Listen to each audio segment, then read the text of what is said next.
Both were naked.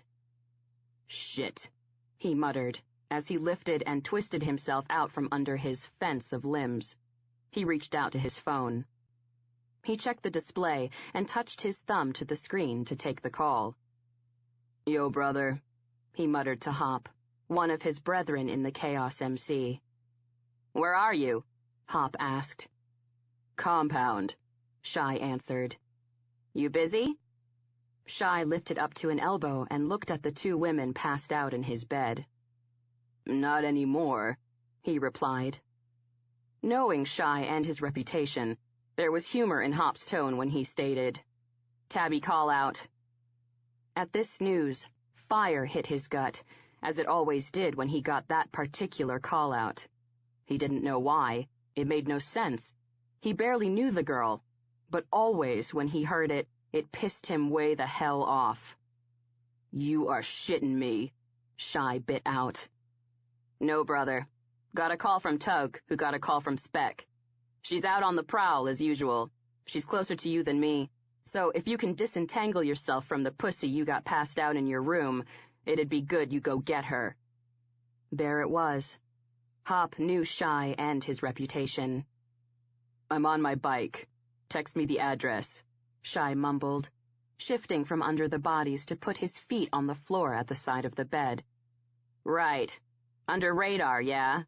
Hop returned, telling him something he knew, and Shy clenched his teeth. 3 years they'd been doing this shit with Tabby. 3 fucking years. It was lasting so damned long, he knew, unless she got a serious fucking wake-up call, that girl would never learn. But no one was willing to do it. The club didn't normally have any problems with laying it out, no matter who it needed to be laid out for. But Tab was different. She was the 19-year-old daughter of the president of the club, Kane Tack Allen. That meant she was handled with care. That also meant when they got word she was out carousing and needed someone to nab her ass and get her home before she bought trouble, they did it under radar. In other words, they didn't tell Tack. And they didn't tell Tack because the first time it happened he lost his shit. But worse, his old lady took off to extricate Tabby from a bad situation and nearly got her head caved in with a baseball bat. No one wanted a repeat of that kind of mess, so the brothers kept an eye on her and took care of business without getting Tack involved. "Under radar," Shy muttered, then finished, "Later," and touched the screen with his thumb.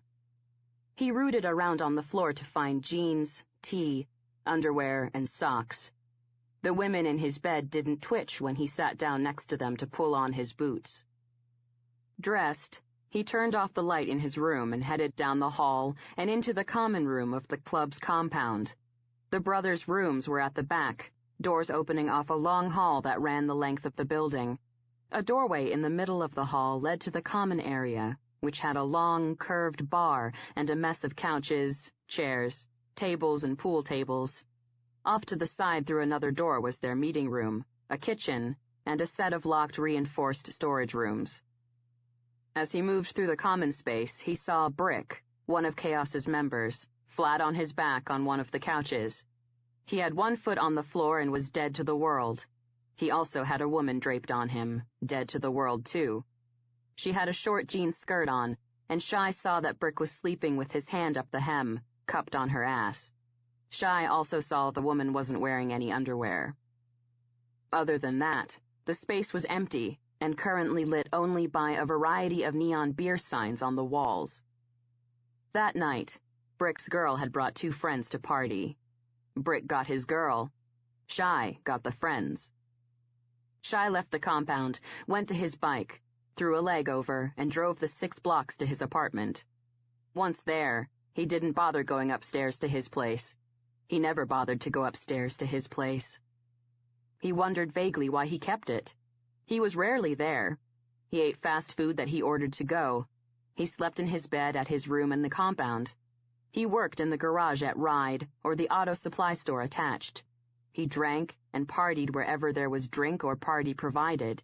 He communed with the Brotherhood. All other times, he was on his bike. This was because Parker Cage only felt right on his bike. It started with the dirt bike he got when he was 14, and it never stopped.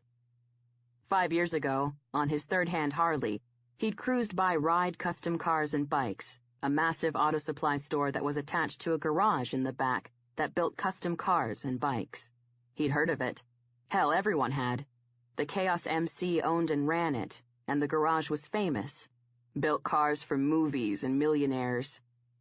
But it was the flag that flew under the American flag on top of the store that caught his attention. Until that day, he'd never looked up to see it. It was white and had the Chaos Motorcycle Club emblem on it, with the words Fire and Wind on one side, and Ride and Free on the other. The second his eyes hit that flag, he felt his life take shape. Nothing, not anything in his life until that time, except the first time he took off on a bike, had spoken to him like that flag. He didn't get why, and he didn't spend time trying. It just spoke to him. So strong, it pulled him straight into the parking lot and set his boots to walking into the store. Within months, he was a recruit for Chaos. Now, he was a brother. Outside his apartment, he parked his bike and moved from it to his truck. If she was in a state, Tabitha Allen wouldn't be able to hold on to him on a bike. If she was feeling sassy, which was usually the case, she'd put up a fight he couldn't win with her on a bike. So he hauled his ass into his beat-up, old, white Ford truck, started it up, and took off in the direction of the address on the text Hop sent. As he drove, that fire in his gut intensified. She was in college now, supposedly studying to be a nurse. Cherry, the office manager at the garage, who also happened to be Tack's old lady and Tabby's stepmother, bragged about her grades and how good she was doing in school. Shy had no clue how Tab could pull off good grades when she was out fucking around all the time. He couldn't say one of the brothers got a Tabby call-out every night, but it was far from infrequent. The girl liked to party. This wasn't surprising. She was 19. When he was 19, he'd like to party too. Fuck, he was 24 and he still liked to party in a way he knew he'd never quit. But he wasn't Tabby Allen. He was a biker who worked in a garage and auto supply store, oftentimes raised hell and kicked ass when needed. She was studying to be a freaking nurse with her dad footing the bill, so she needed to calm her ass down. This didn't even get into the fact that it wasn't a new thing she liked to party and take a walk on the wild side. 3 years ago, on his first Tabby call-out, she'd been 16, and her 23-year-old boyfriend had roughed her up because she wouldn't put out. That was the situation where Cherry nearly got her head caved in with a baseball bat, and it happened right in front of Shy. It was a miracle of quick reflexes that didn't end in disaster. Shy liked Cherry. Everyone did. The woman was the shit. Funny, pretty, sexy, smart, strong, and good for Tack in every way she could be. If you could pick the perfect old lady, Tyra Cherry Allen would be it. She had sass but with class, dressed great. Didn't let Tack roll all over her, but did it in a way she didn't bust his balls. She was hilarious. She was sweet. She was a member of a biker family while still holding on to the woman she always was. And, honest to Christ, he'd never seen a man laugh and smile as often as Kane Allen. He had a good life, and it wasn't lost on a single member of the club that Cherry made it that way. So, during Tabby's first call-out, it would have sucked if Cherry was made a vegetable or worse because of Tab's shit. Not to mention, if Shy had to explain why he was at Cherry's back, watching her head get caved in with a bat, instead of taking the lead and protecting her from that eventuality, Tack was so into his old lady it was highly likely Shy would no longer be breathing. How the fuck Tabby hadn't learned her lesson after that mess, he had no clue. And as he drove, it came crystal that she needed to get one. And he was so pissed, he decided he was going to be the one to give it to her. Tonight. Shy pulled up outside the house, and he wasn't surprised at what he saw. He knew that scene, lived it until he found the Brotherhood. In high school and out of it, The other kids had attached him to the stoner crowd, the hoods, even though his affiliation with them was loose. He didn't connect with anyone in high school or after it, not in any real way, but that didn't mean he didn't find an escape, a place to drink beer and find a bitch so he could get laid. So he'd been in many houses just like this, with cars and bikes outside, just like the ones he saw now. He still lived that scene, but it was better. It was family.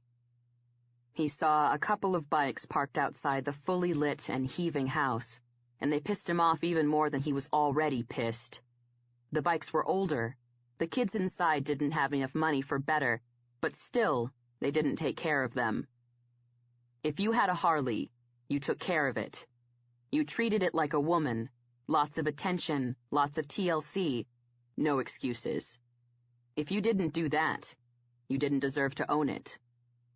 There were also a couple of new souped-up muscle cars, which meant whoever owned them put every nickel into keeping up the cool. But there were more junkers and classic cars, the latter in the middle of restoration, all of it loving. Whoever owned them was taking their time, doing it right, saving up and taking care of their baby before they moved on to the next project in line to make their Mustang, Nova, Charger, GTO, or whatever cherry. Those cars meant that not everyone in that house was a loser. At least that was something. Shy angled out of the truck and moved toward the house. Once in, he shifted through the bodies, ignoring looks from the girls and chin lifts from the guys. He was on a mission and wanted it done. It didn't take long to find her. She was in the living room sitting on a couch, a cup of beer in her hand, her head turned away from him, her pretty profile transformed with laughter. When he saw her, it happened like it always happened. He didn't know why he hadn't learned, why he didn't brace. He always expected he'd get over it, get used to it, but he didn't. Seeing her hit him in the chest, the burn in his gut moving up to flame in his lungs, compressing them, making it suddenly hard to catch a breath. He didn't get this. She was pretty. Jesus, she was pretty. All that thick, dark hair and those sapphire blue eyes. Her curvy, petite body. Perfect, golden skin still tanned from the summer. Any guy, even if they didn't get into short women with dark hair, could see she was pretty. It was more, and he knew that too. Had been around her enough to see it, and often. Her face was expressive. She was quick to smile and laugh. She was animated. She was just one of those chicks it was good to be around. She could get pissed off. She could get feisty. Most of the time, though, she was in a good mood, but her good moods were the kinds of good moods that filled a room. Even if you were having a shit day, if Tabby Allen wandered into the common room of the compound wearing a smile, some of that shit would wear off and your day would get better. But she was his brother's daughter, and that was reason number one not to go there. Further, she was too young and too immature. She did stupid shit, like her being with this crowd, drinking beer underage and laughing rather than home studying or hanging with kids from college. So regardless that she was fucking pretty, had a sweet little body, and could light up a room with her mood, he was never going there. But even if he could, he wouldn't, because she was flat out trouble. And yet every time he saw her, it somehow rocked him. He ignored this feeling that he didn't want and didn't understand, and his mouth tightened when he saw how she was dressed. Tight skirt, short. Tight top, cleavage. Lots of leg on show even if she wasn't all that tall. Nice leg. Shapely leg. Fucking great leg. Shit. And fuck me high-heeled sandals, that even if she was too young and his brother's daughter, the sight of them Shy still felt in his dick. Damn. He ignored this too, and moved through the room, eyes on her, determined. She must have felt his approach because she turned her head, looked up, and that burn didn't lessen at all when her unbelievably blue eyes, ringed with long, dark lashes, hit his. He was not surprised when her smile faded. The animation left her face, and she snapped, "You have got to be shitting me." That pissed Shy off, too. He fucking hated it when she cursed. Tack didn't give a shit, even when his kids were younger. Shy, though, detested it. There was something just very wrong about words like that coming from lips as beautiful as hers. "Let's go," he clipped. "Shy," she began, but didn't finish, mostly because Shy grabbed her beer, set it aside, then grabbed her hand and hauled her ass off of the couch. Surprisingly, she didn't fight. She followed. Good, he thought. He wanted this done. He got her out of the house, down the walk, and opened the door of his truck for her. He was pulling her by her hand to get her close to the cab when she finally spoke. "Shy, I keep telling you guys that this is not what you—" He leaned in, nose to nose with her, and cut her off. "Shut it." She blinked even as her head jerked. This wasn't a surprise. Brothers respected brothers, and one of the ways they did that was by showing respect to their kin. Chaos was chaos. It was all family. Brothers, old ladies, kids. Shy had never spoken to her that way. None of the brothers had. Not to her. "Get in the fucking truck," he went on. Tabby rallied and started to say, "Can I just explain?" Shy interrupted her again. "Get in it, or I plant you in it, Tab." Even in the shadows of night, he saw her eyes flash before he saw her clamp her mouth shut. It was with jerky movements that she yanked her hand from his, turned, and climbed into the truck. Shy slammed her door, rounded the hood, and folded in. They were on their way when she tried again, her voice quiet. "Shy, really, those are my friends. It's all cool. Just a couple of beers, a few joints.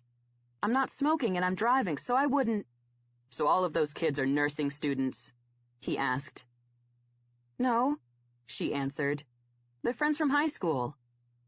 "You're not in high school anymore, Tabby," he pointed out, and felt her eyes come to him, but he kept his angry ones on the road.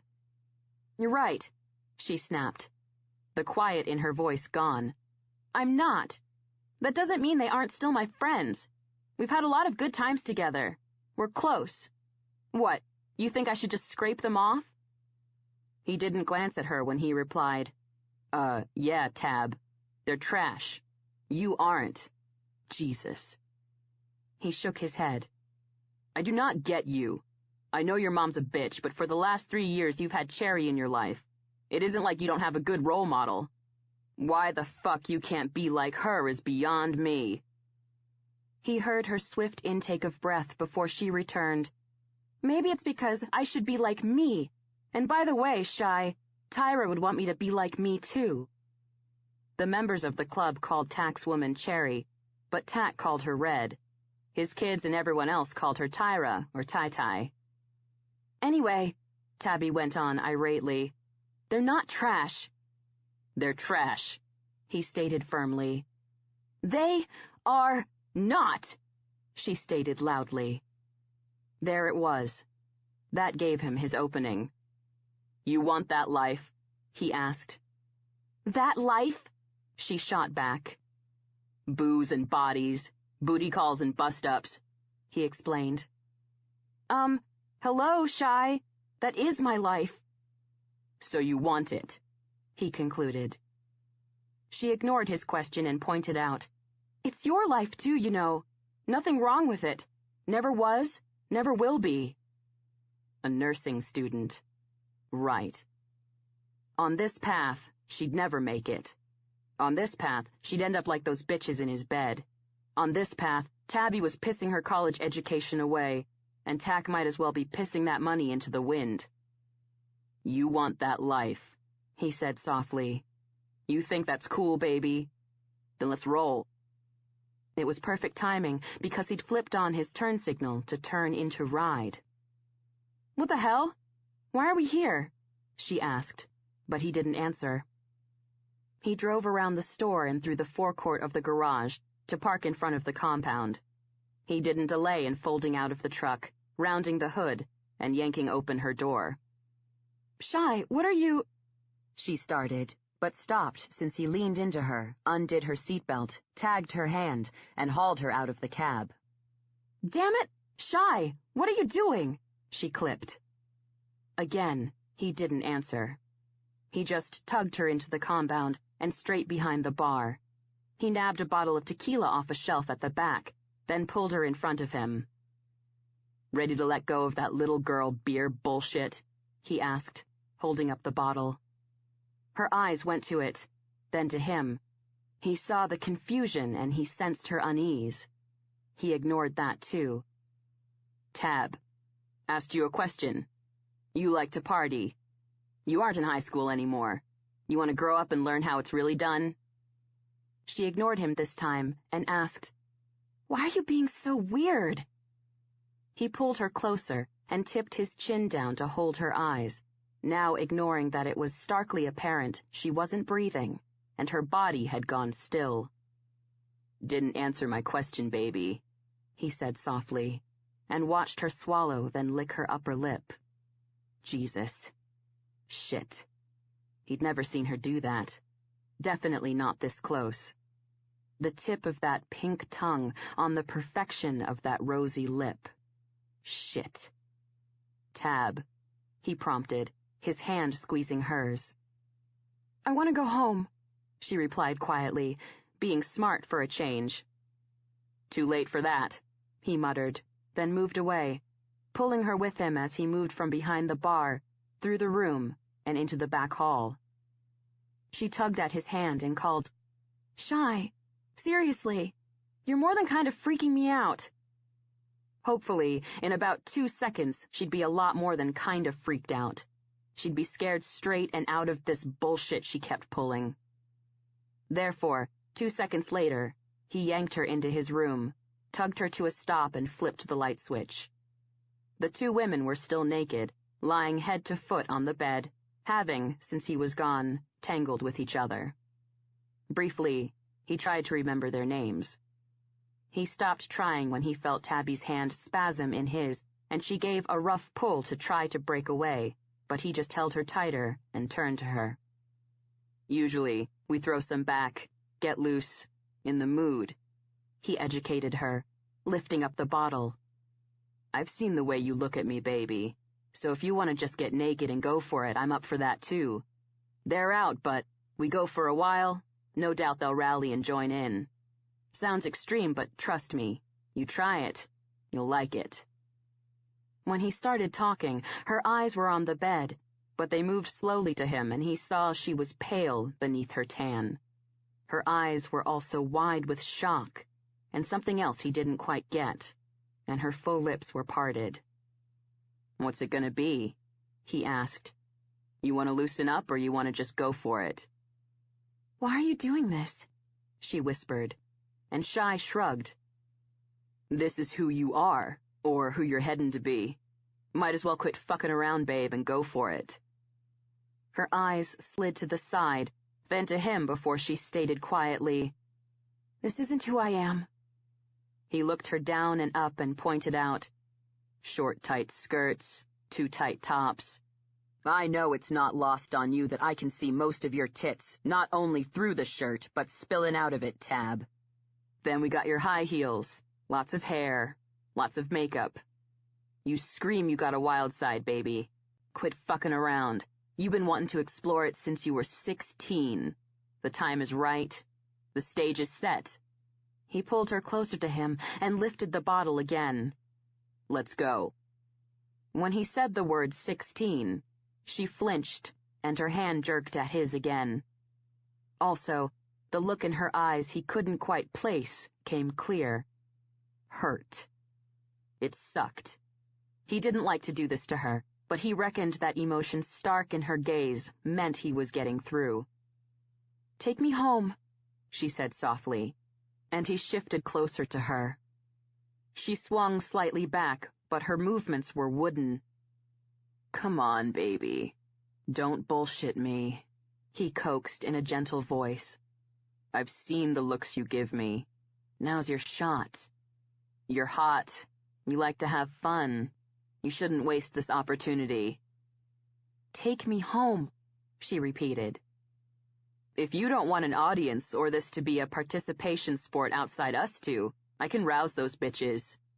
He jerked his head to the bed. "Send them on their way before we get going." "Take me home," she said again. "Or we can let him sleep. Go to your dad's room," he suggested, and that did it.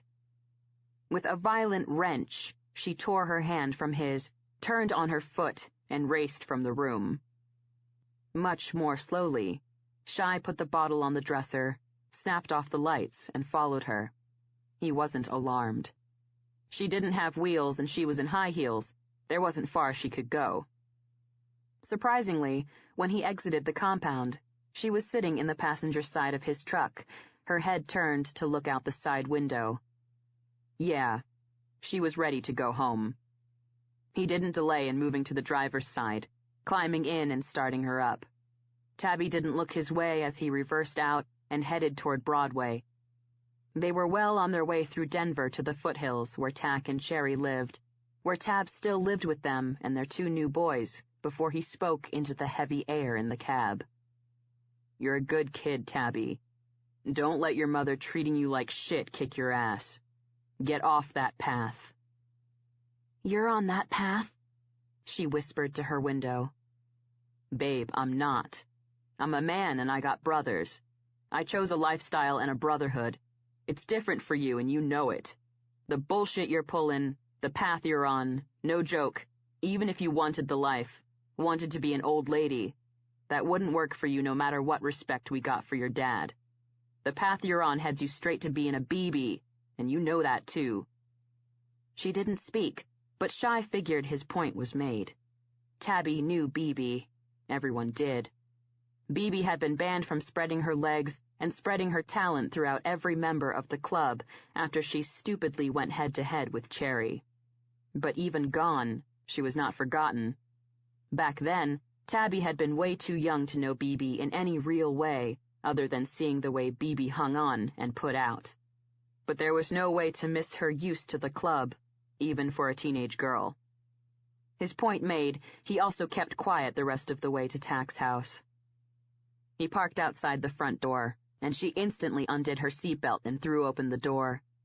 He turned to see she'd twisted to jump out and opened his mouth to say something, but he didn't get it out. He had no idea how she explained it to her father when a brother brought her home, but that was her problem, not his.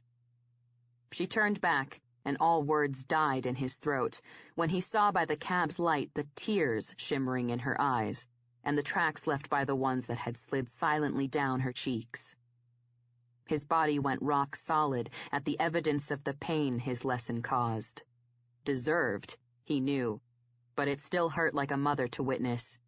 So when she leaned in, he didn't move away. "You don't know me," she whispered. "But now I know you, and Shy, you're a dick." Even with those words, she still lifted her hands, placed them on either side of his head, and angled closer. Pressing her lips against his, that sweet, pink tongue of hers slid between his lips to touch the tip of his tongue before she let him go just as quickly as she'd grabbed hold. She jumped out of the cab and ran gracefully on the toes of her high-heeled sandals up the side deck and into the house. Shy had shifted to watch her move, his chest and gut both ablaze, the brief but undeniably sweet taste of her still on his tongue. The light on the side of the house went off, and he was plunged into darkness. "Shit," he muttered, before he put the truck in gear and turned around. As he drove home, he couldn't get her tear-stained cheeks and wet eyes out of his head. He also couldn't get her taste off his tongue. 5 months later. The bell over the door of Fortnum's used books rang as Shy pushed it open. Shy came to Fortnum's for one reason, and it wasn't to buy used books. It was because they had a coffee counter and seating area in the front of the store, and everyone in Denver knew that the man named Tex who worked the espresso machine was a master. Shy liked beer, bourbon, and vodka, Occasionally tequila, sometimes Pepsi, but with the way he lived his nights, his mornings always included a whole lot of coffee. Tex's eyes came to him as he moved through the tables and armchairs scattered in front of the espresso counter, and he boomed a, "Yo, travelin' man, usual?" Shy jerked up his chin in the affirmative, but something caught his attention from the side, and he looked that way to see Tabby sitting at the round table tucked in the corner. The fire hit his chest. She had books and notepads stacked around, 2 empty coffee cups on the table, one half full. She was bent over a book, elbow on the table, hand in her mane of hair at the top of her head, holding it away from her face. Her concentration was on a book and a notepad in front of her, pencil in hand. He hadn't seen her since that night he gave her the lesson and took her home. She wasn't a regular at Ride or at the compound, but she was around. She was tight with Cherry. They went shopping together a lot, and Tabby met Cherry there when they went. Sometimes she studied in the office while Cherry worked. She was tight with some of the brothers, particularly tax lieutenants, Dog and Brick, and Big Petey, one of the founding members who took a break from the club for a few years to go be with his daughter while she was fighting cancer. He came back when she lost that fight, and Tab, being how Tab could be and growing up with Big Petey, moved in to balm that hurt. So it wasn't unheard of to see her shooting the shit with Pete opposite the counter inside the auto supply store, teasing him by his Harley trike in the forecourt, or sitting close with him and talking at one of the picnic tables outside the compound. Then, for 5 months, she'd disappeared. Not a sign of her. Shy wasn't on Chaos every minute of his day, but when he was, she wasn't there. She hadn't been to one of the 3 hog roasts they'd had. She didn't even go to the party they threw when they took on their new recruits, Snapper and Bat. And there hadn't been another Tabby call-out since that night. Now here she was, studying. Business was bustling, and Tex seemed to need to make as much noise as possible when forcing a coffee drink out of the espresso machine, and yet she didn't look around or break concentration at all. And, Shy thought, there it was. He'd made his point. She'd learned her lesson. Focus on the shit that mattered. She was taking the opportunity her father was offering to set herself up with a good life, getting control of that wild side and cleaning the trash out of her life.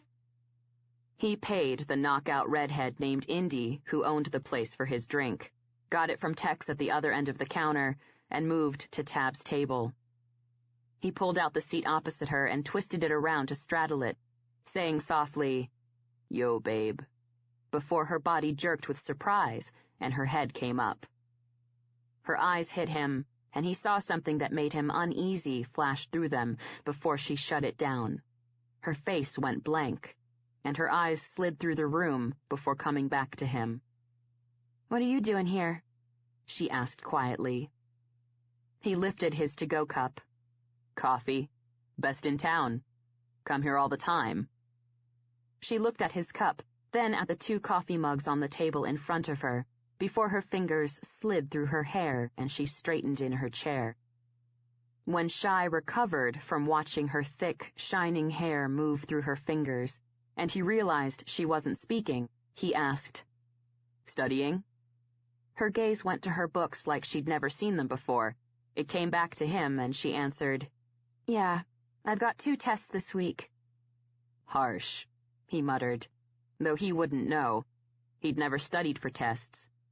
The fact that somewhere in the junk in his apartment was a high school diploma was a miracle.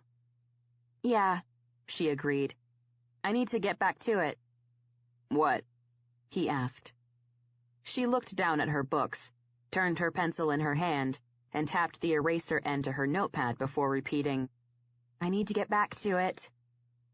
"You don't want company?" he surmised. I have 2 tests. I have a lot of work to do." Shy nodded, then asked, "You come here a lot?" That sweet, pink tongue came out to touch her upper lip, the burn in his chest magnified before her tongue disappeared, and she answered, "No, just trying out places where I can get my studying groove on. It gets a little insane at home." the boys, Shy guessed. She had 2 new brothers. Ryder, who just turned 3, and Cutter, who was 1, meant home was not where she could get that particular groove on. Yeah, they're little kids, but they're also Allens, so things can get rowdy, she muttered. He heard Tex banging on the espresso machine, and he knew Fortnum's could get a little insane, too. Thinking that it was cool Tabby was finally focused on the right things, and trying not to think about how much or why he'd like her at his place, he offered, "You need space, babe. I got an apartment. I'm never in it. Can't say it's clean, but it's quiet." "Thanks, but I'm good." He pushed up from the chair, writing it at the table, saying, "Anytime, Tab, you need it, it's yours. Just give me a call." She nodded, swallowed, then mumbled, "Later," to his shoulder, before she looked back down to her books, curling in her chair, slouching back to her elbow, hand back in her hair. It was the swallow, the mumbling, and the talking to his shoulder that drove Shy to round the table, lift a hand, and pull her hair away from her face. Her head jerked back as her eyes shot to him. "We good?" he asked. "Sure," she answered, too quickly. "You sure about that?" he pressed. "Why wouldn't I be?" she asked back, too casually. "Babe, the last time I saw you was extreme." His eyes went to the table, then back to her. "I see you got my point, but it'd be cool to know we're good." "We're good," she assured him again, quickly. He studied her face. It was carefully vacant. He didn't know her all that well, but he'd been around her often enough to know Tabitha Allen was never expressionless. Fuck. He let it go and reiterated, "You need my place, babe, just yell." "I'll do that, Shy," she replied quietly. He jerked up his chin. She turned so her back was to him and slouched back over her books. Shy walked out of Fortnum's feeling that familiar burn, except it wasn't in his gut this time. It was around his heart. She never called to use his space. She never called at all. And he never again saw her at Fortnum's. 6 months later. Shy sat outside the compound on top of one of the picnic tables, feet on the seat, legs spread, elbows to his thighs, bottle of beer held loosely in his hands, watching. Tabby was at Chaos for the first time in nearly a year. She was walking out of the office and down the steps, Ryder's hand in hers as she steadied him while he struggled to get his little legs to negotiate the stairs. She had Cut on her hip, and Shy could see Cut was slamming his little fist into her cheek as she walked. She got them safely to the bottom of the stairs, but stopped, and Shy watched as she turned her head, jerked it forward, and captured Cut's fist in her mouth. He squealed.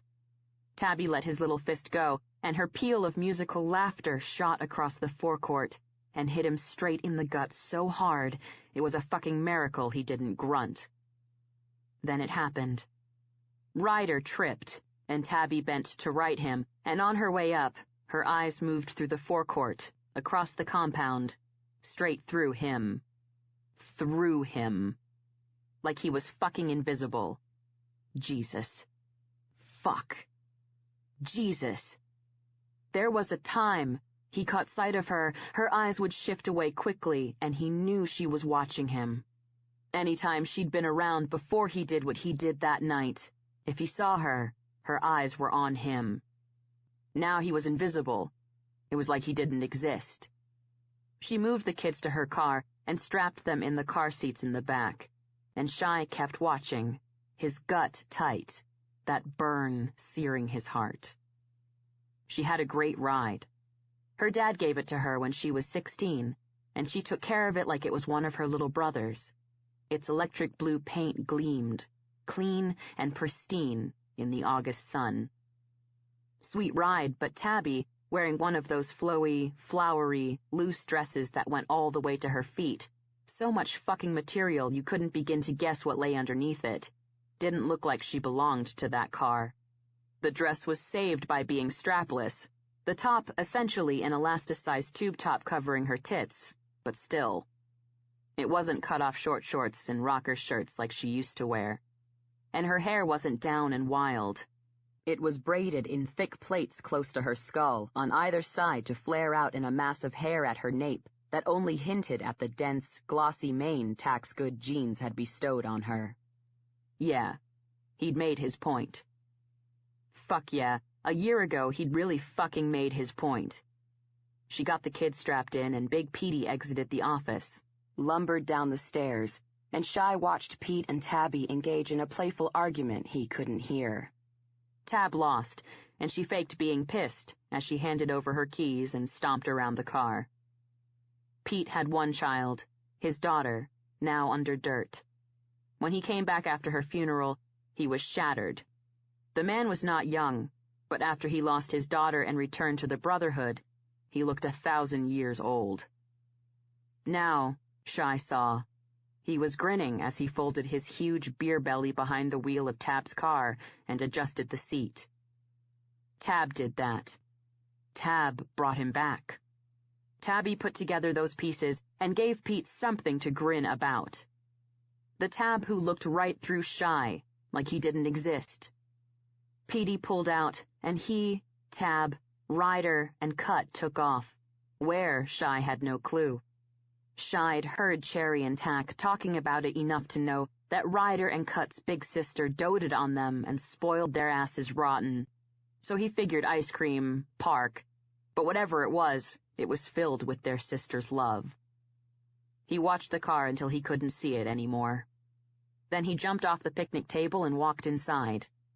In the cool dark of the compound, he stopped in the common room and stood, staring at the chaos flag mounted on the wall at the back of the room. Cool and dark, while his guts still twisted and his heart burned. He lifted his bottle, and with his arm slicing through the air in a sidearm throw, he sent the bottle sailing across the room to smash in a foamy explosion of beer and brown glass on the wall opposite the door by the club flag. "Jesus, brother, what the fuck?" he heard rumbled from the side of the room. He turned and looked to see Hi sitting on a stool at the bar with Snapper behind it. Shy didn't answer. He prowled behind the bar and nabbed a bottle of tequila. On his way back around the bar, heading to his room, he ordered Snapper, "Clean that shit up." Then he disappeared into his room. 7 months later. He rolled his truck to a stop behind the electric blue car on the side of the road. Shy had gotten his first Tabby call-out in 18 months. She wasn't out on the prowl. She had a flat. She was standing, jean-clad hips against the side of her car, thermal-covered arms crossed over the poofy vest she was wearing, low-heeled, booted feet crossed at the ankles, head turned to him, eyes hidden behind a pair of mirrored, wire-rimmed shades, face vacant. He'd seen her once, and she took off with Petey and her brothers, and that was at the Chaos Christmas blowout at the compound. He'd shown with a woman on his arm. She'd left 15 minutes later. That was it. Now, as he angled out of his truck and moved toward her, she didn't twitch, just watched him. When he got close, even though he hadn't spoken a word to her since they saw each other at Fortnum's over a year ago, she announced sharply, "I know how to change a flat, but I can't get the lug nuts to move."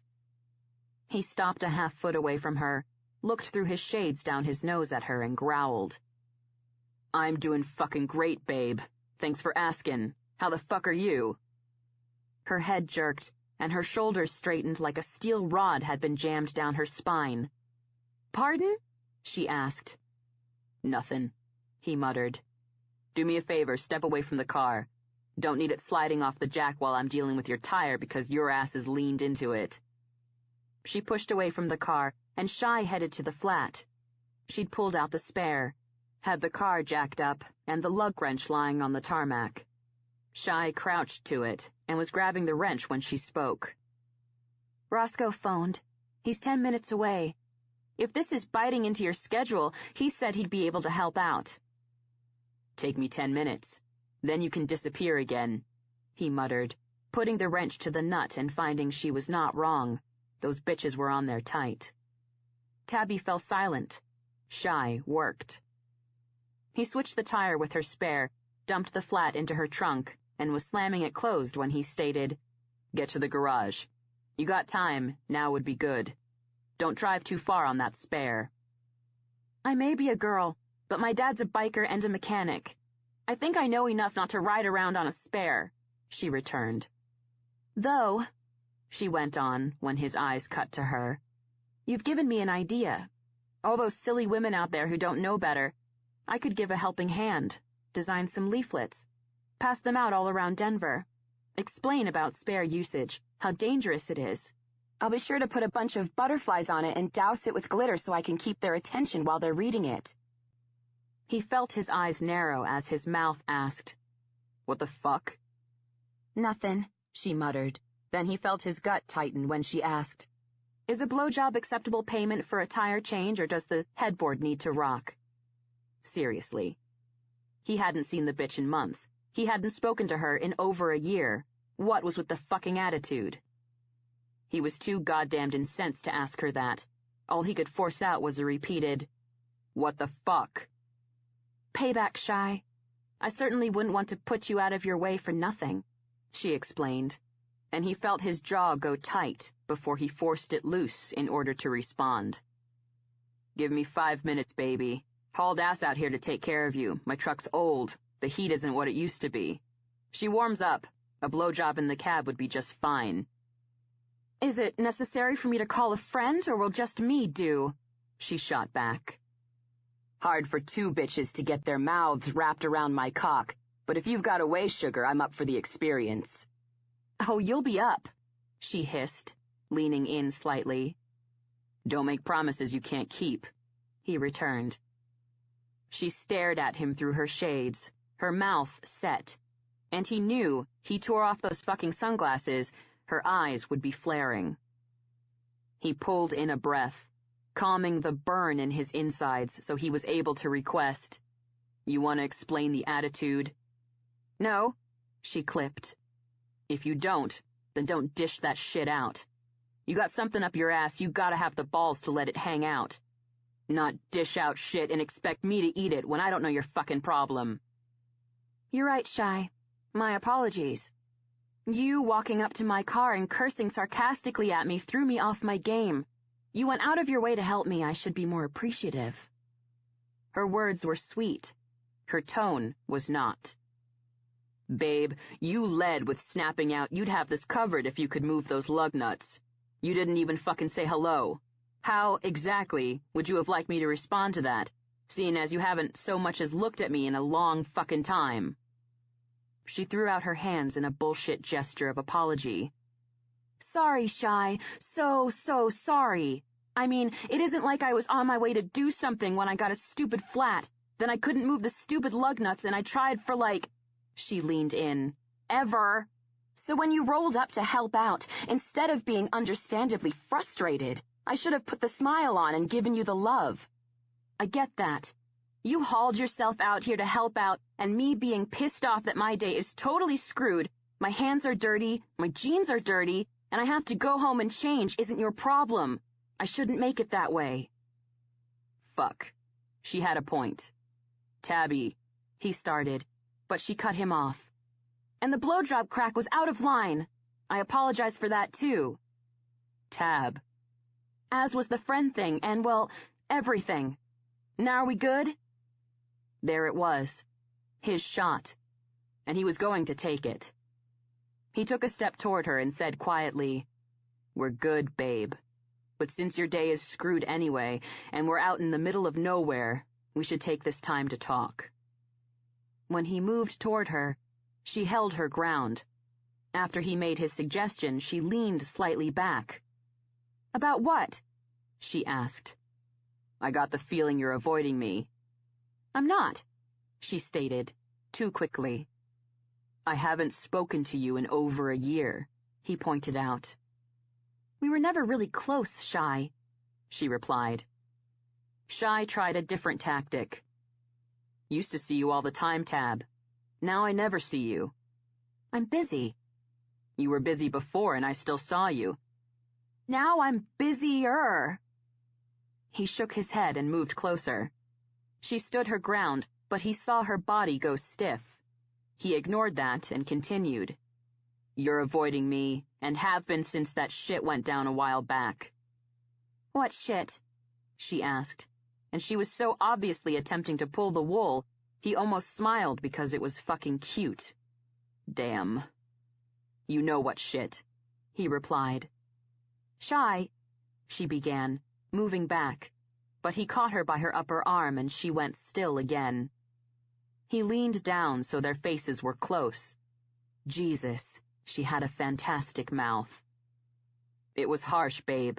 Way harsh. Too harsh. I see that now, but it's been over a year and you're still freezing me out. This shit can't go on, Tabby. We're family. He saw that fantastic mouth of hers twist in a way that made his gut do the same before she whispered, We're not family. We're both chaos, he reminded her. We're not family, she repeated. Babe. She twisted her arm out of his hold, but didn't move away when she spoke. My family talked to me about the shit that went down with that guy after it happened years ago, Shy. Tai, Dad, Rush were there for me. I screwed up. Things with Mom were bad. She was always all over me even when I didn't do anything wrong. I was 16 and stupid, so I thought, what the heck? If I was going to be in trouble anyway, I might as well do something to be in trouble for. And I was with a guy who was way too old for me. He tried it on with me, it flipped me out, and when I said no, he wasn't cool. He hit me, hurt me, and I called Tyra to help me out. She called you to take her back. And well, you were there. You know the rest. Tab.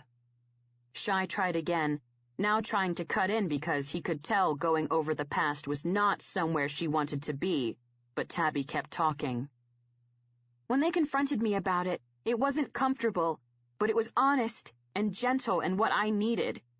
Sheila took me aside and she asked me and listened to me when I had to let go of shit about Mom.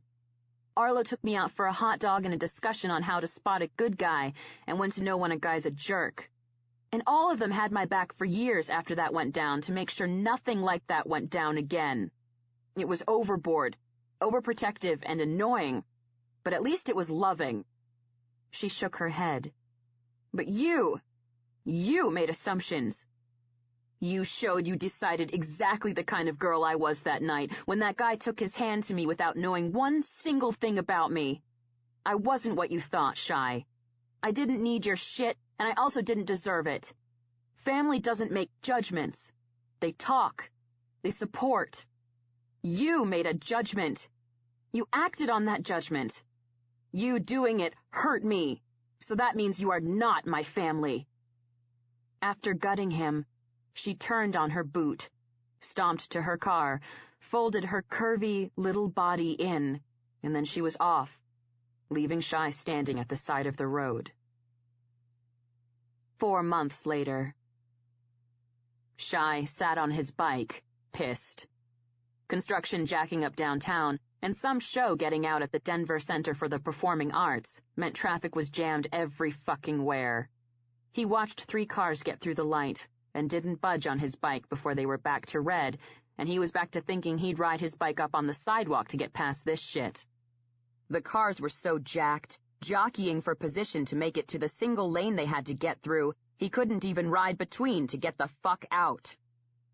He sat back and turned his head, gliding his eyes through the waves of people crawling over the sidewalks, crossing the street and climbing down the stairs at DCPA, when his eyes passed through her, and his head jerked back. Tabby. Tabby, wearing a tight, strapless red dress covered in lace, the scallops skimming her knees.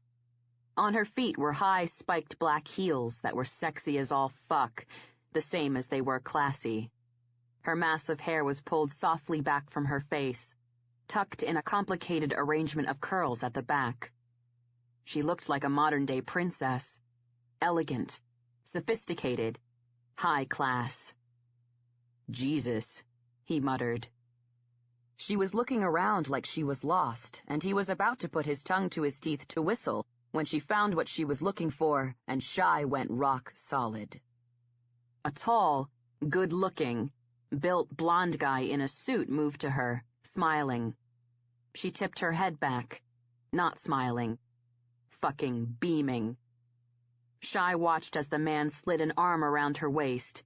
She leaned into his body, and he bent to touch his mouth to hers. He stayed bent, kept his face close to hers, as any man would do. Tabby dressed like that, looking like that, smiling like that, and her mouth moved. Then his head shot back as he burst out laughing. Tabby watched for a beat before she dropped her chin and rested her forehead against his chest, her arms moving to curve around him and hold him while he shook with humor. Jesus, Shy muttered.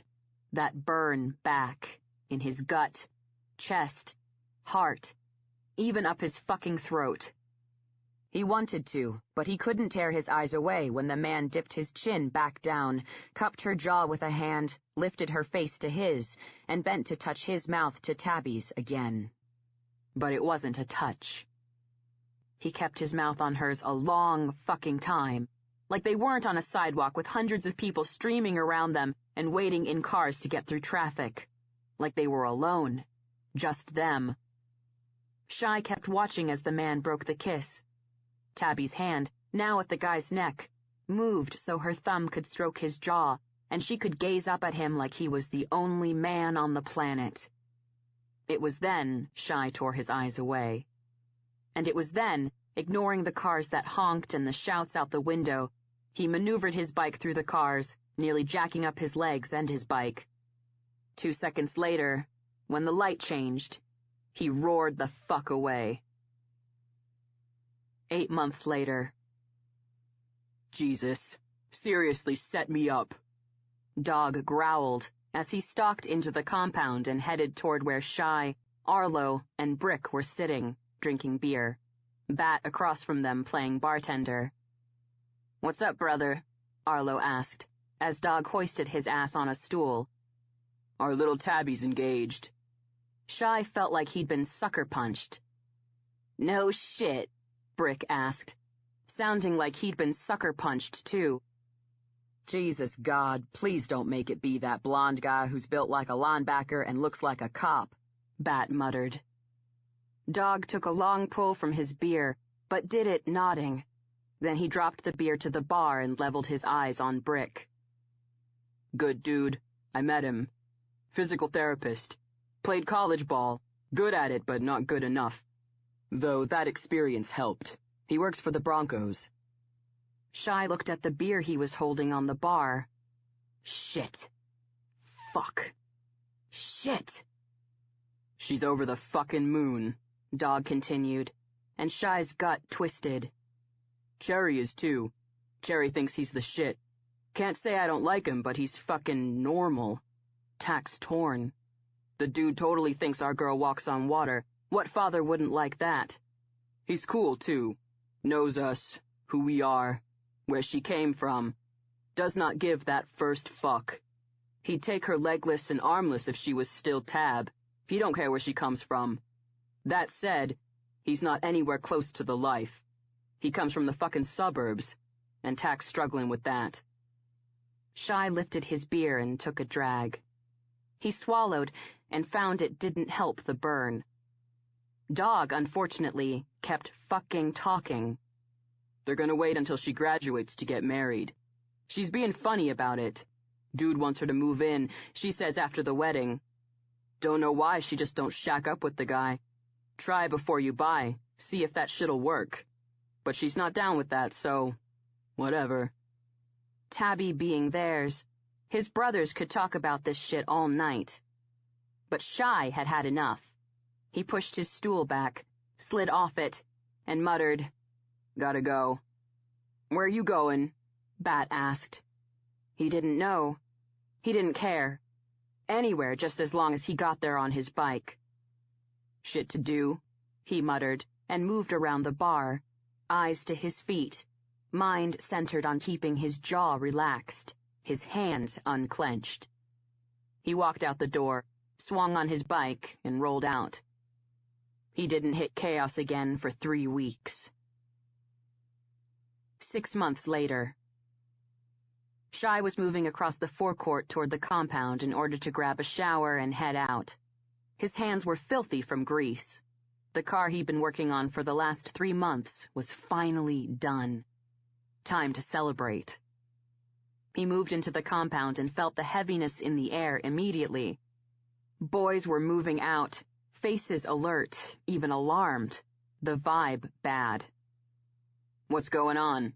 he asked Roscoe, who was shifting, like all the brothers, toward the door. "Car accident," Roscoe answered, stopping and catching his eye. "Tab's fiancé." The force of that information knocked Shai so hard, it was a wonder he didn't fall to a knee. The wedding was 3 weeks away. Jesus. Tabby. "What?" he whispered. Roscoe shook his head. "Just got the news. She's at Denver Health. Brother, this shit is fucking crazy. But the guy was DOA. Didn't even make it to the hospital. Gone. Tax says Tab's lost it. We're moving out, taking her back. Tax back. Seeing if we can do anything." His head tipped to the side. "Coming?" DOA. Didn't even make it to the hospital. Gone. Tab's lost it. Lost it. "Anyone watching the kids?" he forced out. "Sheila's heading up there." "I'll go help her out," Shai offered, turning, digging his greasy hand into his jeans for his keys. "Help out Sheila with the kids?" Roscoe asked his back. Shai didn't answer. It was jacked, fucking lame, but it was doing something. Something away from Tabby. She wouldn't want to see him now. She never wanted to see him. But he had to do something. He wasn't her family, but she was his. 3 days later. Shai sat in his dark living room in his apartment, the first time he'd been there for months. He was thinking, and he was remembering. Remembering for the first time in a long time that day when the news came. Remembering that day when his life, at age fucking 12, shifted and went from good, no, great, to absolute shit. Remembering the day years later when he found chaos, and he thought, finally, fucking finally, his life would no longer be shit, and he was right. And thinking that 6 hours ago, probably wearing black, probably looking lifeless, just like she'd looked yesterday when he saw her walking out of the office with Cherry's arm around her, holding her close, her head bobbing like she was agreeing to what Cherry was saying, when he knew just by looking at her, she didn't hear a thing. Tabby stood in a cemetery and laid her man into the ground. Her man was 27 years old, Shai's age. Shai lifted the bottle of vodka to his lips and took a deep pull. He didn't drop it before he took another one. Chapter 1. I Dreamed a Dream. 3.5 months later. His cell rang, and Parker Shai Cage opened his eyes. He was on his back, in his bed, in his room at the Chaos Motorcycle Club's compound. The lights were still on, and he was buried under a small pile of women. One was tucked up against his side, her leg thrown over his thighs, her arm over his middle. The other was upside down, tucked to his other side, her knee in his stomach, her arm over his calves. Both were naked. "Shit," he muttered, twisting with difficulty under his fence of limbs. He reached out to his phone. He checked the display. His brows drew together at the unknown caller he saw on the screen as he touched his thumb to it to take the call. "Yo," he said into the phone. "Shai?" a woman asked. She sounded weird, far away, quiet. "You got me," he answered. "It's Tabby." He shot to sitting in bed, limbs flying, and they weren't his. "Listen, I'm sorry." Her voice caught like she was trying to stop crying, or maybe hyperventilating. Then she whispered, So sorry, but I'm in a jam. I think I might even be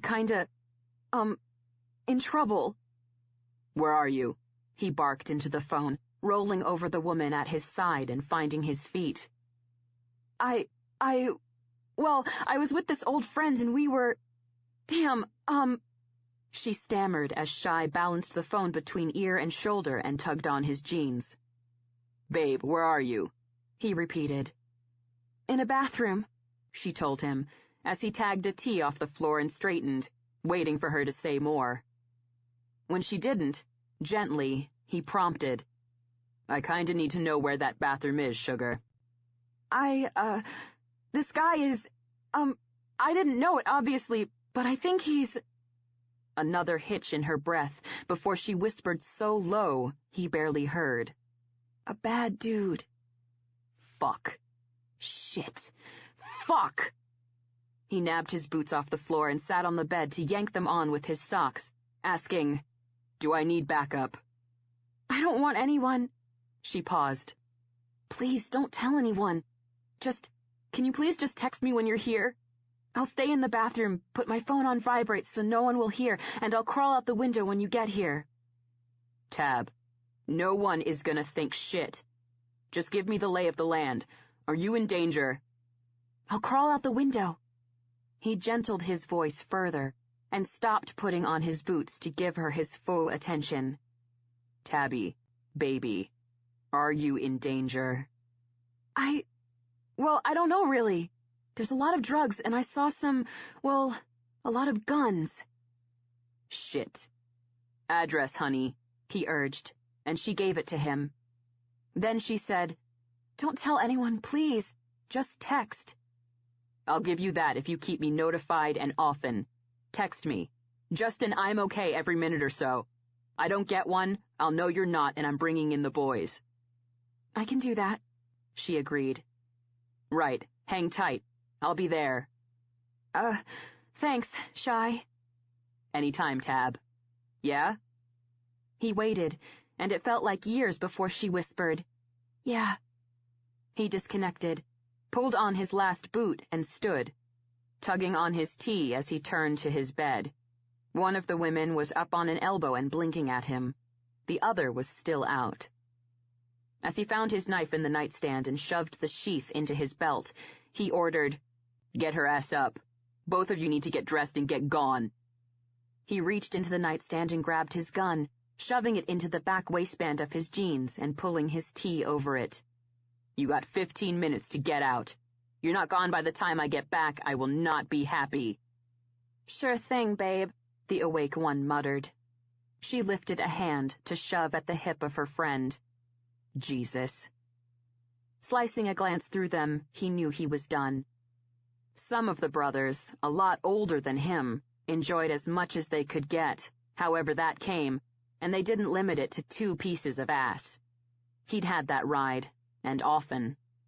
It hit him right then, it went nowhere.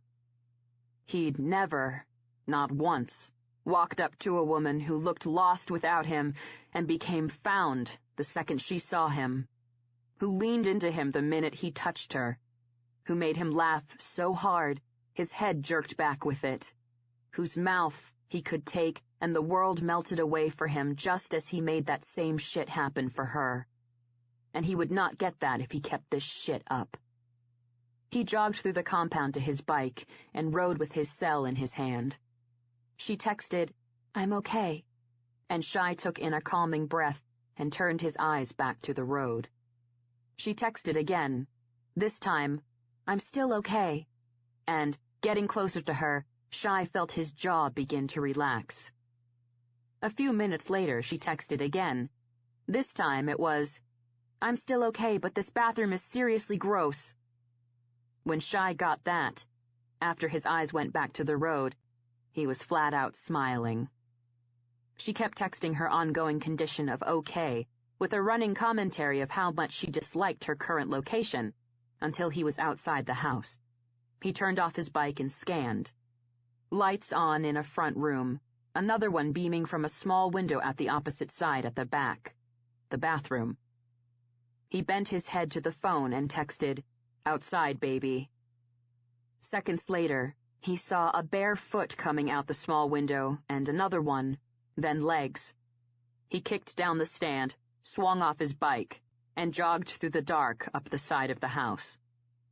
He caught her legs and tugged her out the rest of the way, putting her on her feet. She tipped her head back to him, her face pale in the dark. "Thanks," she said softly. He, unfortunately, did not have all night to look in her shadowed but beautiful face. He had no idea what he was dealing with. He had to get them out of there. He took her hand and muttered, "Let's go." She nodded and jogged beside him, her hand in his, her shoes dangling from her other hand. He swung on his bike. She swung on behind him. A child born to the life, she wrapped her arms around him without hesitation. He felt her tits pressed to his back and closed his eyes. Then he opened them and asked, "Where you want to go?" "I need a drink," she replied. "Bar or compound?" he offered, knowing what she'd pick. She never came to the compound anymore. "Compound," she surprised him by answering. Thank Christ he kicked those bitches out. He just hoped they followed orders. He rode to the compound, parked outside, and felt the loss when she pulled away and swung off. He lifted a hand to hold her steady as she bent to slide on her heels, then he took her hand and walked her into the compound. Luckily, it was deserted. Hopefully his room was too. He didn't need one of those bitches wandering out and fucking Tab's night even worse. "Grab a stool, babe. I'll get you a drink," he muttered, shifting her hand and arm out to lead her to the outside of the bar while he moved inside. Tabby, he noted, took direction. She rounded the curve of the bar and took a stool. Shy moved around the back of it and asked, "What are you drinking?" "What gets you drunk the fastest?" she asked back, and he stopped, turned, put his hands on the bar and locked eyes on her. "What kind of trouble did I pull you out of?" he asked quietly. "None, now that I'm out that window," she answered quietly. "You know those people?" he asked. She shrugged and looked down at her hands on the bar. "An old friend. High school. Just her. The others—" She trailed off on another shrug. Shy looked at her hands. They were visibly shaking. "Tequila," he stated, and her eyes came to his. "What?" "Gets you drunk fast." She pressed her lips together and nodded. He grabbed the bottle and put it in front of her. She looked down at it, then up at him, and her head tipped to the side when he didn't move. "Glasses?" she prompted. He tagged the bottle, unscrewed the top, lifted it to his lips and took a pull. When he was done, he dropped his arm and extended it to her. "You can't get drunk fast, you're fucking with glasses," he informed her. The tip of her tongue came out to wet her upper lip, and Jesus, he forgot how cute that was. Luckily, she took his mind off her tongue when she took the bottle, stared at it a beat, then put it to her lips and threw back a slug. The bottle came down with Tabby spluttering, and Shy reached for it. Through a grin, he advised, "You may be drinking direct, sugar, but you still gotta drink smart." "Right," she breathed out like her throat was on fire. He put the bottle to his lips and took another drag before he put it to the bar. Tabby wrapped her hand around it, lifted it, and sucked some back. But this time, she did it smart, and her hand with the bottle came down slowly, although she was still breathing kind of heavy. When she recovered, he leaned into his forearms on the bar and asked softly, "You want to talk?" "No," she answered sharply, her eyes narrowing, the sorrow shifting through them, slicing through his gut. She lifted the bottle, took another drink before locking her gaze with his. "I don't want to talk. I don't want to share my feelings. I don't want to get it out. I want to get drunk." She didn't leave any lines to read through. She said it plain, so he gave her that out. "Right, so we gonna do that, you sitting there slugging it back, and me standing here watching you, or are we gonna do something? Like play pool?" I rock at pool, she informed him. Babe, I'll wipe the floor with you. No way, she scoffed. Totally, he said through a grin. You're so sure, darlin', we'll make it interesting, she offered. I'm up for that, he agreed. I win, you make me cookies. You win, you pick. He barely finished speaking before she gave him a gift the likes he'd never had in his entire fucking life. The pale moved out of her features as pink hit her cheeks. Life shot into her eyes, making them vibrant, their startling color rocking him to his fucking core before she bested all that shit and burst out laughing. He had no idea what he did, what he said, but whatever it was, he'd do it and say it over and over until he took his last breath, just so he could watch her laugh. He didn't say a word when her laughter turned to chuckles and continued his silence, his eyes on her. When she caught him looking at her, she explained. My cooking, hit and miss. Sometimes it's brilliant. Sometimes it's... She grinned. Not. Baking is the same. I just can't seem to get the hang of it. I don't even have that. She lifted up her fingers to do air quotation marks. Signature dish that comes out great every time. I don't know what it is about me. Dad and Rush, even Tyra, they rock in the kitchen. Me? No. She leaned in. Totally no. So I was laughing because anyone who knows me would not think cookies from me would be a good deal for a bet. Truth is, they could be awesome, but they could also seriously suck. How about I take my chances? He suggested. She shrugged, still grinning. Your funeral. Her words made Shy tense, and the pink slid out of her cheeks. The life started seeping out of her eyes. Drink, he ordered quickly. What? She whispered, and he reached out and slid the tequila to her. Drink, now. Suck it back, babe. Do it thinking what you get if you win.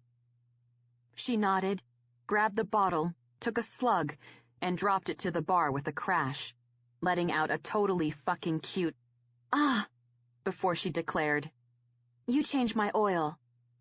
His brows shot up. That's it. I need my oil changed and it costs like $30. I can buy a lot of stuff with $30. A lot of stuff I want. I don't want oil. My car does, but I don't.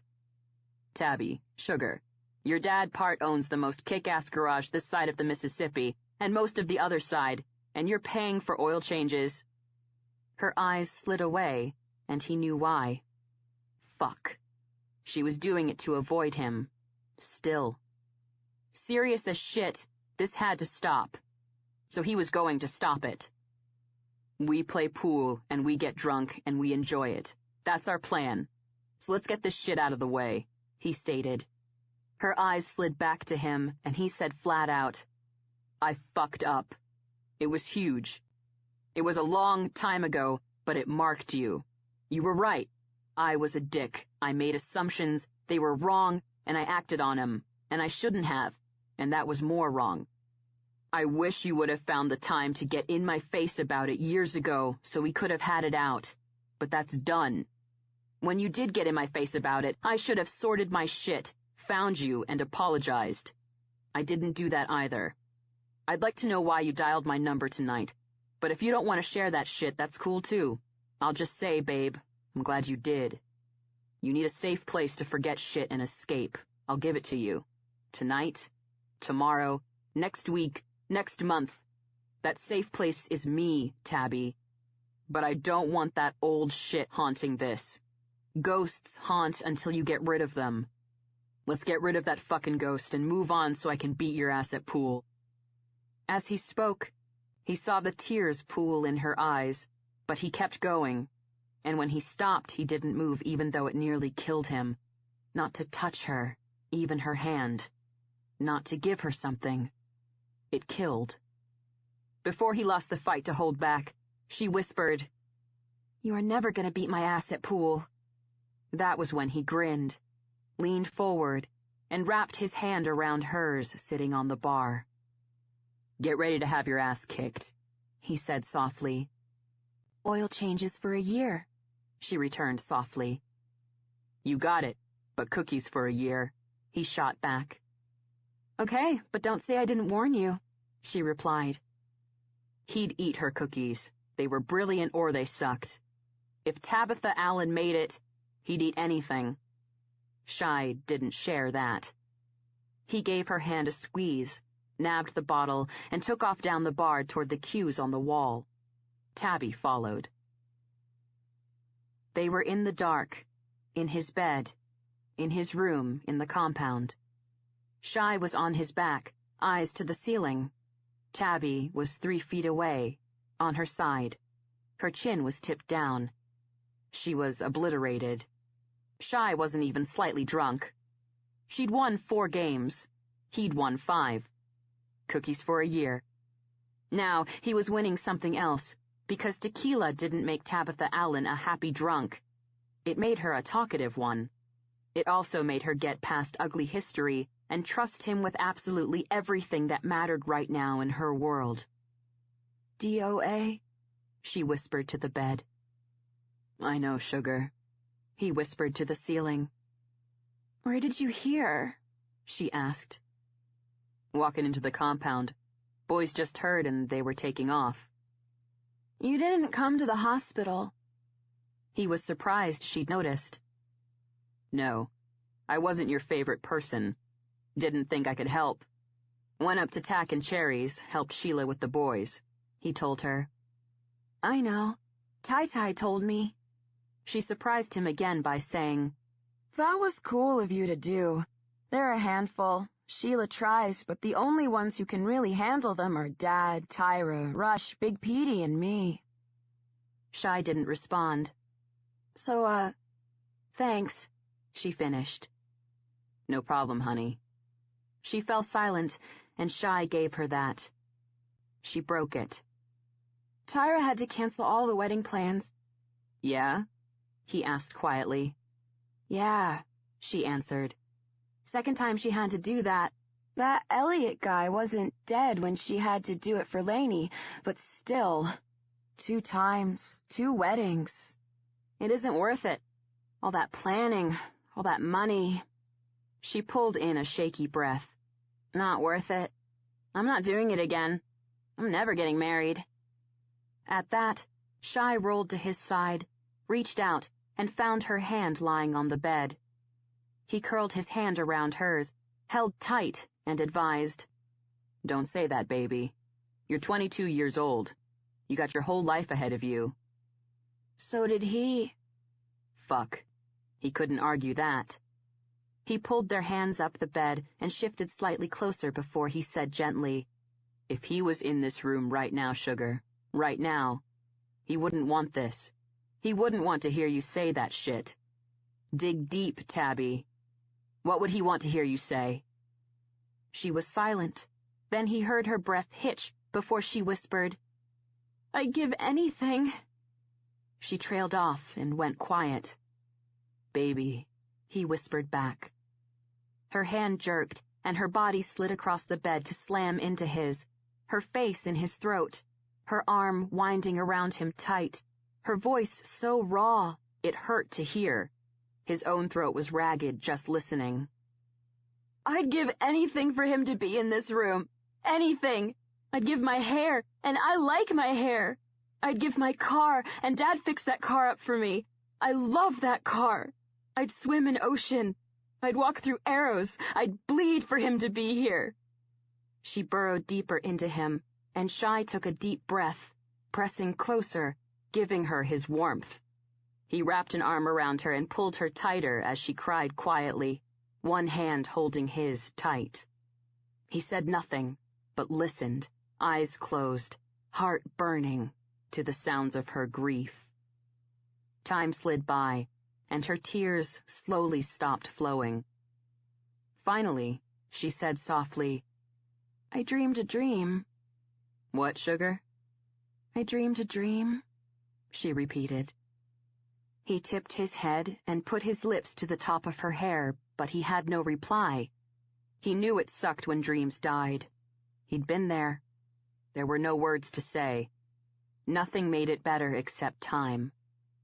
Then she shocked the shit out of him and started singing, her clear, alto voice wrapping around a song he'd never heard before, but its words were gutting, perfect for her, what she had to be feeling, sending that fire in his heart to his throat so high he would swear he could taste it. "Les Mis," she whispered when she was done. "What?" "The musical, Les Miserables. Jason took me to go see it. It's very sad." If that was a song from the show, it fucking had to be. She pressed closer. "I dreamed a dream, Shy." "You'll dream more dreams, baby." "I'll never dream," she whispered, her voice lost, tragic. "We'll get you to a dream, honey," he promised, pulling her closer. She pressed in, and he listened as her breath evened out, felt as her body slid into sleep, all the while thinking her hair smelled phenomenal. Shy turned into her, trapping her little body under his and muttering, "We'll get you to a dream."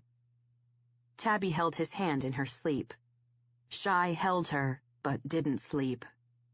The sun kissed the sky, and Shy's eyes closed. When he opened them, she was gone. Chapter 2. Waking up in his arms. 6 weeks later. The bell to my apartment rang, and, standing in front of my mirror in the bathroom, I jumped. Dad and Tyra were there to take me to the hog roast. It was time, according to Dad, that I got back into life. I wasn't so sure, but Dad was, and when Dad was sure about something, well, you got yourself together and hauled yourself to a hog roast. I stared at myself in the mirror, seeing my hair out to there, more makeup than I usually wore, a sweet, long-sleeved Harley tee I bought just last weekend, the first I'd bought or worn in ages, faded jeans that fit great, and a fabulous belt. I couldn't see them in the mirror, but I also had on high, spike-heeled boots that I usually wore under smart skirts. Nice. Stupid. I looked awesome. So awesome even I could say I looked awesome. It was still stupid. The bell rang again, and there was a knock following it, but I couldn't move. I just stood there, staring at myself in the mirror, wondering what the hell I was doing. I heard the door open, and I knew Tyra had used her key. "Tabby, honey, are you here?" I heard her call, and I tried to get my feet to move, but I just stood, frozen in front of the mirror. "Tab, you here?" she yelled. She was closer, moving into my bedroom, I could tell. My feet finally moved, taking me out of the bathroom and into the bedroom. There she was, thick, lush, shining auburn hair, and lots of it, great figure even after 2 kids. Tyra Allen, my friend, my saving grace years ago, my stepmom. The instant her green eyes hit me, they got wide and a smile spread on her gorgeous face. "Wow, honey, you look great." See, I looked great. I was still stupid. I knew what she saw. For months, I went through the motions of life, but I put no effort into it. I got up and went to work, came home and tried to sleep. I hung with the family and pretended everything was fine, but they knew it was all a show. Especially Dad. Kane Allen, known as Tack to everyone but Dad to me, was far from dumb, which was cool most of the time, but wasn't when I was trying to pull the wool, something which I never, not in my life, succeeded in doing with my dad. "I messed up," I declared, and watched Tyra blink. "Pardon?" she asked. "I messed up," I repeated. "How did you mess up?" she asked. "I slept with Shy." She didn't blink then. Her eyes got so wide I thought they'd bug out of her head. She rallied quickly, stuck her hand in her back pocket and pulled out her phone. She jabbed it with her finger and put it to her ear. "Tack, honey, go on without us," she said into her phone. "Tabby and I'll take her car and meet you there later." She paused then. "I don't know yet, but she and I have to talk, and when we get things sorted out, we'll meet you at Chaos." Pause then. Handsome, I told you I don't know yet, but I'll find out and we'll sort it out, then we'll meet you there. Another pause with an eye roll, then softer. I got this, you know I do. We'll meet you at the roast soon. Dad was worried. I could tell. This was not a surprise. He was the kind of dad who loved you so much he hurt when you hurt, and when you lost something precious, he lost it right with you. On that thought, I saw what I saw a lot when Tyra was talking to Dad. Even though she dipped her chin and turned her head so I got her profile, I still saw Tyra's face get soft before she said quietly, "Yeah, will do. Love you." Then I saw something else I saw a lot when Tyra was talking to Dad. Her face got softer, and I knew Dad was telling her he loved her too. Tyra was the bomb, so I was glad she had that from Dad, and I was even more glad that she gave it to him. She stabbed the screen on her phone, shoved it into her pocket, and focused on me. Then she asked, "You slept with Shy?" I nodded, but clarified. 6 weeks ago. But we slept, not did the business slept. Her brows went up, so I further explained. See, I was in a situation. He got me out of that situation. I asked him to get me drunk. He did. We played pool. We talked. We ended up in his bed. I sang him a song from Les Mis, then I passed out and woke up in his arms. Her head tipped to the side, and her eyes grew sharp. And they did this about the time I stated I was in a situation. As I said, my dad was far from dumb. Being really not dumb, for some reason I didn't get, he married my mom, who was a lot closer to dumb than anyone I knew. However, being not dumb, Dad got shot of her and didn't make the same mistake twice. Therefore, Tyra was also far from dumb, which also worked in my favor most of the time. Sometimes, it did not. I knew this was one of those times when she queried, "You were in a situation?" I licked my lip and she watched. Then she moved to the bed while motioning to it with her hand. "Right, talk to me." She sat on the bed, and I sat with her and commenced laying it out. "Okay, well, what I'm going to say isn't going to make you happy, but here it is. 6 weeks ago, I was out with Natalie." She bit her lip. Her face went blank. And I got this. Natalie Harbinger had been my best friend since forever. I went to college to be a nurse. Natalie went to the same college as me, but she went to party.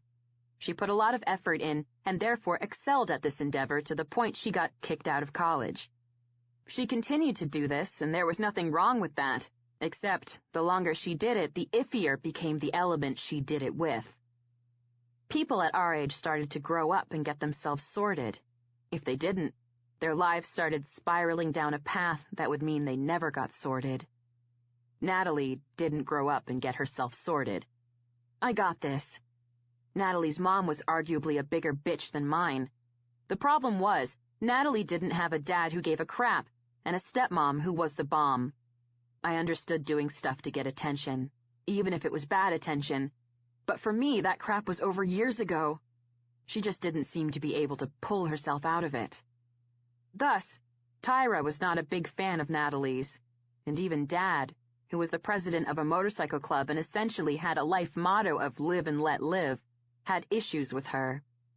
The short of the long of it was, they didn't like me hanging with her. Furthermore, Jason had hated her. Unfortunately, Natalie returned the favor. This put me in the middle, which was not a fun place to be. Jason was the kind of guy who pretty much laid it out if the situation warranted it, and he hated Natalie enough to lay it out. Natalie also wasn't the kind of person to keep things buried, so she didn't hesitate to share. This was not comfortable for me, but I was the kind of person who was growing up and getting my life sorted. I was also falling in love, so, naturally, rather than making a choice as such, I started spending less time with her and more time with Jason. She took the time I could give her without too much belly aching, and I worked at keeping our friendship close, even as it changed with the different paths our lives were taking. But when Jason died, she'd totally stepped up. She was there for me. She didn't breathe a word against Jason and kept her other crap separate. It was all about taking my back. 6 weeks ago, I needed her to take my back a different way. I was tired of no sleep. I was tired of the constant reminders that Jason wasn't there, and never again would be.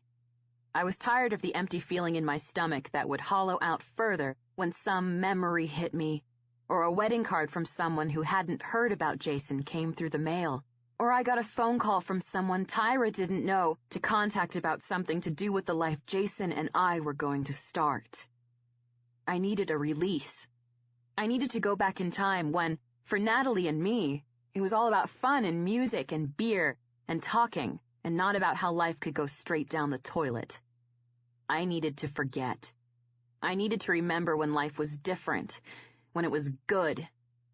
When things went wrong, I called Shy, because he wasn't like the other guys. He didn't know Jason, and he didn't like me. I figured, like any of my father's brothers would do, he'd come get me safe, and that would be it.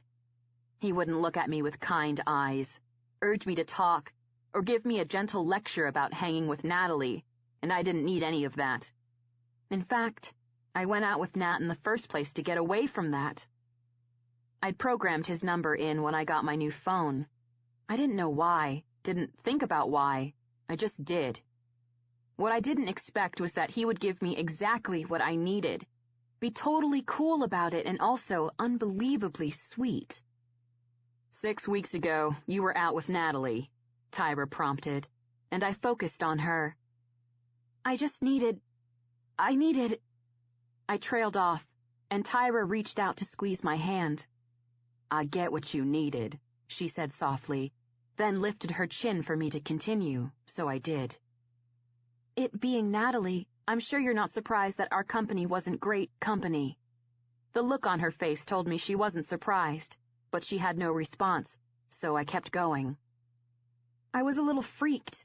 I called Shy. He came and got me, and the rest happened as I told you. The problem is, Shy was awesome, really cool, and I slipped out while he was sleeping and haven't seen him or talked to him in 6 weeks, which is not cool. Not sure about the not talking for 6 weeks part, but Shy is awesome, she declared, and I blinked. You think Shy's awesome? I asked in disbelief. I do, don't you? She asked. I don't know him very well. Or I didn't. I evaded. True, noticed that, she murmured. You're tight with all the brothers, but not Shy. Thought it was because of that huge crush you had on him ages ago, but whatever. Bottom line, he's a good guy. Tyra didn't know about what Shy did to me. No one did. I shared everything with Tyra, but not what he'd done. I didn't even tell Natalie about that, and I shared everything with her, too. That was how much it hurt. I'd loved him. It was a young, far-away love, but sometimes that was the most intense kind, or it was when you're young and you love someone from afar. He'd crushed me, so bad I couldn't even re-experience it by sharing. So I didn't. When I didn't speak, Tyra did. I like him. Your dad likes and respects him. He's great with your little brothers. He's actually great with all the brothers' kids. He's smart. He's funny. He works hard and he's loyal. Your dad says that if Dog or Brick wanted to step down as his lieutenant, he'd ask Shy to step up. I stared at her because this shocked me. That was huge coming from Dad. She kept talking. Says he's loyal to the club in a way that the recruits who didn't live through what the other brothers lived through when your dad was cleaning up the club aren't, because they weren't tested. They don't know how to be. Shy is, though, according to Tack. Shy's all about his brothers, the club, the family, so I'm not surprised he took care of you, Tab. Any of the boys would do that for you, not just for your dad. She grinned. Though, not sure any of the boys would put up with you singing a song from Les Mis. That shows your dad is right. Shy's more loyal than the rest if he put up with that. I rolled my eyes. She ignored my eye roll and asked, What did you sing, Master of the House? I rolled my eyes back to her. I dreamed a dream, I answered, and her grin faded. Dad had never seen Les Miserables. Dad would never see Les Miserables. Dad got a funny look on his face when I told him Jason was taking me to see Les Miserables. To Dad, a man taking his woman to a musical did not say good things. When I told him, he opened his mouth to say something, caught sight of a smiling so big I knew she was in danger of laughing Tyra, fortunately shut his mouth, and said no more. But Jason had a mother and 3 sisters who were into musicals in a big way. They dragged him with them, and Jason went, but he did this under duress. But not Les Mis. "Sweetheart," he'd said, "I saw the pajama game when I was 11 and had nightmares until I was 15. We won't get into what Cats did to me." "But Les Mis, Tab. Everyone has to see that." It meant so much to him, I went. And I had to admit I didn't get it through the first act. Jason had decided I needed to experience it, so he didn't tell me anything. And since they sang all the time, even the dialogue, I couldn't catch it all, and I had no idea what was going on. Luckily, there were some kick-butt songs, or the first act would have been wasted on me. At intermission, Jason saw the error of his ways, filled me in, and the second act rocked my world. Dad loved me, but he was never going to listen to musicals with me. Tyra loved me, and she didn't care about musicals, but she listened to it with me in the car all the time when we were off shopping or to lunch or whatever we did. She'd heard I dreamed a dream lots. She knew what I was saying. "Oh, Tabby," she whispered. "See?" I flopped to my back, stared at the ceiling, then moved just my eyeballs to her to see she'd shifted closer and was resting on a hand in the bed beside me. "It felt good," I told her, and she smiled. "Of course it felt good, honey. Shy's a nice guy who took your back and listened to you sing a sad song. It was what you needed, and he gave it to you." "No," I whispered, and held her eyes. "It felt good waking up in his arms." Her smile faded again. "Oh, Tabby," she repeated in a whisper, and I put my hands over my face. From behind them, I said, "It was messed up, crazy, wrong." I pulled my hands away, looked into her troubled face, and let it all hang out. "It was wrong, Tai-Tai. It was messed up. I forgot." "You forgot what, honey?" she asked gently. "Everything," I answered, rolling to my side and getting up on a forearm. "Everything, Tai-Tai. I was crying when I fell asleep and Shy was holding me, but somehow when we were sleeping he tucked me under him, tucked me close, and I woke up and all I felt was warm and safe and loved and right. That was all I felt, all I thought. All that went through my mind was how good all that felt." "Is that bad?" Her tone was still gentle, but now also cautious. "Yes," I hissed. "How?" she asked carefully. "Jason didn't hold me." She closed her eyes and opened them when I carried on, and I did so thanking God I could talk to Tyra about everything. "He was loving and he could cuddle, but not, in bed. He was a hug and roll guy. After we, I let that hang, then went on. "He hugged me, let me go, then rolled away. He was sweet about it, but that just wasn't his thing. He liked to sleep in his space, and he left me to mine. I'd never had that. Not ever. Not from a guy. Not until I got it from Shy. And I liked it. It felt good. No, it felt great." "Tab," she began. But I was on a roll, so I blathered on, talking over her.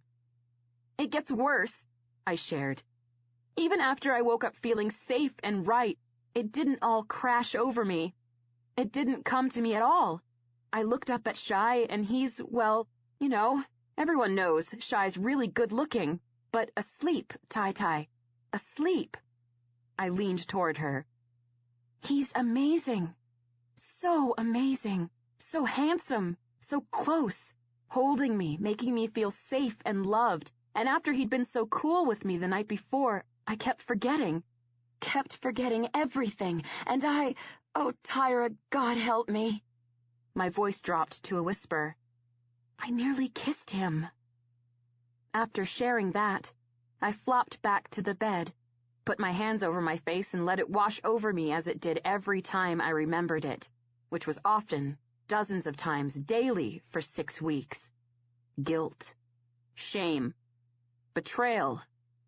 Tabby, honey, look at me, she called gently. I pulled in breath behind my hands, then I dropped them away from my face and looked at her. She was smiling at me, just as gently as she was talking to me, and it hit me, not for the first time, not by a long shot, that I loved Tyra Allen a whole lot. I'm glad you shared that with me. Your dad has been concerned and even more concerned lately, thinking that something else was not right with you, she told me. There it was. Proof my father wasn't stupid and I couldn't pull anything over on him. It was a betrayal to Jason, I whispered, and admitting it out loud hurt worse. She kept talking gently even as she grabbed my hand and squeezed. It wasn't, Tabby. It's natural. It's proof you're healing. I shook my head, but she squeezed my hand again. It is, honey, she pushed. This sucks. It sucks huge. So huge there are no words for how huge it sucks. And I would say you're too young to process it, losing Jason the way you did when you did. But honestly, you could be 103, and you wouldn't have lived enough life to be able to process that kind of loss. Jason was a good man, and he loved you. He deserves your grief. But he loved you, and he'd want you to heal. Move on. Find happiness. I shook my head again, and she dipped her face closer and kept going. I understand why you feel the way you do, but what you need to understand is that's part of the process. Having those feelings. Remembering you're alive. Remembering there are good things to look forward to. You're young, Tab. You have a lot of life ahead of you. What happened with Shy is reminding you that life is out there for you when you're ready. Those feelings you had with Shy are natural. They're good. They are right. More so for you now because they indicate you've begun the process of healing. I totally forgot him, Tyra, I returned. I totally forgot Jason for whole minutes, lying in the arms of another man. Worse, I cried, sitting up and twisting toward her to see she reared back. It felt, I stammered, unable to get out what I hadn't really even admitted to myself. Then I pushed it out. Beautiful. Waking up that way with Shy, it felt... Oh, God. Was I going to say it? I was going to say it. Better, I finished. I watched as her eyes blanked, hiding her reaction, and I knew what that meant, so I cried, See? I'm messed up! She reached out, snatched up my hand again, and shook it. You are not messed up, Tabby. You're a woman and Shy's a man, a good-looking one who was there for you when you needed him, and he handled you with care. Your feelings are natural. They are beautiful. They are right. There is nothing wrong with forgetting. I want to be gentle with you, honey. I know you don't want to lose Jason now, even only having him in grief. But in all honesty, you'll get to the point when you'll forget for days, then weeks. She squeezed my hand as my heart squeezed, and she finished. And so on. It will happen, and that's healing too. And you might not believe it, but I do. I totally do. I know he loved you enough not to want you to forget him completely, which you never will. He'll always be a part of you. But enough so you could be happy. I know that, Tab. I also know, God forbid, the roles were reversed. You'd want that for Jason too. Nothing. Not one thing you did or felt that night was wrong or shameful. I don't think so, and I don't think Jason would either. I had to admit, she was right about that. Jason loved me, and I loved him. And although it would suck huge for him as it did for me if he lost me, I loved him enough to hope he'd eventually be happy. "I get you," she said softly. "I so get you, Tab. Spending time with Natalie, calling a brother to take care of you, having the feelings you had. You are not doing anything wrong, except being way too hard on yourself. In this time especially, my beautiful girl, you need to be gentle with yourself. Please, stop beating yourself up." Okay, I had to admit she might be right about that, too. "Okay," she pressed, and I nodded. "Okay," I replied quietly, and a small smile curved her mouth. Then she let my hand go, but lifted hers to tuck my hair behind my ear before she ran a finger lovingly along my jaw, and her hand fell away. Now, since I'm laying it out, what I say next does not take back anything I said before, but it has to be said. Shy is a good guy and he did right by you. What you felt was natural and part of healing. Going out with Natalie was what you needed, and when you felt the situation was unsure, you did the right thing and called a brother to take care of you. But I caution you, Tab, to learn from these things, how they went wrong and how they made you feel. I know you love Natalie, but I also know you know she can be trouble. From what you said, I know Shy handled you with care, but I also know you know how he can be trouble for a girl who's lost something precious and may be vulnerable. One could say I knew that. Tyra wasn't done. I can't imagine Shy would ever go there with you, but Shy's Shy, and everyone knows all the ways he is, the good and, for a woman, the bad. Don't get mixed up feeling those good feelings you had with him or any man. Assess where you are, and only move forward in that part of healing when you're genuinely ready. Not going for that hit that is meaningless just because it feels good and makes you forget. Am I making sense? She was. She totally was. She was also right. Shy took my back and handled me with care. But Shy was Shy, and that wasn't where it was heading. I wasn't that for him. He'd made certain to heal the breach, but that was as far as it went. I couldn't really mess up and mistake it for something else. I made him cookies, I told her, and she blinked. You made him cookies? We played pool. We bet on the games we played, and he bet me for cookies. I made them for him. They're in the kitchen. I also didn't phone him for 6 weeks even after he was great with me, and now well, I threw out a hand. I don't know how to face him, what to say, how to excuse the fact I didn't call to say thanks or even hi. Her eyes moved over my face and hair. I saw something flash in them before she hid it, caught my gaze, and grinned at me. Shy bet you for your cookies. I grinned back and muttered, "Shut up." Maybe Shy isn't as sharp as Tack thinks he is, she remarked. I warned him. He said he wanted cookies. Something else flashed in her eyes again before she hid it. Again, and I gave her that play. I did this because when I needed my own headspace, she gave it to me. It would be uncool not to return the favor. Okay, this is the plan, she declared. I take your car and the cookies to the roast. I tell everyone you aren't feeling great and ask one of the guys to bring your car back tomorrow. You take tonight to relax and reflect. She grinned. Or not reflect and just relax, whatever you need. Then, in your time, when you're ready, you find your way to connect with Shy and share gratitude. He'll know by the cookies you didn't forget. That sounded like a plan, and, as usual, Tyra sorted me out. Thanks, Ty-Ty, I said softly. Anytime, honey, she replied softly, then shifted to move off the bed, ordering, Right, cookies.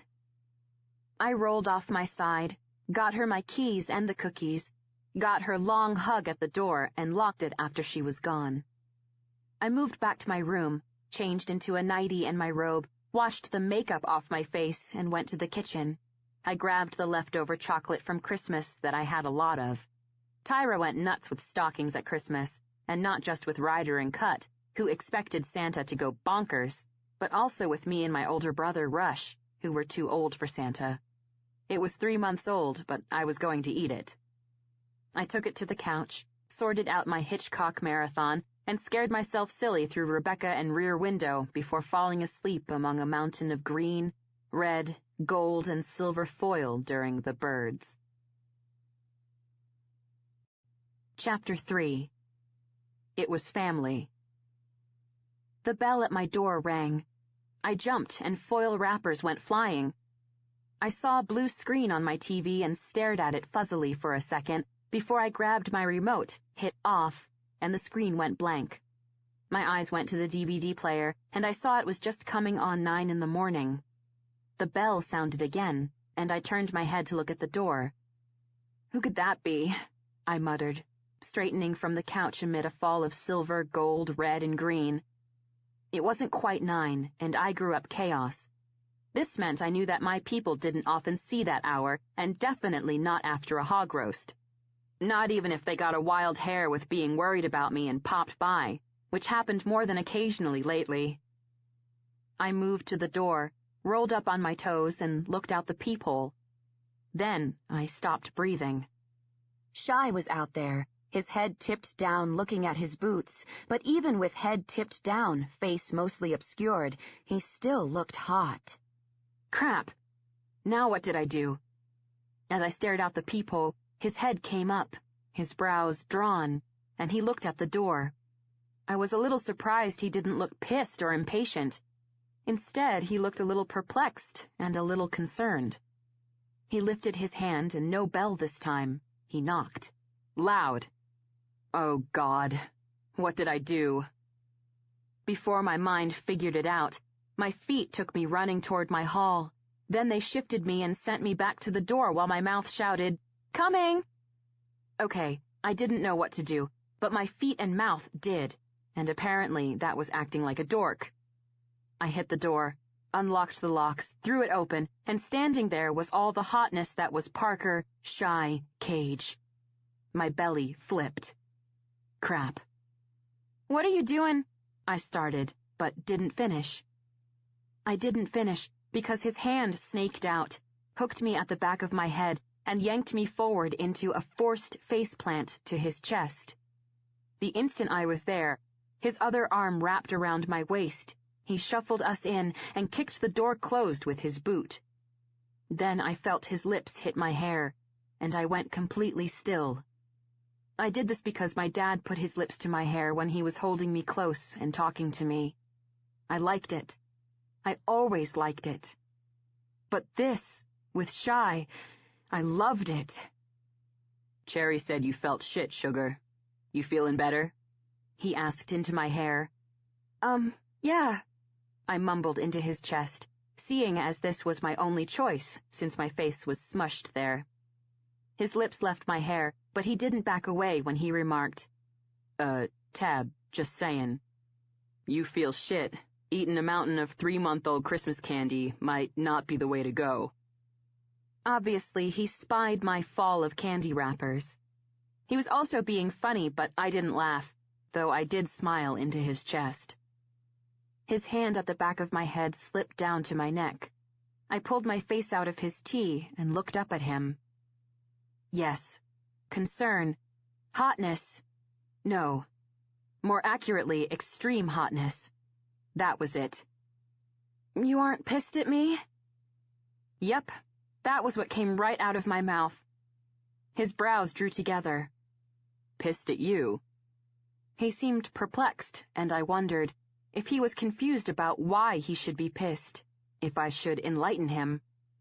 As was often the case with me, my mouth decided before my brain did, and it started blathering. "For not, when you were so cool with me that night. Me not calling to say thanks for being so cool, which was uncool." His face relaxed. His startling green eyes grew warm, and he replied quietly, "Baby, being your safe harbor doesn't come with me getting pissed when you gotta do what you gotta do when you gotta do it. It also doesn't come with me expecting you to explain why you did what you had to do. Being your safe harbor means letting you do what you gotta do, when you gotta do it, and not getting pissed. That was a good answer. And cool. And sweet. Crap. He gave me a squeeze, let me go, then moved around me, sauntering with his long, lanky, loose-limbed biker badass grace toward my couch, saying, "You're feeling better. I'll make you breakfast." I wasn't listening, and this was mostly because I was engaged in watching him moving, bending, and scooping up Christmas candy wrappers, balling them into his fist. As I was occupied with this, I also was wondering how he could be all long, lanky, loose-limbed biker badass while cleaning up Christmas candy wrappers. Further, as I always did around Shy, even when I was holding my grudge, I was thinking he was all kinds of handsome. Thick, dark, overlong hair, strong jaw that was so cut it jutted out a bit at the hinges. Those green eyes, the chaos tats on the insides of his forearms, the small silver medallions hanging from thin black leather cords around his neck, the flat black leather straps around his wrists that had thick silver bands punched with insignias, the chunky silver rings on his fingers. Amazing. He turned to me. "Tab, honey, you want breakfast?" I came to with a start and looked up at him. "Breakfast?" "Yeah, breakfast. You're feeling better, I'll make you some." "I don't have any food in the house," I told him, and his brows went up. "You don't have any food in the house?" "Well," I did a quick mental inventory, figured he wouldn't want tuna or ranch-style beans for breakfast, then suggested, "We could have Pop-Tarts." His lips twitched and he shook his head. "Not sure Pop-Tarts are good sitting on a mountain of Christmas candy. I'll take you out." My belly flipped again. He'd take me out. For breakfast? "Pardon?" I asked. He tossed the ball of foil on my coffee table. It bounced off the other side, went rolling across the floor, and stopped a few feet in front of the TV. "I'll take you out for breakfast," he mostly repeated. My eyes left the ball of foil and shot to him. I started, then found, for once, my mouth couldn't go on. "Tab, babe." He came at me. "Get a move on. Once you get dressed, we'll go." He made it to me, grabbed my hand, and pulled me to the mouth of the hall. He stopped us there, and I looked up at him, still frozen. "Get," he ordered softly. "Breakfast." Then he put a hand in the small of my back and gave me a gentle push. Seeing as he pushed me, however gently, and my body's momentum was taking me down the hall, I got and scurried to my bedroom, wondering if I could have breakfast with Shy, or even if I should. But the fact of the matter was, he'd shown at my house after I hadn't talked to him in 6 weeks, and he wasn't pissed or in my face. He was concerned and wanted to take me out for breakfast. So I hit the shower, thinking I not only could do this, I should. He'd faced our history straight on, guided us around it, and obviously, with the way he was being now, he intended to keep us firmly on that path. And Tyra was right. He was chaos, a brother, family. He'd done what any of the brothers would do that night, looking out for me. Yeah, I definitely should do this. 45 minutes later, I decided not only that I shouldn't, but I couldn't. This was because even though I gave my legs a close shave last night while getting ready for the hog roast, I did it again. I also couldn't because I pulled out my favorite Harley tee, one that was buried in a drawer, one that I hadn't worn in years, one that fit great, and since it was tight at my breasts, that made it even better. And further, because I had on faded jeans, a fabulous riveted belt, and high-heeled boots, and I'd fluffed my hair out and spritzed it with that stuff that made it look all beachy and cool. I'd also put on makeup even though I didn't intend to. I had put on a hint of makeup, just blush and mascara, but I decided on liner. Then decided liner looked stupid without eyeshadow, so I put on eyeshadow. After all this, I decided makeup didn't look good without appropriate accessories, so I layered on the silver, and now I was totally made up, done up, and mostly tricked out. Which was stupid, Again. And wrong. And it meant I should not, could not, go to breakfast with Shy. The problem was, he'd been waiting for 45 minutes, and I knew from a lifetime of experience that bikers weren't all that patient. To fix the damage, I'd need a new outfit and a face rub down, and I didn't have time to select a new outfit. That could take 20 minutes alone. For that reason, I knew I had to do this. He was being cool and sweet. It was just breakfast. So I walked out of my bedroom in order to do it. I turned the corner at the end of the hall and saw Shy leaning into his arm at the bar, head bowed, hand scratching on a piece of paper. My first thought was he was left-handed. My second thought was that I found that extremely interesting. My third thought was that Shy looked perfectly at ease in my kitchen, like he'd been there dozens of times before, like he was comfortable there, like he belonged there. Crap. My apartment was in a decent complex that was well taken care of. However, it was old, though not that old. It was also worn, but not that worn, and the appliances weren't great, but they weren't that bad. It was as good a place as any to wait it out until my new life started. I wasn't going to be there long, or so I thought. The rent was super affordable, so why not? That said, I moved in and made it mine with funky stuff I liked, and I had to admit I was comfortable there. It was small, cozy, took very little time to clean, and was close to the hospital and chaos. Jason lived in a 3-bedroom townhouse that he bought for us to move in together when our lives started. The townhouse was not worn or old, and the appliances were awesome. Jason had grown up in a suburb of Denver, and his parents and one of his sisters still lived there. He'd never had worn or old. Anytime something got too old or broke down, his father replaced it. Jason hated my apartment. Not frequently, but often enough to make his point, when we were cuddling on the couch watching TV, or he was sitting on a stool at the bar watching me ruin dinner. He'd say something like, "Can't wait until we can get you out of this pit." It wasn't a pit. It was old and worn, but it wasn't a pit. Jason thought it was a pit. Looking at Shy leaning into the counter, he didn't look like he thought my place was a pit. He didn't look like he thought anything except whatever he was scratching on the paper. "We'll go to Racine's on my bike," he muttered, not looking up. "Tug's bringing your ride back later. When we get back, we'll take it and get you to the store. I did an inventory, and seriously, Tab, you need to stock up."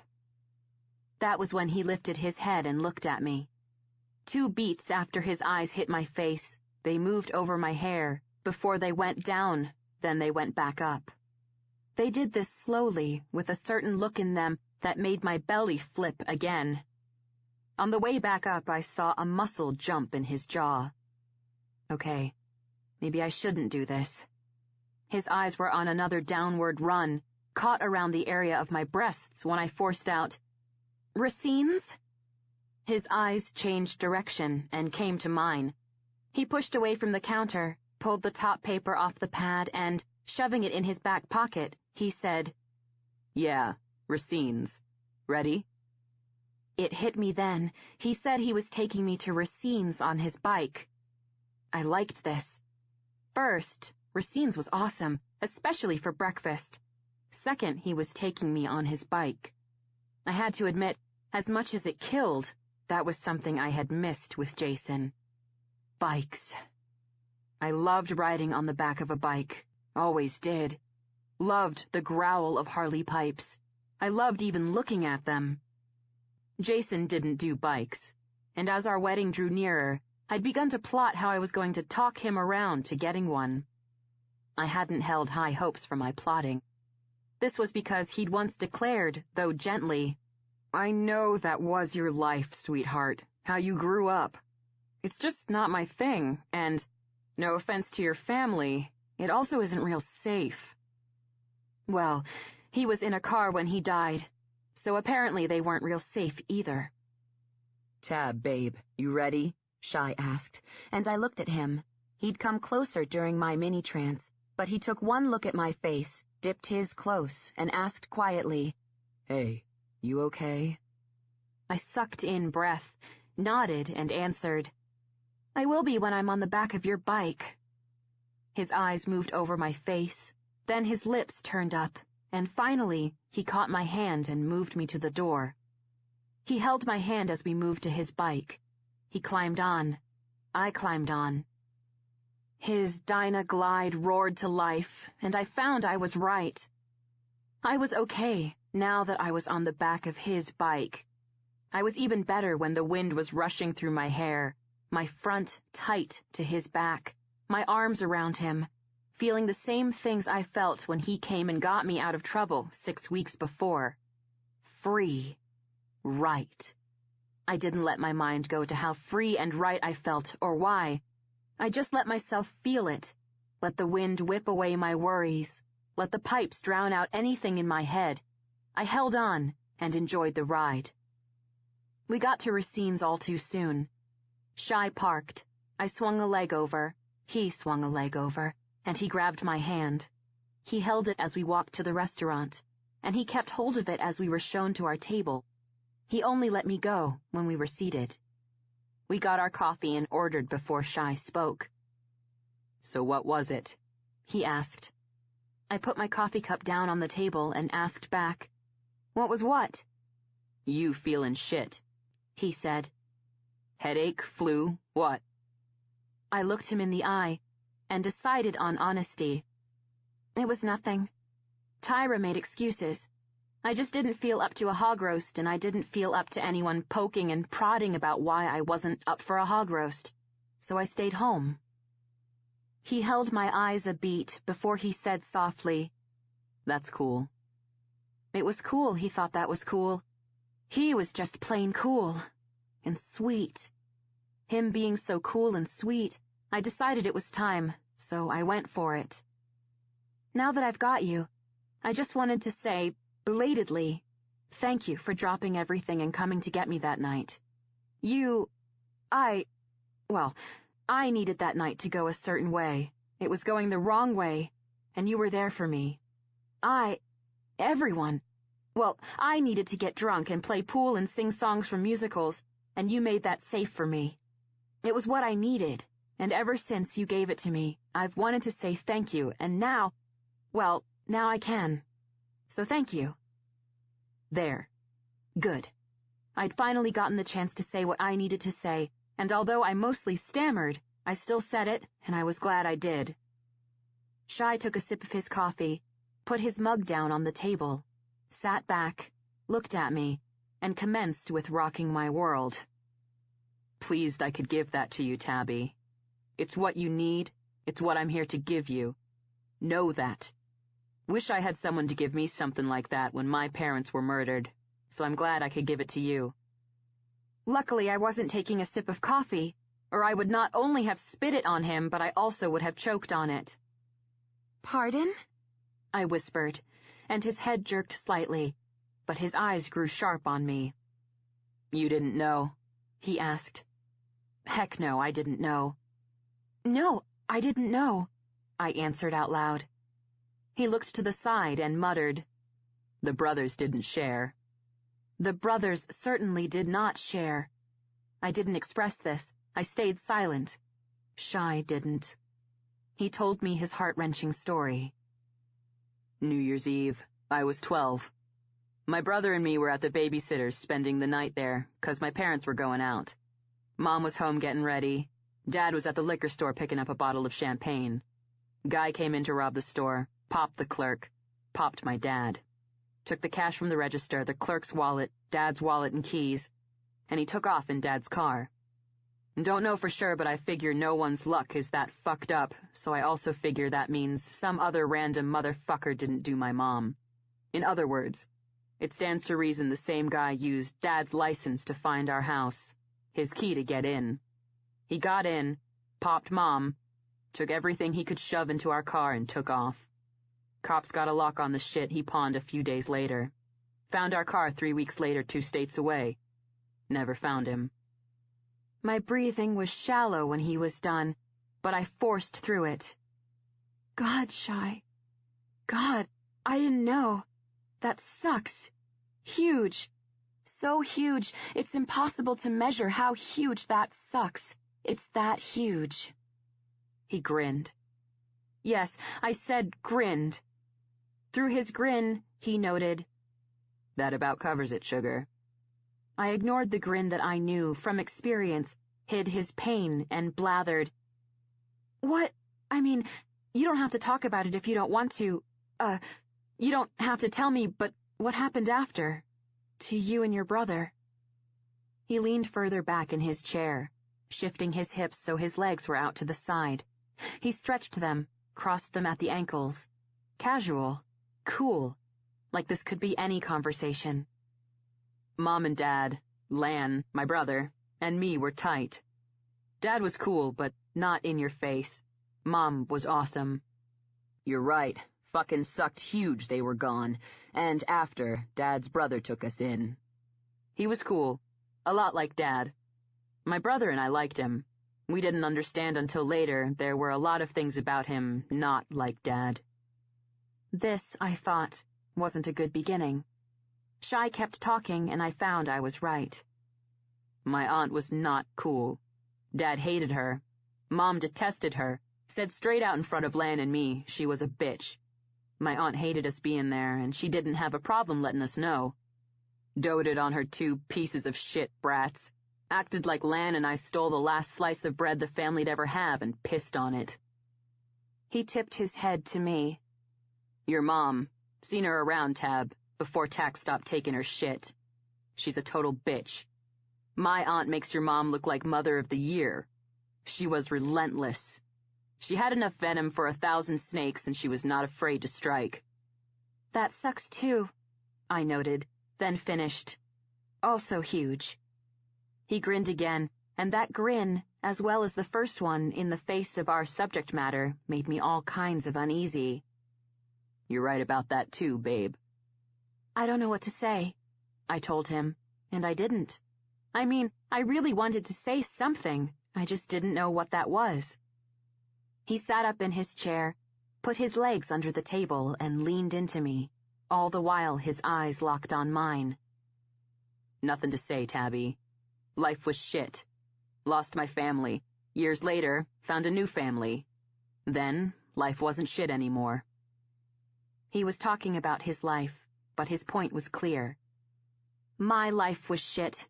I lost Jason, but someday, life wouldn't be shit anymore. He was right, and so was Tyra. Losing Jason at all, much less at his age and 3 weeks before our wedding, sucked huge. So huge it was impossible to measure.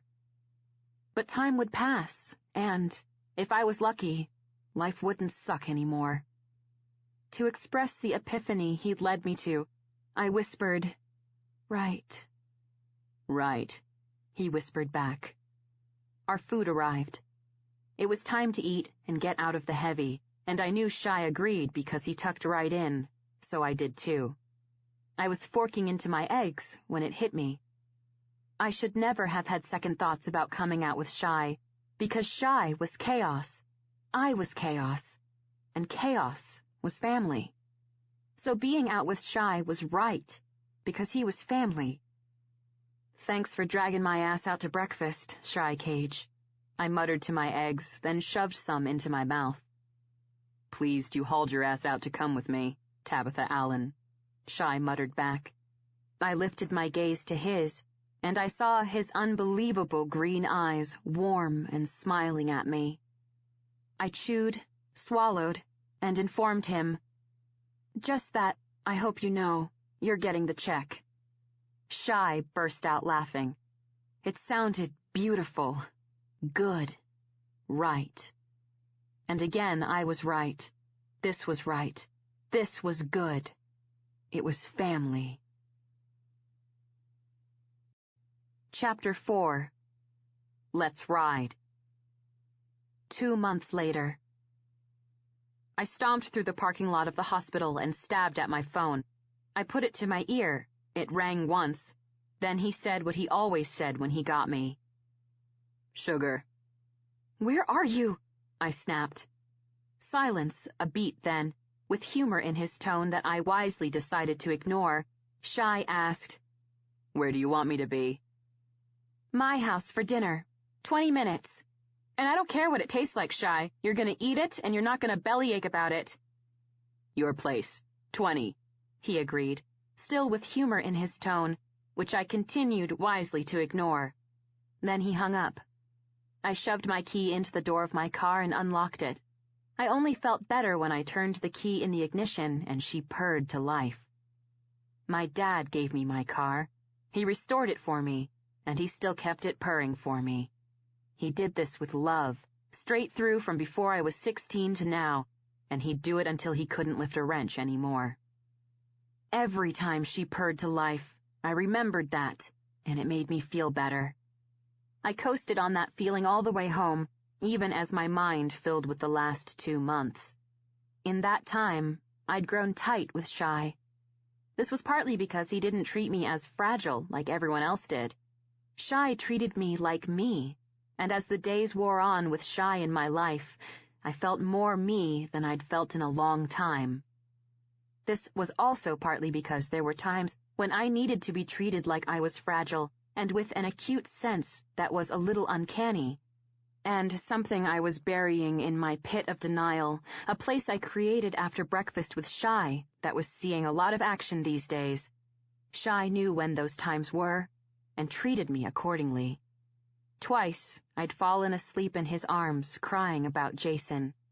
Twice, I'd woken up when he'd picked me up, cradling me and carrying me to bed. I felt it when he laid me down. I felt it when he pulled the sheets over me. Last, I felt it, but was burying it in my pit of denial, when his lips brushed my temple and he moved away. Incidentally, I was also burying in my pit of denial how it felt to be carried and essentially tucked into bed by a hot guy. Since we'd gotten tight, it went without saying we spent a lot of time together. He came over and I ruined dinner. We talked, then we watched TV. I went to the compound and we played pool or sat on a couch, gabbed and sometimes laughed.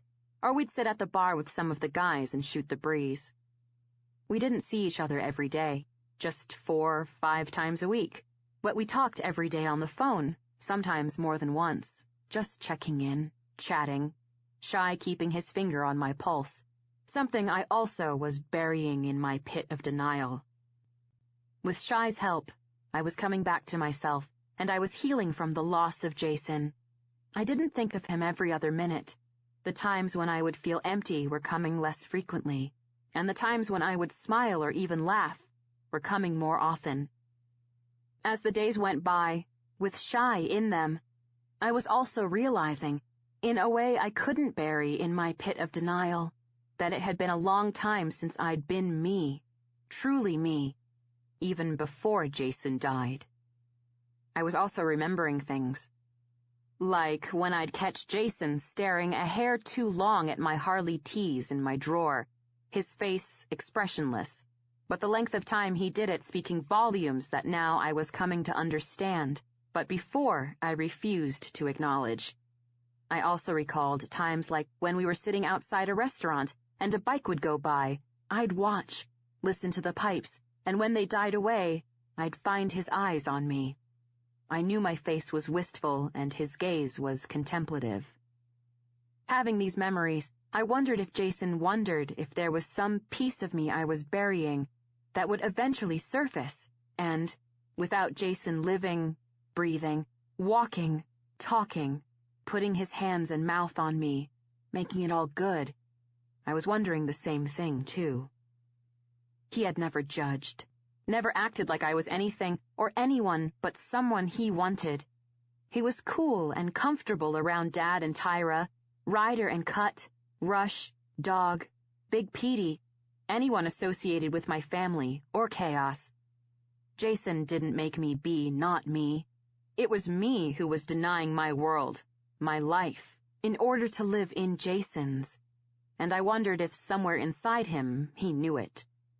Dad knew it, and was concerned about it. Before Jason died, he'd talked with me about it, shared that it wasn't an easy choice to step out of the world you knew and live in another one. But then, I'd had Jason and he was the one for me. I knew it. I had no questions, no doubts, not a single one. so I didn't rethink my decision because I knew it was the right one. Now, I was wondering, and it bugged me, these questions, these doubts surfacing when he was gone. On the drive home, as my mind sifted through the last 2 months, it didn't settle on happy thoughts about Shy or me coming back to me, but I wasn't thinking gloomy thoughts of doubts about Jason either. I was thinking pissed-off thoughts about work. Life was life, and kept going even when you were struggling to deal with the crap it hit you with, and sometimes it hit you with more crap before you were ready for it. And currently, my life was hitting me with more crap, namely Dr. Dickhead.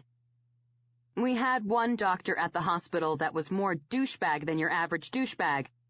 So much so, he'd win Douchebag of the Year if there was a competition, and I'd had a run-in with him that day. When Shy showed at my house, I was still pissed, banging around in my kitchen, rock music blaring loud from my stereo. He'd used his key. I didn't give him a key. He'd confiscated one in order to lock up the first night he carried me to bed post-crying jag. I also didn't ask for it back. His eyes came to me. I glared at him, and then I wisely ignored his lips curving up even as his eyes went to the floor, unsuccessfully hiding his smile from me. He thought it was amusing when I got in a snit. I didn't find anything funny about it. His long legs took his lanky, loose-limbed frame to my stereo, and he ratcheted it down from the 10 it was at to about a 3, a move that was so anti-badass biker, if his brothers knew he did it, they would likely have thrown him out of the club. Once he did this, he moved to my fridge, where he pulled out 2 cold ones, popped the caps, and set one beside me. Then he sauntered around the bar, sat his behind on a stool, and leveled his beautiful green eyes with their rims of dark, thick lashes at me. Before he could say a word, I announced, "We're having hamburgers because no one can ruin hamburgers, even me." I grabbed the beer he got me and took a hefty pull. When I dropped it and looked at his face, I knew he disagreed. His eyes flashed with humor, and he pressed his lips together. He'd eaten my food. He knew I could ruin anything.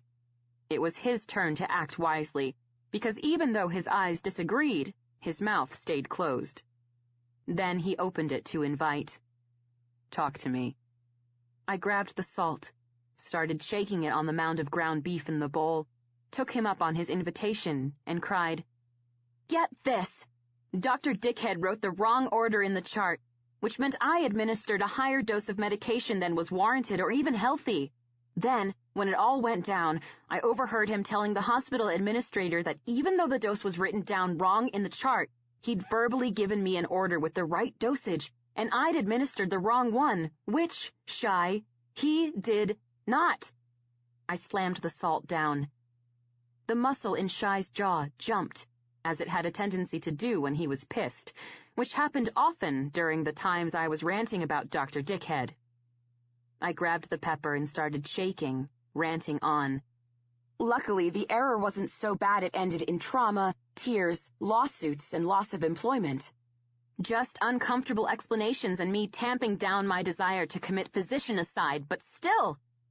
I ended my last word on a high-pitched note, slammed the pepper down, grabbed the minced dried garlic and resumed shaking and blathering. "The hospital administrator knows he's a douche." She talked to me for all of 5 seconds before she nodded and took off. Still, it was a pain in my ass. "Tab," Shy started, but I chattered on right over him.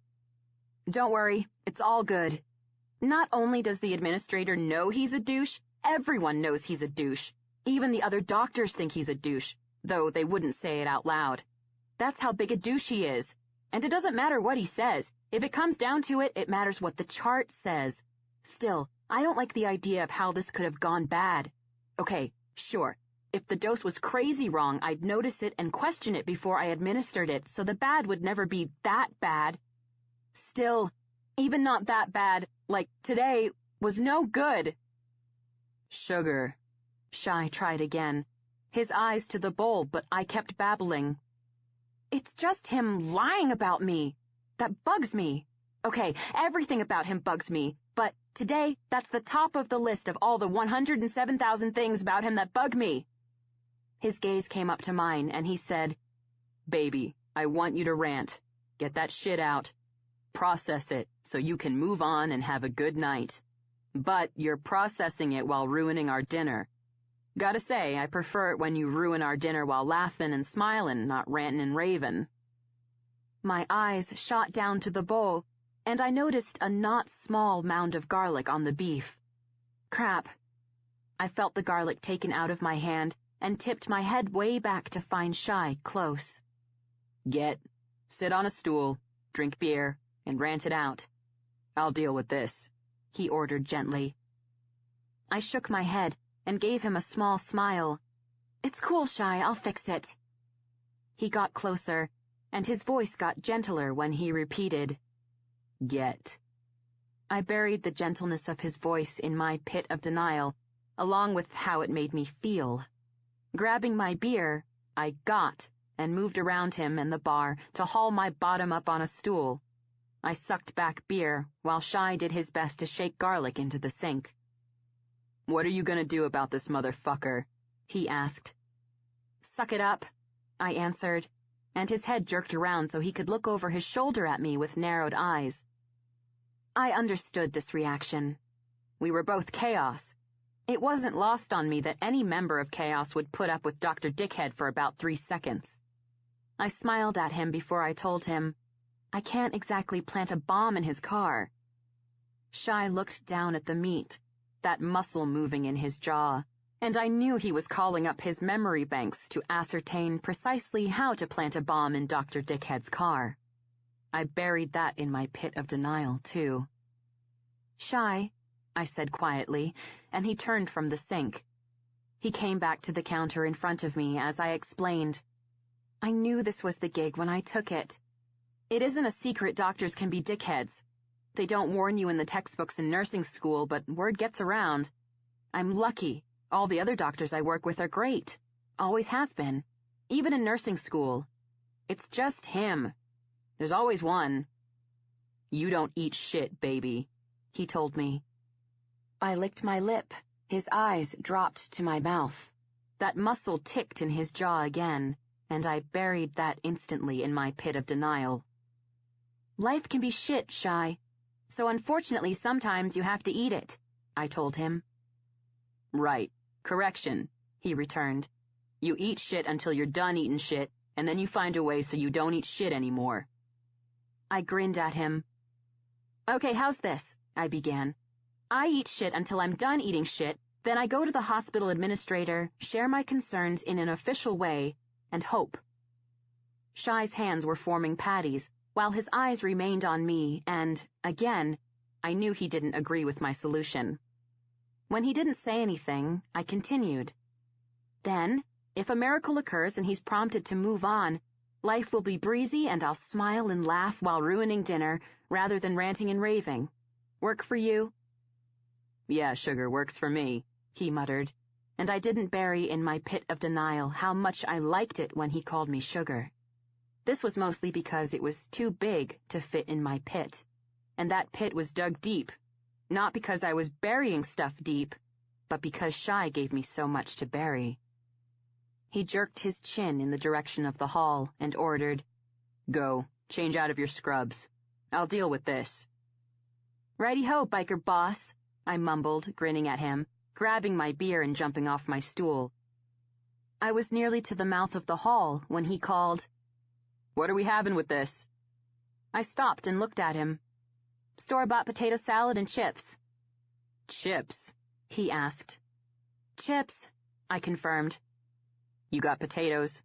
he asked, and my grin became a smile. "Only because you bought them for me the other day," I answered. "You got oil?" he went on, and my smile got bigger. "Only because you bought it for me the other day." "Then we'll have fries," he muttered to the patties. "Fries?" I asked, and his eyes came back to me. "Fries," he answered. "Homemade fries?" I sought added information. "You got potatoes, oil, and a knife. All you gotta do is cut 'em up, fry 'em up, and if you're feeling feisty, season them. FYI, biker boss, I'm feeling feisty. I threw out my thinly veiled order. Shy grinned as he put the patty on the broiler pan and turned toward the sink, murmuring, "My girl's feeling feisty, she'll get seasoning." I buried how that made me feel, too. Even so, I still strolled to my bedroom smiling. I was changed into an old Motley Crue tee and cut-off jeans, and still smiling when I moved back toward the kitchen. Shy was giving me back me. He was guiding me to healing. He was keeping me company in a way I liked. He treated me like me when I needed it, and he treated me as fragile when I needed that. He listened to me moan about work, he stocked my cupboards, and he made me homemade fries. Seriously, I could love this guy. I hit the kitchen, and Shy had the oil going and a small mountain of sliced potatoes on a cutting board. I walked to the fridge, got us 2 fresh cold ones, and put one on the counter beside him. Then I moved around the bar and hefted myself up on a stool. "Thank you for bringing me back to me." Yes, that was what came out of my mouth, and I knew my words weren't a figment of my imagination, unfortunately, when his eyes came to me. "Say again, honey?"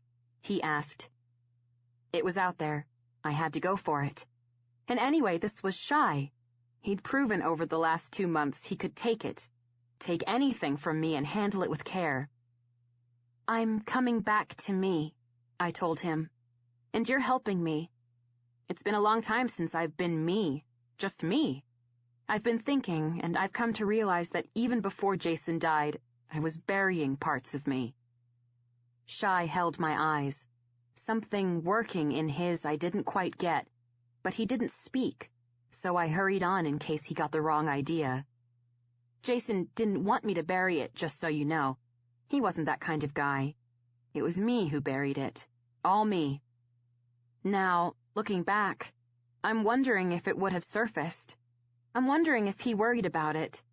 I'm wondering if we might have—" "Stop that, babe," Shy commanded quietly, and I blinked. "Pardon?" "Way you say it. You were into that guy and he was into you. Don't ask questions that will never have answers. You'll drive yourself crazy with that shit. Just remember, you were into him, he was into you. It was all good. And don't fuck up good memories with questions that have no answers and never will." He was right. Totally.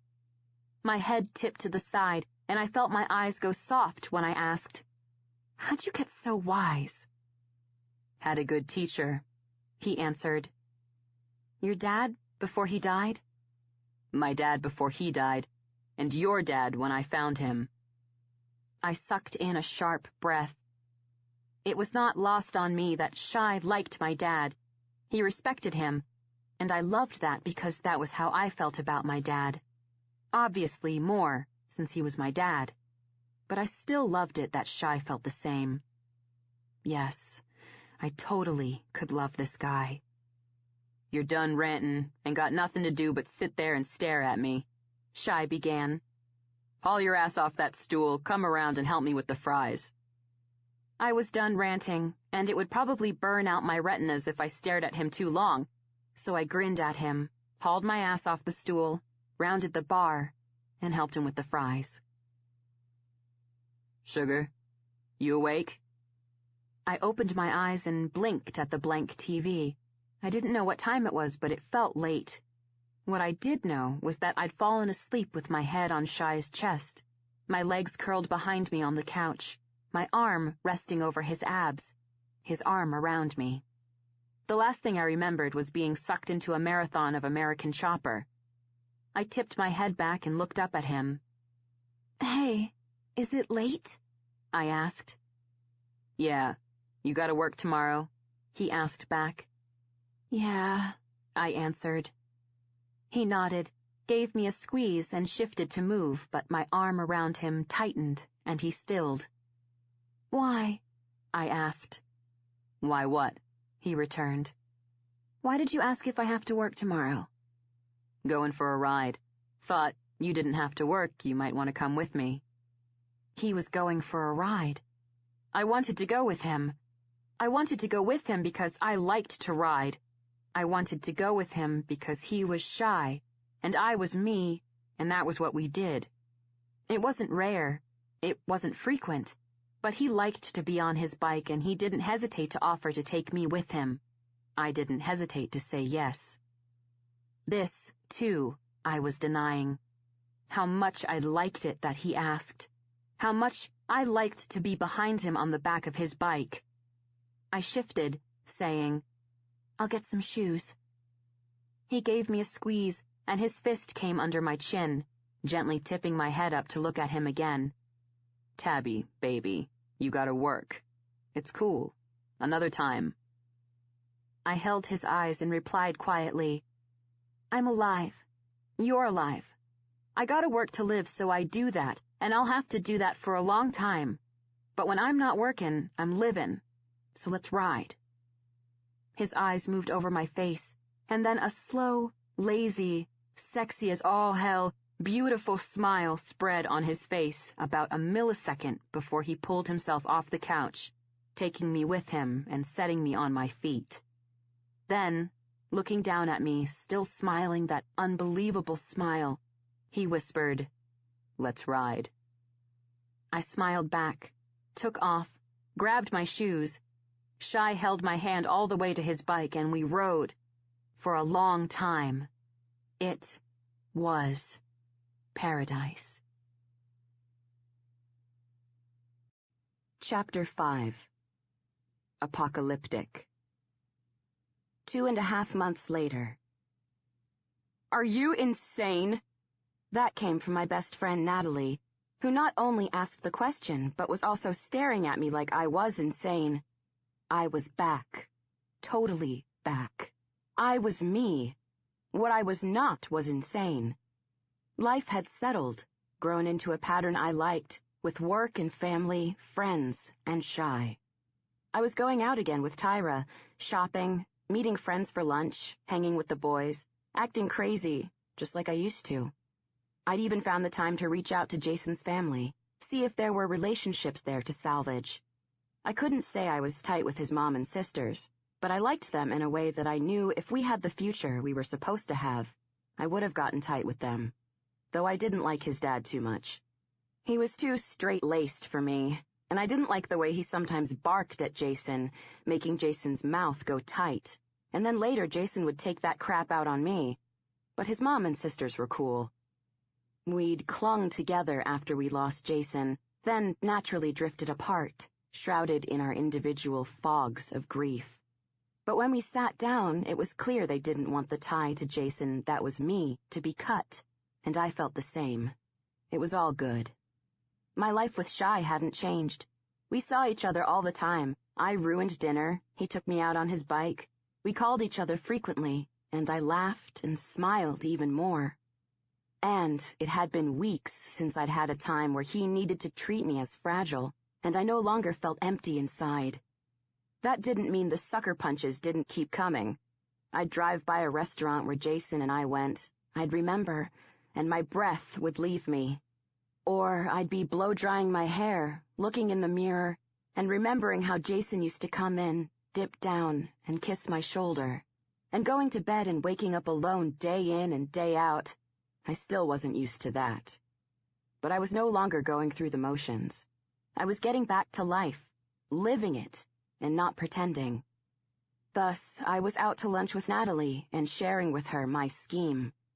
I looked into her pretty gray eyes framed by flawless peaches and cream skin and halo of fabulous ash blonde hair with kick-ass highlights, and I narrowed my eyes.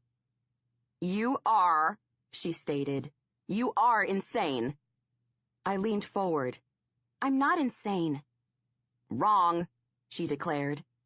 "I didn't say I was gonna go out and hunt down the man who killed Shy's parents."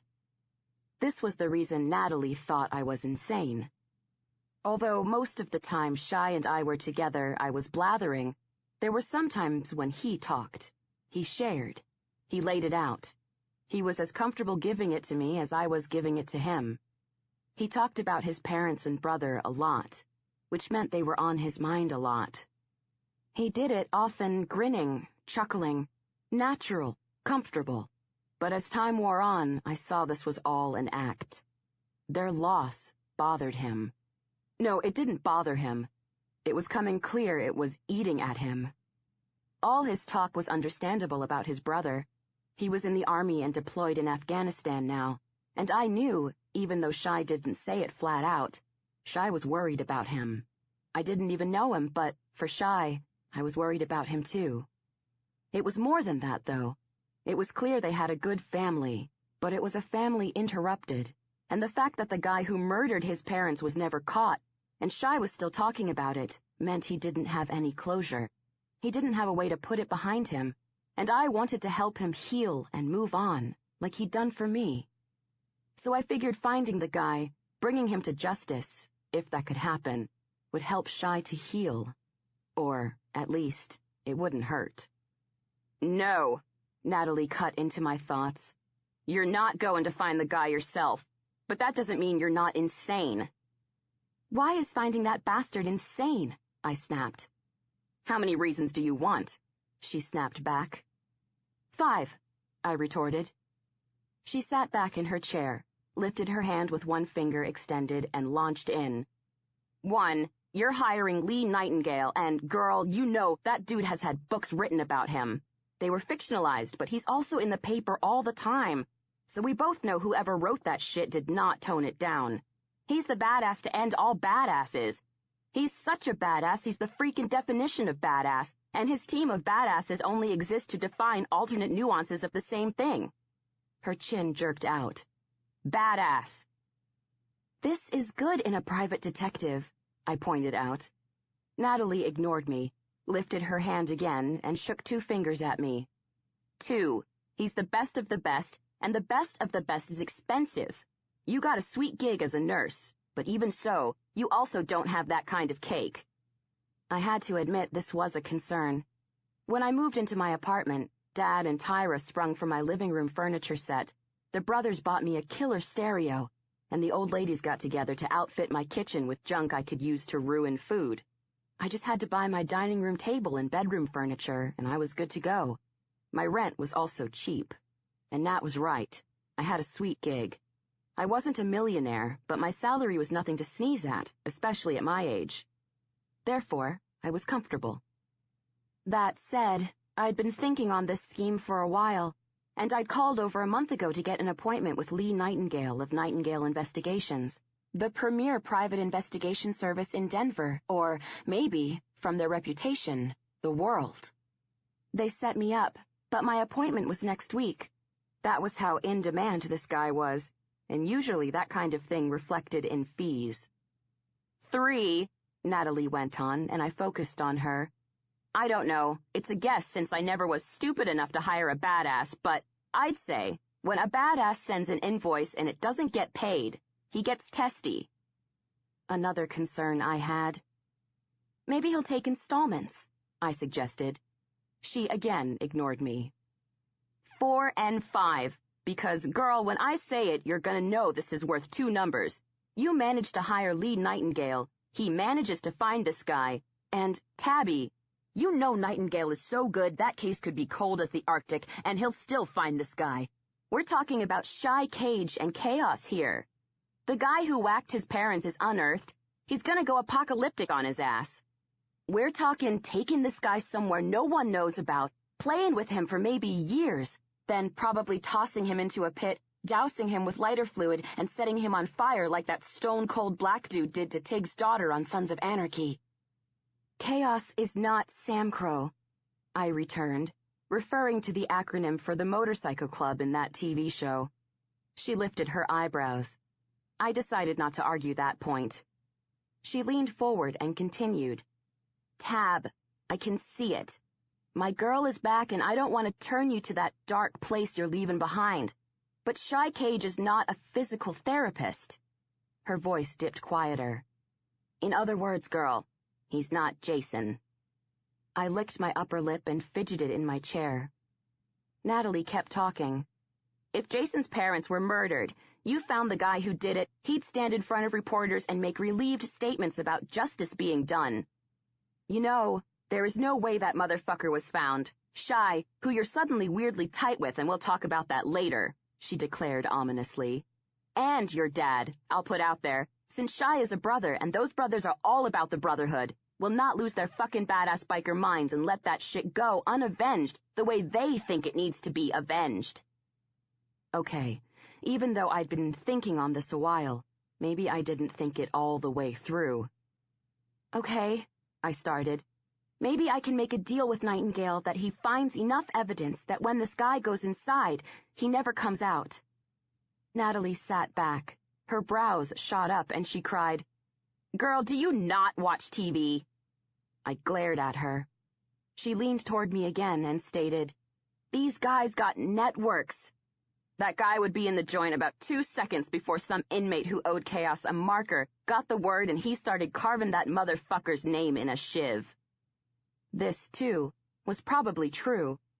I leaned toward her and admitted, "Natalie, he's been super cool with me. You're right, we're tight and he talks about his folks all the time. I have to do something." "Now we're talking about what I want to talk about," she informed me. "Tell me, how in the fuck am I in your kitchen for 4 hours last week helping you botch batch after batch of cookies to get one good enough to give to Shy Cage?" "I told you. We had a bet, we played pool. I lost." "Bullshit," she returned, and shook her head, her eyes moving over me, her face getting soft. "Tabby, I love you. I watched it happen. I watched you tossed into the pit of despair when you lost Jason. I took that fucked up ride with you, and I'm tickled freaking pink that you're finding the other side and coming back to you. And babe, hear this. It's been months. And it's time. Your girl parts are growing cobwebs. You need to get back in the saddle." She held my eyes and her voice dipped quiet. "But not with Shy Cage." I felt my back go straight, and I told her, "It isn't like that." "You on the back of his bike?" she asked. I ignored that question and said again, "Nat, it isn't like that." She leaned further over the table. "Listen to me, Tab. I gotta give it to you straight, and it sucks, but here it is. You know I didn't like Jason. Thought he had a stick up his ass. I knew he didn't like me. I know that was shit for you, and I'm sorry. Make no mistake, that apology is straight from the heart. Looking back, wish I played that differently. I didn't, and I gotta live with that, him being gone. I also know, much as I hate to admit it, he loved you. Loved you like I've never seen." I felt my breath hollow out, and her hand came across the table to grab mine. "And, girl, burns in me to remind you of this shit, but I gotta. You are never gonna get that back. It's gone. He's gone. Still, even having that good from him, that doesn't mean you might not find something even better. You just gotta get your ass out there and look." "I'm not ready for that," I told her. "You are," she shot back immediately, and I started to get pissed. "I am?" I asked sarcastically, pulling my hand from hers. "You know, did you lose your fiancé 3 weeks before your wedding and I missed a memo?" "No, I watched my best girl endure that shit and pull herself through, but you can't get frozen in the process and not see it through. It's been near on a year, Tab. It's time to see that process, though. Saying that, girl, you get to the other side and move on. You don't do it with the likes of Shy Cage." I felt the idea of moving on in life with Shy settle in my belly in a way that I immediately transferred it to my pit of denial. Then I hissed, "Natalie, it isn't like that." She shook her head, but her eyes never left mine. "Maybe not for you, but that boy is all about pussy. You think with you being all sassy and hot and sweet and funny, he's not doing the time in order to get payback?" "No," I clipped. "I don't think that." "Well, you also know I have occasion to rub up close to the circles Chaos runs in, and I know Shy Cage. I've seen him around a lot, and babe, he gets around a lot. Lee Nightingale defines badass, Shy Cage defines dog." "He's a brother. He's family," I snapped. "He's a dog, Tabby, and you can't forget that. If he's being cool with you, awesome. Pleased he's given that to you. Take it. You need family. I'm just telling you to keep your eyes open and watch your heart. Or, more to the point, watch your ass, because if you don't, Shy'll tap it. I rolled my eyes. No joke, she stated. I rolled my eyes back to her. I'm thinking I liked it better when you treated me like I was fragile. Kiss that goodbye, she retorted. Great. I sucked in breath. Nat, honestly, we're just friends, I whispered, and she studied me. Then she whispered back, I believe you. I nodded. But do you feel me? She pressed.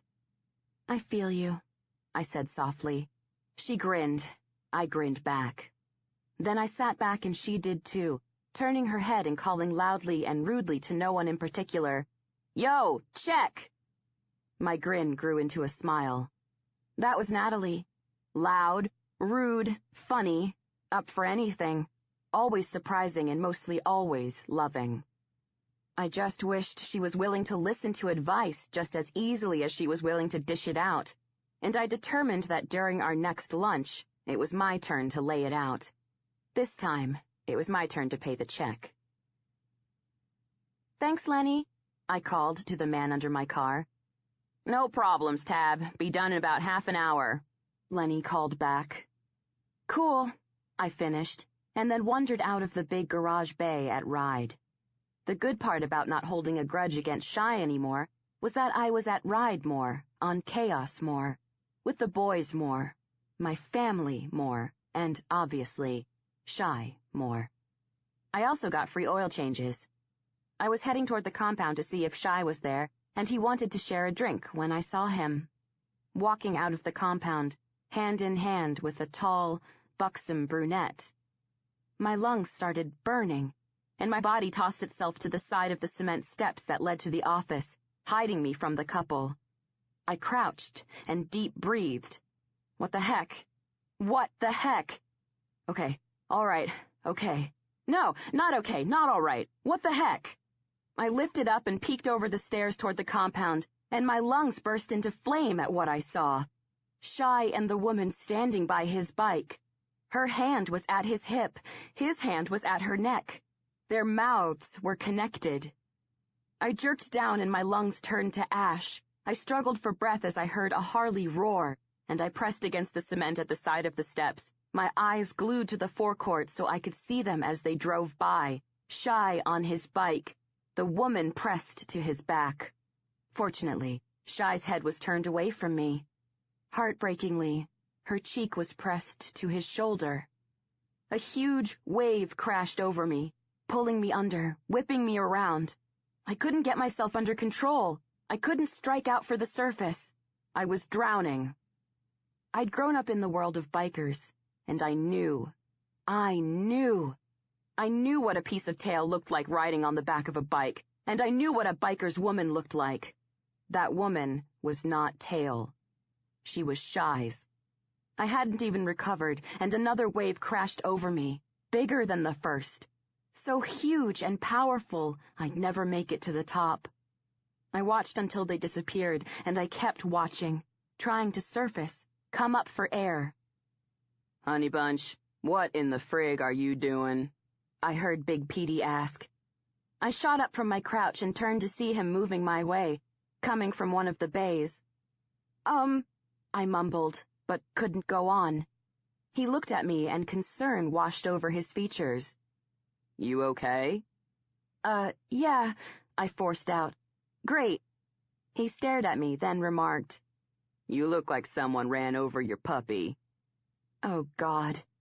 His eyes moved over my face. You look like when... I held my breath. Pete stopped speaking, then turned to look at the entrance to Ride. Then he scanned the compound. Then something moved over his features, and he looked at me. He's been seeing her for 3 months. Oh, God! I clenched my teeth together so my mouth wouldn't drop open. It felt like I'd been punched in the stomach. 3 months. Shy had been seeing her for 3 months. 3 months! How? How had he been seeing her when he'd been seeing me? And why didn't he tell me? I came out of my fevered thoughts, but not out of the haze of pain I was trying to deny because I didn't get it. What I was feeling, how huge it was, how deep it hit me, how much pain it caused. No, I did, but I was burying it. Pete's hand curled around my upper arm. "Let's get you a drink." My head jerked back to look up at him. "No, that's cool," I said softly. "I'm driving." His head dipped down to get closer to me. "Tabby, honey bunch, let's get a drink. Promise, we'll get one down you and we'll get you out before they come back." He held my eyes, and I knew, like always, he was looking out for me, even in this instance, though I was denying it, saving me from myself. Pete was the grandfather I never had. Dad's dad was inside, serving life for double homicide. Dad hated him. I'd never met him, and seeing as Dad felt the way he did, I knew I never would. Mom's dad was a good grandpa, but he didn't understand the biker life. He also didn't have a problem sharing this, and frequently. He didn't like his daughter being in it, and he didn't like what he thought was my dad dragging her in. Before the divorce, when we were all together, this made family visits not real fun, and I was close with my dad, so I never really forgave Gramps for being such a pain in the ass. He was down in Arizona now with my gram, and I never saw them. They sent cards and called on birthdays and Christmases, but they were checked out of the family. So much, for some whacked reason, they didn't have it together enough to call and cancel the gift they bought for Jason and me. It, and the shot to the heart it carried, arrived 5 weeks after he died, when we would have arrived back from our honeymoon. So for me, it was Pete. It had always been Pete.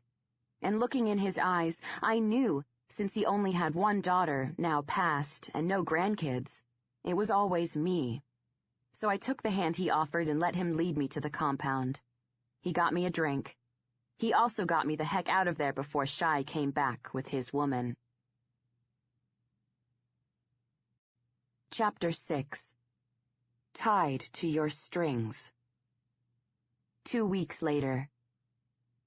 I walked up the stairs to my apartment, dog-tired. I was exhausted because I just had 2 days of back-to-back double shifts. I had a shift the next day, too, and though it wasn't a double, I needed a break. Thinking about tomorrow made me even more exhausted, and as if being dog-tired wasn't bad enough, I'd had another run-in with Dr. Dickhead that day, and it was bad. Gossip was running amok in the hospital that the nurse he was always banging in the supply closet was denying him his piece of tail until he asked his wife for a divorce. This did not make him happy. He was the kind of guy who wasn't happy normally, but he was a lot less happy when he wasn't getting it regular, and some woman trying to yank his chain just made things worse. Unfortunately, for whatever reason, he was taking this garbage out on me, and, mostly, only me. I had somehow earned his focus, maybe because I was the newest and youngest nurse on the ward, and thus fresh meat.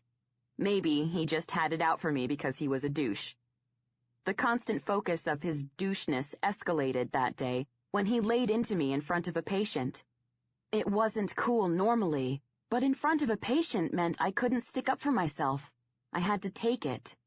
So I did, and it was bad. So bad I wanted to turn my head to the patient, say, "If you'll excuse me," round her bed and knee him in the nads. I did not do this. Instead, he finished up, stormed off, and I knew it was as bad as it seemed when the patient asked, "Are you all right?" I assured her I was, but it stuck in my craw that I was assuring a patient that I was all right when it was my job to make sure she was all right. I was tired of his crap. I was just plain tired, and what made matters worse was that I didn't even have Shai to talk to about it. Work sucked. Not having Shai sucked more. Everything sucked. I had been avoiding him for 2 weeks, not taking his calls, not returning his messages, not hitting ride and finding ways to stay away from my apartment, just in case he popped by. I didn't know why I was avoiding him, but I told myself I was doing it because I needed to get my head together. No, strike that. I did know why I was doing it. I just let that fester in that deep place inside me that I was never, ever visiting. So I had no one to talk with about my work crap, and I had no one to talk to about how I was feeling about Shy, because I wouldn't even admit to myself how I was feeling about Shy. I was screwed. I was also beginning to think I was an idiot. These were my thoughts when I let myself into my dark apartment, locked the door behind me, dropped my purse and keys on the table by the door, and moved through the dark living room to the lamp by the side of the couch. I turned it on, then let out a small scream. Shy was sitting on the couch, long, lean legs straight out, booted feet on my coffee table, arms stretched out and resting on the back of the couch, eyes on me. "What are you doing sitting in the dark?" I asked, my hand at my throat. "Are you avoiding me?" I knew what he was asking. I couldn't not know, but I didn't know how to explain it to him, so I stalled. "Pardon?" Slowly, oh so slowly, he lifted his booted feet from the table, set them on the floor, and pulled himself off the couch. Equally slowly, he turned and locked eyes with me. All of this was pretty scary. It got scarier when his voice, low and menacing, came at me just as slowly as he had moved. "Are you avoiding me?" He enunciated each word with precision, and that was even scarier. "I've been busy," I told him, and my heart jumped as I saw the muscle jump in his jaw. "You've sung that song before, Tabby," he reminded me. "Didn't like it the last time. Really don't fucking like it now." "I'm on double shifts. A nurse is sick and another one is on vacation." This was true, but it only explained the last 2 days, not the last 2 weeks. Shy was far from dumb. He'd see through that and call me on it. He didn't delay in seeing through that and calling me on it. "Your phone broke?" he asked. "What?" I asked back. He leaned slightly toward me, and it took a lot not to lean back. "Is your phone broke?" he repeated, his voice back to low and menacing. "No," I admitted. "So, explain. If you're not avoiding me, you got a call from me, why you don't take it. And, Tab, I'll throw this out there now so you have plenty of time to come up with another excuse. When I leave a message, I want to know why it isn't returned." I stared at him, and he stared at me. I licked my upper lip. His eyes dropped to my mouth, his face got hard, and suddenly the room felt like a silent thunderclap rolled through it. It was then I knew I couldn't take it anymore. "I know about her," I whispered. And yes, that came right out, and yes, it sounded like an accusation. "Say again," he asked. "I know about her. Your woman." His brows went up. "So?" So you didn't tell me about her," I pointed out. "Sorry, Tab. Didn't know I needed to report to you about who I fuck," he fired back. Ouch. That hurt, but with no choice, I worked through it and rallied. "We're tight," I said quietly. "Not that tight," he returned. Ouch, again. But I got it. I totally got it.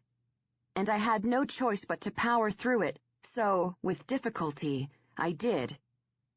"Okay, Shy, I get it and it's cool. All of it's cool. You were there for me and I appreciate that. You helped out a lot. Now you're off the hook." His eyes narrowed. That thunderclap feeling came back, and he crossed his arms on his chest. "I'm off the hook." I nodded again. "Yeah, I get it. It's cool. We're cool. I understand, and I want you to know I appreciate all you've done, but you can, well, you're off duty now. You can do, whatever it is you do." "I can do whatever it is I do," he repeated, and I wished he wouldn't do that, repeat stuff I said. It was freaking me out. "Yeah." "Let me see if I got this right, babe. You find out I got a woman, and you freeze me out, And I'll point out, you're doing that shit a fucking again. You don't talk to me about it. You don't call me. You don't take my calls. You don't answer my messages. You're not even fucking home half the time so I can see you. And now you give me my marching orders. That's not what I'm doing, I replied. You didn't have the time to print out the papers, but, sugar, you did that shit all the same. You didn't tell me about her, I reminded him. And, he returned, and at his sharp word I threw out a hand, beginning to get pissed. Shy, you spent time with me while you were spending time with her, for months. And you didn't tell me? Seems like it, he retorted, and I shook my head. That isn't cool. What isn't cool is this bullshit, Tab. You got an issue. He leaned toward me. You talk to me. You got something to say? He leaned closer. You say it to me. What you do not fucking do is freeze my ass out. Okay. Crap. He had a point. Right. Okay, Shy. You're right. I gave in. I should have talked to you. I fucking know I'm right, Tabby. He clipped out, still seriously angry. I'm giving in, Shy, I pointed out. No, you're not. You're going docile, thinking I'll back off when you haven't answered my fucking question. He shot back, and now I was scared and slightly pissed, but also confused. What question? I asked. I got a woman. You find out. Why the fuck are you freezing me out? Uh-oh. This was not good, mainly because I didn't have an answer. No, that wasn't true, but that answer was lying deep inside. So deep, I wasn't even admitting to myself what it was, so I certainly couldn't admit it to Shy. Therefore, I winged it. I'm just hurt you didn't tell me. You kept it from me and I didn't get that. Okay then, he returned instantly. You want it out? Well, put it out there.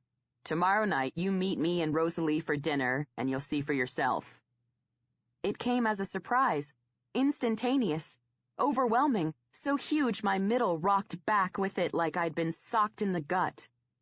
I stared at him, unable to breathe, pain saturating my system, and I saw some of the anger slide out of his face as concern washed in.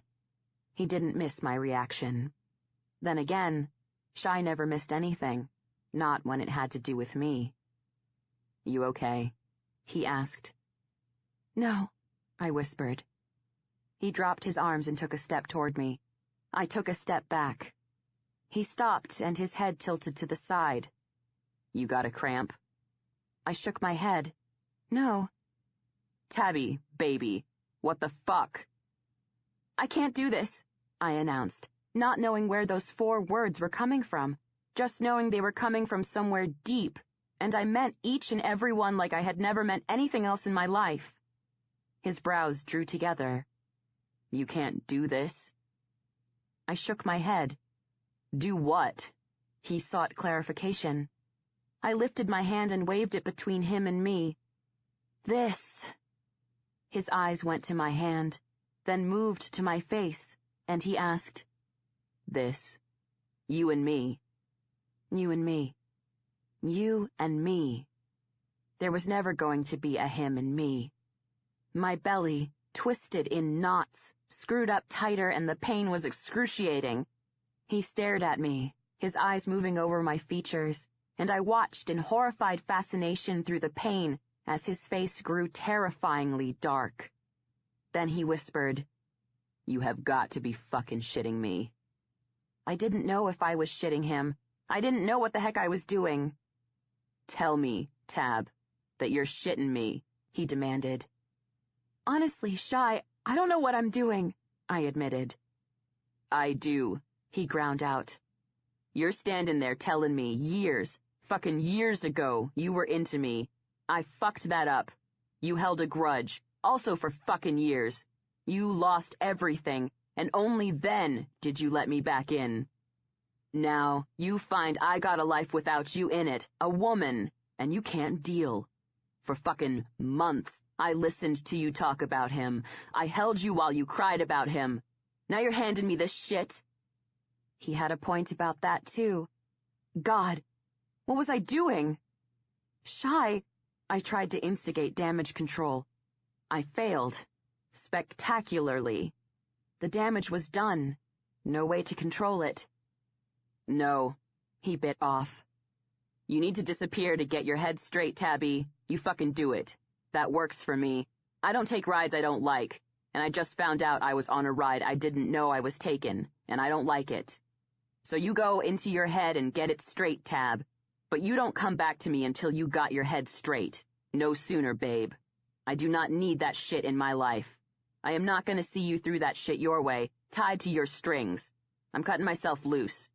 You come to me, and you don't got your shit sorted. You want to get your head straight dragging me along with you. You can go fuck yourself.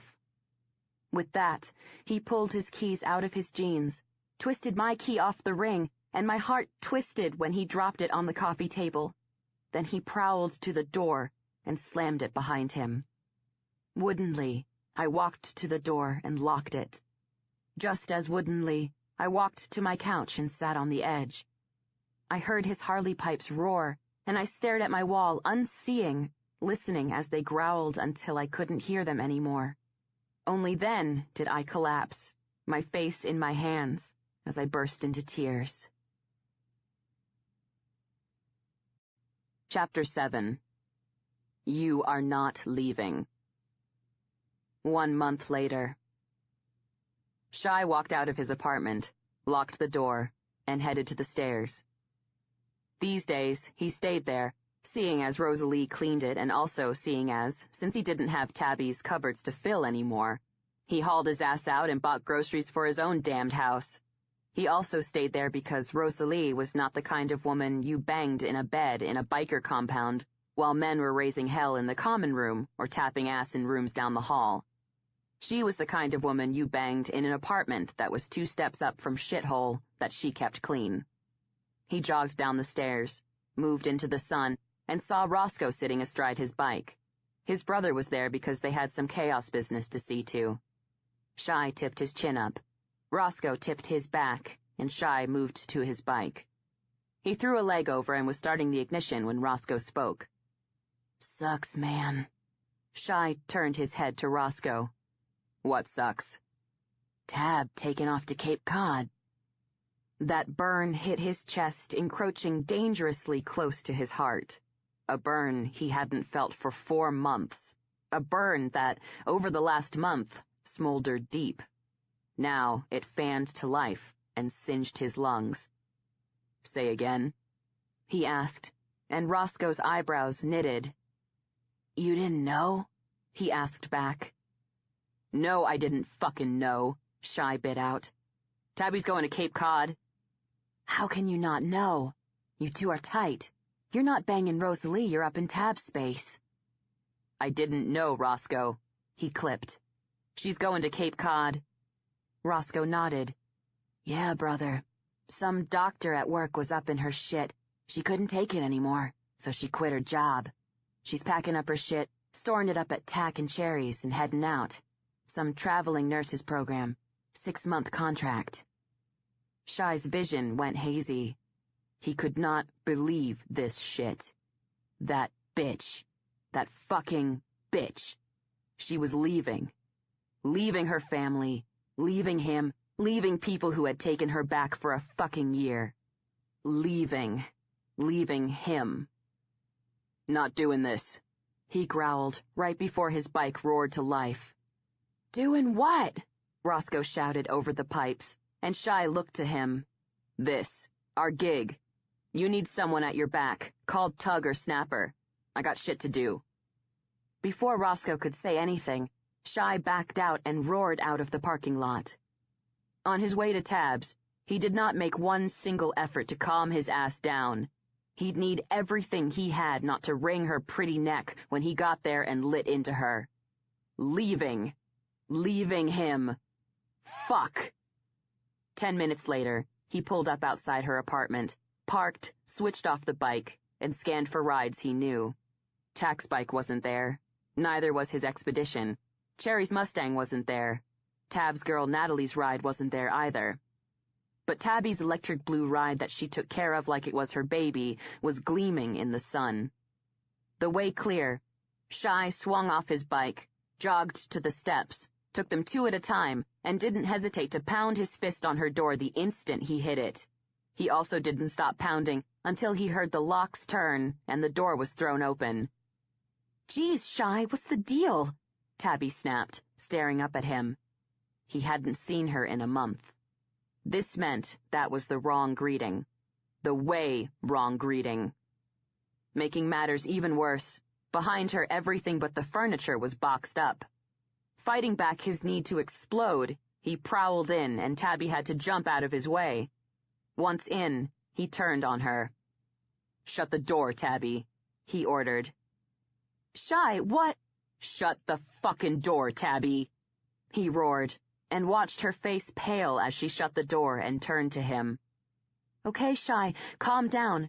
We'll talk," she said gently. "You leavin'?" he asked. She hesitated, licked her fucking lip, and, Christ, that hit him straight in his dick like that always hit him straight in his dick. "Yes, Shy," she admitted. "I was gonna call you next week. Talk to you. Tell you what's—" He cut her off. "You're not leaving." Her head jerked. Then she told him, "I am, Shy. I need space to get my head together. The contracts are signed." "You," he interrupted her again, "are not leaving." She shut her mouth and stared at him. He kept talking. "You gotta get your head together. You do it here, where I can get to you. Not somewhere where I gotta haul my ass on a plane to get to you. Are you comprehending me?" "But, Shy," she started. She was not comprehending him. "You're not leaving," he repeated. "I have to. He leaned toward her and growled. "You are not leaving." Suddenly, she lost it. Throwing her hands out to the sides, she asked, "Why?" "This is why." He clipped, stalked the 3 steps that separated them, snaked an arm around her waist, drove a hand into the back of her hair, and hauled her into his arms. He slammed his mouth down on hers. Then he thrust his tongue between her lips, and there it was. Christ, there it fucking was. That taste he'd had on his tongue for fucking years. Sweet. God, so fucking sweet. Beautiful. He took more and she gave it, her body melting into his, her feet coming up on her toes, her arms circling his shoulders, holding on to him, one hand sliding up into his hair, holding his mouth to hers. She kept giving it, so he took even more, and Jesus, the taste of her, the feel of her pressed close, the world melted away. It was more intoxicating than any liquor, a high better than any fucking drug. Phenomenal. Better than he would have guessed.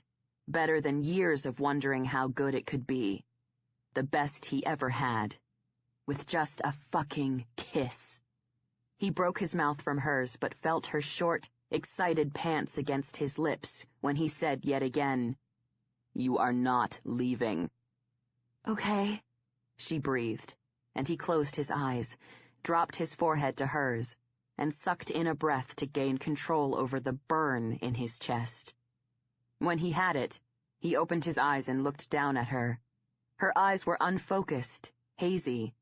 She was pressed up against him, still holding him, hand in his hair. He'd made the world melt away for her, too. That burn came back, but it was different, and the change was fucking brilliant. "You're getting your head together here," he demanded. "Okay," she agreed on another breath. Fuck, she was cute.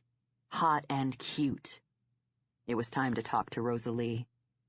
"What are you doing?" he asked. "Not leaving," she answered. Good. It was penetrating. "Then what are you doing?" Shy pushed. "Getting my head together," she answered. "How long's that gonna take?" 2 hours. He felt his lips twitch. Finally. Fucking finally. "You got 2 hours, sugar. Then you come to me," Shy demanded. "My apartment. I'll text you the address. Her beautiful blue eyes held his, and she whispered, "Okay." 2 hours, Tabby. 2 hours, Shy. Yes. There it was. Fucking finally. Good, baby. Now kiss me.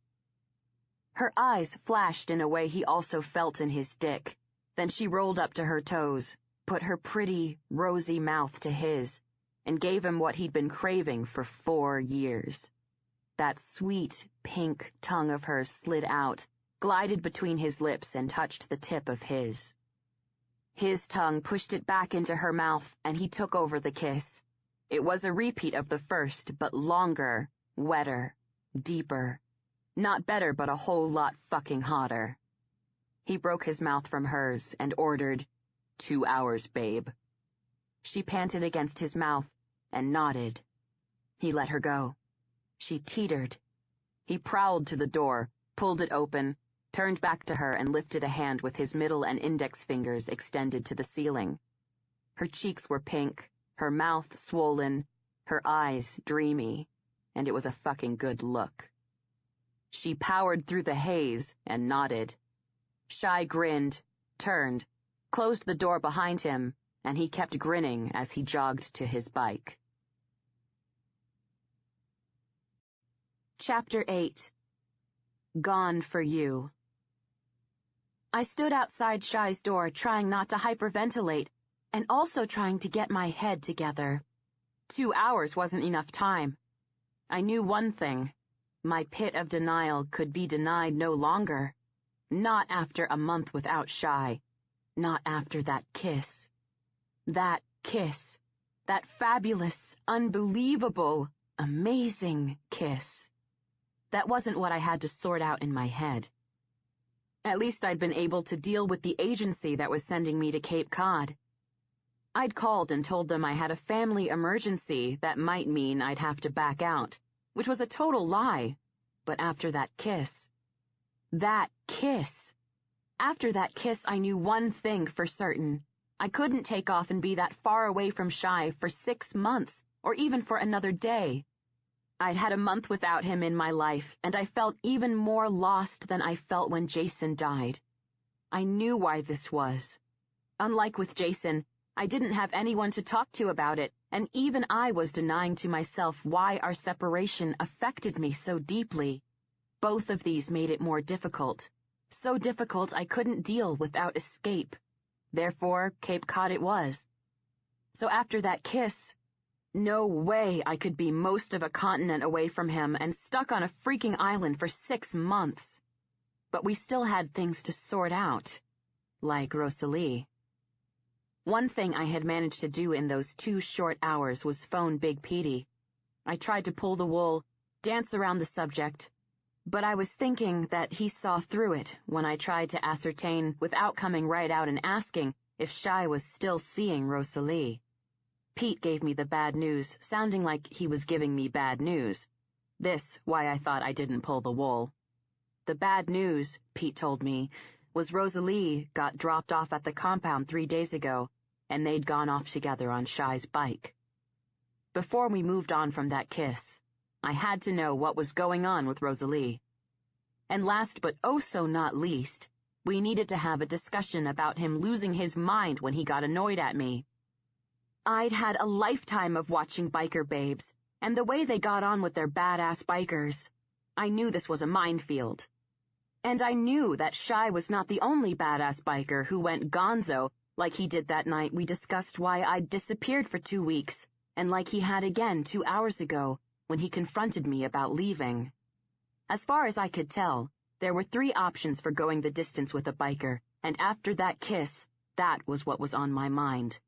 Going the distance with a biker. With Shy. The options were, 1, give up and let them roll right over you. I didn't think that was me, or I hoped it wasn't. The next was become a biker bitch like my mom had become. Mom was just a bitch, so it was bound to happen that she'd let her bitch light shine through.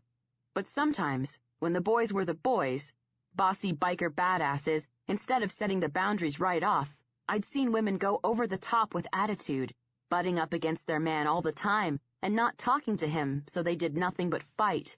Loudly. Publicly. Nastily. I didn't want that either. Not at all. The last option was the way Tyra was with Dad. I didn't know how she balanced it, but they were who they were, and somehow that clicked. She didn't let him roll all over her, even though he had a dominant personality, the kind that pushed out all other personalities unless you were able to hold your own against him. Still, Tyra had to find that middle ground where she gave Dad what he needed to be, well, Dad. A little over, he'd butt heads with you and the results wouldn't be pretty. A little under, he'd take advantage and then lose interest, especially in women, because as much as Dad was about control, he didn't want to control his woman. He liked a challenge, just not too much of a challenge. They worked. Spectacularly. That said, sometimes things got intense. The balancing act went out the window. It was anything goes, and Tyra didn't take a lot of shit from him. I'd never forget that night years ago when she came to my rescue after my ex-too-old-for-me boyfriend hit me, and then my ex nearly busted Tyra's head in with a baseball bat. Dad had lost it on her, that she'd put herself in that situation, and I still remember hearing them fighting. At the time, I was devastated, them fighting over me like that. After it all was good again, I admired her for yelling right back and not taking his crap. That was what I wanted for me, if I was going to hitch my wagon to Shy's biker stud. So before I blew it and started something with Shy after all our history, and it being my first relationship after Jason, who was, it was important to note, my only other real relationship, we had to talk, get a few things straight. Depending on Shy's answers, I'd know if I had my head together, or if I needed time and space to find that. I took a deep breath, determined to talk it all out with him without losing my head, my patience, my temper, or myself, but I didn't even raise my hand to knock when the door flew open. All of a sudden, I had an arm hooked around my waist. I was in his apartment, and Shy's booted foot was kicking the door closed. The next thing I knew, I had lips on mine and a tongue in my mouth. With that, I didn't know anything else. I didn't want to know anything else. The only thing I wanted to know was Shy. He was just that good. So good when he kissed me the world melted away. His mouth broke from mine, and my thoughts came back, kind of. Shy, we need to talk, I breathed, my pulse racing, my skin warm, my breath coming fast, my arms locked around him, the fingers of one hand in his hair, just like the first time. Exactly like the first time. Suddenly, my shirt was gone. My breath, already fast, left me totally, and my nipples started tingling. Shy's hands slid up my sides, and those tingles went into overdrive. "Got your head sorted, sugar?" he asked, his green eyes intense, hot, and locked to mine, his body hurting me backward. "Yes," I answered, "but we have to talk." His hands left my sides, but he kept hurting me at the same time he whipped off his tea. My thoughts flew out the window. "We'll talk later," he murmured, his hands settling on my waist.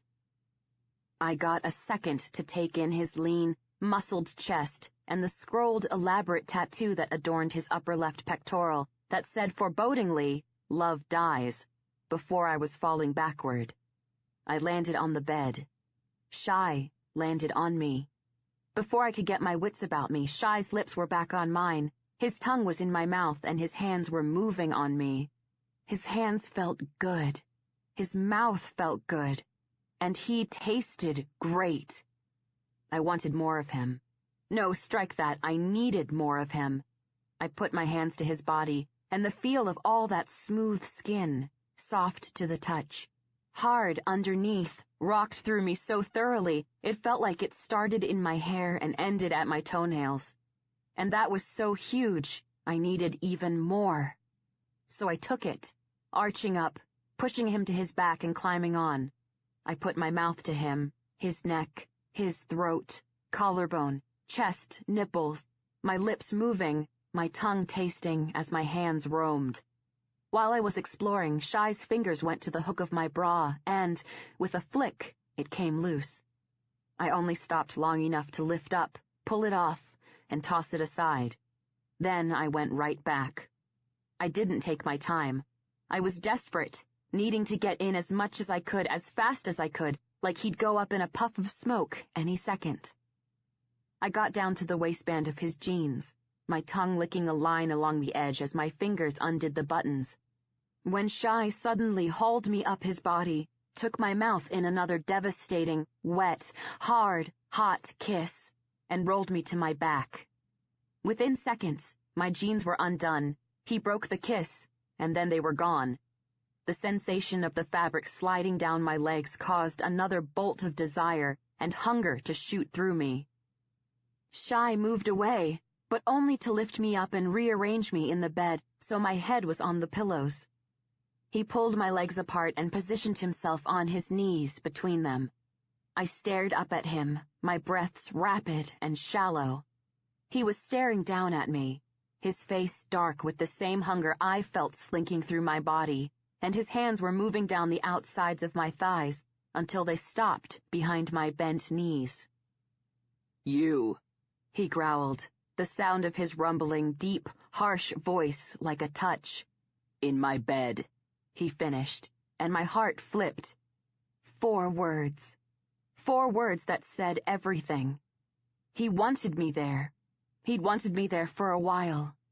From the look on his face, the sound of his voice, he even needed me there like I needed to be there. "Shy," I whispered, but he jerked up my legs and bent forward, his mouth hitting me at my midriff. It moved down fast until it closed over my panties between my legs. My back arched, my legs jolted, and my mouth opened in a silent moan. Paradise. As soon as I had him, I lost him, and my head shot up, but he only moved to pull my panties down my legs. When they were gone, he rolled right back between my legs, tossing them over his shoulders, and then I had him, just his mouth against me with nothing in between. I was wrong. This was paradise. In minutes, Shy nearly took me there, and just as my orgasm was about to tear through me, his mouth was gone. My head shot up again. "Shy," I breathed, and there it was again, need dripping from my voice. "The first time I make you come for me, you do it with me inside you," he rumbled, and I nearly came just from his words. One thing I knew in my crazy world, I was down with that. He shifted his torso, reaching toward the nightstand, and I sat up, putting my mouth to his skin as my hands undid the buttons of his jeans. When I got enough undone, I yanked them down his hips and felt an electric shock starting between my legs and emanating outward. He was beautiful everywhere. He came back with a condom and took over, but I kept my mouth on him, his belly, his ribs, my hands on him everywhere I could touch. But I kept looking down to watch his hands work, getting more and more turned on simply by watching him roll a condom on. A nanosecond after Shy got it in place, he had an arm around my waist, his other one curved under my bottom, and I was up. My arms and legs circling him. Shy moved forward 2 paces on his knees. My back hit the headboard, and Shy slid inside. My eyes closed. My head sagged back, then forward, my forehead hitting his shoulder. Beautiful. This was what I'd been waiting for. Not for months. For years. To be right here, right like this, with Shy. "Gorgeous. Baby, you feel fucking gorgeous," he groaned into my neck before he started moving. It must be said, he felt the same way. My limbs clenched around him, and his arm around my bottom moved, drifting up my side, up my arm, pulling it away from him until he had my hand. He shoved his thumb in the palm, curled his fingers around the back, and pressed our hands to the wall. My head fell back, hit wall, and Shy's came up. I saw instantly his eyes mirrored how I felt. Loved. Right. Therefore, I knew it was safe to share what was in my heart. "I missed you," I whispered as he moved, building it further, going deep, sweet, slow. We'd never had this. Not this. But what I said was true.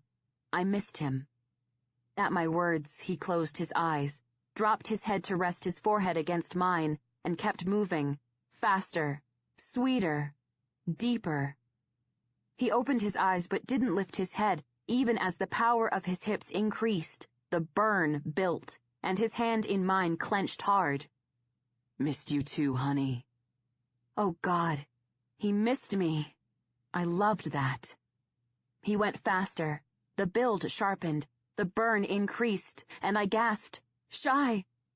"Wait for me, Tabby," he growled. Faster, deeper. Oh, God. God! "I don't know," I started. "Hold on, baby. I'm close," he ordered, his voice thick. "I don't know if I—" Faster, so deep, so deep. "Let go," he commanded, his voice gruff. I let go. Twisting my head and shoving my face into Shy's neck, I moaned against his skin at the same time I felt his groan vibrating against my neck as it crashed over both of us, the wave taking us under, drowning us in a way neither of us was going to fight. I held him close, and Shy stayed buried deep, his hand holding mine tight, his breath heavy against my skin, mine the same against his. Surfacing from under the wave, it struck me that I was wrong both times before. Shy, this close, buried deep, holding my hand, his breath against my skin. This was paradise. Before I could catch a thought, fully process how beautiful the moment was, Shy let my hand go and shifted, falling to his back, one arm wrapped around me, one hand cupped at the back of my head, our bodies still connected. Okay, before, paradise, but lying on top of Shy's warm hardness was far from shabby. "Don't ever leave me," he rasped. I blinked at the corded column of his throat, with its kick-ass medallions attached to the thin, black bits of leather resting against his skin. I tried to lift my head, but his hand at the back kept it where it was, and he repeated, "Promise me, Tab. Do not ever leave me." Oh my God. What did I say? I didn't lie when he was moving inside me. I missed him when he was gone. Further, it wasn't just sex we had. I didn't have a lot of experience, but I knew enough to know that. It was more. It was a connection. A promise. And when he came to my place just over 2 hours ago, being intense and bossy, not only was that hot, it was awesome. It was what I needed to stop denying all I was feeling and finally admit what he meant to me. But this was too much. Maybe not too much, but definitely too soon. "We have to talk," I told him quietly, and his hand left my head so he could wrap his arm around my shoulders. I lifted my head to see his chin ducked down so his startling green eyes could capture mine. Okay, looking into those eyes, those beautiful eyes that looked sated and warm, but intense and serious, all hot, all gorgeous. I thought maybe it wasn't too soon. "Yeah, Tab. We got a lot to talk about. You're right. This is not gonna go easy." Uh-oh. What did he mean by that? He didn't make me wait for an explanation. "We got a lot to sort through. I gotta tell you how I spent the 2 hours since I was at your place. We gotta work out how I lose my mind when you need to go into your head and freeze me out. We gotta work out why you freeze me out when you go into your head. And, baby," his hand drifted up my shoulder to curl around the back of my neck. "I know you know, and I'm also sure it isn't lost on your dad or Cherry that I got a reputation. They find out we're an us. I don't see good things. Fuck, half the brothers in the club are not gonna think good things. Pete's already given me looks and has been for a while. When we leave this apartment, you and me gotta be on the same page. But saying that, sugar," his voice dropped, "what just happened was something that was bigger than all that. It was bigger than everything. I had a taste of you 4 years ago that I could never get off my tongue. Now, I've tasted more of you with more than just my mouth. And I know I want to keep it in a way I don't want to think of it being done. Not in a few weeks, not in a few months, maybe not ever." Oh, wow. It could be said all that was too soon, too, but it also had to be said I liked it. Like, really liked it. So much I melted automatically into his body. I slid a hand to his neck and whispered, "Shy." He kept going. "So promise me, right now, my dick's still inside you, you naked on top of me in my bed, us sharing what we just shared, us having a taste of what it's like apart and knowing we're better together. You won't leave me. You won't go in your head and take off no matter what. You stick with me until there's nothing to stick to, if that ever happens." I could promise that. "Okay, darling, I promise," I said quietly. His eyes closed slowly, then they opened. His hand sifted into my hair and pulled my mouth to his. He gave me a soft kiss, then his fingers squeezed my head gently. I got the message, pulled slightly away, and he whispered, "Hate losing you, but you gotta shift off me, honey. Need to get rid of this condom, then we can talk about shit I don't want to talk about with you sitting on my dick." My lips twitched. I whispered, "Okay." Then I shifted off him, slowly, taking my time. Not liking the feel of losing him, but really liking the way his eyes got lazy as I slid him out of me. Once I'd lost him, he rolled me to my back, bent, and kissed my chest, then kissed the underside of my jaw, and rolled off the bed. I watched him hike up his jeans as he walked away, appreciating his ass as he did so. Then my eyes shifted to the chaos tattoo that spanned his back, and I appreciated that too. All of this I appreciated, while appreciating the loose-limbed way his lanky body moved before he disappeared through a door. I moved my eyes to the ceiling and smiled. He had the same thoughts I had, exactly. He knew we needed to talk, and he knew what we needed to talk about. He was going to give me that.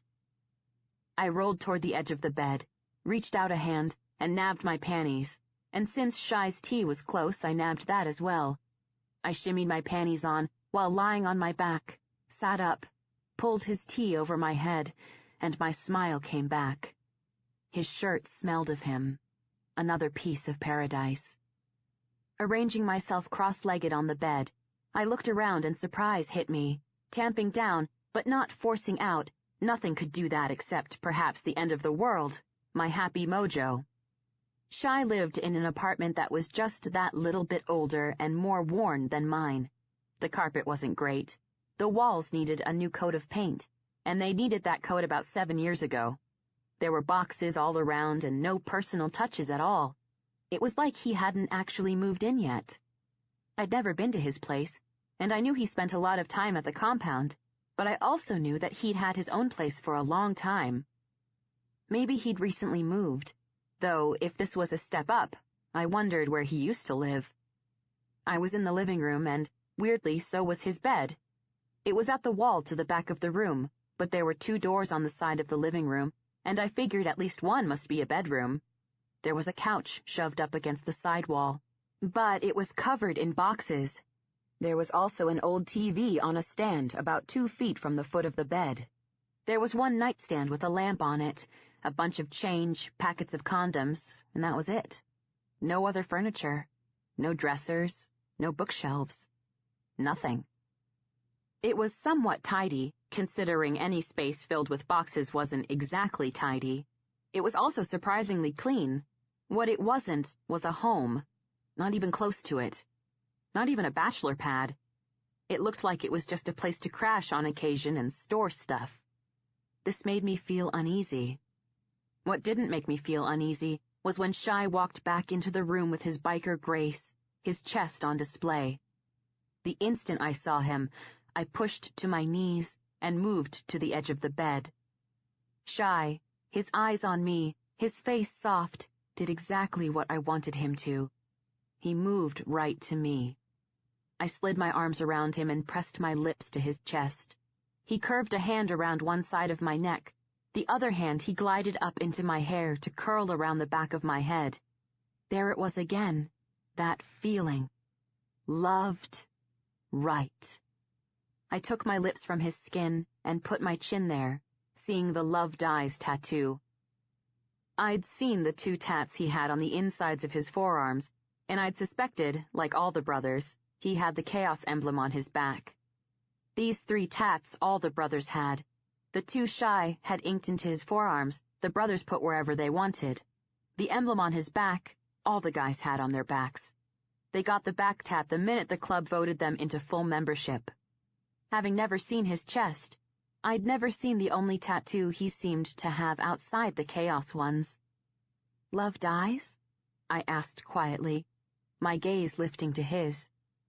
His hand twisted gently in my hair, even as his fingers at my neck dug in slightly, and he broke my heart when he replied quietly back. "Had a mom and dad I loved. They died. Had an uncle I loved who didn't shield us from that bitch, and that love died too. One night, I was 17, listening to them fight, her bitchin' yet a fucking 'gen, about how they had 2 more mouths to feed, 2 more bodies to clothe, so they couldn't go to Hawaii or whatever the fuck. And I knew the next day her mood was gonna fuck up my week, because she always took that shit out on him first, then on us. He didn't take our backs during the fight, and I knew he wouldn't take our backs the next day. That night, my love died for him. I was holding on, but it slipped away. I had a fake ID to buy booze, so I snuck out the window and went to an all-night tattoo place." He lifted a hand to indicate the tattoo. "Had this inked on me." My eyes moved to the tattoo, but went back to Shy, and I leaned away a bit when he bent slightly. His face got close and he continued. "I was young, pissed, and stupid, Sugar.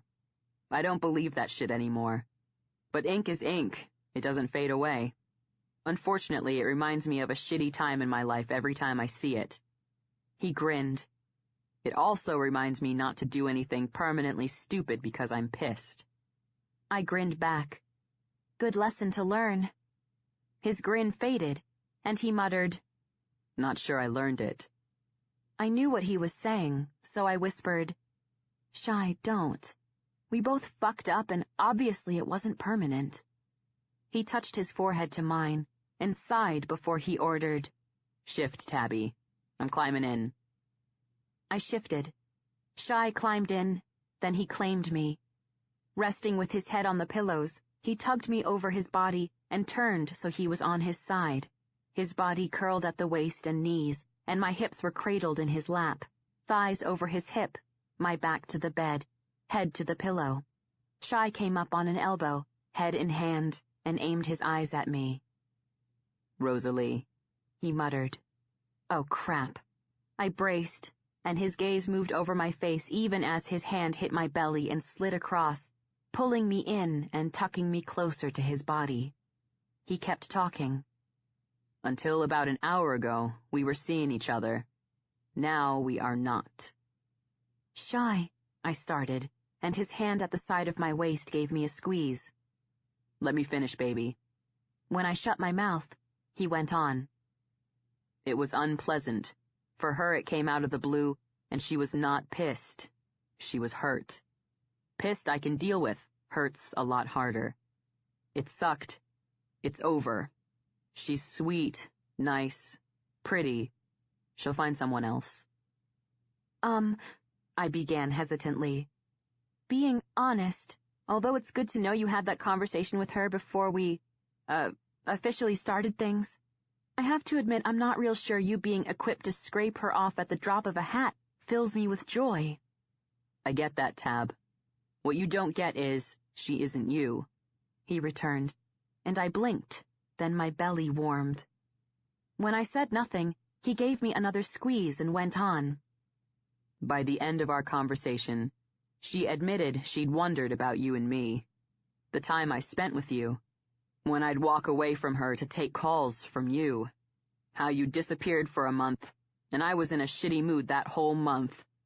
None of this I hid from her. I knew where my head was at about you, but I had no clue your head would ever go there. Seeing as I knew how I felt about you, bottom line, I dicked her over.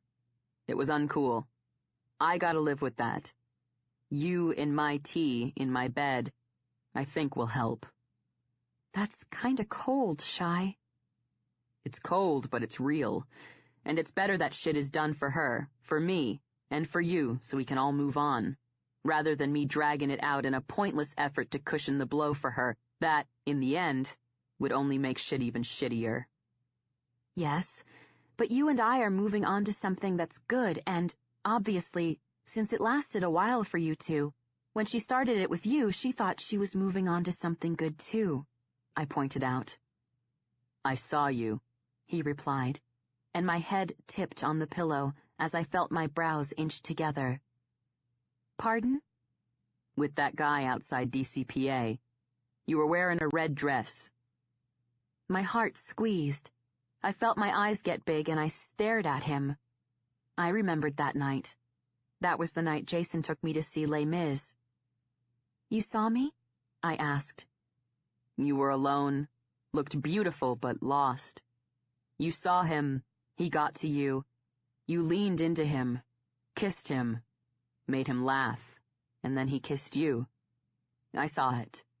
All of it. Wow, he really did see this, and he remembered it better than I did until he just reminded me. I didn't know what to make of this, or the reminder of Jason, when I hadn't thought of him once. Not once. Not once since Shy stormed into my apartment. Before I could make anything of it, Shy kept talking. Didn't like it, he stated. Not keeping up, I asked. Didn't like what? Seeing you with another guy. Didn't like it. My hand slid up his arm at my waist, and I whispered, Shy, honey, I don't... I had the taste of you in my mouth. So sweet. For 4 years. Your grudge and you hating me made that taste as bitter as it was sweet. Didn't get it, what I was feeling. Not until I heard you were getting hitched. Then I knew I was gone for you. Don't know how it happened, just know it did. Seeing you with another guy cut deep. Then you lost him and I felt that for you. Even removed, I felt it. And when you called me, I realized if I didn't get my shit together, it would be empty pussy and parties for the rest of my life, and I'd never have a woman who was lost without me. His hand moved from my waist to frame the side of my face, and his voice got quiet when he said, Just to be clear, the point of finding that is not making a woman be lost without me, like Rosalie will be for a while until she moves on. The point of finding that is to have that feeling, be able to give that gift, to work at keeping it good so my woman never feels lost because she knows she'll never be without me. I closed my eyes, and my fingers curved spasmodically around his forearm. That was beautiful, amazing, right. And the best part about it was, if I wasn't mistaken, he wanted to give that to me. I opened my eyes again when he kept talking. I'm sorry I had to bring him up, but you gotta know that's where I'm at. That's why I stepped away from the empty pussy and parties and looked for something that meant something. The problem was, I found you a month before Rosalie, and I had the something that meant something. I just didn't think you wanted me that way, and I liked spending time with you enough. I was willing to take what you could give me. His eyes warmed. Now you're willing to give me more, and I'm gonna take that too.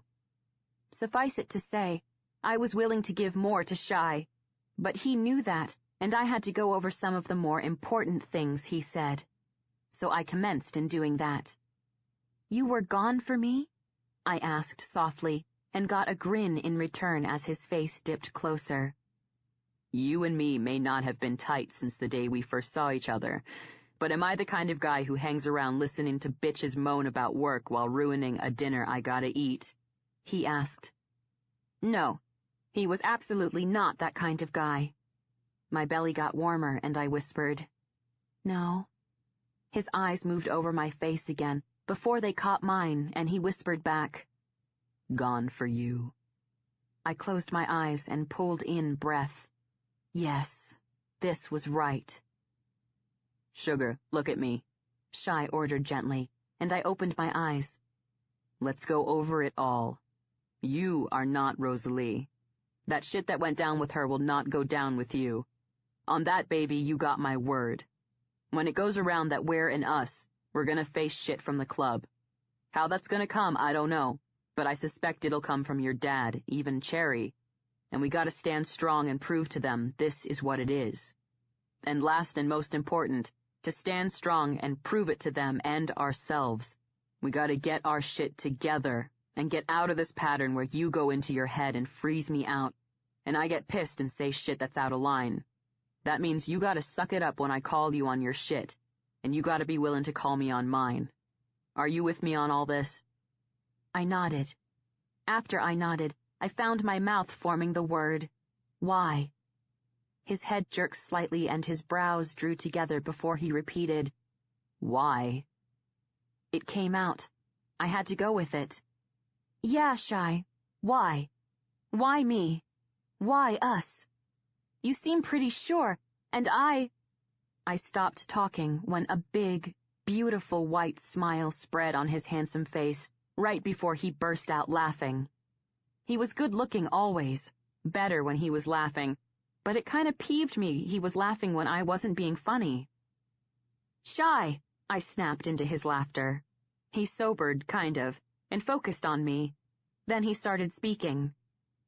"Baby, I got a piece of tail. I fuck," he announced, and that didn't make me any less peeved.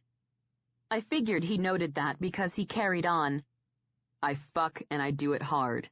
I take what I want, and if the bitch gets off, golden. If she doesn't let go enough to let me take her there, that's not my problem." Again, this didn't make me feel much better. "I'm not sure why you're sharing this with me, Shy," I told him. "I'm equally unsure I feel real good about what you're sharing."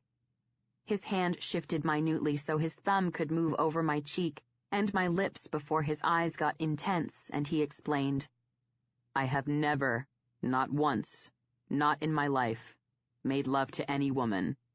Not once. Not until what I just did with you." Oh, wow. That was a good response. "I had you up against the headboard, baby, but that was not fucking, and it came natural. It's what we have.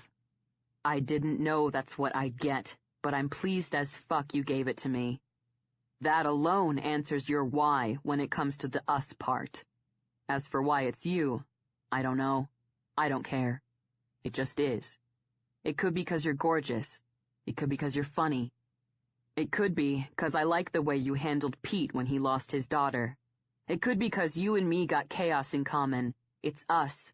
It's in our blood, and this was meant to be. It could be 'cause I like the way you are with your family. It could be 'cause you get off on being on the back of my bike almost as much as I get off straddling it. I figure it's all that and more. I am not gonna analyze it.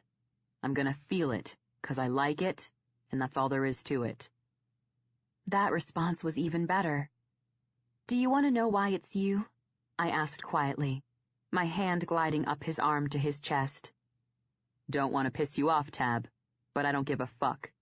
I'm happy just rejoicing that it is." Another good answer. "Now," he continued, "you get that I'm pretty fucking sure, and my guess is, you're here in my bed, my tea, and my arms. You're pretty fucking sure. So are we good?" "Mostly," I answered, and his head tipped to the side. "Mostly?" he prompted when I didn't explain. "Well, I didn't get the work thing entirely sorted. I have a feeling they'll let me renege on the contract since I told them I had a family emergency. But if I renege, that means I don't have a job." "Can you get your old one back?" he asked. I shook my head. "They weren't happy to see me go, and they told me when I got back from Cape Cod if I wanted to come back, and they had an opening, they'd see what they could do. But I don't want to go back there, Shy. Since you and me, had our thing, Dr. Dickhead got worse and began to target me. He used to spread his dick-headedness wide, but when I became his focus, I decided I couldn't deal. You talked to the administrators? No, Shy, and, darlin', I kept going quickly, because I knew by the change in his expression and the muscle that ticked in his jaw what he was going to say. You don't get how it works in that world, but doctors are king. I could get embroiled in a big drama, but in the end, it would be a lot of headache, time, and stress, and either I'd have to suck it up and carry on, or I'd have to get out and move on. It's just the way it is. Lucky for you, I don't live in that world, Shy replied, and my belly lurched. Uh-oh. I knew what that meant. And what that meant was that it was damage control time. Shy, you don't and I don't, but I do have to exist in it for 8-hour shifts, 5 days a week. He leaned a bit away from me and declared casually, No blowback. Great. The guys said that word all the time and then things would happen, like a few years ago when Tyra got kidnapped and stabbed like a gazillion times. Granted, that huge drama wasn't Dad's fault. It happened because Tyra's best friend Lainey's messed up fiancé was, well, totally freaking messed up. So messed up he got both Tyra and Lainey dragged into it. Still, Dad also got in the mix. And no one had given me the full briefing, but however it went down pissed my big brother Rush off so much he refused to approach the club to become a recruit. This gave me the sense that Dad's involvement upped Tyra's vulnerability. She survived and she was a fighter, so she didn't let what happened drag her down, not even a little bit. But still. Shy, I don't want you to get involved, I told him. And Tabby, his face dipped close. You showed up at my door, and unlike other women, you get the life. So it's gonna come as no surprise to you when I say, I hear you, baby, but I'm still getting involved. There it was, and it came fast. I had to do the balancing act. Shy, seriously, I said softly, pressing my fingers into his chest for emphasis. I don't have a good feeling about this. I do it right, Tab. You won't feel anything at all. And mark me, honey, I'll do it right. Fabulous. I stared at him, and it came to me. Talk to Tyra. I might have lived in the biker world all my life, but until I was 16 and she disappeared, my mom was my biker babe mentor, and she was no good at it. Tyra was the master. I'd talk to her. I'd talk to Tyra about managing Shy, after I talked to Tyra about how it was a good idea I was with Shy, and then waited for her to get over the fact I was with Shy and believe in us. Or pretend she did until she really believed in us. Then I'd talk to Tyra about Shy rocking my employment world. Hopefully, she'd get over the Shy and I being an us thing fast, because I had a feeling from the look in his eyes, Shy wasn't going to dawdle. You with me? He asked, and I wasn't. Still, I said, kind of, but can I reserve the right to discuss this with you later? At a time when I haven't just become part of an us with a hot biker guy and brother to my father and a bunch of men who are family to me. He grinned and muttered, Yeah, you can reserve that right. At least there was that. Then his hand moved from the side of my head down to my chest and kept drifting further down when he continued. Though I reserve the right to repeat that I'm still getting involved. Wonderful. Shy. Talk over, Tabby. We got things to do. I blinked and asked, We do? We totally fucking do, he answered. What things? He didn't answer. He dropped his torso to mine just as his hand curved around my breast, and his lips hit my lips. Then we did the things we had to do, which, to spell it out, was take a few trips to paradise. Chapter 9. Family Reunion. I heard the knock on the door and I slowly opened my eyes. It was morning. I could see the sun shining into Shy's apartment and I was in his bed. More precisely, I was naked on him in his bed, chest to chest, my body over his, my cheek to his shoulder, my hips off to the side, my leg crooked, knee resting against his thigh, his arm curled around my waist, at an angle so his hand could cup my behind. This position, surprisingly, felt super comfortable and very nice, but I had no idea how he could sleep like that without being crushed, or at the very least being able to breathe. I also had no idea how I could sleep like that, seeing as I was naked, and I could feel the sheet pulled up to just below my bottom, but mostly I had it all hanging out. In my groggy, waking up mind, memories of the day before hit me, and I had the feeling I knew how I could sleep like that, and he could too. I rarely slept naked, but that didn't mean it didn't happen. Sometimes, when Jason and I went out on the town, and I came back tipsy, we'd have wild monkey sex. This would go on for a while, and then I'd pass out naked. Normally, if having sex was the last thing we did before going to sleep, after we did the deed, he gave me the hug and roll, I slid out of bed, cleaned up, and pulled on panties and a nightie before I hit the sack for good. This was all the experience I had. Jason was number 2 in my not-so-long list of lovers. I gave it away to my high school boyfriend when I was 17. It wasn't great, it didn't suck. What sucked was, even though he was way into me and told me it was forever, and I liked him enough to give him my virginity, which was to say, a lot. He told his friends he did me, and that crap got back to me. This did not fill me with joy, and I dumped him. He was devastated. I didn't feel all that great about the situation, but I wasn't going to take that, the looks, the under-the-breath comments, the girl's bitchiness, all of which he caused by doing something as stupid as bragging. After him, I dated often enough, but I was hung up on Shy, waiting for him to notice me. Like guys seemed to notice me often, so I didn't get too involved and never found a guy I was willing to go there with. Then Shy broke my heart, and I decided to concentrate on my studies, not guys. While doing that, I met Jason. Although the sex I had with Jason was always good because he went to great lengths I enjoyed, to make it that way, and it could get wild. We had fun. It was nothing like what Shy and I had last night. I thought I'd had wild monkey sex. I didn't know the meaning of it until Shy taught it to me. He had stamina. He had creativity. And he was so into me, it was unreal. He couldn't get enough of me, wasn't shy about me knowing it, and that worked for me since I felt the same for him. We took only one break, to order a pizza. When it arrived, Shy walked to the bed and tossed the box on it. He moved to the kitchen, grabbed a couple of cold ones from the kitchen, handed one to me, then fell to his side across the foot of the bed, threw open the box, and commenced eating. I joined in, and when we were done, he threw the box on the floor, where, mind you, it still was, grabbed my ankles and hauled me down the bed to him. I'd never eaten naked. I'd never done a lot of the things I did with Shy yesterday. And the best part was, it was natural. It felt right.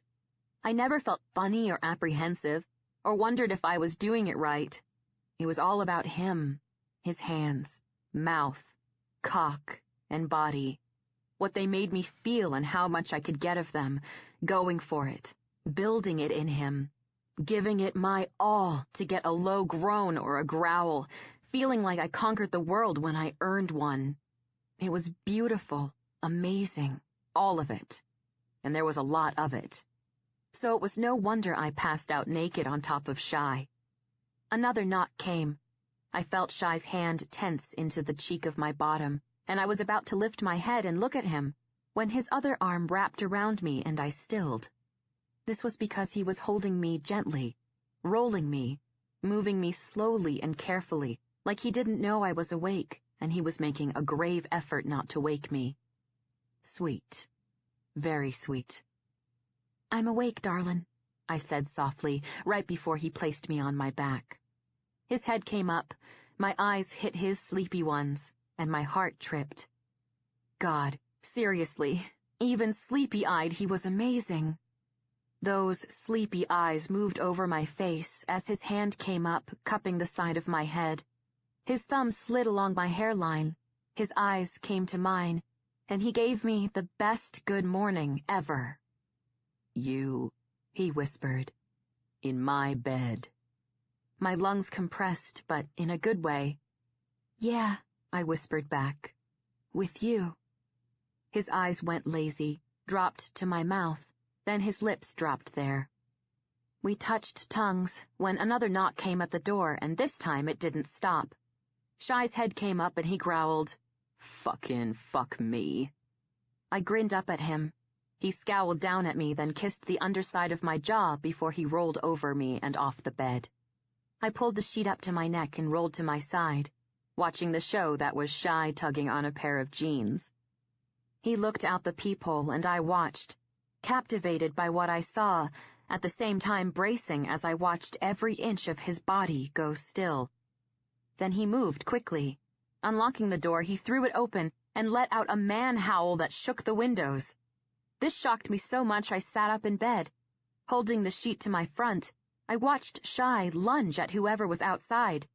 He then backed inside, his body now arched way back because he was carrying a grown man wearing fatigues with his stuffed full army drab duffel at a slant on his back.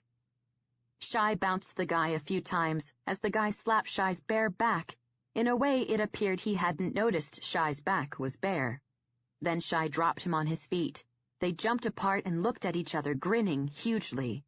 They jumped back together, and there was more man-hugging and back pounds. I took a wild mental stab and decided this was Landon Cage, Shy's brother, home from deployment. I was thrilled for Shy, and he was clearly thrilled to have his brother back. What I was not was comfortable being naked in a bed in the same room as a family reunion. "Fuck, good to see you, man. Shit, you surprised me," I heard Shy say as I started sliding toward the edge of the bed, yanking the sheet with me. "A fucking peephole," Landon replied, pulling away. They kept hands on shoulders and hands clasped between them as they looked at each other, and Landon finished, "Was gonna get the drop on you finally. Kick your ass." "How many times I gotta prove that shit to you? It's not gonna happen," Shy returned. I made it to the edge of the bed and saw none of the clothes, Shy or mine, were within reaching distance. Crap. I looked back at the brothers, noting vaguely they didn't look a lot alike. Shy's hair was 2 shades down from black. Landon's hair was about 3 shades up from light brown and, obviously, cut in a military cut, not long and curling around his neck like Shy's. Shy had amazing green eyes. Landon's eyes were a warm, dark brown. They were the same height, but whereas Shy's frame was tall with lean, defined muscle, it looked like Landon had maybe 30 pounds on him, all of it muscle, but I couldn't tell for certain under those fatigues. I took this all in as I considered my dilemma and wondered if I could make an escape to the bathroom with an armful of clothes without being noticed. Both men's eyes came to me. Wonderful. Well, escape was out. Shy smiled big, sauntered my way, and, in typical Shy fashion, didn't hesitate one moment in putting me where he wanted me to be. In this instance, he hauled me out of bed, tucked my front to his side and shuffled me his brother's way, saying, "Fucking thrilled I get to do this. Tab, meet my brother Landon, and Lan, meet my girl, Tabitha Allen." Lan was smiling down at me. I was smiling tentatively up at him, at the same time frantically tucking the sheet around me. The problem was, the instant Shy said my name, something passed through Lan's eyes, and the clearly genuine smile he had on his face turned straight out fake. Uh-oh. Shy had been talking about me, and it didn't appear that whatever he'd said was good. Putting a courteous face on, he stuck his hand out and muttered, "Cool to meet you, Tabitha." Tabby, whatever you want to call me. People call me both," I stammered, taking his hand and concentrating on giving it a warm squeeze. He gave me a squeeze back and quickly let me go. "This is good. Now I get to take my girl and my brother out for coffee," Shy announced, and my body froze solid as his eyes hit Lan. "Tex will want to see your back, brother." "Is he still a whack job?" Lan asked. "Tex is Tex. Not sure there's another way he can be," Shy answered, still grinning, still badass biker elated and relieved his brother was home in one piece. How about I go home and give you guys some one-on-one reunion time, I suggested, and Lan's eyes cut to me, which was what I saw. What I felt was Shy's eyes come to me. I felt them so much I turned my head to look up at him. Uh-oh, again. "You're coming with us," he declared, his eyes intense, his demeanor stating his declaration brooked no argument. Unfortunately, I needed to argue. I needed to give Shy time with his brother because Shy should have time with his brother. Selfishly, I also needed to give Shy time with his brother to explain how things were now, not however they were when he last spoke to him about me. "Shy, darlin', you haven't seen Lan in a year. Maybe you two can have coffee. I'll go out, get some stuff, and make you guys lunch," I suggested.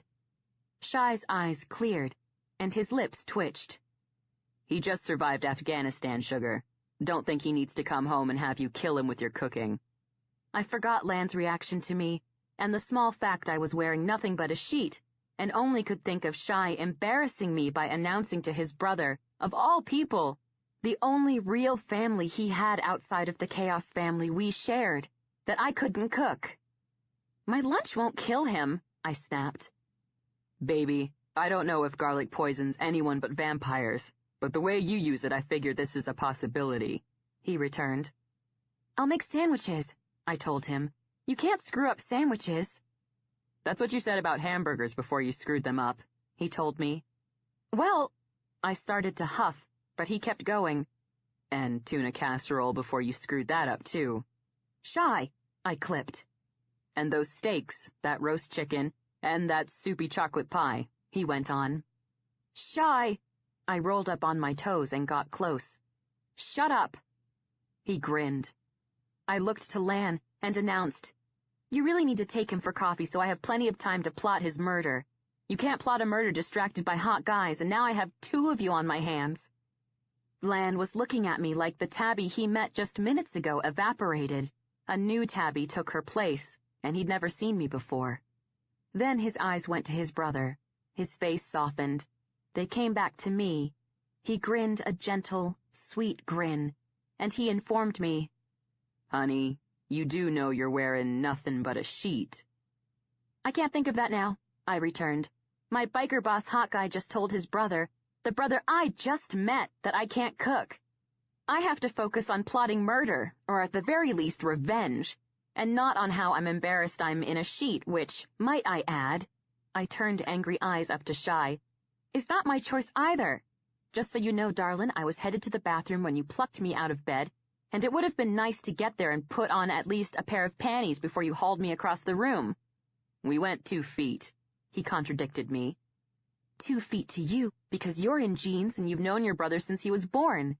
A football field to me, because I rolled up to my toes again, "in a sheet." "You're more covered than most women walking on the street, Tab," he continued. "The point right now is I'd like to be more covered, Shy," I retorted.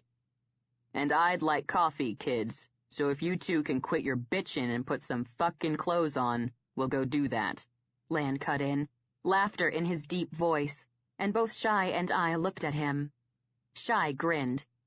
I snapped, "Fine, but one of you hotties needs to go out and get me a toothbrush. I have morning breath mixed with pizza breath, and it's not a good combination." I said this while pulling away from Shy, struggling with my sheet at the same time, bending and swiping my stuff from the floor.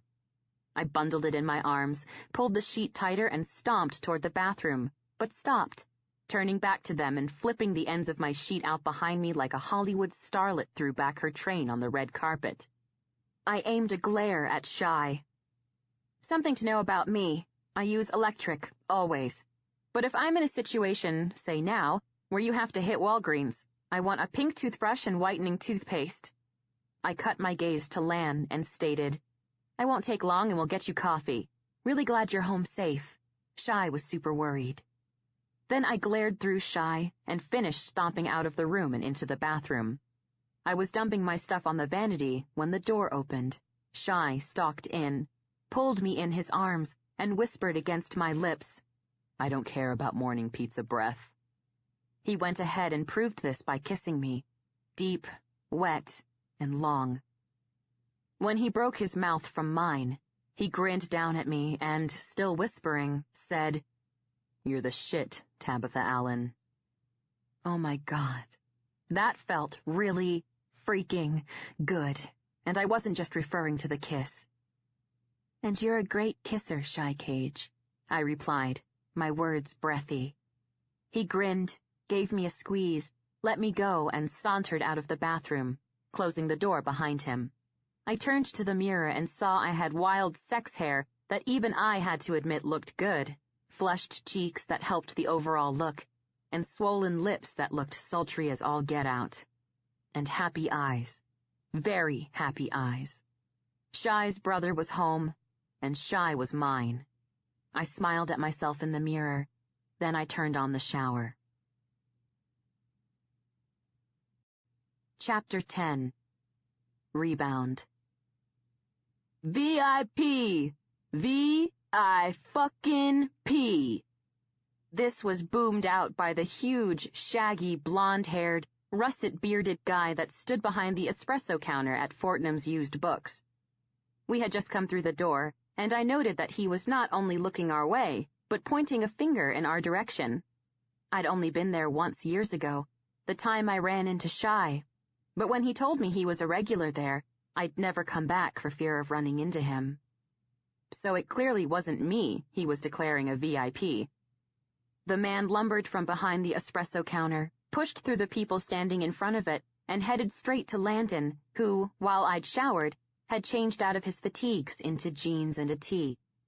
When the barista made it to Landon, they did the man hug slapping the backs thing, and I was close enough to hear the crazy guy mutter in Land's ear, in what was still a boom but muted, "Safe.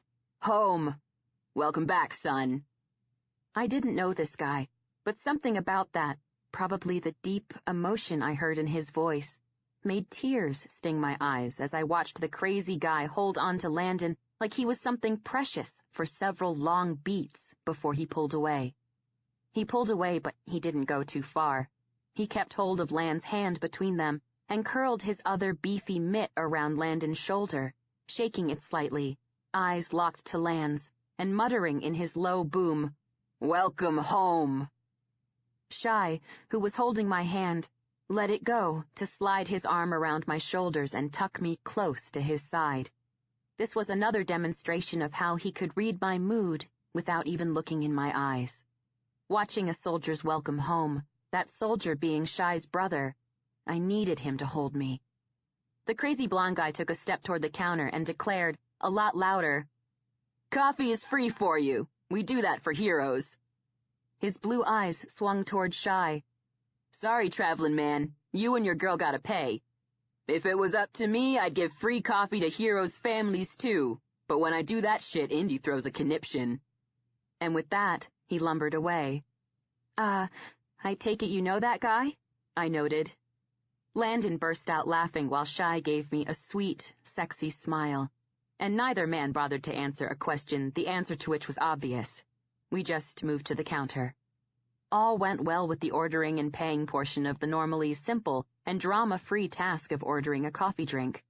That was, until we were waiting at the other end of the counter for our drinks, and the crazy guy suddenly arched the espresso machine filter through the air, which was luckily mostly, but not completely, free of used coffee grounds.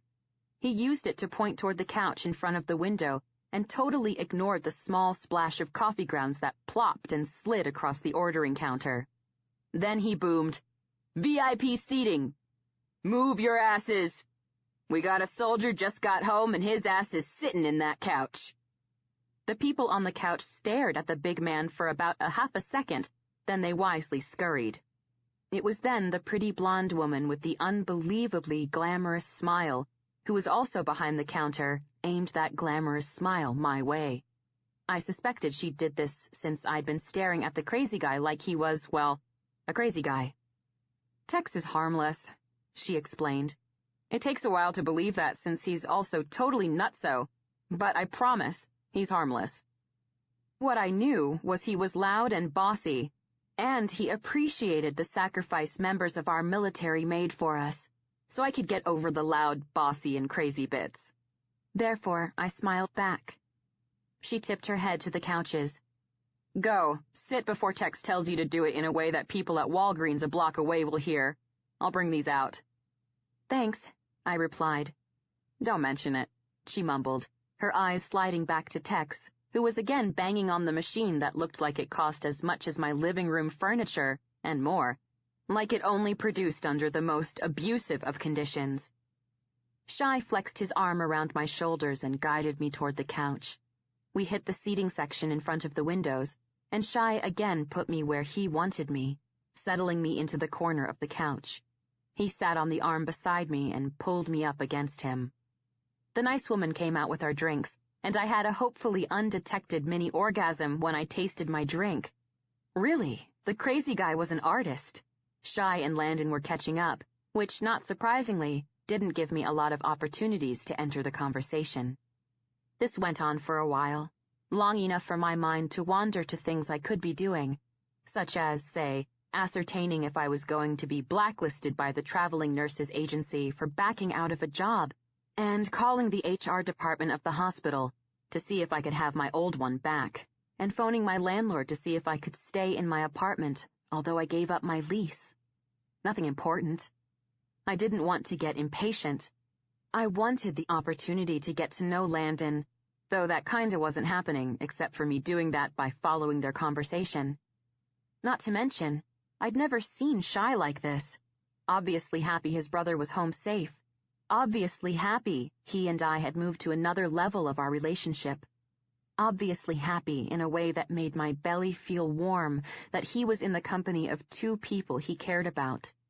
Not that I didn't want him to have that. Of course I did. It was just that yesterday I had let a kiss change the course of my whole life. I had crap to do, and sitting and listening to two badasses shoot the breeze was not a high priority. Nevertheless, I settled in for the long haul while mentally designing my to-do list, when Shai noted our mugs were all empty and he announced he was getting us more drinks. He kissed the top of my head and headed to the counter. I watched him go, happy to have something to do that I immensely enjoyed, like watching him move, when I heard Lan call my name and my gaze swung to him. So you two are tight, he remarked, and I smiled. Yeah, we're tight, I confirmed. He looked over his shoulder toward Shai before he leaned forward in the armchair, settling his elbows to his knees. His expression changed, and I braced. The expression change wasn't mean or ugly. It wasn't even blank, like he was hiding something from me. But it still wasn't good. Park and I are close, he declared, and I nodded since I knew this. He continued. We talk.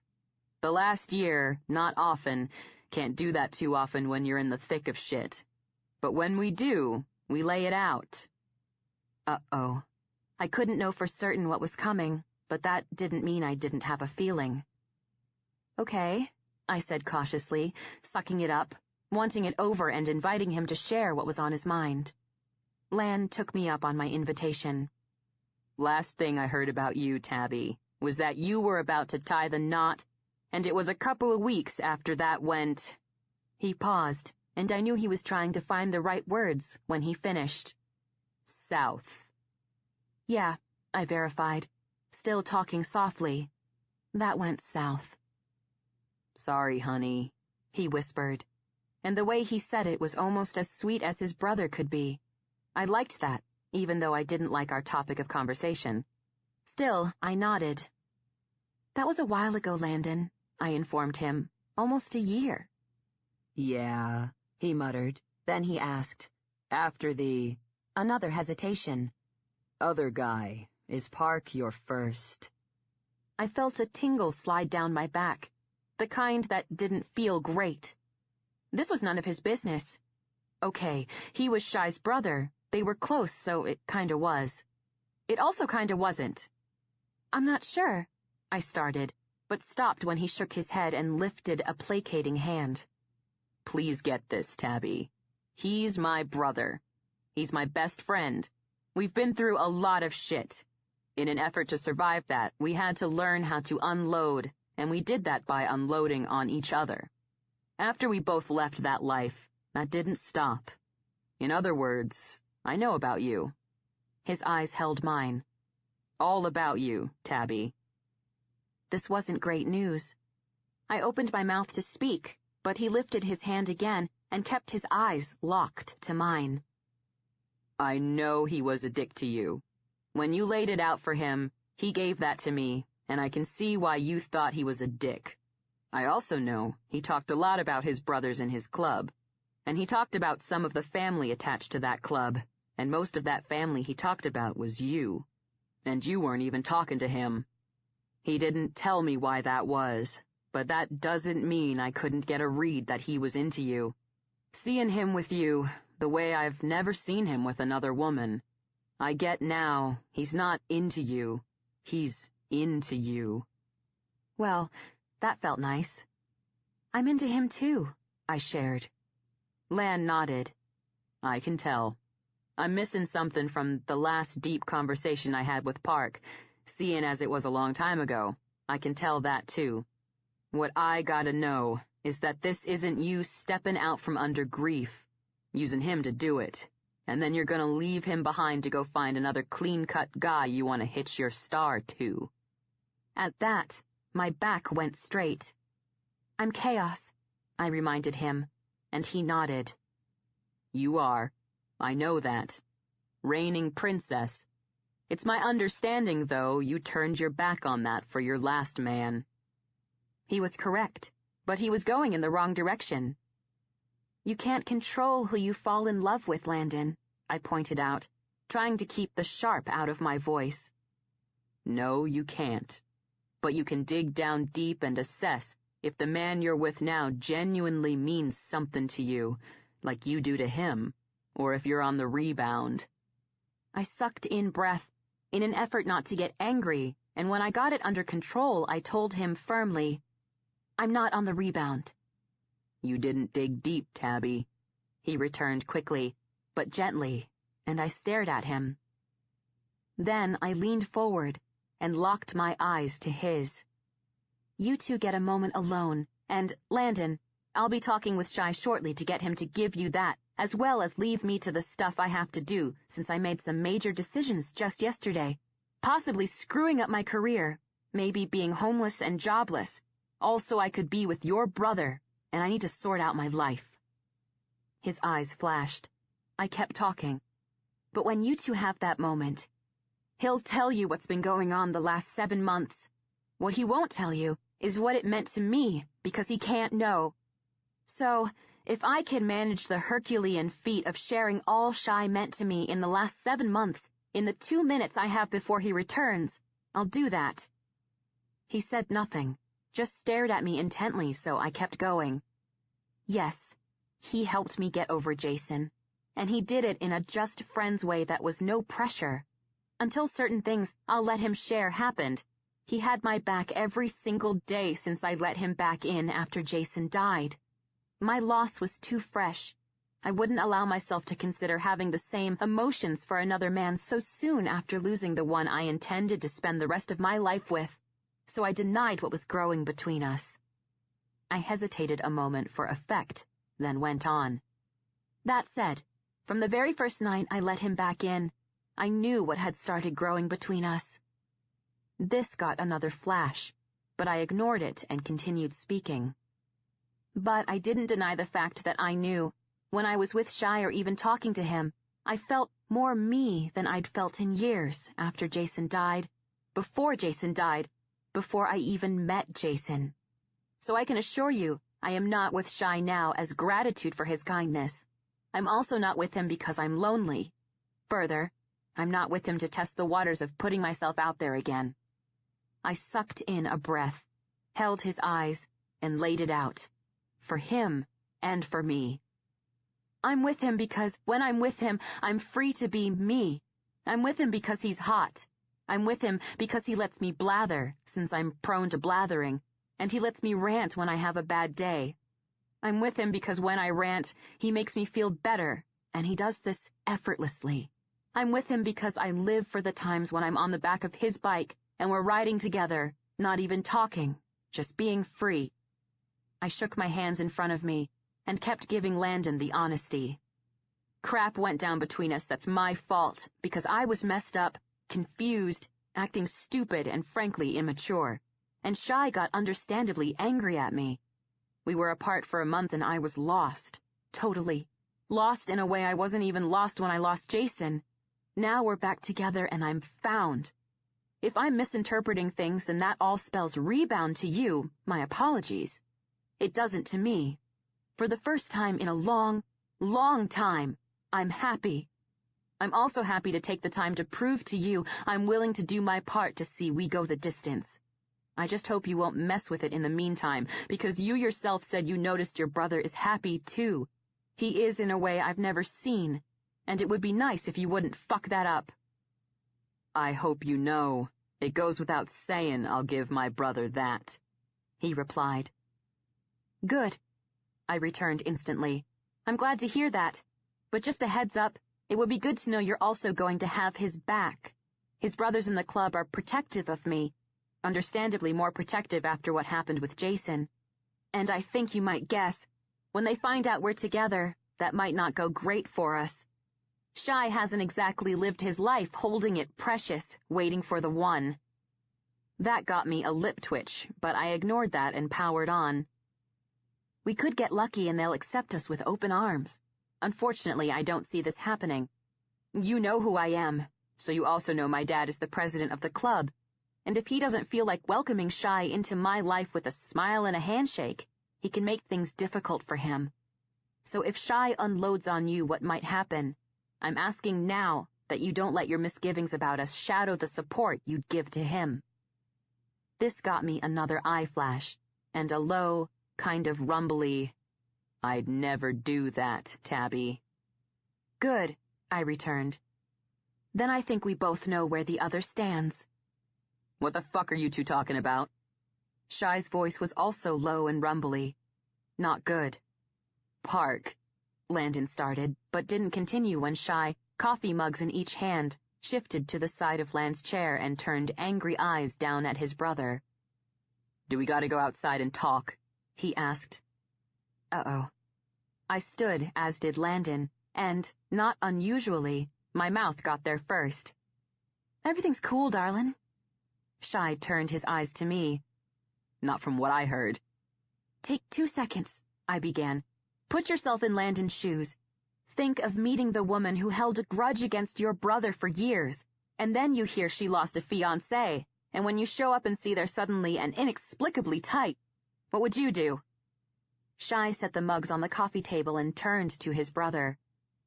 What I would do is have a care about the loss she had, even if it isn't still fresh, and understand my brother isn't a fucking moron. Uh-oh. Shy, I began, but Landon got there before me. Park, I don't think you're a moron, but I do think you know where I'm coming from. Shy's arm snaked out, his fingers curling around the side of my neck, and I found myself flying toward him, my front landing hard against the side of his body.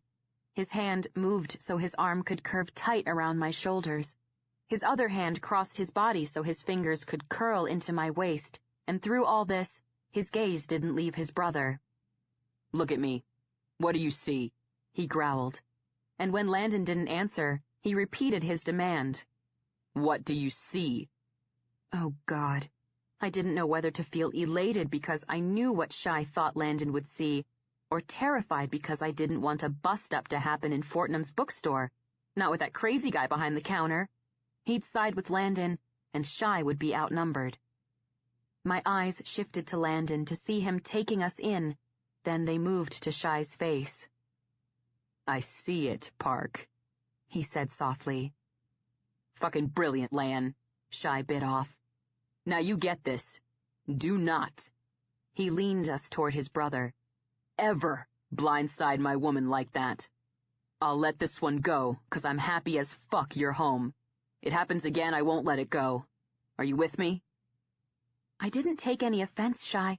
Honestly, I told him quickly, hoping to diffuse his anger, even as I felt the warm protectiveness of his words settling straight into my soul. His eyes sliced down to me. Well, I did. Message clear. Righty-ho, biker boss, I muttered quickly, and Shy's eyes narrowed. Don't be fucking cute, and honest to God, if you lick your lip, I'll lose my mind. Next time you lick your lip, you do it when we are nowhere near a public place, and I can let loose the reaction I've had 500,000 fucking times over 4 fucking years, every time I've seen you do it. Not here, in a bookstore where I can't. Regardless of the tense situation, that gave me a tingle and an even warmer feeling settling in my soul, but I fought the urge to lick my lip, which was precisely what I was going to do, and I just stared at him. He stared at my mouth, then his gaze went to my eyes, then he looked back at his brother. So did I, and I saw him smiling. I'm not finding anything worth smiling about, Shy warned. Sorry, Park, but gotta admit, I'm smiling so I don't laugh my ass off. Since if I did that, I'm getting the sense you'd take a swing at me. I'm not finding anything worth laughing about either, Shy stated. That's because you can't see you two. Seriously, Park, I gotta say it. You're totally fucking cute together. I pressed my lips together in another effort not to lick my lip. Pretty sure Shy would never want to be described as cute, ever. I was wrong. No shit, you just noticed that? Jesus, Lan, Shy replied. Nope, noticed it at your house, but was more focused on your girl being cute, hot, and in a sheet. Since she's fully clothed now, it's coming through more. This, again, was what I considered not a good response from Landon Cage, seeing as I didn't suspect Shy would like it made clear his brother thought I was cute and hot and got distracted by me being in a sheet. And this time I was right. Are you shitting me? Shy ground out. Can we drink coffee? I jumped in. I need caffeine. Then I need food. Then I need to make a few calls so I can figure out if I've got a home and a job. Watching you two badasses go head-to-head, albeit hot, is not helping me sort out my life. So if you'd get a move on from this, I'd appreciate it. Shy's eyes quickly came down to me, and I noted immediately his expression had changed from anger to soothing. Sugar, you'll be good, he assured me. Yeah, I will, but to be good, I need to make a few phone calls. So can we get on with our morning? I fired back, and his lips twitched. We can get on with our morning, he agreed. Awesome, I muttered, rolling my eyes at Shy, but when they hit Landon, I smiled. He smiled back. Traveling man, text the crazy coffee guy boomed. Your drink is getting cold. Get your ass over here and get it, 'cause I'm not making another one unless you pay for it. Shy gave me a squeeze, then gave his brother a look that told him to behave the 30 seconds Shy would be gone, and he sauntered over to get the last coffee. I gave Lan another smile, and sat my booty back down on the couch. Lan folded his long body into the armchair. Tab, just so you know, he started. That time it's gonna take for you to prove you intend to go the distance with Park just got a lot fucking shorter. His words hit me in a nice place. I sent another smile at him, and even I knew it was huge. And happy.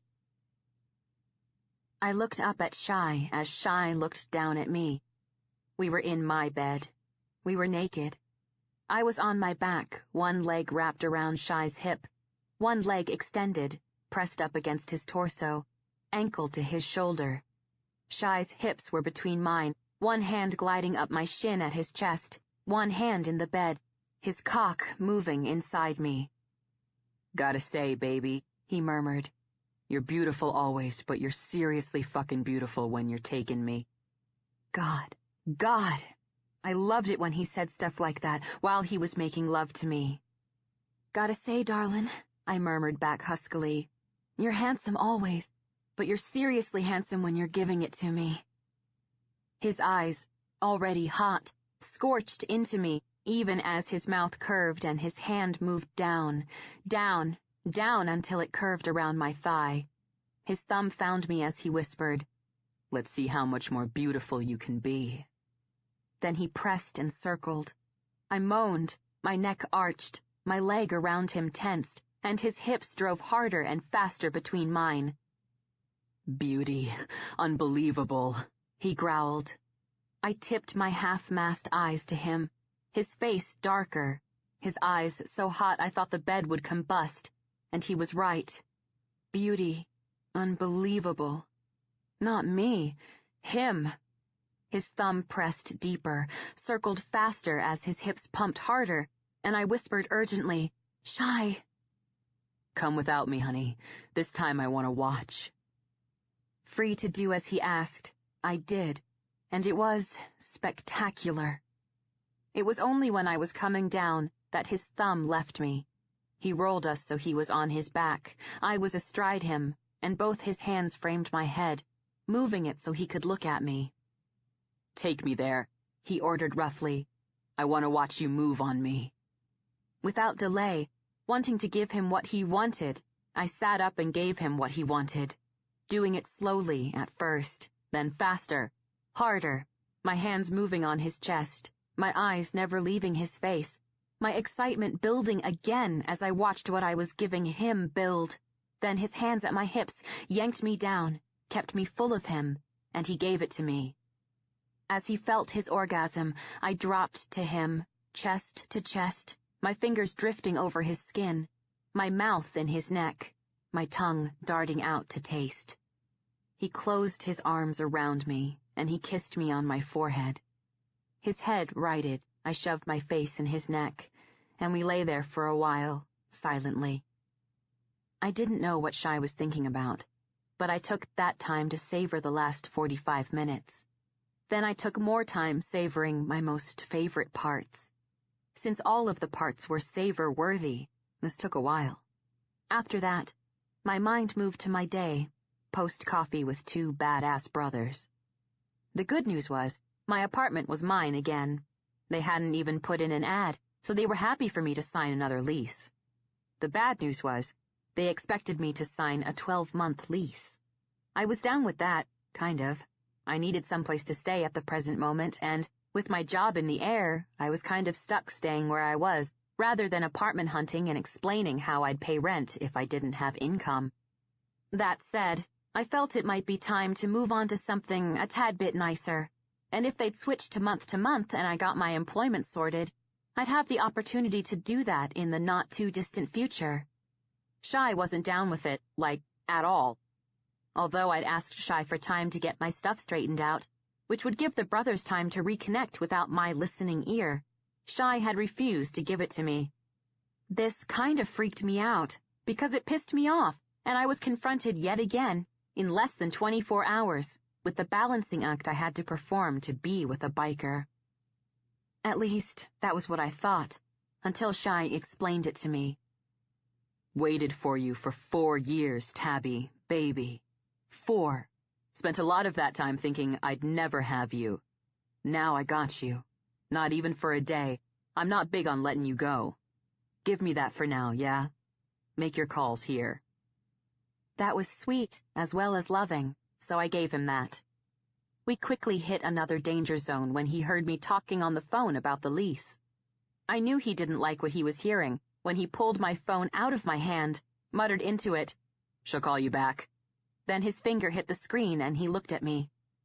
Feeling pressure building in my head at this maneuver, I opened my mouth to say, maybe scream, but he beat me to speaking. "A 12-month lease is not going to happen. Your place is okay, but only okay," he declared. "It's too small. I'm not thrilled about the hood it's in, and this works, babe. We're moving on together, and no way it's big enough for us both. I'm not waiting out a 12-month lease. I'm not putting up with what I don't want for 12 months, and I don't want you in a place that's not good enough for you for 12 months. So you are not staying there for 12 months. Tell them month to month. If they flinch, they deal with me." I didn't like the sound of that, but in order not to have words with him in front of his brother, I did as I was told. They flinched. Shy heard it, took the phone from me again. I glared at him, then glared at his smiling brother who was privy to all this, seeing as we were back at Shy's place, and then I listened to Shy try and reason with them. This didn't work, so Shy said in the phone, "Right. You'll be seeing me in 30 minutes, and I suggest you take that time to think real hard on that decision." Then he tossed my phone to me, muttered, "Be back," and took off before I could say word one. I stared at the door that closed behind him, wondering how he would know how to find my landlord. Then I stared at the door, trying to convince myself that didn't just happen. Then, when I realized that did just happen, I tamped down the urge to throw something at the door. Then I stabbed at my phone and called Shy. I did this repeatedly. He didn't answer for 45 minutes, and when he did, his greeting was, "Got month to month, babe. Tell Lan to load you up in his truck. I'm making steaks tonight at your place. Meet me at King's Supers on Colorado Boulevard." Then he hung up on me. Yep, hung up on me. Apparently, he used his badass biker ways to find my landlord and strong-arm a month-to-month lease out of him. Although this was what I wanted, contradictorily, the way Shy made it come about, specifically my non-participation in that, didn't make me happy. Lan didn't chime in until I was fuming in his truck. Let him do what he's gotta do. I kept my mouth set and my eyes out the side window. Tabby, seriously, listen to me, Lan carried on. He's my big brother, and a long time ago he cast himself in the role of protector, and he's good at it. He was scary capable of taking shit and giving it, just as long as he saved me from having to do either. He gets off on this crap. Let him do it. I didn't like the sound of that, but I let that part go. I'd talk to Shy about that later. Instead, I turned to look at Lan. He can't go around threatening and intimidating everyone in my life to get me what I want, or what he wants me to have. Lan grinned at me and replied jauntily, "Sure he can." I glared at him. "Bet your dad does that shit," Lan went on. Dad did, for me, Rush, Tai-Tai, any of his brothers, anyone he gave a crap about. God, I was screwed. On the ride to King's Supers, I decided to let this go and fight another day. Today needed to be a good day for everybody, and anyway, month to month worked for me, and I doubted Shy stuck my landlord with a knife, so I decided that all's well that ends without bloodshed. We got groceries. We had steaks. We drank beer. Lan took off to crash at Shy's place. I explained to Shy that while he was off terrorizing my landlord, I'd called the hospital and learned they'd already advertised my position, so if I wanted it back, I had to apply for it. His response was, "They'll pick you, baby." Then he picked me, as in picked me up, and carried me to the bedroom. Commence making love, which led us to now. I broke the silence with a soft, "You, in my bed." I closed my eyes when Shy tightened his arms around me, and stayed that way, but he said nothing. Then, again, the arm thing said it all. "I'm glad your brother's back," I mumbled into his skin, and he gave me another squeeze. "Me too." "It was cool how he surprised you," I noted. "Yeah," he agreed. I pulled in breath. Then I stated, "Just for the record, before you go off to play biker badass on something that affects me, I'd prefer it if we talked about that thing that affects me first. There were other ways to solve today's problem. If we decided month to month was the way to go and they didn't give it to me, I could have stayed with Dad and Tyra or Natalie until my life got back on track and I found a place I liked. Or, if we were there when that time came, we found a place we wanted." "My way was faster and less headache," he replied. Crap, he had a point.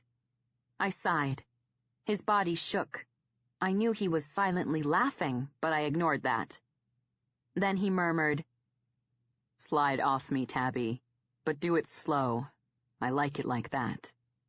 That gave me a tingle, but instead of sliding off, I thought about why he needed me to, which was so he could go to the bathroom and deal with the condom.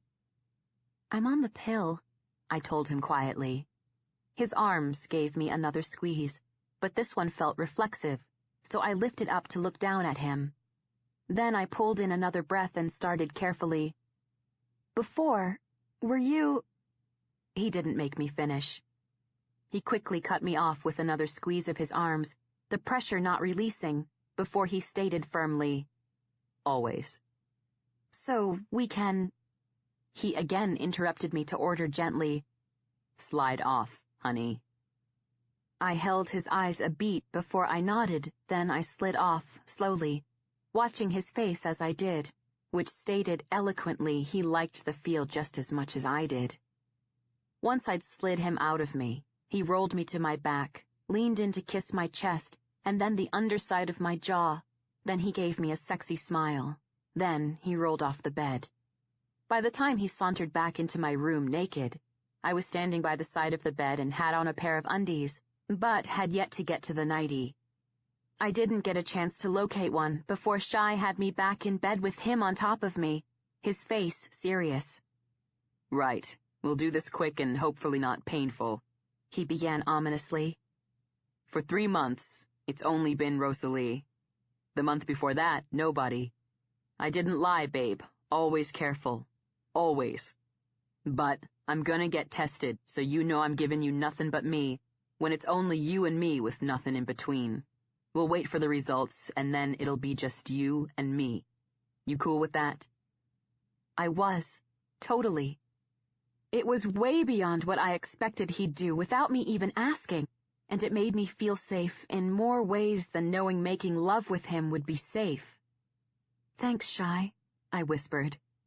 You're welcome, Tabby, he whispered back. I grinned. Shy kissed me. 10 minutes later, my panties were gone. 2 hours later, I passed out on top of Shy, sated, exhausted, relaxed as all get out, and happy. Chapter 11. Thick and Thin. 3.5 weeks later. Shy! Oh my God! Shy! I cried. My hands, curved around the edge of the kitchen counter, went to his head between my legs. His hands cupping my behind pulled me deeper into his ravenous mouth. My head flew back, slammed into the elevated bar, and I came really freaking hard. Still coming, I barely processed losing his mouth from between my legs, but I didn't miss his cock slamming into me. I lifted my head and tried to focus on his face, seeing it hard, his eyes burning on me, his cock slamming fast, hard, deep. Mostly, Shy made love to me, managing the unbelievable task of doing this even when it was wild monkey sex. Now, he was fucking me. It was fantastic. You're coming for me again, Tabby, he grunted, thrusting deep. Okay, I breathed. His hands were spanning my hips, yanking me to him as he drove inside me, so he ordered, Watching you do it, baby. Touch yourself. No hesitation, I yanked up the nightie I had on, the only thing I was wearing since it was morning. Shy and I had been shuffling around the kitchen getting coffee, and I'd licked my lip for some reason. My tongue barely made the pass before his mouth slammed down on mine. Then I found my ass on the counter, my panties gone, my man's mouth between my legs, and myself coming. And there I still was, happily. I put one finger to my clit. I shoved up my nightie and put my fingers to my nipple. Nightie up, Tab. Want to see what you're doing to your tit, he growled. My belly dipped, my sex spasmed. He pounded deeper, and I stopped what I was doing at my breast, pulled my nightie further up and showed him what I was doing. Fuck, honey, he groaned, slamming in deep, then rolling his hips in a way that made a moan slide up my throat, his eyes never leaving me. Fucking hot. Gorgeous. Shy, I whispered, close again, the first one huge. This one felt like it might kill me, and I didn't care. You wait for me, he growled, going faster, driving deep. I can't, I whimpered. It was nearly over me. His voice was rough when he gritted, Wait for me, baby. Suddenly, his hands weren't at my hips. He'd wrapped his arms around me, lifted me clean off the counter, and I flew through the air a moment before my body collided with his, and he slammed me down on his cock. My head flew back, and I cried out as the wave crashed over me, even as I felt Shy bury his face in my chest and groan into my skin. Lifetimes passed as I whirled under the surface, Shy right there with me. Then, when we were floating up, he gently laid me back on the countertop, his hand cupping the back of my head so it cushioned me when I hit the bar. I tipped my chin to look at him and saw him grinning down at me. Jesus, sugar, you gotta quit coming so fast. You're killing me.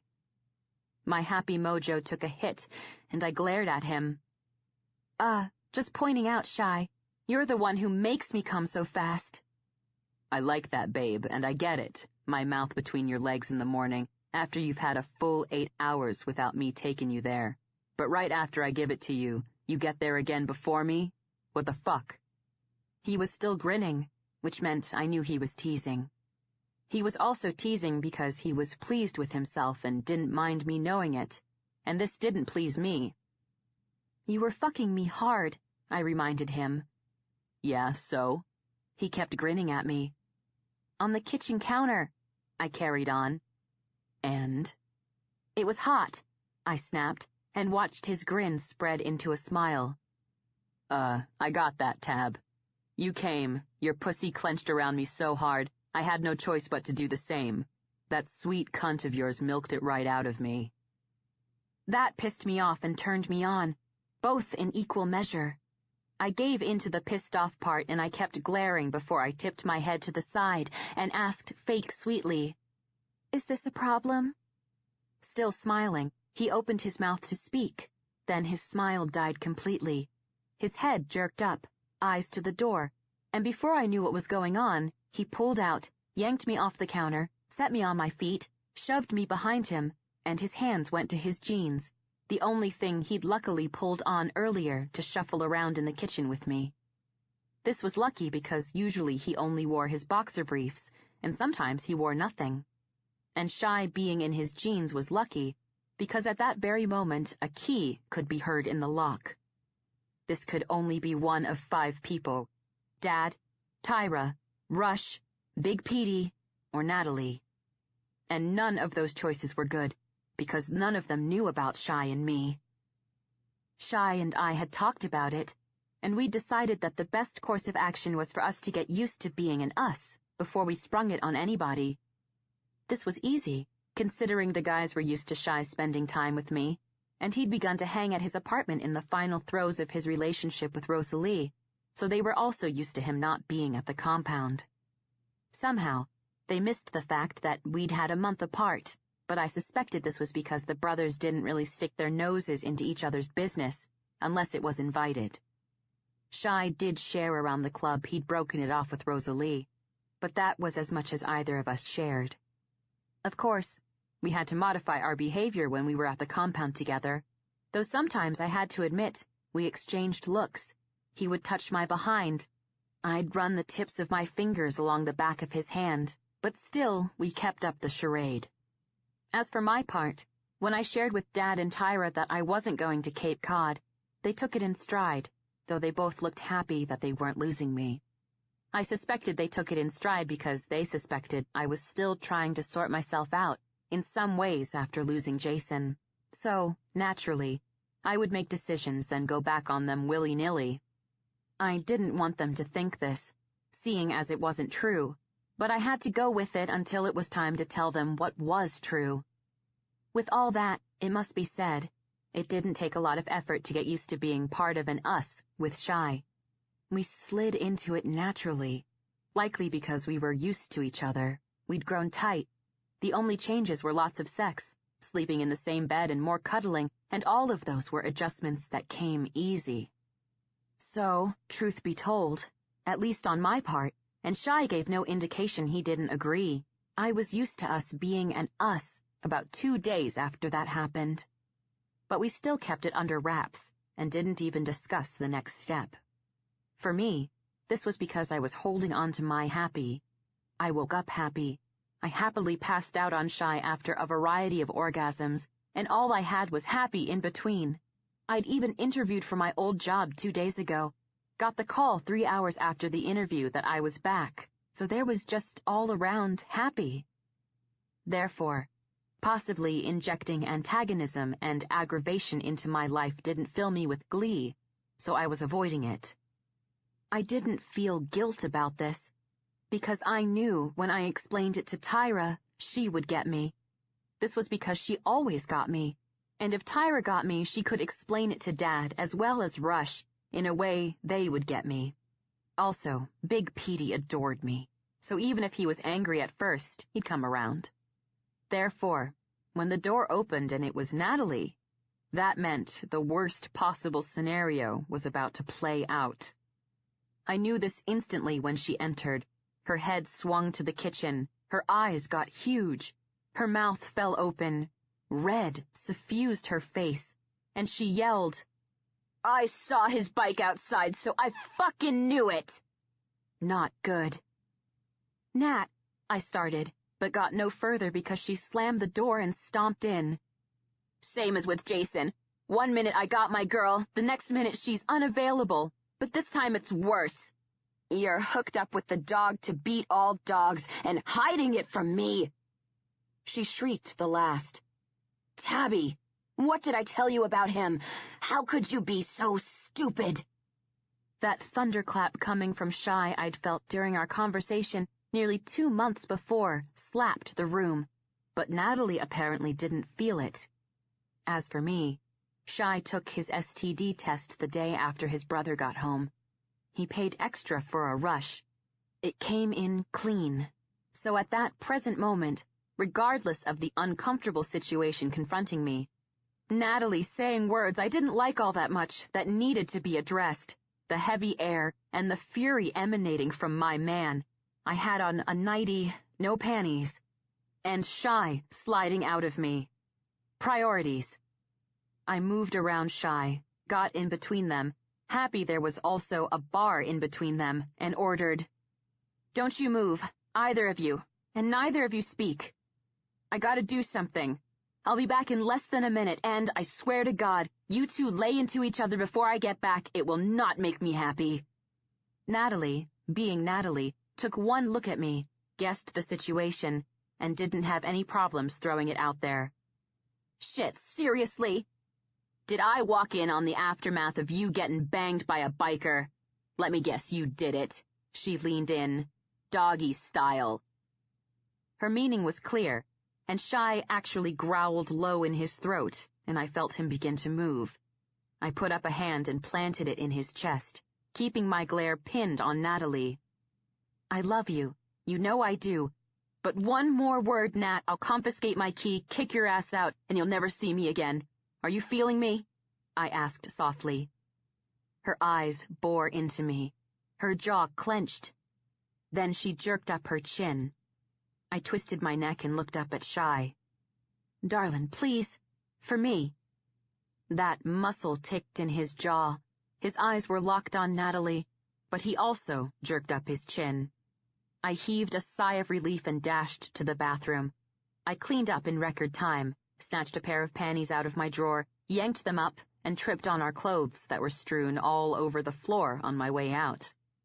They were mostly Shy's clothes, since his entire limited wardrobe was lying there, considering his brother had been in Denver for 2 weeks before going back down to Fort Carson, and he'd crashed at Shy's pad. So Shy had crashed at mine, and hadn't quit crashing there even after Lan left. Vaguely, it occurred to me it was time to do laundry and, considering his wardrobe was severely limited, go shopping. I righted my feet even as I settled my panties on my hips, and my nightie was still falling over my behind when I skidded to a halt in the living room to see my best friend and my guy in a scary stare-down. "Right, you're back," Natalie stated, not tearing her eyes from Shy. "Can we speak now?" "You do. You watch that mouth of yours," Shy shot back instantly. "You say something that pisses Tab off or hurts her, you answer to me." "Answer to you? Who talks like that?" Natalie returned swiftly, with not a small amount of sarcasm. "I do and you don't, bitch. You'll find your coked-up ass out in the goddamn breezeway." Uh-oh. What did he mean? My eyes narrowed on Natalie. Oh, crap. Her eyes were bright. Too bright. Crap. "Fuck you!" she screeched. Shy leaned slightly toward her, And he'd done that to me when he was angry, so I knew he was in the danger zone. Do not even think of coming into your girl's house, who, by the way, is my woman, high off your goddamn ass and spout in your mouth, so stoked on blow, your brain is a fucking whiteout, he growled. Calm your ass down. Natalie, I verbally pushed into the fray and then carefully asked, "Are you doing cocaine?" Her eyes swung to me.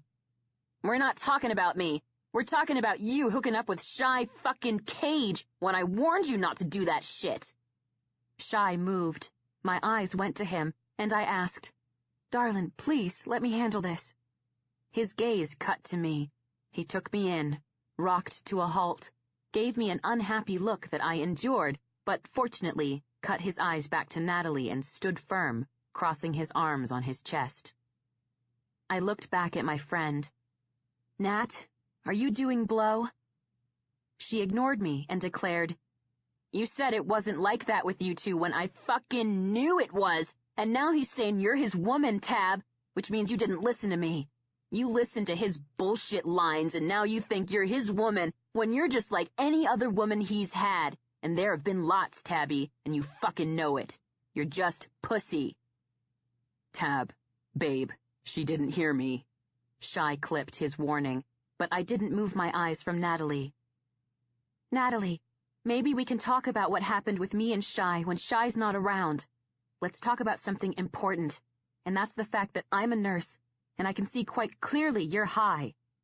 How about we talk about the fact that not weeks ago I know he was banging a bitch named Rosalie, she returned. More unhappy growling from Shy, but I again ignored him. "I know. Now he's with me." She threw up her hands as her eyebrows went up. "So he dumps that bitch and now you're his woman?" She looked at Shy. "Congratulations, sport. Record time. One down, the other one set up, good to go. How long's Tab gonna last?" Considering more unhappy thunder was rolling off Shy, I knew he was about to lose it, but I'd already lost it. I, however, did it a whole lot quieter, which meant they both felt me. I knew it because the air in the room stilled, and I felt both their eyes on me. But I only had eyes for Natalie. When I had her attention, I said only one word. "Don't." "Tab." I shook my head. She processed the look I knew I had on my face, and she shut her mouth. I carried on talking. "You put me in the middle of you and Jason. He did too, but he's dead now, so he can't right that wrong. You're alive, and you're doing it again. Don't." I saw her jaw flex. I kept going. "Jason and you rubbed each other the wrong way. This time, starting right out of the gate, you are making it impossible for Shy to like you, much less eventually be able to forgive you for the stuff coming out of your mouth. You know him, who he is, what he is. You go head-to-head with a brother of Chaos MC, you won't come away unscathed one way or another. Don't do that either." I watched her swallow, then kept right on talking. "He means something to me. You already know that. But what he means to me has changed. The reason you don't know how it's changed is demonstrated precisely with how you charged in today and behaved." "Right," she hissed. I ignored that and kept going. "If you'll calm down, we'll plan a time when we can talk like adults about what went down with Shy and me. Once we do that, it's up to you to decide if you feel me or if you feel I'm making a mistake."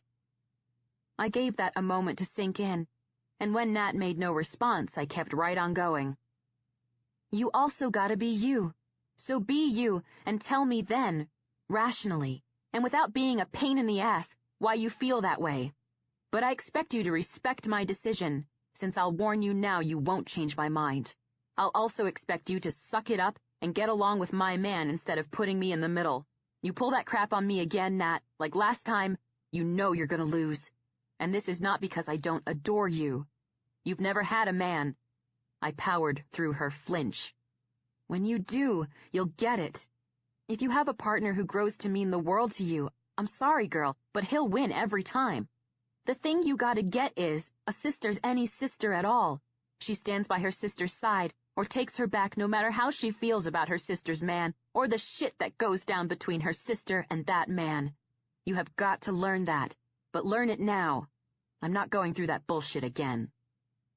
I watched her pull in breath, and her eyes slid away.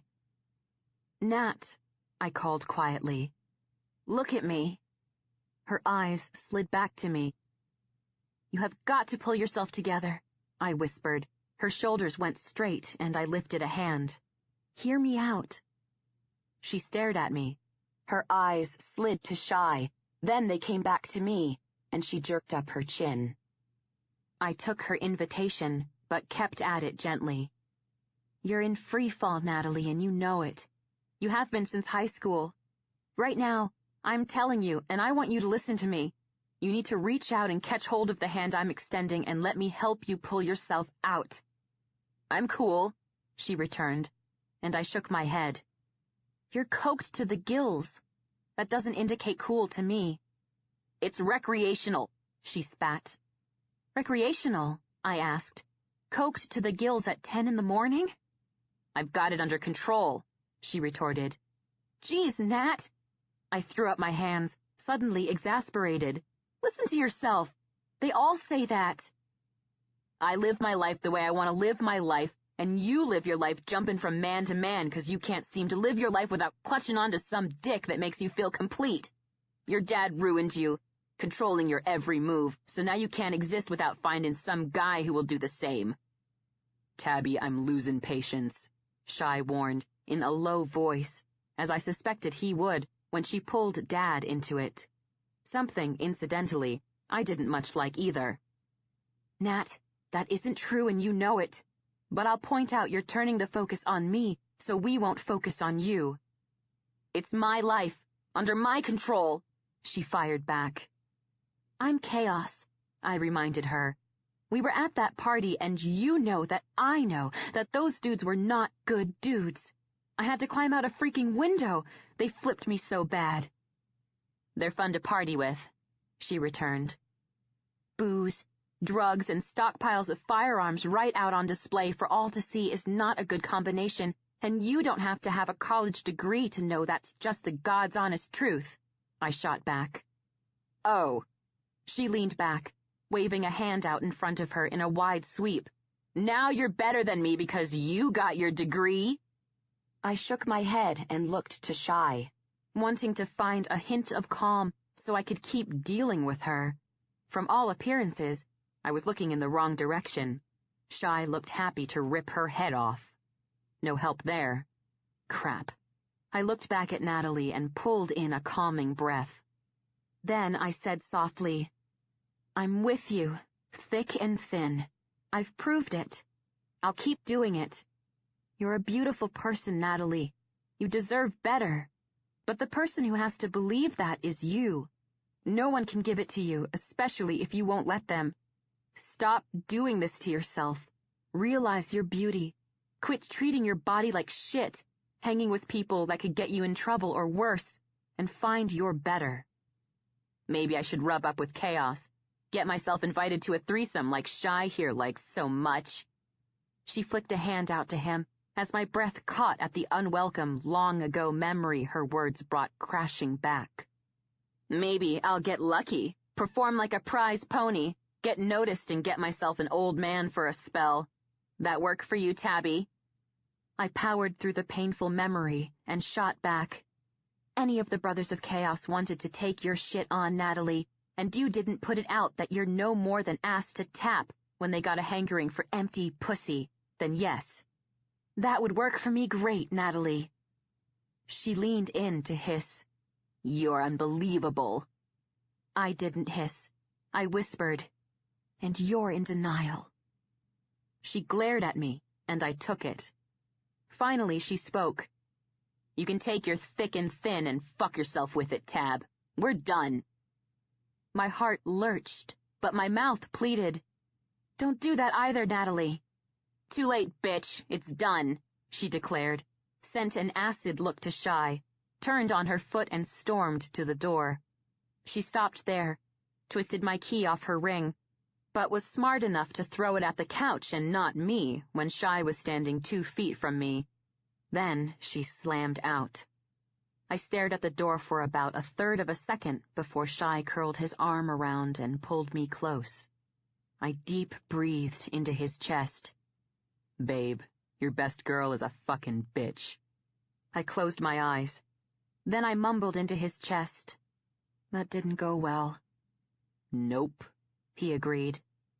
"That also doesn't fire me up to tell Dad, Tyra, and the rest." "Nope," he again agreed, and my shoulders slumped. "Though, saying that, sugar, none of them are cokeheads with a life complex, so at least we got that going for us." I chuckled, but it didn't hold a lot of humor. Shy's other arm closed around me tight, so I wound mine around him.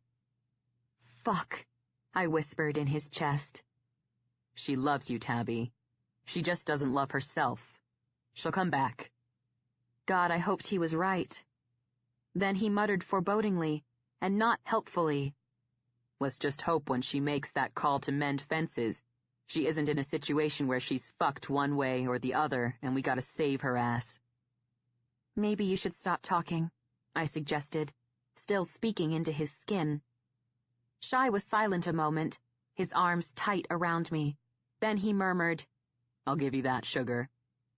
I sucked in a deep breath and let it go. Then I tipped my head back, saw him tilt his chin down, and caught his eyes. "I need coffee."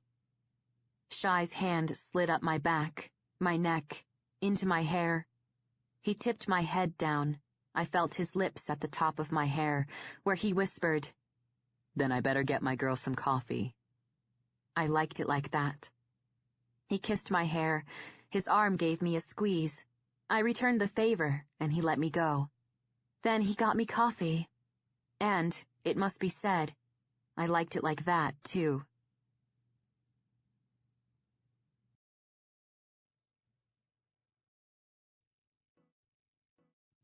Chapter 12. Going through the motions. 1.5 weeks later. We were at Flatiron Mall when it happened. And we were at Flatiron because it was far enough away, it was unlikely we'd run into anyone we knew. Not that bikers went shopping, but their babes did. We were leaving because Shy had had enough of shopping. I knew this because after I tried on my 3rd pair of high-heeled, kick-ass, sexy-as-all-heck boots, as much as he appreciated the show, he didn't have a lot of patience with my indecision. He demonstrated this by turning to the clerk and saying, "The first pair in this one, ring 'em up." Then to me he said, "We're done."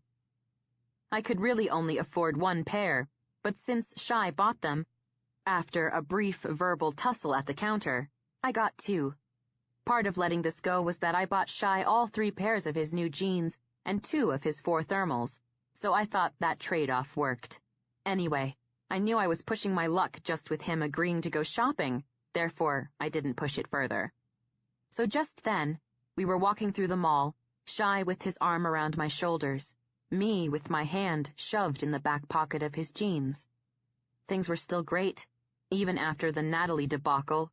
She hadn't called, and she didn't pick up any of my calls or return any of my messages, but when I expressed my concern to Shy, he just said, "Keep telling you, sugar, she'll come back to you. Just give her time to burn it out." I took his advice, as difficult as this was, and decided to focus on riding the happy wave that was us. That said, Shy was getting impatient with us keeping our relationship under wraps. He'd informed me of this 2 days before. "At the compound, gotta fake it with you. Bite my tongue when I want to say something that would expose us. Life's too short to fake it this long, babe. We both know that shit. We're solid. We gotta come out." He was right. As time wore on, it was beginning to seem less an effort to test the waters of us, which were totally solid, and more a lie. However, considering Natalie's reaction, I wasn't all fired up to move on to the next portion of sharing the news and what that might bring. So I'd begged for another week, just 1. Then I told him I'd start the process by telling Tyra. He'd relented, but he didn't pretend to like it. In that time, I'd been rehearsing what I was going to say to Tyra, and this was what I was doing, my mind going over my speech, when she came out of a store, and we ran right into her. Literally ran right into her. Rosalie. Shy went solid, even more than bumping into someone would make you go solid. She had her eyes aimed the other way. She turned to us, starting, "Oh, sorry." Then she saw who we were and went solid too. Crap. The instant her eyes hit Shy, her face paled, and my heart clenched seeing her expression. She was into him. Big time. Still. Shy breaking up with her had marked her. Even over a month later, the pain was close to the surface, right there for anyone to see. She didn't even have it in her to hide it. Oh, God. Her eyes moved over his face, hair, shoulders, the kick-ass necklaces he was wearing, and she also didn't try to hide the longing that infused her gaze during this journey. I was selective about my country music listening, and one of the artists who made the cut was Jana Kramer. I'd never been dumped, but she looked exactly like what Jana's lyrics to Why You Wanna put out there. Hideous. Shy recovered first and muttered, "Rosalie." She started, and her eyes darted to me, then back to Shy. "Shy, hi. Wow, you're, shopping." She looked at me, and, without knowing how to handle this, I decided to try to smile a gentle smile. I was uncertain if I managed to pull this off before she spoke. "And you must be Tabby," she stated, lifting a hand my way. "Shy and I are, old friends." This was killing her, but I had to admit, she had it going on. "Yeah." I pulled my hand out of Shy's pocket and took hers. "Hi." Totally lame, but what else did you say? "Hi," she whispered, then looked at Shy. "You, look good." "You're looking good too, Rosie," Shy replied gently. Fail. I knew, and I was sure if the kick-ass country singer Jana Kramer was there, she'd confirm that was the wrong thing to say. That kind of thing would make a girl wonder if her ex thought she looked good, why he broke up with her in the first place. I figured I was right when she dipped her chin to hide her wince, tucked her hair behind her ear, and mumbled, "Gotta be somewhere." She slid her gaze between Shy and me, still mumbling, and also, I was guessing, still lying. "Good to see you, Shy, and to meet you, Tabby." Then she took off. Shy didn't move. He also didn't watch her go. He just stood there for a few beats, staring into space, and I gave him that time. Then he set us to moving again, muttering under his breath, "Didn't want to come this time, not fucking shopping again. Ever." I decided the wisest response to that comment was not to respond at all. I just shoved my hand in his pocket again and walked as close to him as I could get. We were in my car on the road when, from behind the wheel, Shy broke the long silence. "Need a fucking drink." "Okay, darlin'," I replied. I could see the run-in with Rosalie cut him deep. I had to admit, seeing that wasn't real comfortable. We drove a good long while and ended up in a honky-tonk between Boulder and Denver that still managed in that populated area to be out in the boonies. I'd never been there before, and since it was just going on 4 in the afternoon, when we pushed through the door, I noted the honkin' had not yet been injected. The jukebox was playing low, and there were 3 other people in the bar, 2 of them bartenders. Shy guided me by my hand to the bar, then, as was his way, he firmly guided my behind to a stool. The bartender came over and Shy spoke immediately. 2 Coors drafts, 1 shot of tequila." The bartender jerked up his chin, moved to fill the order, and Shy looked down at me. "I get slaughtered, you drive." Uh-oh. I didn't have a good feeling about that. He blew off Rosalie for me, and, fresh from that, he didn't seem to have a problem with it. Not at all. But I just saw close up that she was gorgeous, and she looked pained. Obviously, what they had ran deep for her, and Shy's need to drink now said that perhaps he'd been denying that what he felt for her ran deep too. And if that was the case, I didn't know how I felt about that except not good. The beers arrived. The shot arrived. Shy downed it in a gulp, then said to the barkeep, "Another of those." He got another. He downed it and chased it with beer. Then he stared at his mug. I sat beside him and worried. This went on a while, and I was about to wade in when he spoke. "Mom left Dad." Okay. One could say that was not what I expected to hear. "Pardon, darlin'?" I asked quietly, and he turned just his head. His body stayed hunched over the bar, and he pinned me with those green eyes. "I was 10. Lan was 8. We got home from school. She had suitcases packed for us. Said her and Lan and me were staying with Grams for a while. Lan asked if Dad was coming, and I'll never fucking forget her face when she said, 'No, hun, you'll see your dad on the weekend, but Mama needs a little time with just Grams and her boys, okay?'" Shy shook his head and finished on a muttered, "Fuck." He turned back to his beer and threw back a slug. I lifted mine and sipped. When I put it back to the bar, I asked carefully, "I'm glad you're sharing, but sorry, darlin'.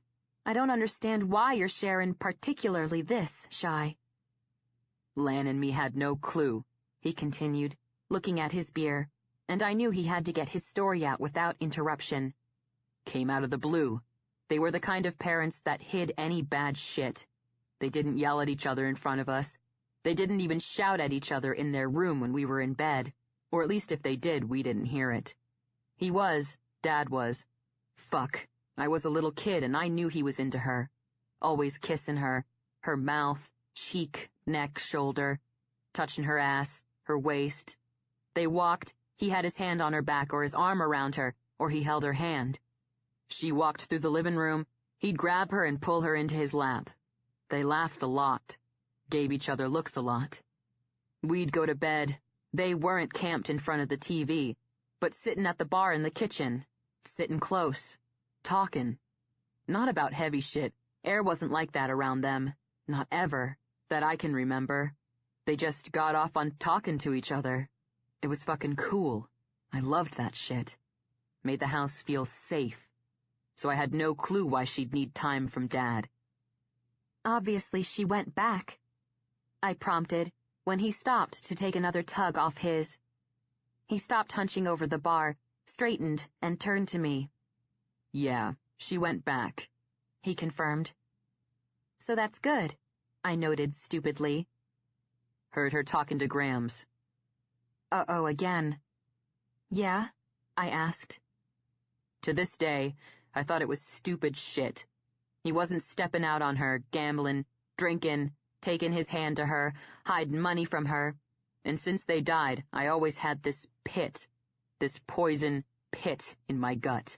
'Cause we were at Grams for 3 weeks. She lost 3 weeks of Dad just 2 years before they both bit it, and fuck, the reason why was so goddamn stupid. "Okay," I said, when he stopped again. What it was, I get now, was woman shit. As stupid as it was to me, it was not to her. It drove her from him. It meant something to her, enough to put all that good they had in jeopardy. So it actually wasn't stupid. It was serious as shit. I wrapped my hand around his thigh and gave it a squeeze, guessing. "And you were reminded of that when you saw Rosalie, and it was so obvious that she, wasn't good about what went down with you two, and you're thinking you misjudged the situation?" "Yeah," he bit off. "She looked exactly like she looked a month ago when I broke it off. No healing. Nothing. Same pain, same hurt. She hadn't moved on at all, so, yeah, Tab, I misjudged the situation." "That sucks, darlin', but there's nothing you can do about it now. She'll move on. It just may take more time than you would imagine." "Yep," he murmured, turned to his beer, sucked back the dregs, then caught the bartender's attention, and jerked up his chin to order another. He looked back at me. So, when you figure it out, and you'll figure it out 'cause I know you haven't yet, and I'm about to lay it on you, so you will. After that shit went down with Mom, after seeing Rosalie, I got a bad feeling the pain is gonna stick with you and drive you away from me. How did we get here? No, strike that. What on earth was he talking about? Shy, I don't... You blamed his ass, and I should have come clean about it then. I didn't. I'm coming clean about it now. I tipped my head to the side, confused. Blamed who about what? That guy, he stated. That guy? What guy? Your dead guy. Something struck me then, and it hit me like a sledgehammer. He never called Jason by his name. He was never mean about him, never cast aspersions, was totally cool when I talked about him and when he guided me through my grief or wayward thoughts. But he never, not once, said Jason's name. I felt my stomach knot. Shy, I'm not understanding where you're leading me, I said quietly. You said that you were back to you. I led you there. You weren't you with him or before. You weren't you for a long time. And you gave me credit for helping bring you back to you, without cottoning onto the fact I was the one who took you from you in the first place. I blinked and asked, What? That shit, Tab, that went down with us 4 years ago when I acted like a dick and did and said serious as fuck stupid shit that drove you away from me. You changed after that. I did that to you, and I don't want that shit to come back up. You to figure it out, and... I got it then. I'm not leaving you, Shy. I cut him off to say, firmly, giving his thigh a firm squeeze. Shit festers, Tab, and... Shut up, I ordered, and his head gave a slight jerk. I ignored that and kept going. Shy, I was 19. I had no idea who I was. I still haven't discovered all of me. You didn't see it, but between that time and when you came back into my life, I went through a whole load of phases. Music, friends, places I'd hang, clothes I'd wear. I don't know why I did it. I grinned at him. I do know it was fun. Don't bullshit me, he returned. That shit started when I came down on you unjustified. I felt my grin leave me, and I leaned in an effort to cushion the blow when I admitted, Yeah. I watched a shadow drift over his face, so I went on quickly.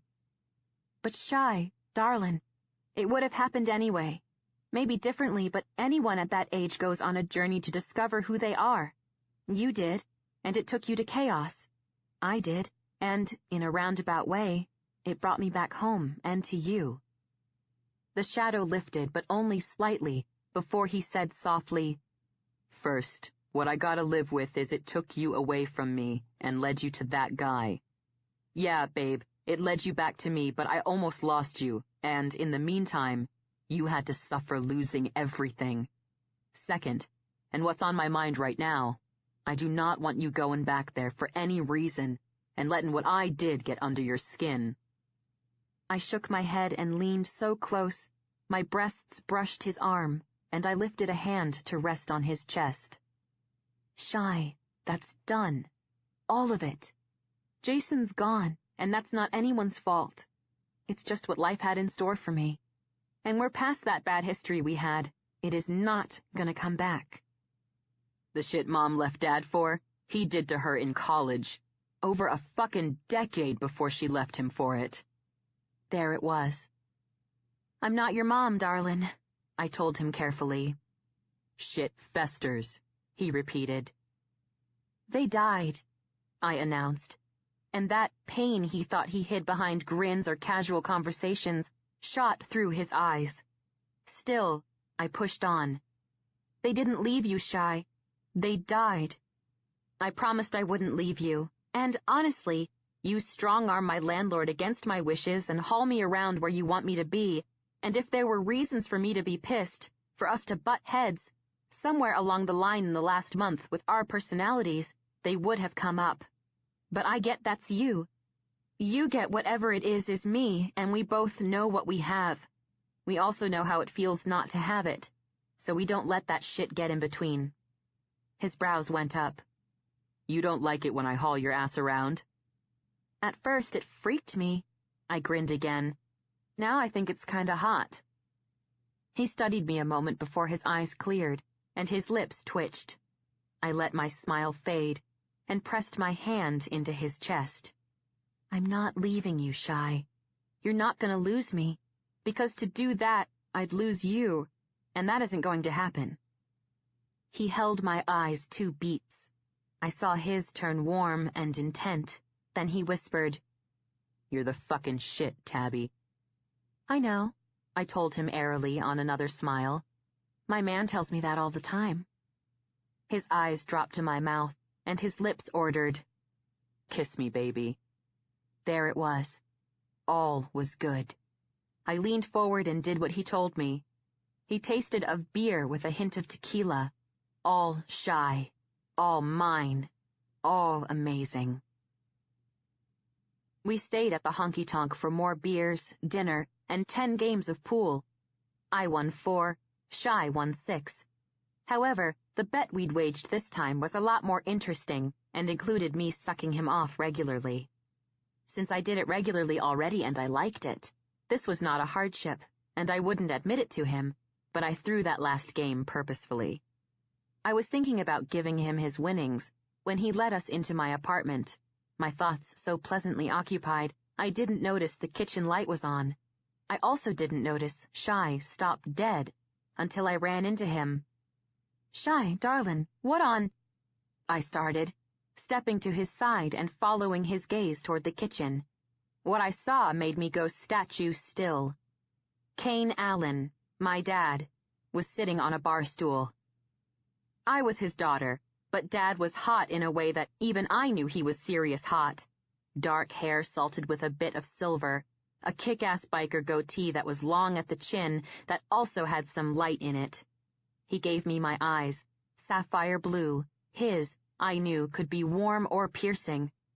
He had a big body that his good genes kept fit, since he sure as heck didn't work out and drank and ate what he wanted. He also had lines going out from his eyes that I loved because they deepened when he laughed. He was not laughing now. He had his heels up to the highest rung on the bar stool, his legs splayed wide, elbows to his thighs, a bottle of beer held loosely in both hands and his eyes to us. He knew. I knew he knew by the feel of the room and the look on his face. He knew. Oh, God. Dad, I started, taking 2 steps toward him. Pete told me. He cut me off, and his tone made me stop dead. My daughter didn't tell me. Pete came by here yesterday morning for a visit. Saw Shy leave. Saw you 2 sucking face by Shy's bike. Pete sat on that for a night, wondering if he should tell me. Then he told me. I pulled in breath and opened my mouth to say something, but Dad got there before me. Lied to me. Lied to Tyra. Your brother. My brothers. His eyes moved to pierce Shy. Your brothers. My blood ran cold, and I began, We just... Lied, Dad clipped, putting his beer bottle next to the 3 that were already on the counter, indicating he'd been there for a while, and then he straightened from the stool, his eyes going back to Shy. She's my fucking daughter, man. I'm aware of that, brother, Shy said in a low rumble. I get that, so what I don't get is what the fuck, Dad returned, his voice lower and very scary. This was not good. Dad, please, let me explain why.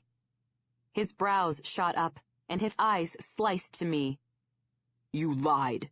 Told you, Tab, long time ago, you did that shit again, you would not like the consequences. He pointed to the floor.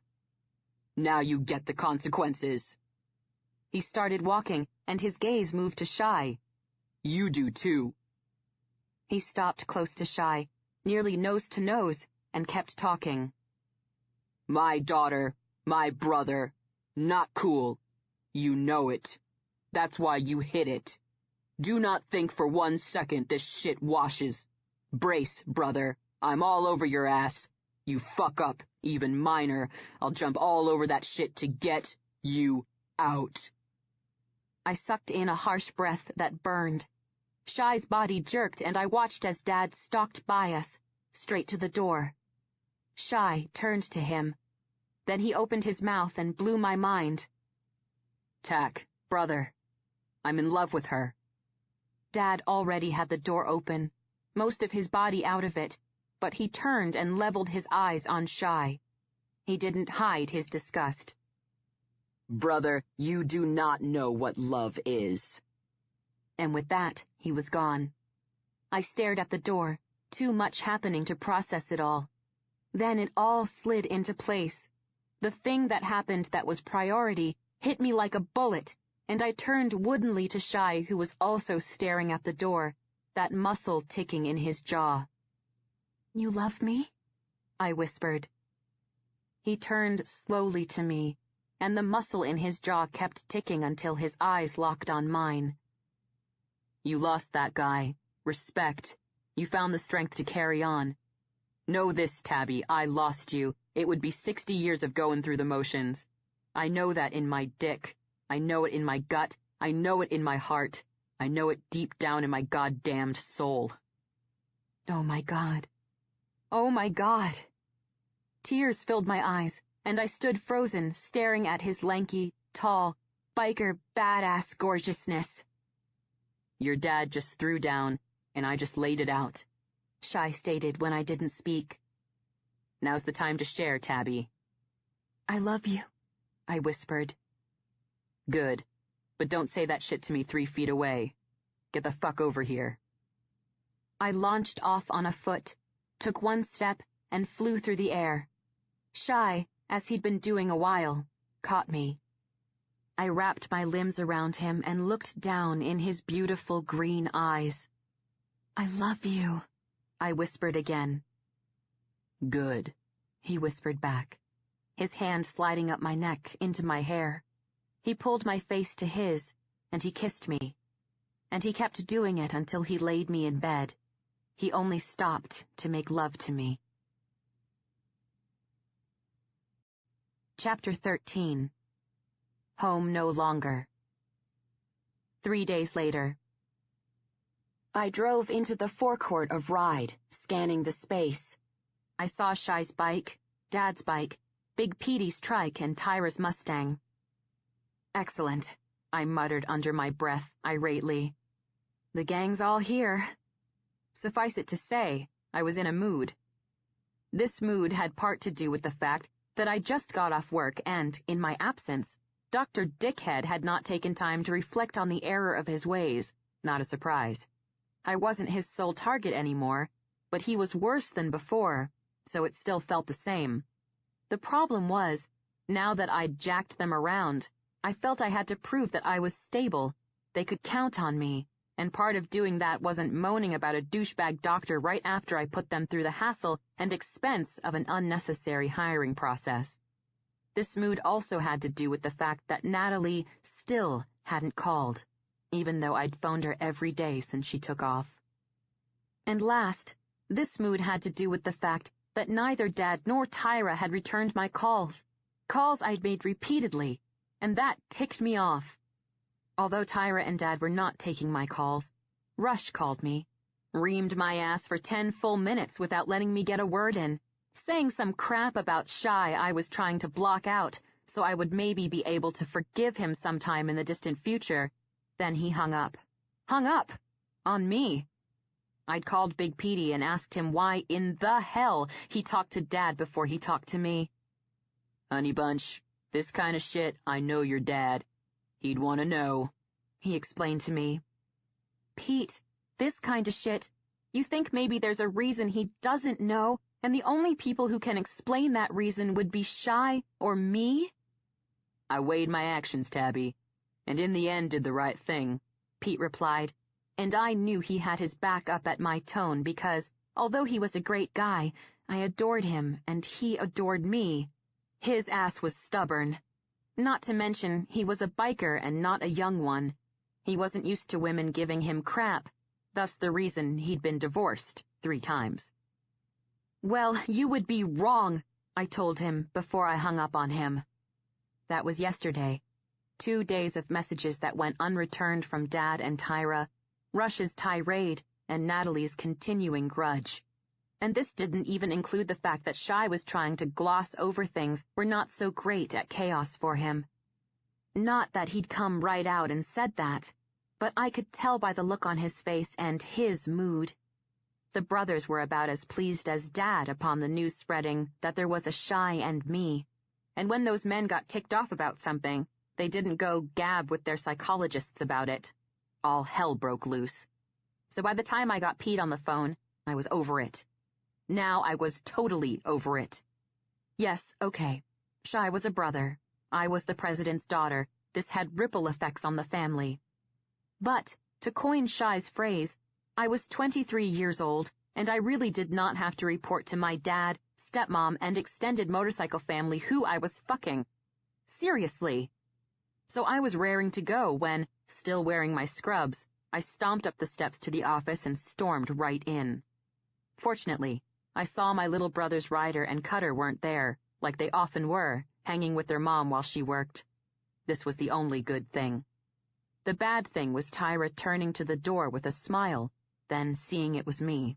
Her face went blank, her mouth set, and she lifted a hand and announced, "Tabby, I was hoping you were getting the message when I didn't pick up your calls. I need a few more days to process what you've done before I talk to you." She could not be serious. She was talking to me like I was 16. No way. I stared at her in her cute little top, and I knew she had a slim, smart, but tight skirt and high heels on behind the desk that hid her. Even after years as the office manager of Ride, a garage run by bikers, she didn't give up her professional sex kitten look. I knew Dad, and all the other guys, totally dug it.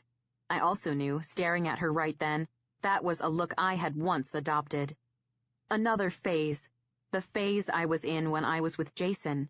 A phase that was Tyra, not me. I walked fully in, closing the door behind me, stopped a couple feet from her desk, and repeated, "You need a few more days to process what I've done?" Her eyes narrowed on me, and I knew she was pissed, but I also knew I was more pissed. "You heard me," she replied. "Oh yeah, I did. I just don't understand you. What exactly have I done?" Her head jerked with anger before her eyes got big, and she stated, "You lied to your dad and me." "When did I do that?" I asked. I saw her nose scrunch. It was cute, but it was also an indication of anger. "Don't be smart. You know lying by omission is the same thing as lying." "Okay, now that you're talking to me, tell me, when did we go back in time? Because as far as I know, I'm 23, I have a college degree, a job, an apartment, a dead fiancé, and a man in my bed. So I kinda want to know why you're talking to me like I'm 16.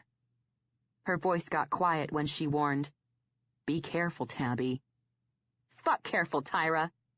She blinked. I'd never talked to her like that. Heck, I didn't know if I'd ever talked to anyone like that. Actually, I never thought I would. Not to Tyra, we were that tight. But in this instance, having had days to think on it, stew on it, I knew she was in the wrong and I was in the right. I didn't respond to her surprise. I kept going. "How dare you?" I asked. "Pardon?" she asked back, but quietly. "How dare you think you deserve to know who I'm sleeping with when I want to keep that private, between him and me? Be happy for a little while. Just get used to him, the relationship we're building, the life we're going to share. How dare you think that is not my choice to make, but it's yours, or Dad's, or anybody's? How dare you not take my calls like you're putting me in the naughty corner when Dad's pissed, on a rampage, and something this important is on the line? And how dare you sit there and act like I owe you pieces of me that are not yours to own unless I deem them something I wish to share, like who's in my bed?" She stared up at me, lips parted. I was so angry I refused to register her hurt.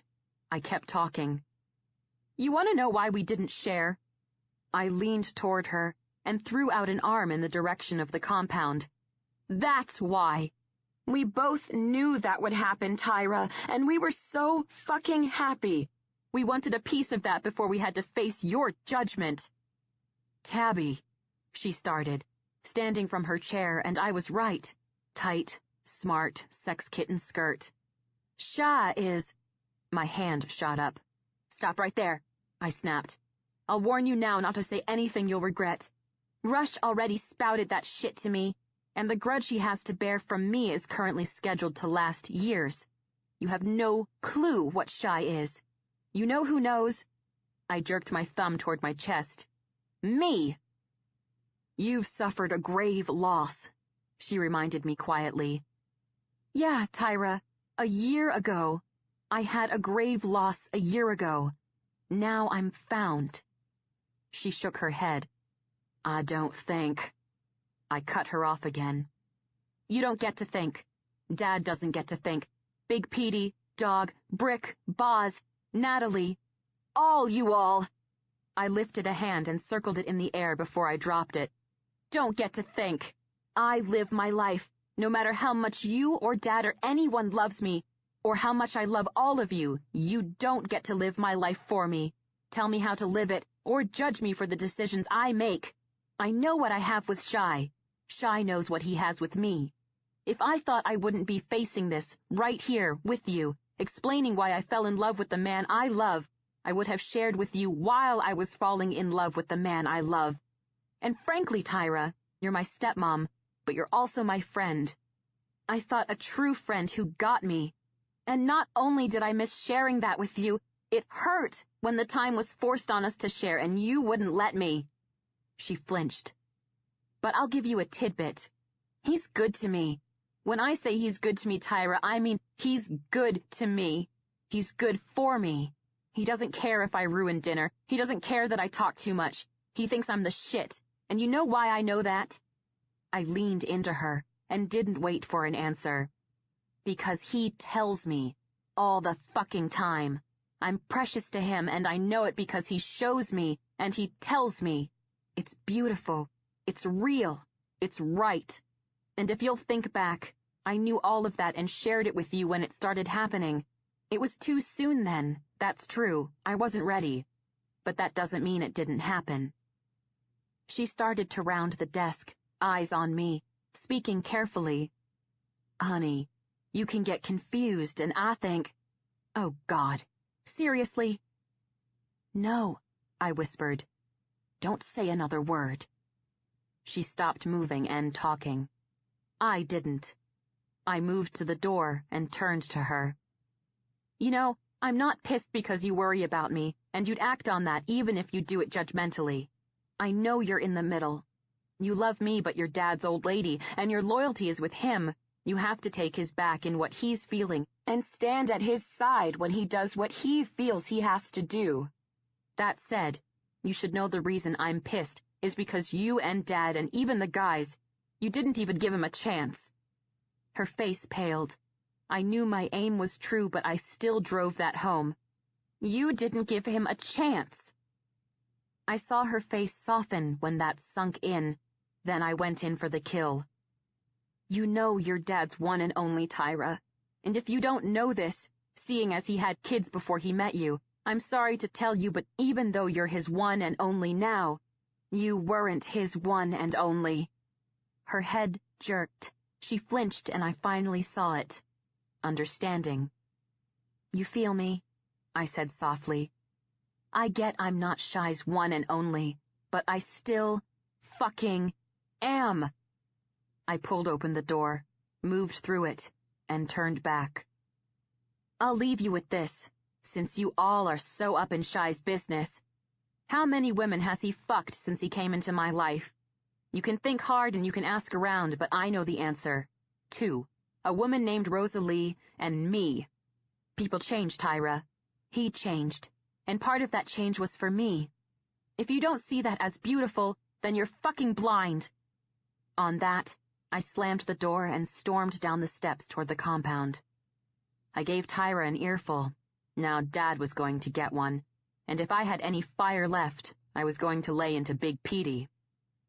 I heard the door to the office open behind me, and my name called, but I was in Crocs. She was in heels. No way she was going to catch me. I raced across the forecourt and felt the vibe the minute I opened the door to the compound. Bikers had auras, and even at rest they forced out other auras, they were so badass dominant. Now, they were not at rest, and the vibe inside the compound was so far from happy, it was unreal. I didn't care, because I had an idea of why, and that was not happening. I stormed in and saw the bad vibe was centering around a face-off with Shy and Dad in the common area, with all the men at Dad's back. All of them. "What the hell is going on?" I snapped loudly, and all eyes came to me, including Dad's and Shy's. And those two, scarily, had been nose to nose. "Compound's closed to anyone but brothers," Dog growled, moving toward me. "You put one hand on me, I swear to God, Dog, I will never even look at you again. And ask Shy, he knows I hold a mean grudge," I told him, my voice lethal. Dog rocked to a halt, his expression ferocious. Then he turned to Dad, as I heard Tyra's heels clicking up behind me. I didn't turn to her or look at Dad. I looked at Shy. "Are you okay?" "Babe, go home. I'll be there in a while," Shy said quietly. "You didn't answer my question," I told him. "Then no, I'm not okay." He gave me the answer I already knew. "So do me a favor, honey. Go home. I'll be there in a while." He was not okay. I was not going anywhere. I looked at Dad. "Why is Shy not okay?" I asked Dad. "Club business, Tabby," Dad said to me. "And how does club business make Shy not okay?" I asked.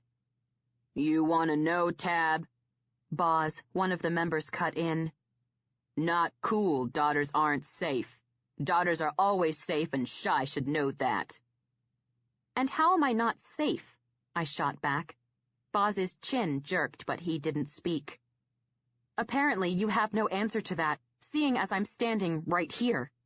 I swung my arm out to the floor under me. "Obviously totally safe, healthy, and by the way, even though you didn't ask, also deliriously happy, but, I'll point out again, you, not any of you, asked." "Tab, out. Now," Dad growled. "Meeting. Vote," Arlo put in, and my stomach twisted. That was not good. "Oh no," Tyra whispered behind me. "Yep, not good." "Vote about what?" I asked. "Club business, Tabitha. Move your ass out," Dad clipped. Oh no, that Tabitha business was not going to work on me. 4 years ago, yes. Now, absolutely not. "Vote about what, Dad?" I clipped back. "Shy, she's yours. That's what you say. Control your woman," Hi demanded. "Get her ass out." My eyes went to Shy to see him looking at Hi, and he wasn't looking pissed.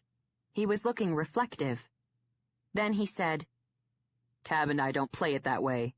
You want to order your old lady around, do what you do, not for me to say. I asked her to go, she didn't go. Not gonna make her. But you try, you'll deal with me." God, I loved my guy. "She don't mind you?" Boz asked, brows to his hairline, but Shy ignored him and looked to Dad. "Vote," he agreed, and my throat got so tight I suddenly was having trouble breathing. What he said next didn't make it any better. "You want my cut? Vote doesn't swing my way. I'll leave it with you and you'll see the back of my bike. I'll black out the chaos ink. What I won't do is give up your daughter. So fucking vote. You don't want me there? Text me the results and send a man to pick up my cut. You know where I'll be. I'll be with Tabby." Oh God. Shy's cut, any of the boys' cuts, were held sacred to them. They were given the leather jacket with the chaos patch on the back upon induction to the club. Their cut. Once they earned it, they never gave it up. Never.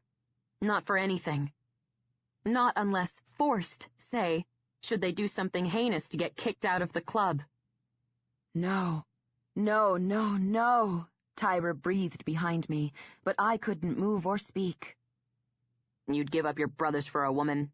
Brick asked incredulously, and Shy's eyes moved to him. Abso-fucking-lutely. Seriously? Boz asked. Not any woman. Shy nodded my way, then invited. Now ask again. God, I loved my guy. Holy fuck, Tug whispered. Shy looked at Dad. You vote. Let me know. But you move to take my family from me, Tack. Know this. You're dead to me. Tab loves me. It'll suck for her to have a man separate from her family, but she'll deal. But you call this vote. No matter which way it goes, you will be dead to me. Oh my God. No, Tyra breathed again. Shy, I forced out. He ignored me, and his eyes moved through the men standing behind my dad. I do not get in your business. I might make a call about what you do and who you fuck, but I keep that shit to myself. And some of your shit is almost as close to home. His eyes pinpointed Hop. And you know it. What did that mean? Shy didn't explain, but he did continue to look through the men and speak. Not once has this club had a sit-down about how they feel about who a brother has in his bed. Tack calls that sit-down. You boys sit down. I'll say now, it doesn't matter how the vote goes. You sit down, your message will be clear. You'll get my cut. Part of being in this family is me being free to be me, not me answering to my brothers about the woman I fall in love with, or, actually, any fucking thing. You take my freedom away from me, there is no longer any reason for me to be here, so I won't be. Shy looked back at Dad. Just so I'm clear, if you make it Tab or my cut, I pick Tab. You'll get my cut, and you, personally, will not ever, brother, not ever again see me. Well, fucking hell, a familiar voice I hadn't heard in years, and wished it had been decades, said from behind me. I'm gone for freaking ever, and it looks like Tabby's still causing mayhem and heartbreak. Woodenly, I turned to see my mother, defying all reason, because I knew that not only Dad but all of Chaos threw down with her and told her she was banned from their property. I felt the unhappy vibe ratchet up to apocalyptic levels. Then I felt movement, looked over my shoulder, saw Dad shifting toward Mom, but Shy was already on the move. I'd never seen anyone move that fast. 1 second he was 6 feet behind me, the next he was passing me. I knew why. Even though it happened well before Shy and I hooked up, all the brothers knew my mom and I didn't get along. They knew how she tore me down. They knew how relentless she was with that. They knew the hateful things she'd said to me, done to me, how it made me feel and how it made me act out when I was younger. It was my doing, my fault, but it was my mom who made me feel like nothing. And then I found myself at 16 with a boyfriend way too old for me, who hit me when I didn't put out. It wasn't just me. Mom threw down with Tyra. They even had a catfight in the forecourt of Ride, and she was always a screaming bitch to Dad. In the end, she tried to sell custody of me and Rush to Dad in order to get her now-dead husband out of debt with drug dealers. I wasn't supposed to know that, but family talked and Chaos was family, so I found out. Dad had made the deal in order to get her out of our lives, mine especially, because her abuse cut me that deep. Dad succeeded. She disappeared, but her memory lingered. As for me, everyone in the club knew if it wasn't for their love, Dad's love, Tyra's, things might have gone differently for me. Acting out against the unrelenting cruelty from Mom, I was on the wrong path, and if I didn't have their care right now, I could be like Natalie, coked up or doing ice, hanging with people that were no good for me. Or worse. I knew this. Everyone knew this. And my man loved me. With him advancing on Mom the way he did, I would get an indication of just how much. She does not. Shy's hand hit Mom in the chest, and Mom scuttled back, face filled with shock, arms wheeling. "See you." He shoved Mom straight into the door, so her back banged against it loudly before it swung open. Shy pushed her off. She went reeling, and Shy finished, "Unless she fucking wants to see you. Heed me, bitch. You are not the mother of my children, so I do not have to go gentle with you. I do not know why the fuck you're here. I also don't care. All I know is, Tab does not see you or hear your voice unless she wants to. Now I can teach you that lesson now, or you can get in your fucking car and go. Decision. But remember, not a man in this building will step up for you, so take that into account when you decide how you're gonna spend the next 5 seconds. I hurried through the still open door, my mouth open to say something, but I didn't get the chance. Mom stared at Shy for one of those 5 seconds, then she actually raced to her car the other 4. As she slammed her car door, started up, screeched out and sped away, I looked at Shy's profile and I pressed my lips together, getting why Mom did not dilly-dally. Shy turned to me. I braced. He lifted a hand, hooked me at the back of the head, and pulled me to him. Lips to my hair, he said quietly, "See you at home." I tipped my head back, caught his eyes, and nodded.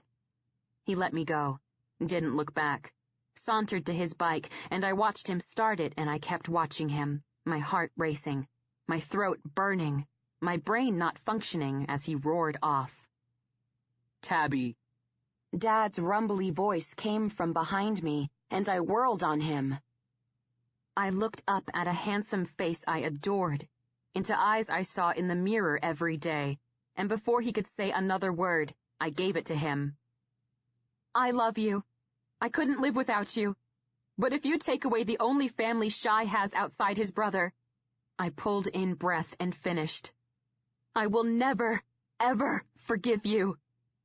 On that, I turned and raced to my car, running flat out in my Crocs, which frankly wasn't easy. Then I got in it, wasted no time, and drove away from a place that had always been home to me. But it would be home no longer if they took it from my man. Therefore, I cried all the way to my apartment, but I sat parked outside, sucked it up, yanked napkins out of my glove compartment, and cleaned up my face before I went upstairs to my place. Shy's bike was there, and I had to be strong for my man. I ran my tongue up the underside of Shy's cock, and was just about to wrap my mouth around the tip when he knifed up. I suddenly was hauled up his body. He rolled us, and when he got me on my back, his head came up, his eyes holding mine. He slid slowly inside me. My eyes drifted half closed, and my lips parted. Shy moved, slowly, his strokes loving caresses. One of his forearms on the bed, his other hand came up to frame the side of my head. He moved his thumb along my hairline, and his eyes held mine as he made love to me. I pulled my legs back, knees bent, and he slid in deep. As my hands moved over his skin, I lifted my head to get his mouth, and he didn't make me work for it. He gave me his mouth as he kept slowly, sweetly, beautifully taking me. After my kiss, his lips slid down my cheek to my ear, where he whispered, "Love you, Tabby." Oh, yes. I pressed the insides of my thighs to his hips, wrapped my arms tight around him, and whispered in his ear, "Love you too, Shy." His mouth moved below my ear, and he murmured against my skin, "Everything to me." God, I loved my guy. "And you're everything to me," I breathed. Then suddenly, out of the blue, it came over me. Fierce and huge, I cried out and sunk my teeth into the skin of his neck. He kept taking me through my climax, and when I was done, he lifted his torso from mine, giving himself more leverage to slam his hips into me. He moved his hand over my cheek, his fingers drifting over my mouth, then down to my jaw, my neck, my chest, where it curled around my breast. All the while, his eyes never left my face. He was, quite simply, beautiful. His strokes deepened, got faster. His face darkened, and I knew it was building for him, so I lifted my hands and ran my fingertips low over his flat abs. His thumb slid over my nipple, sending shivers through me, and my tongue came out to wet my upper lip. "Gorgeous," he growled, pumping faster, harder. "Yeah," I agreed breathlessly. Not me. Him. Amazing. "Fuck," he grunted, and I knew he was close. I was right. His head jerked back, but his hips kept slamming in, even harder. He kept thrusting as I watched his head drop forward and his teeth sink into his lower lip, and, seriously, watching him come nearly took me there again. Finally, he drove deep, stayed there, and collapsed on top of me. I took his weight happily, my arms surrounding him, holding him close. He didn't make me take it long. He shifted to a forearm and breathed heavily in my ear. Finally, as his breathing evened, his hand, still curled around my breast and crushed between us, slid up to my neck. He lifted his head and looked at me. "Like you comin' with me, Tabby," he said gently. I knew he did. He tried to make me hold out every time unless he was in the mood to watch.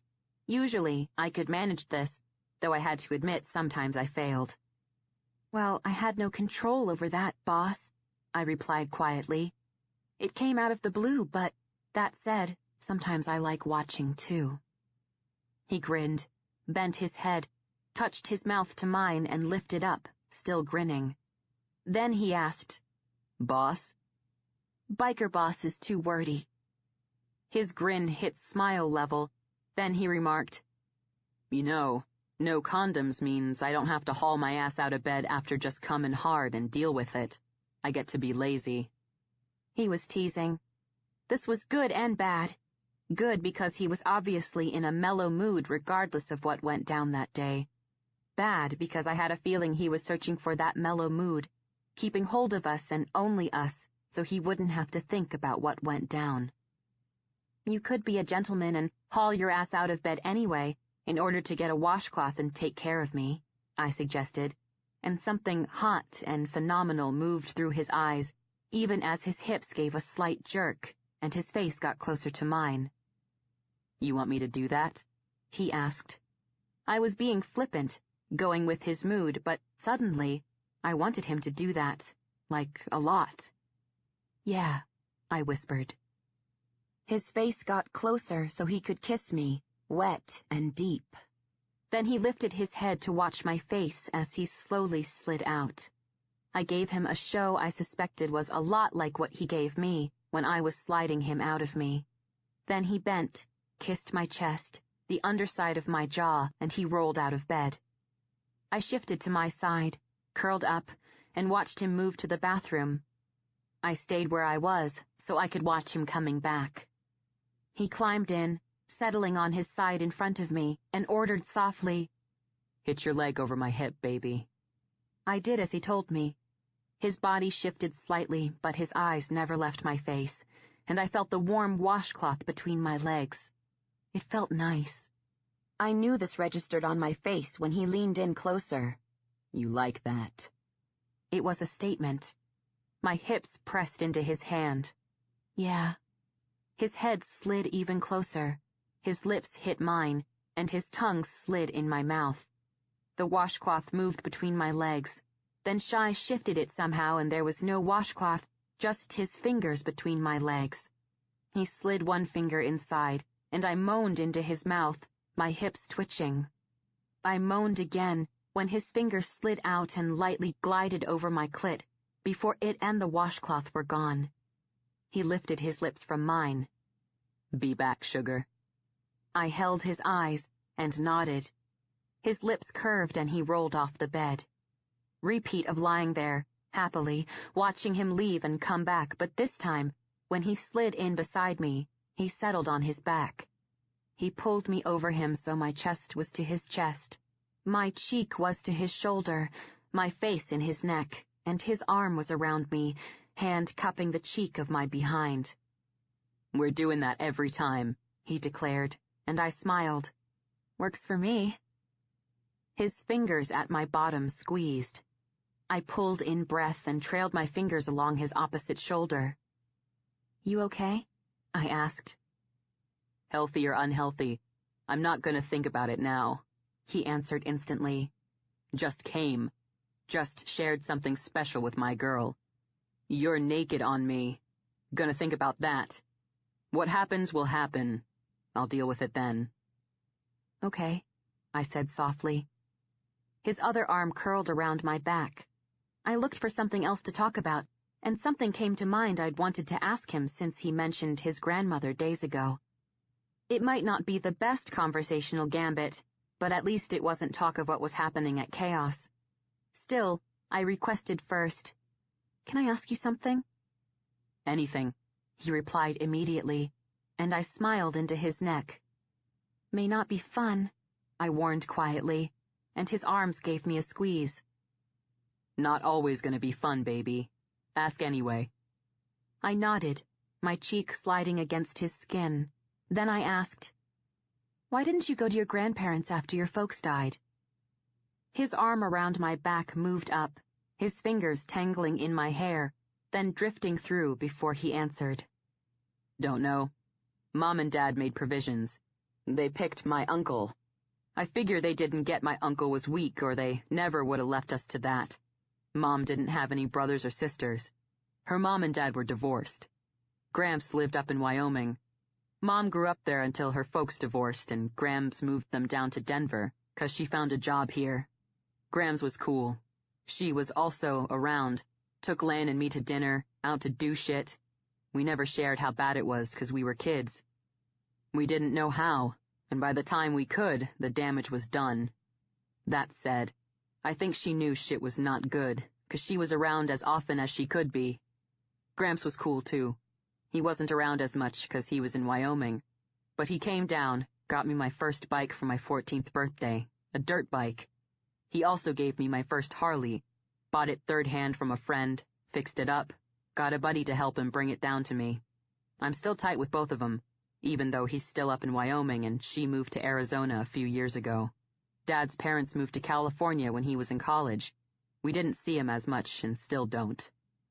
Until you mentioned your Grams the other day, I'd never heard you mention them, I noted.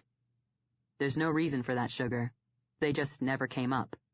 He wrapped an arm around my shoulders and offered, You get to a place where you can take some time off, I'll drive you up to meet my Gramps. He'll like you. That'll be cool, I replied softly. Maybe, if Lan can get the time, we can all go down to Arizona this winter, get away from the cold, see Grams. I smiled again. That'll be cool too. It's a plan, he muttered. Yeah, it was. I pressed closer, took in a deep breath, then said what I had to say to get it out of the way. You don't want to talk about it, we won't. I'm just going to say, I'm going to have a chat with Dad. He closed his arms tight around me and cut me off by saying, Tabby, baby, look at me. I lifted my head to look at him, and I saw his eyes serious on me.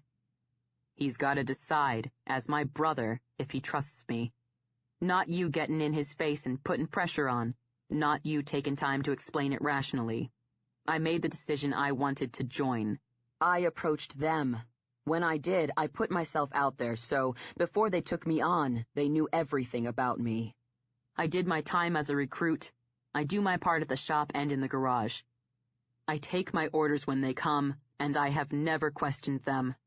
When I get the call, I take a brother's back, and I never question that either. I have not given them one reason to question me. I get where your father is at. I also know he's got to get his shit together, think this through as a brother, as well as a father, and make the right decision. What I said at the compound today is the God's honest truth. I didn't become a member of the club to have anyone telling me how to live my life. So that's a brother thing, Tab. And it sucks if you don't like it, but that's how it's gotta be. I lived the life all my life. I knew enough to know this was true, so I nodded. Shy kept going.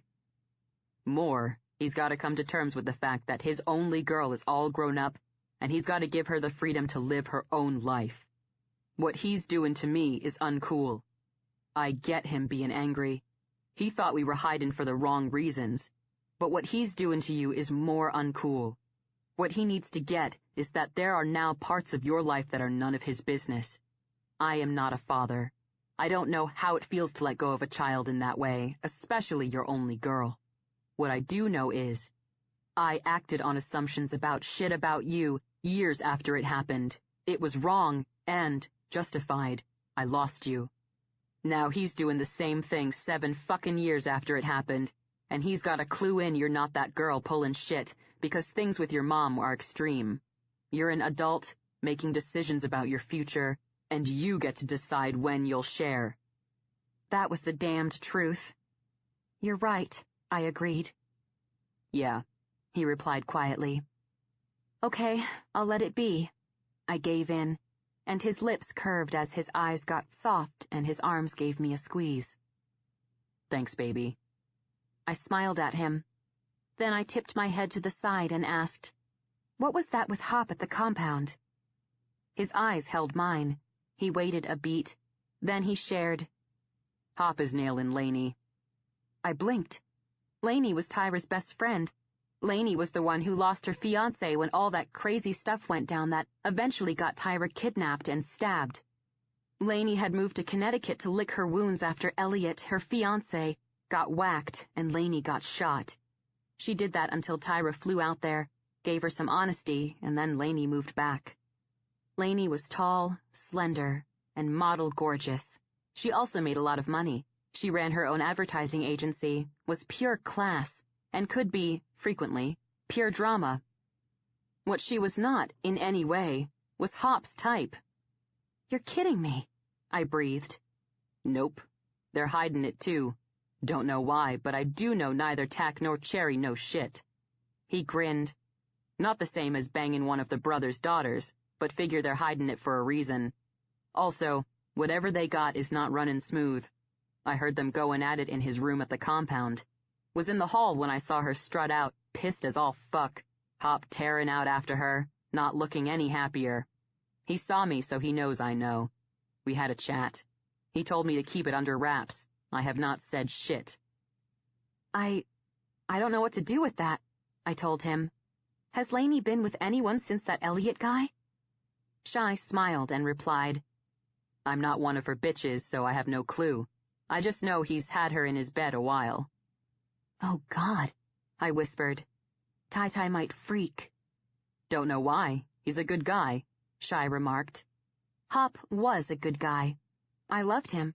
Everyone did. But he also had an ex, Mitzi. And when she became his ex, it got ugly. I was not one of his brothers, so I didn't know why, but it got so ugly it was hard to miss. He's a good brother, I clarified. What went down with Mitzi was messy. So messy no one missed it, and definitely not Tyra, seeing as she works there. What went down with Mitzi was deserved by Mitzi. She was a pain in his ass, Shy returned. Shy, I started, my body tensing. Tabby, he interrupted me. You know, some shit with the boys I'm not gonna share. Just know this. A woman doesn't treat men like us like Mitzi treated Hop. They do, they'll find themselves where Mitzi is now. I studied him, then asked, was it bad? Bad enough for him to roam, he confirmed, and I sucked in breath, shocked at this news. Hop was a good brother. As I already mentioned, Hop was also a good guy. I liked him. He had his imperfections, everyone did, and it wasn't unheard of that some of the men would do whatever they wanted with whoever they wanted, even if they had an old lady at home. But I did not think Hop was like that. Hop roamed? BB, Shy grunted, and I sucked in another breath. BB had not been around for a good long while, but the ghost of BB remained. Such was the power of BB. I had been a whole lot younger when she used to hang at Chaos, but I'd seen her around and I knew she was a biker groupie. Her mission, as jacked as it seemed, was to collect every member of the club, become a notch on their bedposts. The more notches, the better. The old ladies detested her. It wasn't like Chaos didn't have biker groupies, but they knew their place, and they knew the place an old lady held and never the twain shall meet. That said, I'd been to enough hog roasts to see BB communicating with her eyes, and sometimes with her mouth. She'd had a woman's man. My guess was, since BB's tenure was long, the old ladies sucked it up and this never got back to their men. Unfortunately, this could be the way with motorcycle clubs, and old ladies learned when to keep their mouths shut. That was until BB went head-to-head with Tai. It kinda grossed me out to know my dad went there, though admittedly, she was gorgeous with a fabulous body, just skanky. And from the argument I overheard Tyra having with Dad, he and BB had been together before Tyra's time, but still. Dad found out BB even looked at Tyra, much less spoke words to her, which she did, sent Dad over the edge. Exit BB, forever. She was also the example Shy threw in my face way back, that night he was a dick to me. None of that night was pleasant, though it was over and I wasn't going back there. However, I remembered quite clearly that him even suggesting I was going the way of BB was a hurt that dug deep. On the exhale, I breathed out, "Oh my God." Yeah, even I think that play was fucked. But when it happened, Hop and Mitzi were on a break. A bad one, the break they had just before all hell broke loose, and Hop ended it with Mitzi for good. Enter BB, who could sniff that shit out like nobody. Why Hop took Mitzi back, don't know. Just know he didn't take her back for long before it was really over.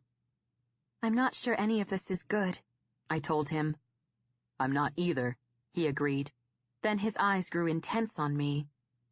"What I am sure of, it's nobody's fucking business." That, I knew, was very, very true. His arms gave me a squeeze, and his voice went soft when he reminded me, "You got work tomorrow, and we both don't know what the day will bring. We should get some shut-eye." "Yeah," I whispered, then dropped my head to touch my mouth to his. When I lifted it, he rolled me to his side and reached an arm across me to turn out the light. He settled in and tucked me close. I snuggled closer. I was about to enter dreamland when it hit me. And although near sleep, what hit me, Shy had to know. "You did it," I said, my voice quiet and drowsy. "Did what, sugar?" "Today at the compound, what you said. You did it." "What, baby?" "I dreamed a dream." His arms spasmed. I drifted to sleep, muttering, "You promised to get me to a dream. You got me to a dream. Thank you, honey." Then I fell asleep. Shy Cage did not sleep. He held his slumbering girl in his arms, and he struggled with the urge to howl at the moon. It took a while to control that urge. Then, no matter the shit that went down that day, Shy fell asleep, smiling. Chapter 14. Make her happy. Shy's mouth worked between my legs. My back left the bed. My heels dug into his lats. I ground my hips into his face and I came hard. Still coming, I found myself on my stomach. My hips were jerked up, and Shy's cock drove inside me. "Again, Tabby. Hand between your legs," he growled, his hands at my hips, yanking me back as he thrust forward and took me. I was still coming, but I managed to get my hand between my legs. I moaned into the pillows at my touch and his strokes. Oh God, this was brilliant. "Push up, baby. Want your tits," he ordered. I pushed up. He kept driving deep even as his mouth hit my neck and his hands covered my breasts. Then his fingers did things to my nipples that made me gasp and my entire body jerk. "Wait for me," he grunted. "Shy, no way," I panted. He drove up and ground in, rumbling against my neck as his fingers twisted my nipples. "Wait for me." "Oh God," I moaned, grinding down. "Hurry." He started thrusting. "Oh God." "Are you close?" I breathed. "Getting there," he muttered. He kept thrusting, his fingers working my breasts. "Honey, are you close?" I begged. "Fuck," he groaned into my neck. Give it to me, Tabby. Thank God. I let go and gave it to him, my head flying back, slamming into his shoulder as his mouth closed over the skin of my neck, and I felt him sucking deep. That would leave a mark. I came down, and I felt his breath against my skin as he did too. Then I lifted my hands to his that were now just holding me, curled around my breasts. That was awesome, I breathed. It's always awesome, he murmured. He was right, and I was glad to know he felt the same way. My hands moved with his hands as one of them slid up to wrap around my chest, and the other one slid down to cut me between my legs where he was still buried deep. Love you, Shy Cage, I whispered. Love you too, baby, he whispered back. After the day before, I didn't know what that day was going to bring. I just knew however it carried on, it started great. Shy and I were shuffling around in the kitchen, me in my scrubs, Shy in his jeans. We were sipping coffee, sucking back bowls of cereal, chatting, touching, kissing, our usual routine, when my phone rang. I'd turned my cell off and the ringer to my house phone the night before. Shy needed my concentration, so I gave it to him. I'd turned my phone on that morning and found I had 17 missed calls and nearly as many voicemail messages. 5 were from Tyra, 3 from Dad, 2 from Rush, 1 from Big Petey, and the rest were from various brothers and their old ladies. All of them were asking me to call them. I knew the day was going to go downhill from there. Luckily, it started at a way high point. The problem with that, the higher you are, the farther there is to fall. I looked at my phone on the counter, saw the screen said, Tyra calling, and heard Shy say, Pick it up, babe. I looked to Shy to see he had his eyes to the phone. I don't know if I'm ready. His eyes came to me. She wasn't ready for you to lay into her yesterday either. You took your time to talk.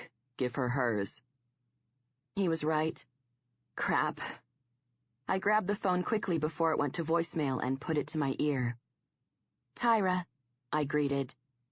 Tabby, she whispered, and my heart squeezed. She sounded relieved, and something else that didn't sound great. Learning from what I lost with Shy, I didn't delay and extended the olive branch. Listen, I know we have a lot to talk about, but I'm getting ready for work. Can we set time to talk after work? I'll meet you someplace, and I promise I'll come prepared not to be a bitch. Honey, I'm so sorry to have to tell you this, but your grandmother died. My middle shifted back as my breath left me in an audible whoosh. My phone slid out of my hand, and I heard Shy growl, You got Shy. Whatever else you gotta say, you're gonna say it to me. My eyes lifted to his. I saw he mistook my reaction when his angry eyes that were riveted to my face changed. They went soft. His hand came up and curled around the side of my neck, and he pulled me close.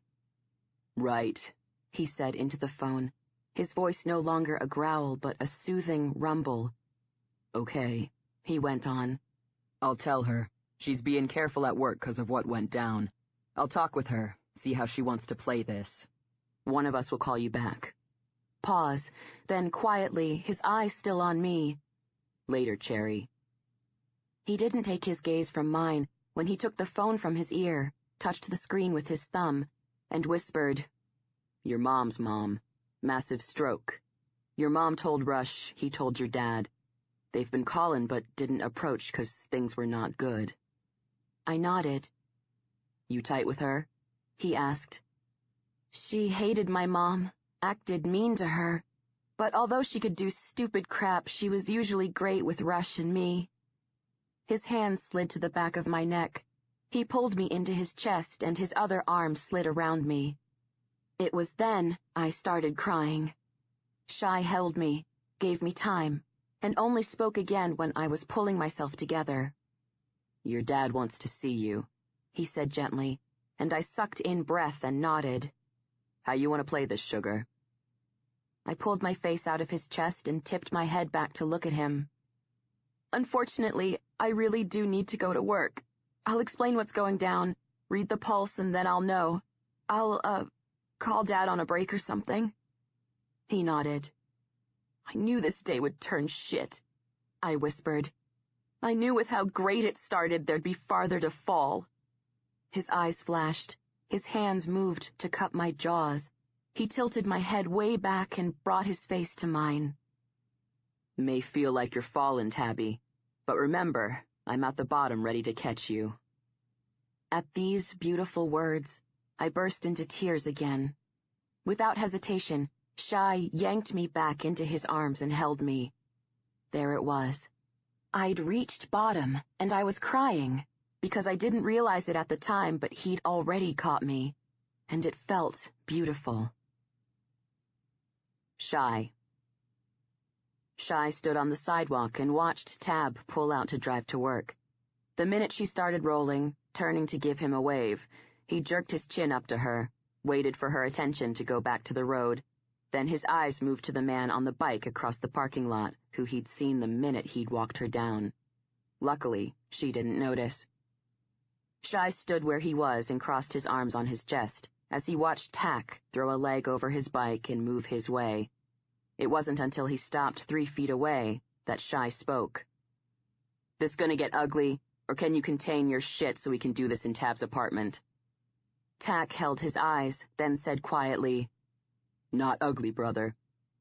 Shai jerked up his chin, turned, and led the way up the stairs and into Tabby's place. He moved in 5 steps, turned to Tack, and watched him close the door. "It would be cool," he started the minute Tack turned to him, "if we can keep things good while Tab deals. You know more than me she isn't tight with her grandma, but she's still feeling this.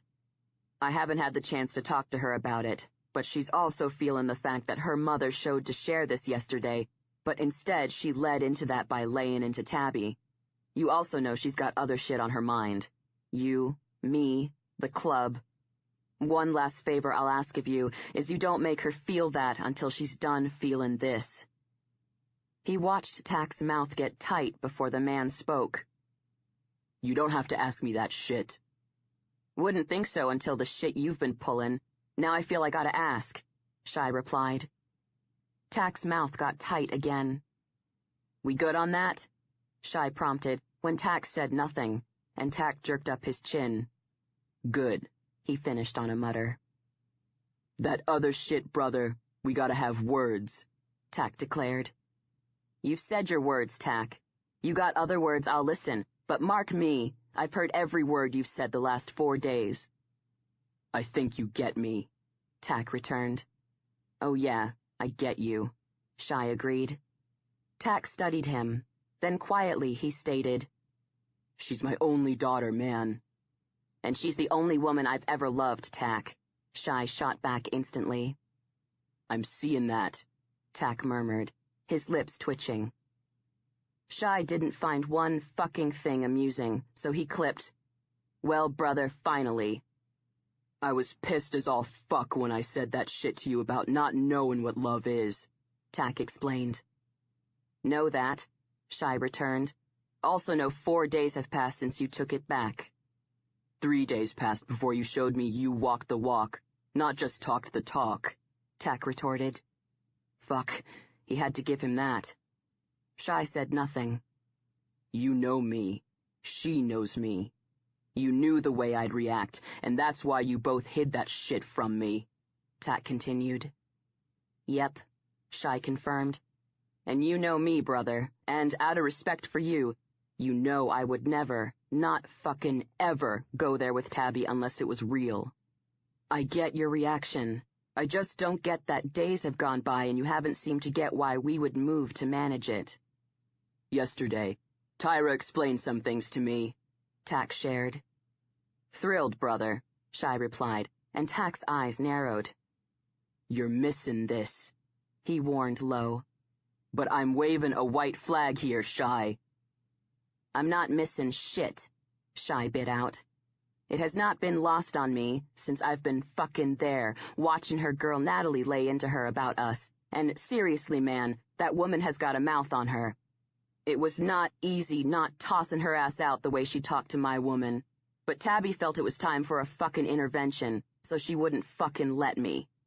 I've been there too, dealing with her worry that her girl has not returned one single call she's made, and, brother, she calls that bitch every day to smooth the waters, and she's got nothing.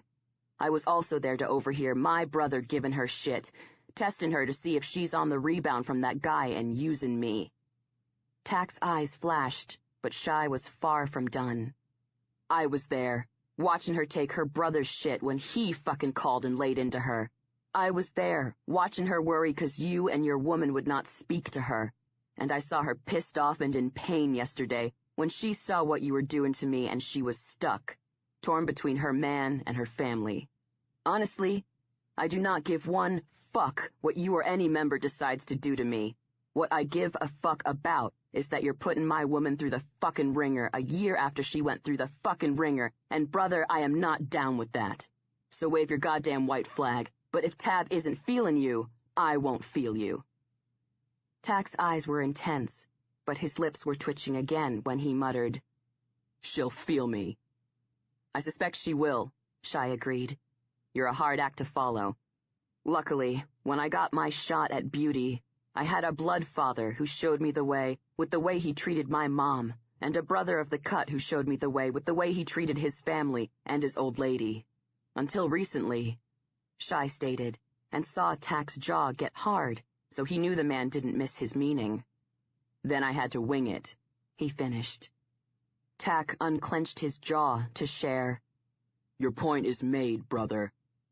Good. You don't have a family, a daughter. When you do, you'll get it, Tak went on. I hope to fuck I will, Shy told him, and watched Tak's head jerk with surprise. And he didn't quite hide his look of fatherly pain. The thought of his girl as a woman was clearly something he had not quite processed, even if she had once been engaged. So Shy lowered his voice and reminded him, She's not your little girl anymore. Not like that. She may always be your little girl in some ways, brother, but not like that. You gave me the chance. I would have told you, this is solid. We started out and it was friends. That wasn't what I wanted, it was what she needed, so I gave it to her. We built on that. The foundation is laid, and it's the kind that holds fast. This is it, brother. We're living together. Soon's we can do it, we're moving to a better fucking place so I can provide her a decent home. I'm putting my ring on her finger. I'm giving her babies, and when she's laid to rest, that ring I give her will still be on her finger. I see you're accepting this now, so you need it all, and there it is. I was a part of an us, and I was happy. Some motherfucker killed my parents and took that from me, so life forced me to become nothing but a me. Now I'm an us again. And that's what I'll be with my woman and the family we make until the day I fucking die. Christ, Shy, Tak whispered. I think now you totally fucking feel me. Tak's head tipped to the side. The club doesn't factor into that. You know you're my family, Tak, but don't bullshit me. You know exactly what I'm talking about, and you also know, you find her, you'll give up anything to keep her. You walked through bullets to do just that, and when you walked through that hail of gunfire, brother, you were not thinking of Tab, or Rush, or the Chaos MC. The only thing on your mind was Cherry. So I also know you understand what the club means, and, when it comes to Tabby, you get me. Tak held Shy's eyes. Then he said quietly, I wanted that for her. That other guy was a good man, but I couldn't know, way he was raised, if he would give that to her, and I wanted just that for her. Then lucky you, that's what she eventually found, Shy replied instantly. Tak again held Shy's eyes. Then he jerked up his chin and stated, Guess we'll see if Tabby feels me. Then you and me can mend fences, brother. Yep, Shy replied, and Tak's lips twitched again. He turned to the door, opened it, then turned back to Shy and shared. Giving you honesty, thought that business with Tab over the club was bluff. The way you bore down on her mom, I knew. Rush or you speak to that bitch again, I'd advise reiterating my message, because I was not fucking joking. Another lip twitch, Then, I think she got that, brother. Not sure anyone missed that. That's good, 'cause Tab isn't real hip on her mom, but I don't think she'd like what I have planned. Probably not, Tack muttered. Then his eyes locked on Shy's. Gotta say it. My duty.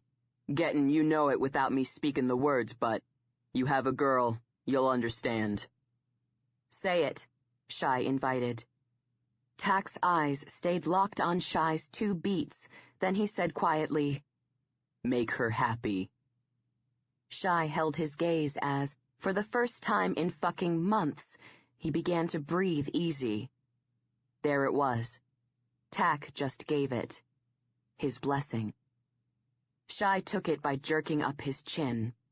It was then Tack straight out smiled a half a second before he disappeared behind the door.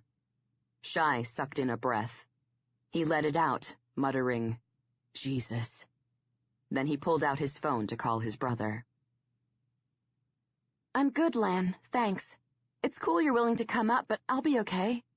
Shy listened to Tab, who was curled in the couch beside him, her head in his gut and talking on the phone to his brother.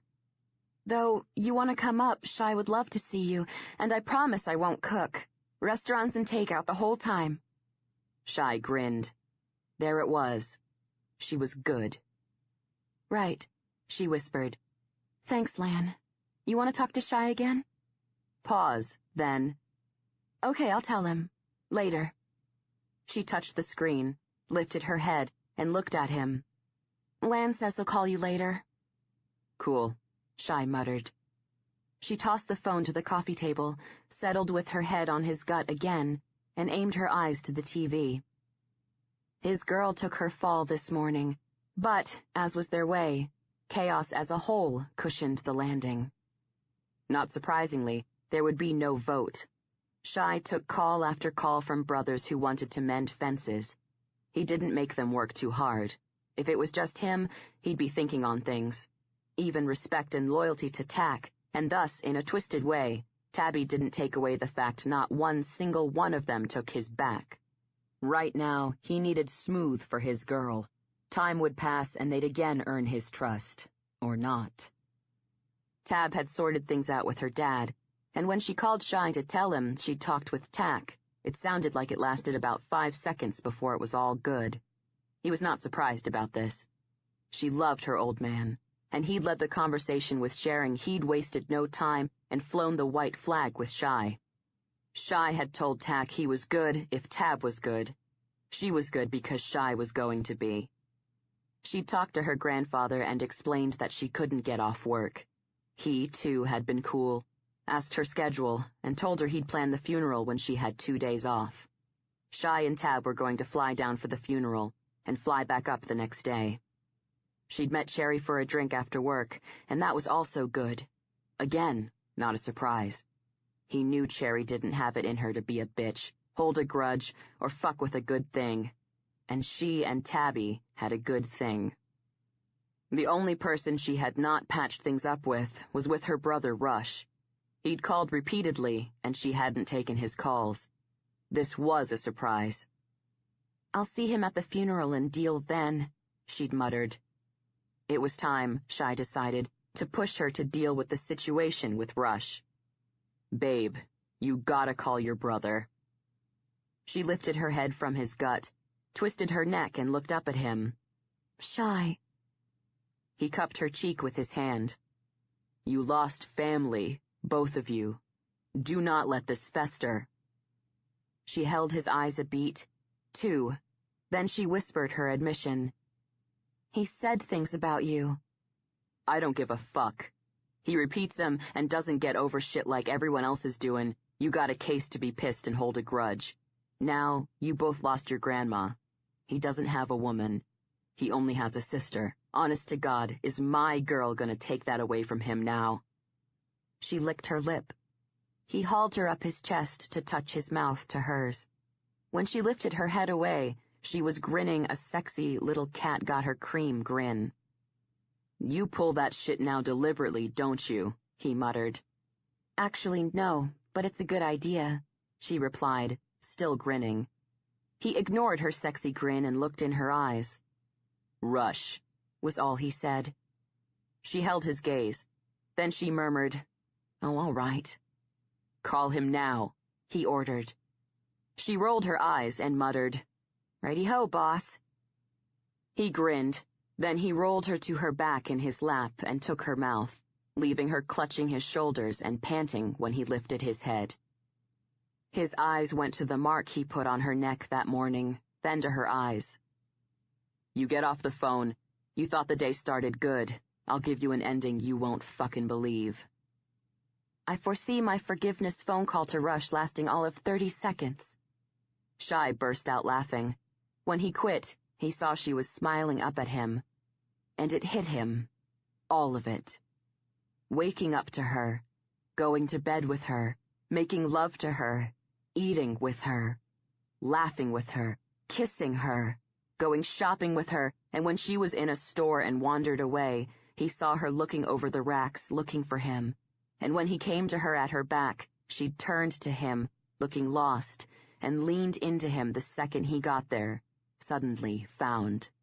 Jesus, he had it. All of it.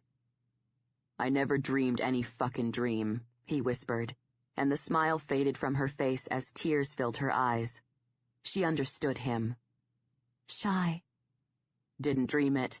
Saw it. Waited my time. And then you gave it to me." "Shy." Her voice broke on his name. He looked into her blue eyes swimming with tears, feeling her fingers digging into his shoulders, her weight in his lap, the smell of her hair, the taste of her still on his tongue. Yes, he fucking had it. When he was 12, he lost it. Now he had it again. All of it. Everything.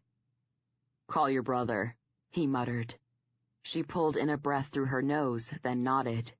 She then lifted up and touched her mouth to his, one of her hands sliding into his hair, so when she pulled back, she held him at the side of his head. "Love you, darlin'," she whispered. "Love you too, honey." She grinned a wobbly grin and broke from his arms as she rolled off his lap. He listened to her patch things up with her brother. When she was done, he turned off the TV, took her hand, guided her to the bedroom, and gave her what he promised. An end to the day that was exactly what he intended it to be. Unbelievable. Chapter 15. Lucky. 1 month later. I stood out in the cold, a beer in my hand, next to a steel drum filled with fire giving off a wave of heat. I felt an arm slide along my shoulders and I tipped my head just in time to hear Landon, who'd claimed me, say, "Jesus, Tab, what's going on with that? It's like a hippie hooking up at a Tea Party rally." My eyes went to where his were aimed, and I saw Lainey and Hop, not quite hidden by the steps that led up to the office that they were behind, but mostly hidden by the dark of the November night. She looked glamorous as usual. Her glossy, thick, dark hair gleamed even in the distant fire and floodlights. I'd gabbed with her earlier and saw she was casual for Lainey, wearing jeans, but her killer expensive boots, elegant sweater, and the pashmina she had wrapped around her neck screamed class. Hop, on the other hand, was in beat-up, faded jeans that still looked good on him, a black thermal, and his battered cut, a black leather jacket with the Chaos insignia on the back. His dark hair was overlong and falling in his face, and his kick-ass biker mustache that ran thick across his lip and down the sides of his mouth needed a trim. Something, knowing Hop for ages, I knew he'd get around to when he felt like it. He had a classy dame in his bed or not. This could be the next day. This could be next month. I watched as they talked. Then Hop suddenly grabbed Lainey, and I held my breath when he kissed her, hot and heavy. I had to give it to her. She struggled. For about 5 seconds. Then, her arms wrapped around his shoulders. He arched her further into the shadows, twisting his torso so I could see nothing but the indistinct Chaos emblem on his cut, and I knew they were going at it. My eyes darted around the forecourt of Ride. where we were currently engaged in the eating and drinking portion of a chaos hog roast. The raising hell portion would come in about half an hour after the pig was decimated, and there were more bottles passed around than plastic cups being filled from kegs. I spied Dad, his eyes pinned to the stairs, and thus Laney and Hop, and his eyes were narrowed. Uh-oh. My gaze moved, and I located Tyra talking with Dog's woman, Sheila, and she had her back to the couple. Shoo. Don't know, sweetheart, but thinking that right there flies in the face of all that's holy, Lan muttered, and I burst out laughing. Through my laughter, I saw him grinning down at me. I kept laughing, even as I felt something warm hit my belly. My eyes wandered from his, and I saw Shy 15 feet away, standing with Boz, Roscoe, and Bat, looking at me, his lips curved up, his face clear in the floodlights, happy. His brother and his girl were getting on, and just with something as simple as that, all was right in Shy Cage's world. Knowing that, one could say all was right in mine, too. Suffice it to say, Landon had been true to his word. The time it took for me to prove to him that he trusted me with his brother didn't last long. It happened close after all hell broke loose with chaos. As for me, I knew I'd fall in love with my man's brother when Shy, Rush, and I hit Denver International Airport to fly down for my grandmother's funeral, and Lan was at the gate. Shy hadn't said a word, probably because he knew I'd try to talk him out of Landon taking time out of his life and money to buy a plane ticket in order to be with me during what the Cage brothers thought was my hour of need. Seeing Lan there, I was shocked. Lan simply gave me a hug and muttered in my ear, "Family looks after family." That was sweet and all, but flying to Arizona to attend the funeral of a woman he didn't know and, obviously, seeing as she was deceased, he'd never meet. I would understand during the funeral why he was there, when I discovered what the brothers Cage had arranged. This was, while Rush and I hung tight, and Shy gave me his support, Lan wasted no time in his approach to Mom. I didn't know what he said. I just knew by the look on her face when he was saying it, she heard him. He lurked close to her the entire time I was in her space, at the funeral home, the gravesite, and at Gramps' after. His message was clear. Don't get any ideas about being a bitch to Tabby, and she would, it was Mom's way, even at her mother's funeral. You do, I'll pounce. Seeing as he wasn't exactly small, but he was obviously a badass, Mom, who could miss the most blatant of hints, didn't miss Lan's message. Therefore, I endured Graham's funeral without having to endure my mom being a bitch. She didn't even chance throwing a bitchy look at me. She stayed well away. That did it for me with Lan, but I didn't know what did it for Lan with me. I just knew I'd been let in. When he called Shy, or Shy was talking to him and I was around, he asked him to pass the phone over and we gabbed. Not forever, and not deep, but friendly, warm, and sweet. And now that he was up for the weekend, he joked and teased, all genuine, all real, nothing watchful, nothing fake. I knew Shy loved it. So did I. The good part of that awful visit to Arizona was that Shy and Lan got a chance to see their Grams. We met her for dinner. I loved her on the spot. This was because she was beside herself with joy at the surprise chance to spend time with her boys, and she didn't hide it. This was also because she flirted audaciously with Rush. It was funny. She was funny. And something else she didn't hide was that she clocked Shy loved me and folded me into the family immediately. My grandmother dying sucked, but it had to be said, gaining Shy's grandmother was awesome. Good to hear you laughing, Tab. You've been quiet, Landon observed. I gave Shy a smile and then looked up at his brother. I'm good. His head tipped to the side, and his eyes held mine. Sure? I shrugged, but his arm didn't leave me. Just shit at work, I admitted. Dr. Dickhead, he stated knowingly. As an FYI, bikers were not taciturn. I'd known this my whole life. They were in the life to be who they were and do what they wanted, and that included, for those of that bent, saying whatever the heck they wanted to say, whenever the heck they wanted to say it, to whoever they wanted to say it to. Although some could be quiet, introspective, or mysterious, most of them let it all hang out. And I knew from him telling me, and listening to them talk, that Shy let it all hang out with Lan. Therefore, it wasn't a surprise Lan knew about Dr. Dickhead, because Dr. Dickhead had not calmed down. Gossip, proved accurate by his mood, stated his supply room piece had called Dr. Dickhead's wife and broke the news that her husband was a cheater. This did not go over very well and included him sleeping on the couch in his office for a week while he found a new apartment. For me, it meant I was, again, for some unfathomable reason, his target, and he'd ratcheted up the nastiness pretty significantly. At first, I shared the misadventures of Tabby and Dr. Dickhead with Shy. Now, I did not. He was pissed, and the more I talked, the more pissed he got. Considering that my landlord simply pressed to have a 12-month lease, and Shy got up in his face, I wasn't fired up to drive him to intervene with Dr. Dickhead, something he already promised he'd do. So I quit talking about it.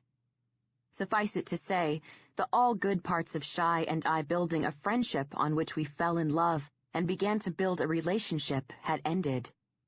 This was not to say things still weren't amazing. It was just to say that life was life, and not everything was perfect all the time. For instance, Shy threw his clothes all over the floor, and this drove me nuts.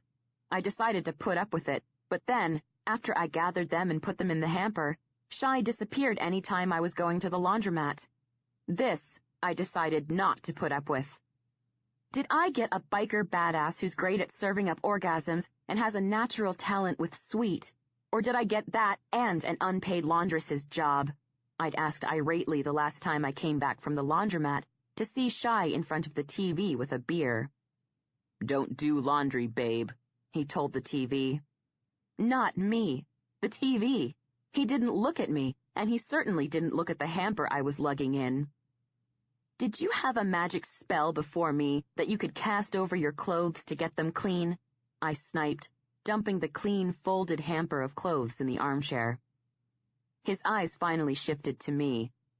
"No." "So, someone did your laundry, because your clothes are worn, but they weren't filthy before me." His eyes went carefully blank before he advised quietly, "Don't go there." Oh, God. I went there, and did so by planting my hands on my hips and stating, "Your bitches did them for you." "Told you not to go there," he muttered, eyes going back to the TV screen. "Shy," I called. He sighed and looked at me. "Seeing as you're here, your clothes are here, you sleep in my bed every night, come home to my place every evening, we're essentially living together. So we have to figure out how to do that without me getting pissed." "All right, sugar, but like I said, I don't do laundry." "Okay, boss, what do you do?" I shot back. "Nothing," he stated, and I blinked before my eyes narrowed, something Shy didn't miss. I knew this when he warned, "Do not go off on one. I've pretty much crashed at the compound for the last 9 years, so I didn't even take care of my own place. That bitch who raised me after my mom died didn't do shit for us. We didn't only keep our room clean and did our own laundry. We did their laundry and cleaned their house while her kids sat on their asses and watched TV. So I've had my fill of laundry and cleaning, and I don't intend to do any fucking more of it. I'll take out the trash. I'll get the groceries since you seem allergic to the grocery store. I'm in the mood, I'll clean up the kitchen. You got something you want me to do that doesn't include washing clothes or pushing a vacuum, we'll talk. But babe, you can get pissed, you can rant, you can try sweet. I am not washing clothes, and I'm not pushing a vacuum. Do you understand me?" Pulling the bitch aunt to Shy's future biker Cinderella card unfortunately worked, so I retorted, "Fine. I don't like pumping gas, therefore it'd be cool when you use my car if you would top her up." "I can do that," he replied, lips twitching. "And," I went on, not liking the lip twitch, "put your clothes in the hamper, not on the floor." can do that too. And, Tab, quit while you're ahead, he warned me. Not feeling ahead of anything yet, darlin', I shared. I'll pump gas, change your oil, get groceries, take care of the garbage, and dump my clothes in the hamper. Mind, I also do most of the cookin', he reminded me. That's what you got.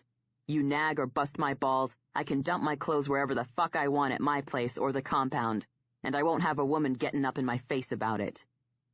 Was he serious? Are you threatening me with leaving? I asked. I'm saying, quit while you're ahead, he returned.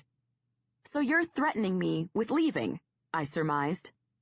I'm saying you want me here. You are in the know about the kind of man you picked. I laid it out. It's the way it is. If you don't like the way it is, I can make alternate arrangements. Therefore, threatening to leave, I finished for him. You either want me like I am, babe, or yeah, I can find a place where I don't have hassle. Which, just for your information, Shy, would mean me having a home without the additional hassle of cleaning up after 2 people and doing 2 people's laundry. Yeah, sugar, you'd also go to bed alone with no one to eat your pussy, he retorted. Since that nearly made my head explode, I decided, because he wouldn't clean it up if brain and skull fragments were splattered all over the living room, I should extricate myself from the conversation pronto. This I did, grabbing the handles of the hamper, storming off, slamming the bedroom door behind me, making a lot of noise when I put away the clothes, then locking myself in the bathroom with my phone. Of course, I hefted my behind up on the vanity, called Tai and shared with her, at length, about Shy and my fight. This conversation didn't go much better. "Tabby, honey," she started, using a cautious tone that made me brace. "Your father has not vacuumed a floor in the years we've been together. To be honest, I haven't even asked. Kane Allen is not a man who vacuums floors." "Well, I'm not you, and Shy's not Dad, and I didn't ask him to vacuum floors. We were negotiating, and he cut me off before things were balanced, and that's uncool," I fired back. "No, you are not me.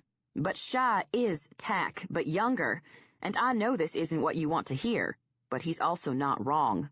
You've lived your whole life with your dad and his brothers, honey, so you also know it." This sucked, but it was true. "Love you, Tabby," she went on quietly, "and I'll listen to anything you want to share with me. I'll also have a mind to not oversharing with you. What I will say is, there are a variety of ways your father makes putting up with all his extreme, manness worth it. You need to hang in there and see if Shy makes it worth it." I got her, though I kinda blocked out some of the parts I got. She was right, of course. Shy already made it worth it, of course. But I was too stubborn to admit defeat, yet, of course.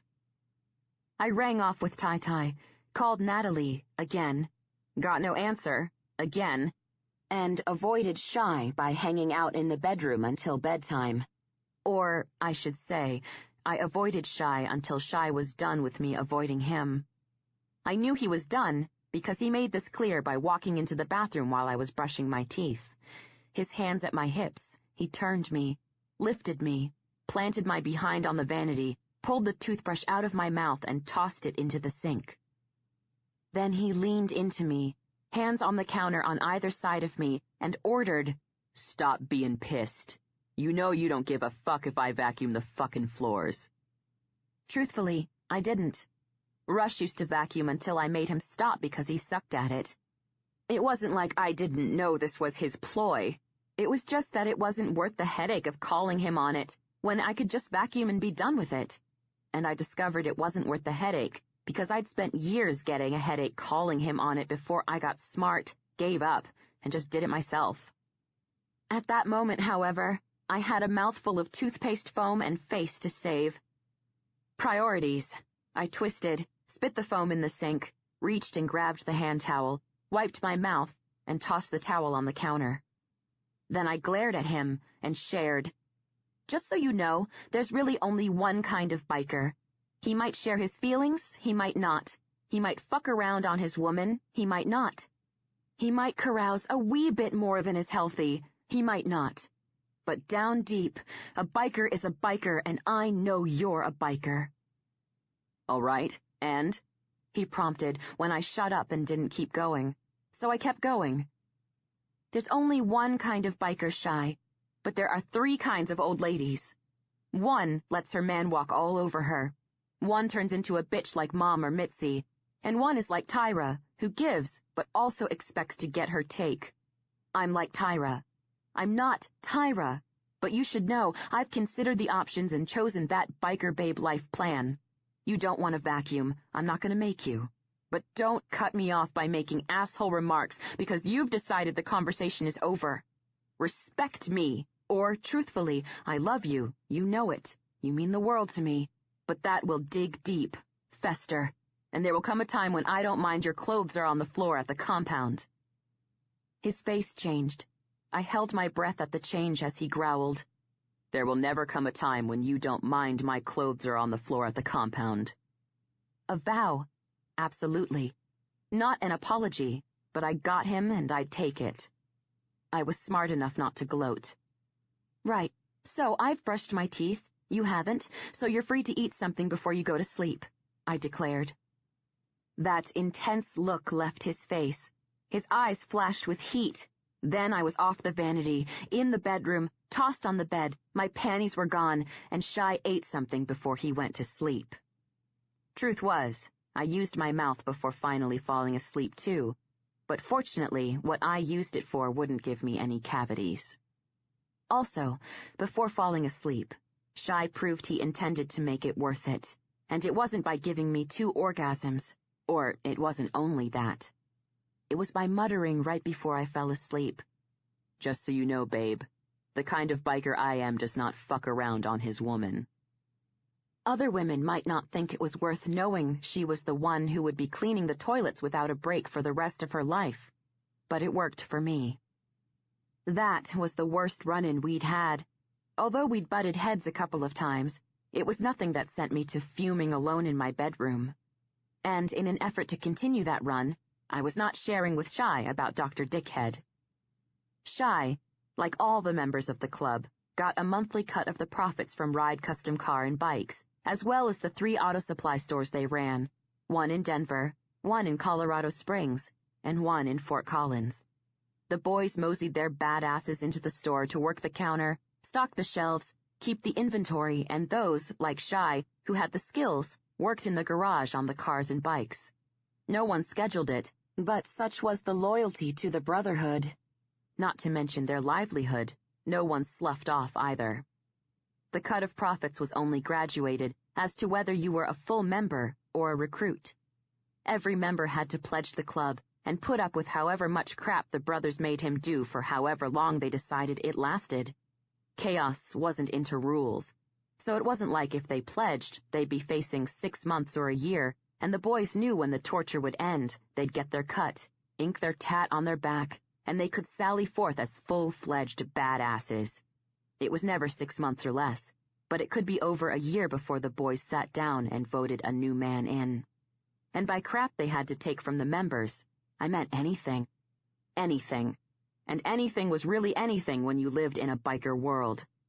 So recruits got paid because they also worked in the store or the garage, but they got paid less. The club made no distinction on pay according to terms of membership for full brothers. Although the cut went up and down with the profits, according to Shy, the checks tripled between recruit and member. The amounts, even in leaner months, were also not shabby. This meant, with Shy keeping a low-profile apartment and not buying clothes for about 6 years, he was sitting on a mountain of money. So Shy, like all the brothers, did his bit at the store, and he also worked in the garage. As far as I could see, he pretty much did both in equal measure. Therefore, he didn't keep a schedule. He went when he went, came home when he was done working, but he was at Ride often. He also did things with his brothers and for the club in daylight hours, and sometimes at night that he didn't share with me. And I knew enough about the life not to ask. No, strike that. Never to ask. If he wanted me to know, he'd tell me. I'd heard my mom and dad fighting enough to learn that lesson. I knew the club was clean. Dad fought to make it that way. But the golden rule for any chaos old lady was to take her man's back when needed, stand at his side when needed, ask no questions in order to get no lies, and know the goodness of her man outweighed the things he might need to do to keep the club thriving. If she didn't follow this golden rule, she would find herself no longer an old lady. In other words, Shy was around. We spent time together. We talked. We made love. We ate together. We watched TV together. But Shy also had his own life, his own things to do, and his own things on his mind, so not sharing about Dr. Dickhead had been successful. "He's still fucking with you?" Lan asked, and I focused from my thoughts onto him. It's his way. I tried to blow it off, but his eyes narrowed on me. "Better or worse?" Depends on the day, Lan. I shook my head. It's just him. He does it to everybody. Though not as much as he does it to me, I thought, but didn't share. "Not cool. You're quiet, off work, at a party with your man and family, and it's on your mind," Landon pushed. He wasn't wrong. Still, I shrugged again and muttered, "That's life." He dropped his arm from around my shoulders and turned to me. "Tab, I know you want to make sure you don't have a reputation as flighty or trouble at work, but if a bunch of folks are eating this guy's shit, maybe someone should do something. Maybe you can talk to a few of them, strengthen numbers, so it isn't just you swinging your ass out there." That, actually, wasn't a bad idea. So I nodded and replied, "I'll think about that. I know some of the other nurses are over it, so I'll talk with a few of them, test the waters." "You do that, honey, but you quit 'cause of things with Shy, but also because you couldn't put up with that asshole anymore. I don't know if you told them then, but even if it rubs you wrong, life's too short for that bullshit. So if you gotta look for another job, you do it no regrets. If they were loyal to you, they wouldn't let this guy fuck with your head. So you just be loyal to you, yeah? Find something that won't make you quiet when you should be having fun. You with me?" He finished on a gentle question. "I'm with you, Lan, thanks," I replied.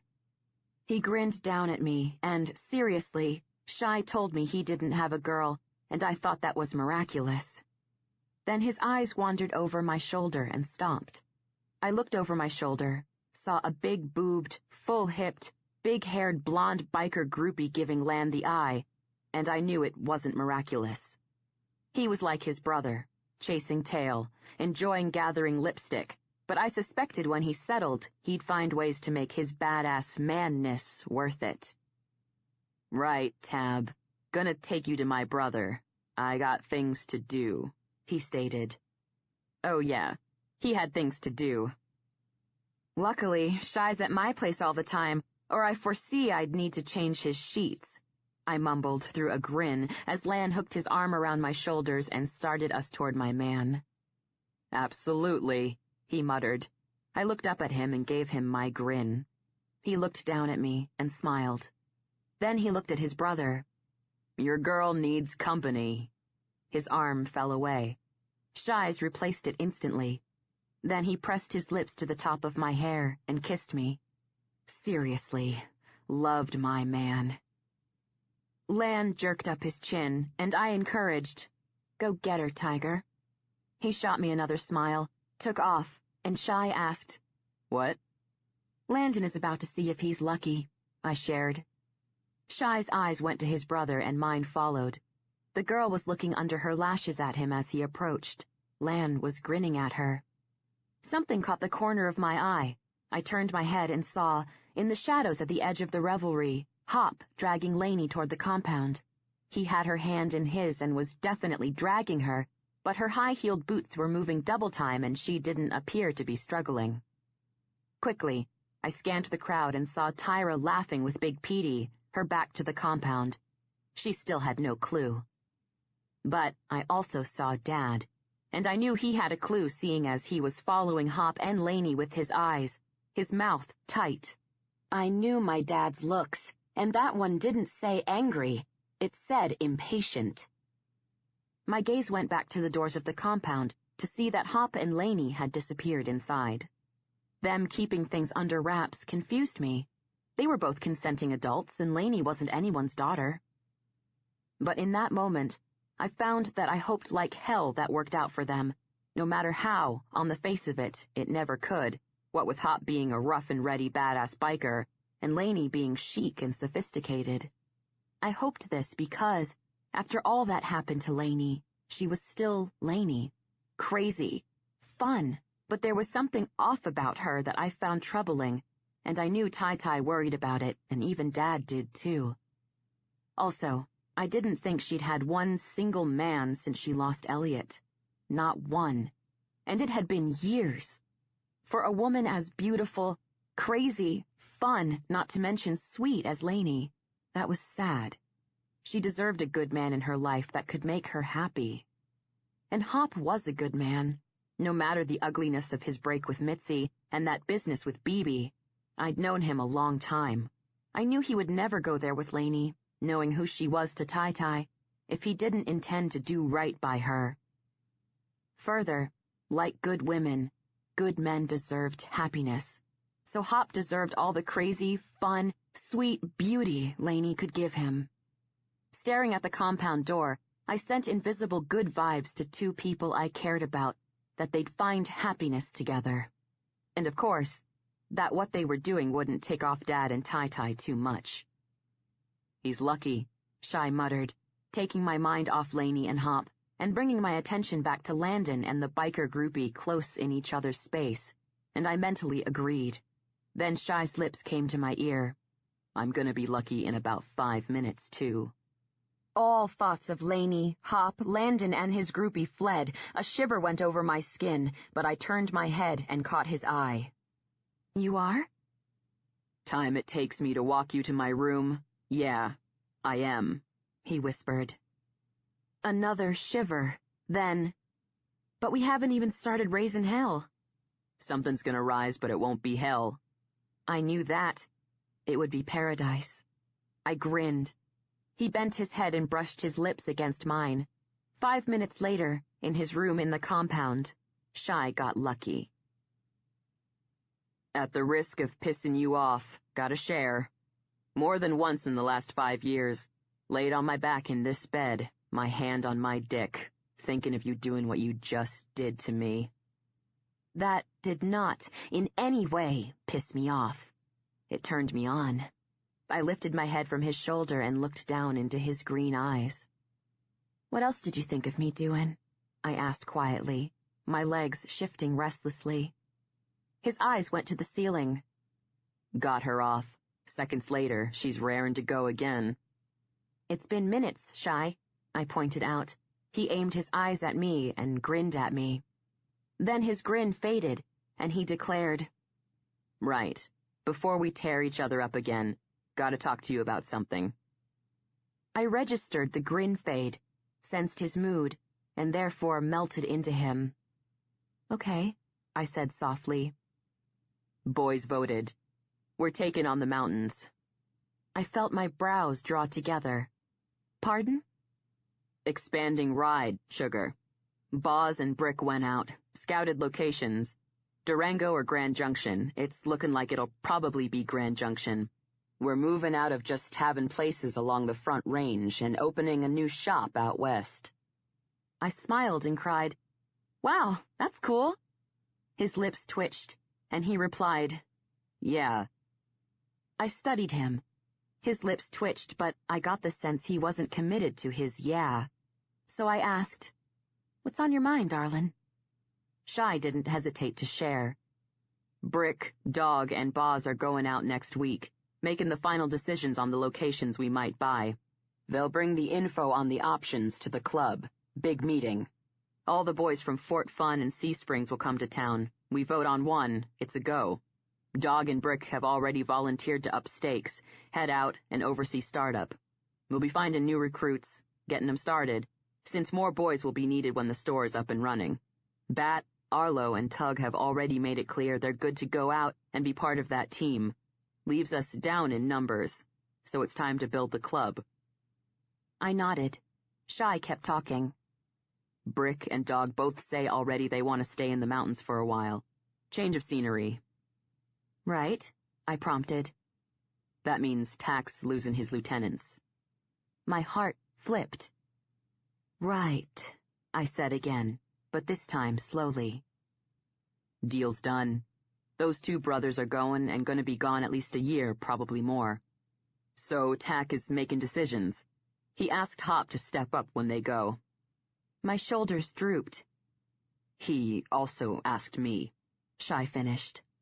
My face split into a grin. Shy's eyes dropped to my mouth, then he rolled me so I was on my back and he was up on a forearm, looming over me, but bent so our faces were close. His other hand framed the side of my head, and his thumb slid along my hairline when he muttered, "Don't get excited, babe." "But that's cool. That's respect. That's an honor, Shy." "Yeah, it is," he agreed. "But you gotta get that. For you, that also means I might not be around as much. It isn't like Dog and Brick are called to duty daily, but they got extra shit to do the other brothers do not." Okay. Again, I said this slowly, and when he didn't speak, I asked, "What aren't you saying, honey?" "Not sure I want to do it." I blinked. Then I asked, "What?" I paused, but before he could speak, I asked, "Why?" He sighed, looked at my throat, then looked back at me as his hand drifted down to curl around the side of my neck. "My commitment to the club is there. My commitment to the brothers." He let that hang, and didn't go on, but my stomach tied in a knot. "Really?" I asked quietly. "Really," he answered firmly. The knot in my stomach twisted. "Are you thinking of leaving the club?" I forced out. "Absolutely not." "Well, thank God for that." "Okay then, why?" I queried. "Why are you questioning your commitment to the men?" He shook his head and looked at the pillow beside mine. "Thought I could. Couldn't." "Couldn't what?" He looked back at me. "Do not want to drag you over old ground when shit is good, babe. But not one of them took my back when it went down, and they found out about you and me. They made their calls, they patched things over, but I didn't forget it. And I find they want more of me. I'm thinking they gotta prove respect before I give it back." I beat back the urge to lick my lip before I asked, "Do you have issues with Dad?" He shook his head. "Fuck no." At least that was firm. Shy kept talking. "He had his reason, and it was a good one. Them, parts of it I see, parts of it I don't. Not one of them spoke up for me. That went down. I wasn't a recruit. It wasn't like I'd been in the club 2 years, 3, but near on a decade. They knew me, and no one spoke for me." He shook his head but went on. "Gotta say, your dad feeling that for me. Thinking I got what it takes to handle shit for the club in his stead when he calls on me. Speaking for him. The club when they need me. That's tight. I like it. That's a tribute I didn't expect, not at my age. I know the history with him and High. High seriously butted up against him when Tack was trying to clean up the club. Luckily that shit got sorted, but I know Tack didn't forget. So I know why he doesn't go there when High's got more time in with the club than me. I know Hound can go off on one, doesn't have the disposition for diplomacy. Still, he could stick with Hop, have only one man he calls on, and he called me up. I like that. But I'm thinking I need more time with the brothers. I need it to feel solid again before I give more back." "Okay, then take your time," I agreed, and his head gave a slight jerk. "Say again?" "I feel you," I told him. "It's not like you're being a dick. You're being real. You're right, that was uncool. Hop spoke for you when you came forward to recruit. He's also totally nailing Laney still, and, by the way, Dad saw them going at it by the garage, so that cat's gonna be out of the bag soon. So he knows the shoes you were standing in. Roscoe and Tug did their time at your side. Not one of those 3 put words forward for you when they all should, Hop especially. If you need to feel more solid, do it. Take your time. If Dad chooses another lieutenant, High isn't trustworthy. Hound is possibly clinically insane. Dad may soon be looking to fill those motorcycle boots, and chaos will feel it if those men don't represent their brothers well. When it's your time again, they'll be ready for you, but you need to be ready to give it to them." He studied me a beat before asking softly, "You're not ticked I'm turning down your dad?" "It's your time, your life. You're standing with your brothers, honey. Your decision. My job is to stand by it, not get ticked about it." He studied me for 5 beats before he whispered, "Fuck, but I love you, Tabby." I grinned. "Good, darlin'. That works for me since I love you too." Shy did not grin. His thumb moved out to stroke my jaw as his eyes burned into mine. I lifted a hand, curled it around his wrist, let him have his moment, and enjoyed the warmth he was giving me. Then he was done with his moment. His brows went up, and he asked, "Tack saw Hopper and Laney?" I smiled and answered, "Yep." "Brace, baby," he muttered. "I guessed that," I told him. "No, brace. Cherry knows about Hop and BB. Apparently, Cherry actually saw them doing the deed, which is something I do not want to picture." I curled my lip in disgust because it was something I didn't want to picture either. Shy continued, "Cherry doesn't know Hop and Mitzi were on a break, but I don't think she'd care. Hop had a chat with her, and she and him have moved past that, but that doesn't mean she's going to be big on him banging her best friend, who happens to be the woman who took bullets for her dead old man." Well, that might explain why they were keeping things under wraps. Shy kept going. "Until tonight, Hop has managed to keep this from Tack and Cherry, but most of the boys know. They're talking, and they're betting. The odds are with Cherry losing her mind not only with Hop, but with Laney for making what she thinks is another poor choice." My head tipped on the pillow. "Did you place a bet?" "Fuck no. Laney is beautiful, but she's a fucking nut. There's no guarantees with her in the mix, and Hop's not saying it, but he's gone for her. I caught sight of them late one night standing by his bike, and I can't say I'm an expert at reading bitches, but body language, she's gone for him too. Cherry or Tack get in his face, Cherry butts up against Laney, there's going to be fireworks." "Well, we're old hands at that," I muttered, and Shy grinned. "Bet it's more fun observing," he muttered back. I was not going to take that bet because I knew he was right. "He's gone for her?" I asked quietly. "Had a dad who loved his wife. See what Tack has with Cherry. Dog and Sheila. Feel what I have with you. When they're together and not yelling at each other, that's what I see." I felt my chest get warm. There it was. Maybe they didn't need my invisible vibes. If Hop was gone for Laney, he'd do right by her. Or at least, I hoped so. "I like that for Laney," I told Shy. "And I like it for Hop, baby. Mitzi was a bitch. Laney'll keep him on his toes, but if they have those tender times, it's worth it." It so was. "Yeah," I whispered. "Yeah," he quietly repeated after me. I slid my hand down his back. "So, if we're done talking, are you going to tell me what you thought of me doing while you were lying in this bed?" His face got dark as it got closer. "Definitely." I tightened my arm around him, using it to press my body up into his, and I whispered, "How about you show me what you did while you tell me?" His eyes flared. His mouth moved to mine, and he replied, "My girl wants it like that. That's what she'll get." Awesome. I not only wanted it like that, I couldn't wait. "Though, sugar, I'm ready for you to climb on. You swing astride me. I'm finishing in you," he ordered. I grinned against his mouth. I could do that. Chapter 16. It's me. 4 days later. I was at the nurse's station reaching for a chart when I heard, "Miss Allen, may I have a moment to speak with you?" I knew that voice.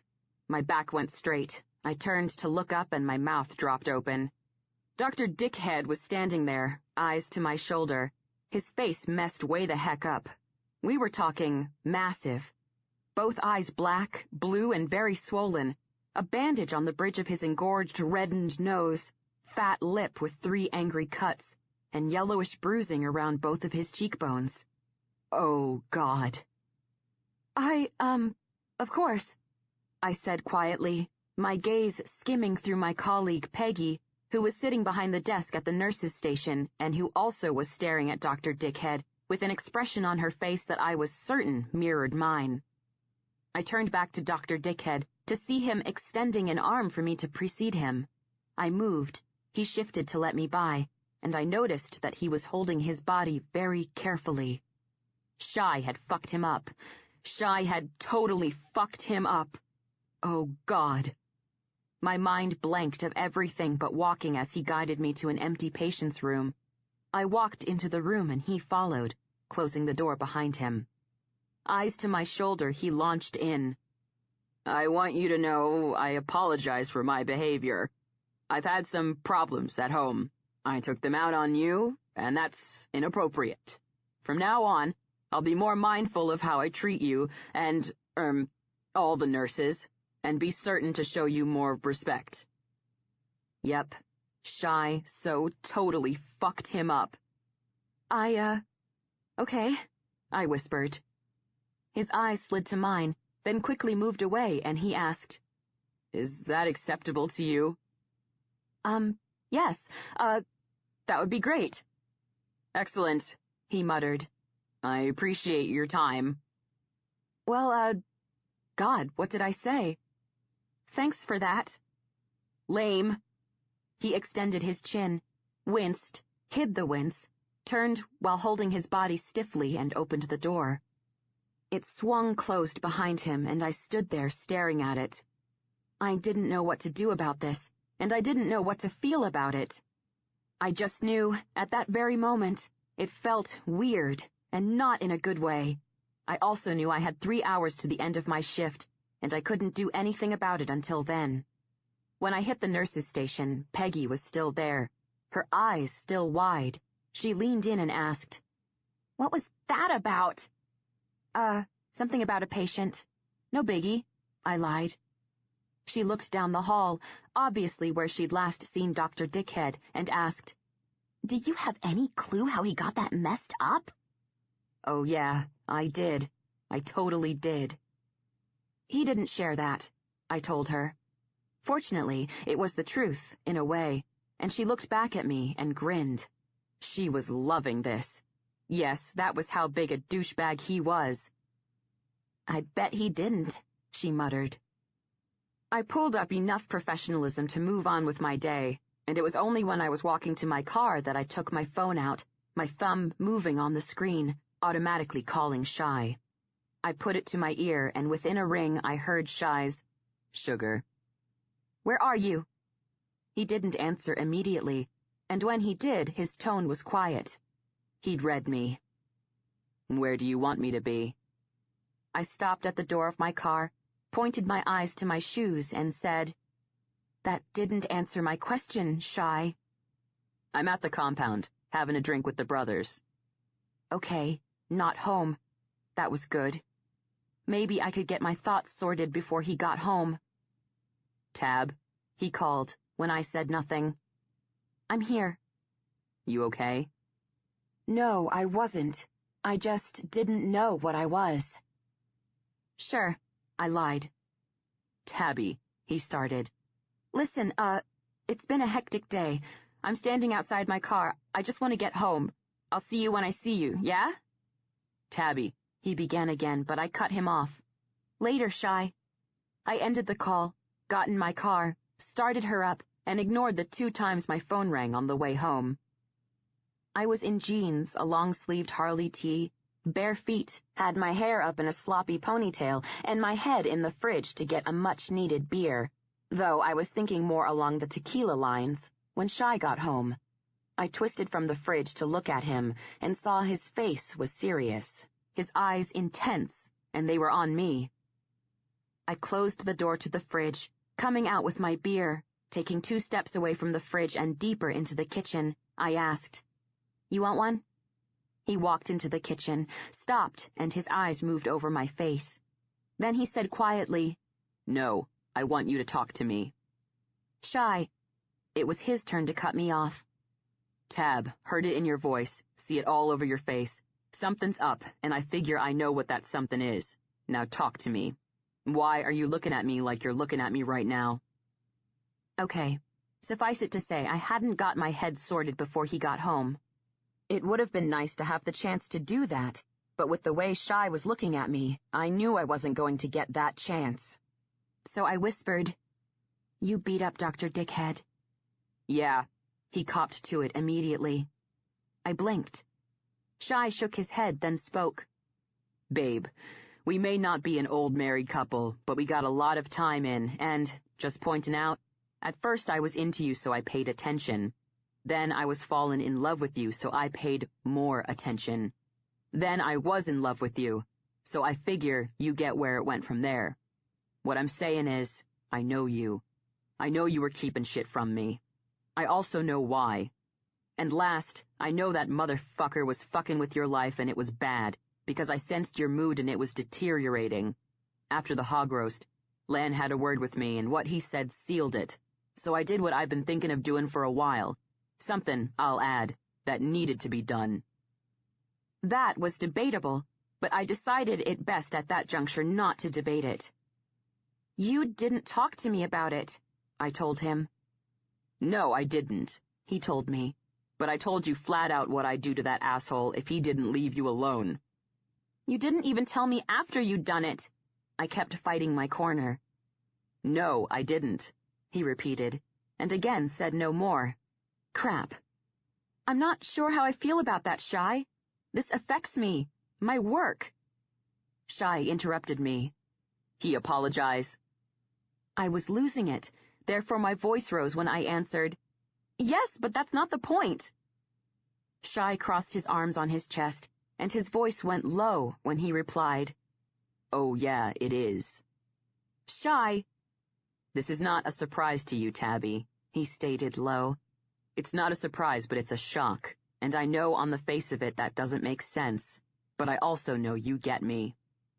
I stared at him and kept my distance. Shy didn't miss much and he didn't miss this. We were the kind of couple that got close.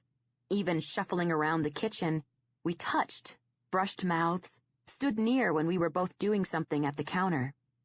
So he didn't miss the unusual distance I was putting between us.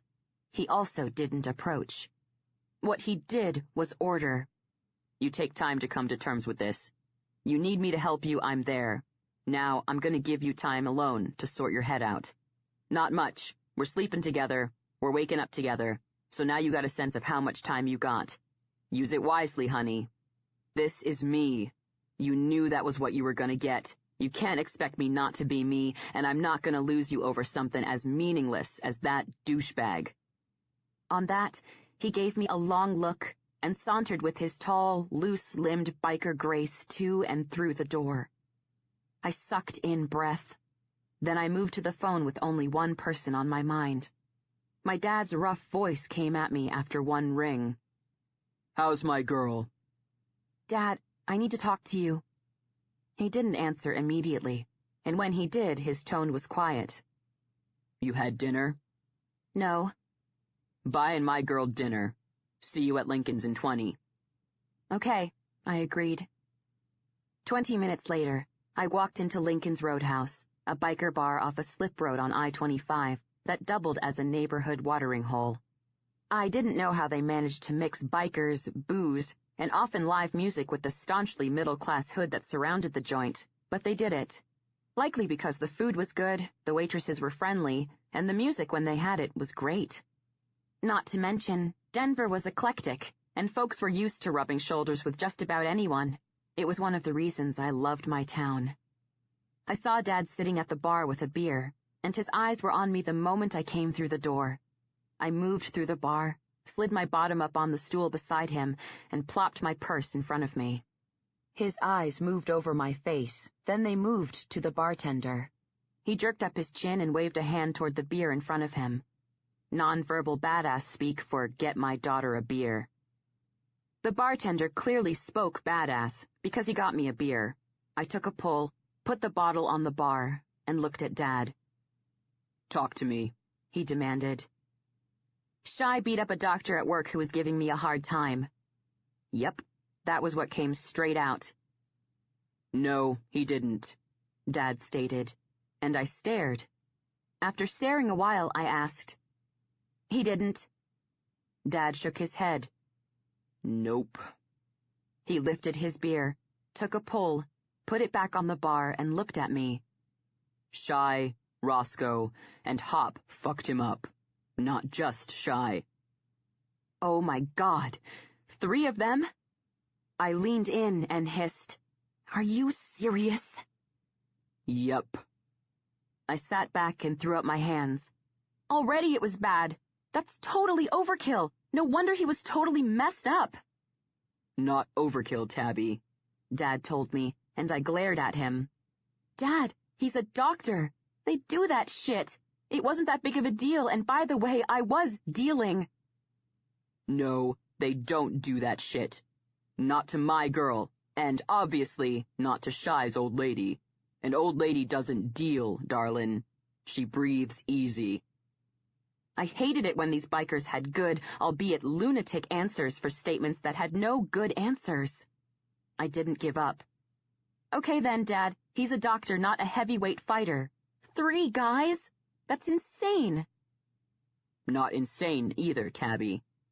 Dad, I snapped, and he leaned in, his voice going low. Lesson, he started, and I drew in a sharp, annoyed breath, but at his tone, a tone I'd heard often in my life, I knew to shut my mouth.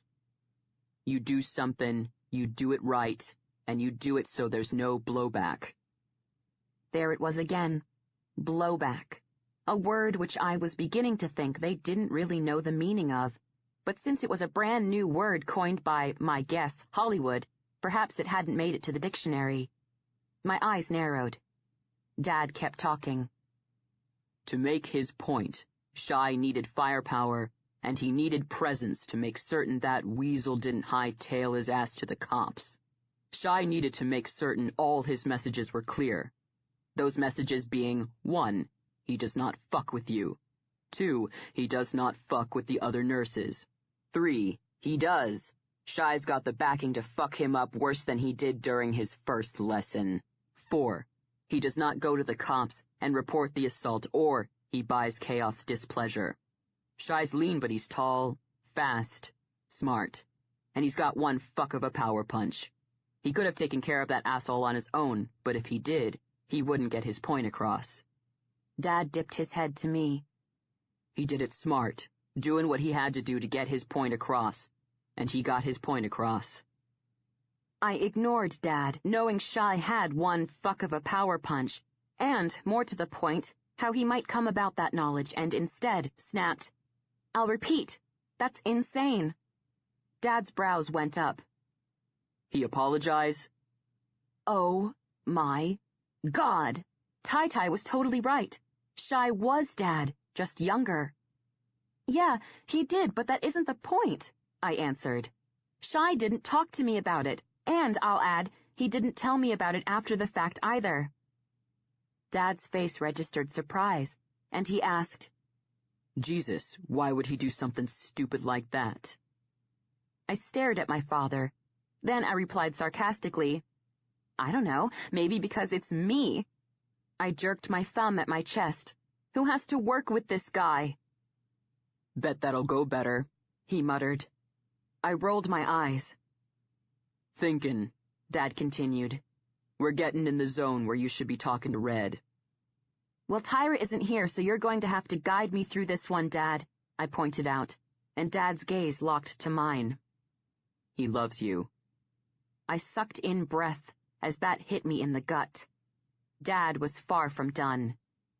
He loves you, Tabby. Boy's totally gone for you. He don't like you eating shit. He can do something about it. So he did. He let you have your time to sort it, let you have your time to stew about it. But you didn't make a move, so he did. But, I started, but Dad shook his head. This is the life. It's the only thing you know. It's different. When you're a kid, you're shielded from a lot of shit. But that don't mean, darlin', that you don't feel the umbrella of protection that club provides to family. I know my girl's not dumb. She's not gonna sit there and tell me she doesn't know every brother in that club was willing to have her back every breath she took on this earth.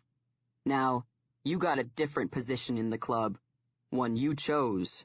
One you fought for. You're still shielded, but you are no longer a kid. You're an adult, and you're putting things together, and you now are seeing how they can directly affect you.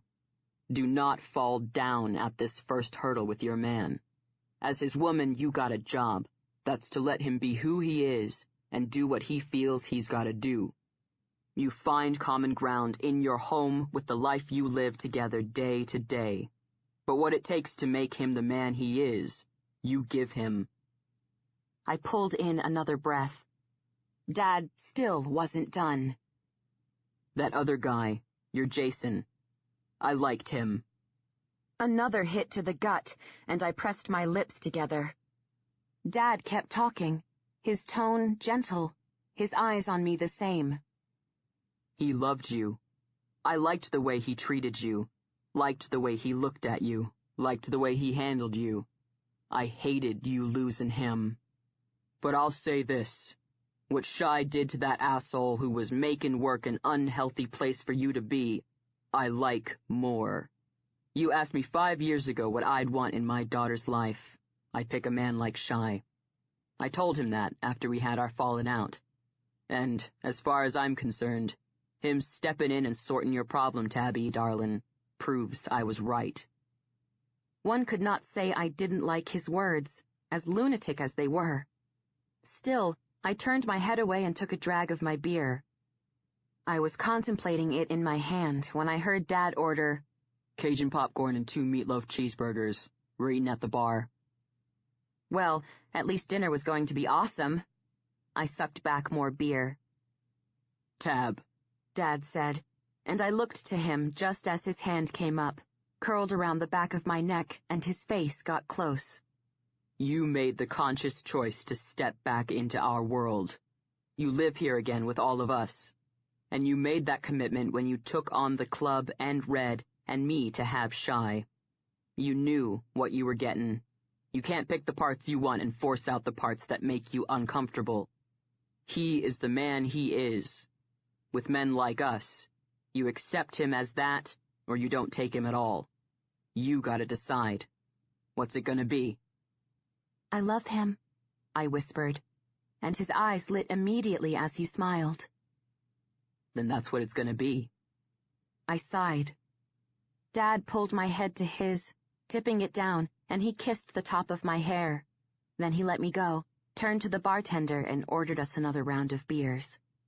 I guessed that was that. That was how it was going to be, and I knew my guess was right. Dad was not dumb. I made my choice, and that was how it was going to be. And sitting next to Dad, I realized, really, after the shock wore off, I wouldn't have wanted it any other way. 2 hours later, I walked into my apartment to see Shy on his back on the couch. One leg bent, bare foot in the seat, the other leg to the side of the couch so his foot was resting on the floor. His head was turned, eyes on me. I walked to the back of the armchair and threw my purse on the seat. Come here, Tabby, he ordered gently. I went there. When I got close, he grabbed my hand, pulled me closer, so I put a knee on the couch between his legs, moved in and settled on him, hips between his legs, chest to chest, cheek to shoulder. His arms curled around me. Where you been? He asked, still quiet. Dinner with Dad, I answered, and got an arm squeeze. Then I got a murmured, good choice. I sighed. It was. Then again, Dad was always a good choice. Get your head straight? Shy asked. Yeah, I answered. He was silent a beat. Then he wrapped his arms tighter around me and stated, You got that. Let's get it all. Uh-oh. Shy continued. You fuck up food more than you don't. You talk a lot. Couple of days before your period, sugar, you can get bitchy. It is not lost on me the way you slam the toilet seat down when I leave it up. That statement you intend to make without using the words is clear.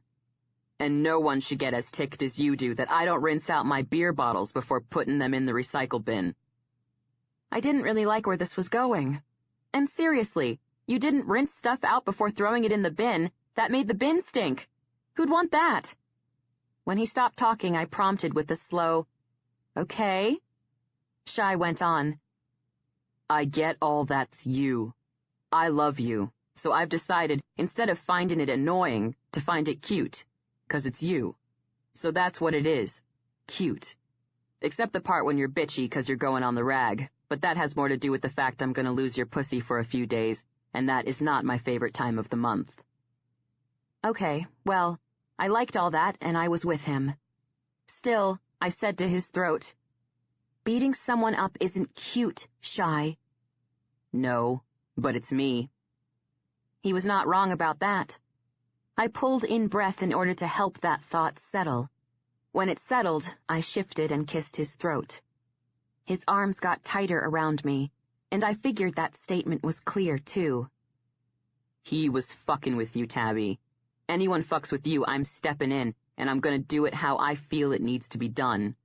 This time, I gave you time. I'll warn you now, I might not give you time if it happens again. All I need is for you to understand where I'm at and roll with me.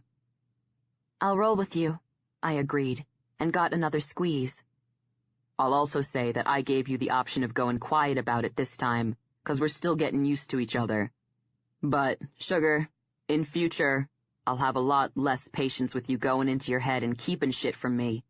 And the only way I can think to get that across is to ask you to think about how you'd feel if I did the same to you. Something important was going down. I didn't let you in, give you a chance to help me deal, even if I eventually decide not to deal the way you advise me to deal. How would you feel?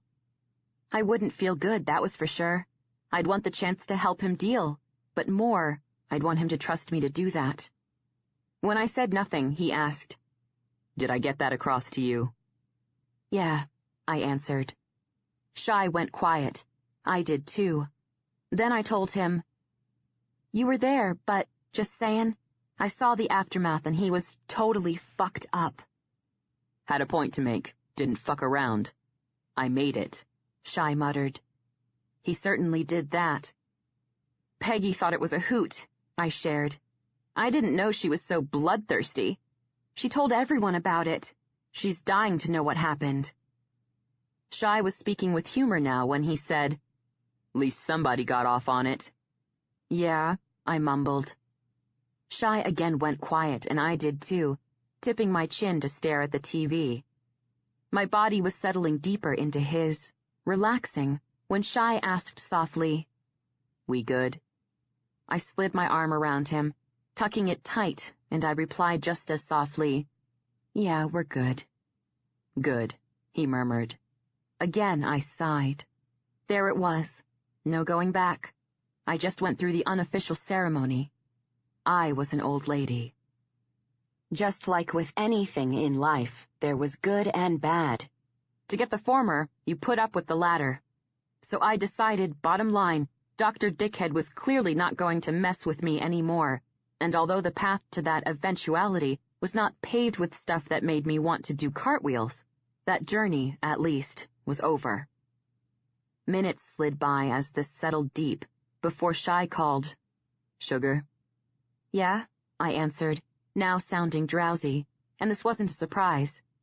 2 beers, Lincoln's for dinner, Dad's wisdom, and a life epiphany were a great recipe for a good night's sleep. "Got a lock on a house." I blinked, suddenly not even close to drowsy. I lifted my head and looked at him. "Pardon?" His chin was dipped down so his eyes were on me. "Got a lock on a house. In Englewood. Little bungalow, big yard, 3 bedrooms, great deck, 2-car garage big enough to fit both our vehicles and my bike. I want to take you to have a look at it." "Like, to buy?" I asked. "Yeah," he answered. I don't have..." "I do." "A down payment?" "Yeah. and enough left over to get some shit, make one bedroom an office, another a guest room for when land comes up, deck furniture, a grill. The fridge isn't all that great, so we'll get a new one. Shy, This place is too small, he told me. He wasn't wrong about that. I liked our togetherness, though, in my apartment. It was kind of a forced togetherness. It must be said, it was also time for both of us to move up accommodation-wise. I was a nurse. He was essentially a partner in a highly successful business venture. There was no reason we weren't looking to be on the property ladder, and no excuse for us not to be in something that was nicer. Furthermore, he was never at his apartment, and essentially kept it so Lan could sleep there when he came to visit, which was a total waste of money. Okay, I said softly, and he grinned. Okay. Then he lifted his head and touched his mouth to mine. When he settled his head back against the toss pillow, I settled my cheek back to his shoulder and aimed my eyes at the TV. More minutes slid by, and he stated offhandedly, Haven't had a home in 16 years.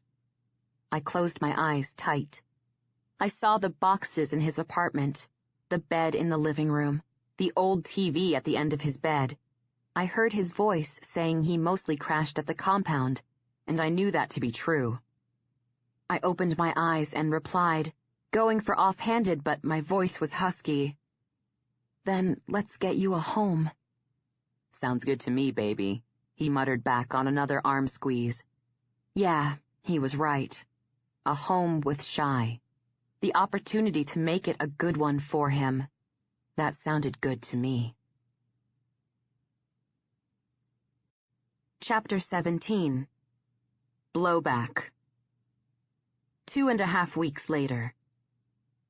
It was after work and I was walking to my car. I had my mind on a bunch of things. Christmas shopping, furniture shopping, dinner. The fact I needed to get to the laundromat. What Shy and I were going to do with Ryder and Cut that weekend, since we were watching them because Tyra and Dad were heading off to someplace in the mountains for a weekend away.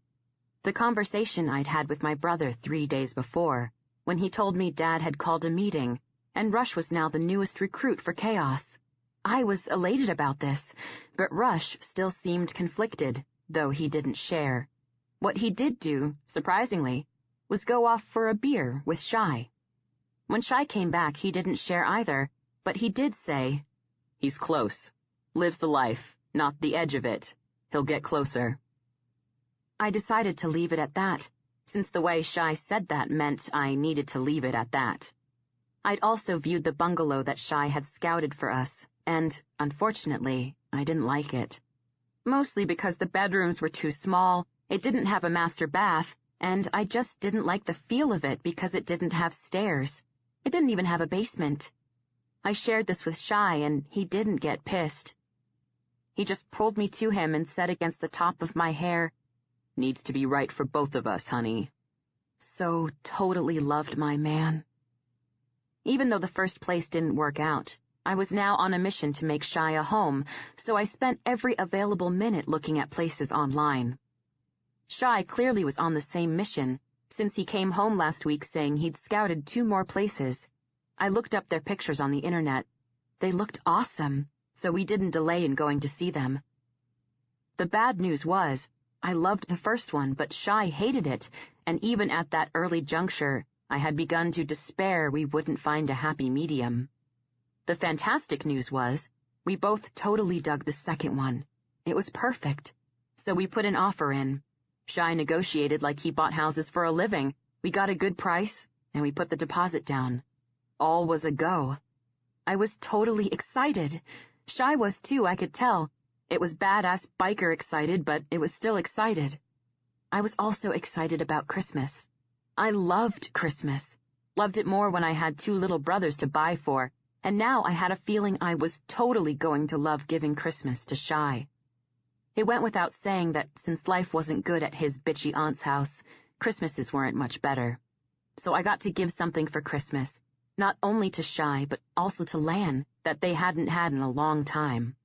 Real, honest-to-goodness family. These were my happy thoughts as I settled in my car, and I was about to start her up when my phone rang. I pulled it out of my purse and took the call. "Hey, darlin'," I greeted Shy. "Where are you?" My stomach dropped. He sounded pissed. No, strike that. He sounded furious. "In my car, ready to drive home," I told him cautiously. "Is everything okay?" "Drive to the compound, babe," he ordered, paused a scary pause, then finished. "Now," and hung up. I looked at my phone, wondering what on earth was happening. He didn't sound furious as in furious in general, or furious at someone else. He sounded furious at me. I didn't get this. Things were good. I hadn't done anything that I could think of that would make him angry, or not that angry. Since the big to-do with Shy and the boys over beating up Dr. Dickhead, all was cool. I mean, we did have that conversation about how I really wished he'd put the seat down, and the lid, on the toilet, but he'd grinned through that, and since then, only once, yeah, I counted, he left the seat up. He listened. He got me. He made an effort. So it couldn't be that. And anyway, if Shy was that pissed about the toilet seat, then I'd put the danged thing down myself. As I started my baby up with shaking hands, my mind moving feverishly, I couldn't think of anything it could be. I drove carefully to the compound, considering I was freaking, and although I wasn't all fired up to find out how I'd ticked Shy off so royally, I wanted to figure it out and move on. I turned into Ride, drove through the forecourt, and parked outside the compound, seeing there were a goodly number of bikes there, which was surprising. The boys tended to be busy, out and about, not all of them at the compound at once unless they had to be. It was like they were having a meeting, and instinctively I did not see this as a good sign. I also saw a big, black, shiny Ford Explorer. Tyra's car, however, was not to be seen. I didn't take this as a good sign either. Tyra should be at work unless she was told for some reason to clear out. I got out of my car and moved toward the compound, hoping if Shy had words for me, he'd take me to his room rather than lighting into me in front of the guys. That would only serve to piss me off, and I had a feeling one of us needed to be calm. I walked in and saw I was right. The boys were all there. All of them. I stopped dead when I realized, possibly, though it had to be said I didn't get it, why Shy was ticked. Lee Nightingale was standing in the middle of the room. Although I'd had my conversation with Natalie about hiring Lee Nightingale and his team of badasses to find Shy's parents' killer and was rethinking things, I still took the meeting mostly because it took so long to get it in the first place, and if I changed my mind back, I didn't want to wait another 6 weeks. The meeting with Nightingale verified all my worries. Lee Nightingale and his team cost a lot, and not just hourly, they also charged expenses. That said, I was there, so I sallied forth, gave him my story, and his face got kinda scary. He then told me he knew my dad, knew Shy, and he'd look into shit. His words. I told him I wasn't comfortable with him looking into shit unless I paid him, so we made a deal. I gave him a retainer, which was the totality of my savings, and that wasn't dinky. I'd been putting money in and not taking it out since Dad took me to the bank to set up my savings account when I was 11. I'd meant to use it to help set up the house I would share with Jason, which didn't come about. I then lamented losing it, because it would have helped with the down payment on the house I bought with Shy, and I would have felt better doing my part. Alas, by then, it was gone. So we made our deal. Lee told me they'd look into shit, keep track of time and expenses, and call me when the money ran out. Not surprisingly, since the case was very cold. Ages ago, he'd called me and told me the money had run out. Therefore, I thought it was over. It was disappointing and perhaps a stupid waste of money, but I held on to the fact that I tried to do something important for Shy, something huge, even though it didn't work out and he'd never know I did it. Now, taking in the room, the vibe, all of the angry eyes on me, including Shy's, I had a feeling he knew. I just didn't understand why Shy and everyone was so freaking angry. "You forget to tell me something, babe," Shy asked when I came to an uncertain halt. My eyes slid to Lee Nightingale, who looked scary, but he kinda was that way normally. He was just one of those men who gave off the vibe you didn't mess with him. This didn't take away from the fact that he was tall, dark, built, and seriously hot. He was still scary. My eyes went back to Shy. Not really. His eyes narrowed on me. Not really. That was the wrong answer, I could tell. Well, no. I mean, obviously you know I hired Lee to, look into things, which, by the way, I chanced a disapproving look at Nightingale, hoping he wouldn't take offense. I thought was confidential. Shit went down. Wasn't on your dime. If you're not paying, it's not your case. You're not my client, so it's no longer confidential, Lee explained to me. And that made sense. It sucked with Shy's present mood, but it made sense. You hired him to find that motherfucker. Shy pushed into our conversation, and I looked back at him. Yeah, I said quietly. But... Wound like that never closes. You tear it wider. What the fuck, Tabby? Shy bit out. His words slashed through me. That wasn't what I was trying to do. He had to know that. I thought I was... I started, but didn't finish. You thought you were what? Shy clipped, his words harsh, coming from someplace ugly. A place he'd clearly been keeping locked down, and I'd inadvertently opened. God, why hadn't I listened to Natalie when she told me not to hire Lee Nightingale? I had to go into damage control. I just had no clue how. Still, I had to try. I looked around, then back at Shy, knowing what I had to say, needing to tell him what he exposed when he talked about his family, and thinking he wouldn't want an audience. So I asked, Can we talk about this somewhere else? No, darlin'. You talk about this shit here, Dad growled. And I turned surprised eyes to him to see he looked just as angry as he sounded. After Shy gets what he needs out of you, I'll be asking some questions about why you took shit like this outside the family. What? I started. Tabby, eyes to me, Shy ordered tersely, and when I looked back at him, he repeated, What the fuck? You talked about them, I explained. Yeah, so? He clipped. I studied him, wondering how this had turned so bad. Then I tried. You were doing a lot for me. I wanted to do something for you. So you fuck me up? He asked, and I flinched. It took a lot, but I recovered and pointed out carefully. Obviously, I didn't think I was doing that, Shy. I thought I was giving you closure. Well, you didn't think right, sugar. You didn't give me closure, you reopened a nightmare, Shy fired back. How? I whispered, and looked around. How? I repeated, then I looked at Lee. What's going on? We found him, Lee told me. Oh my God. Seriously? I whispered. Seriously. He didn't whisper. You're sure? I pushed. Absolutely, he stated firmly. I see you're not getting this, darlin', Dad put in at this point, and his voice was now gruff but gentle. He was also angry at me, but he saw I didn't understand why, so at least he was giving me a break.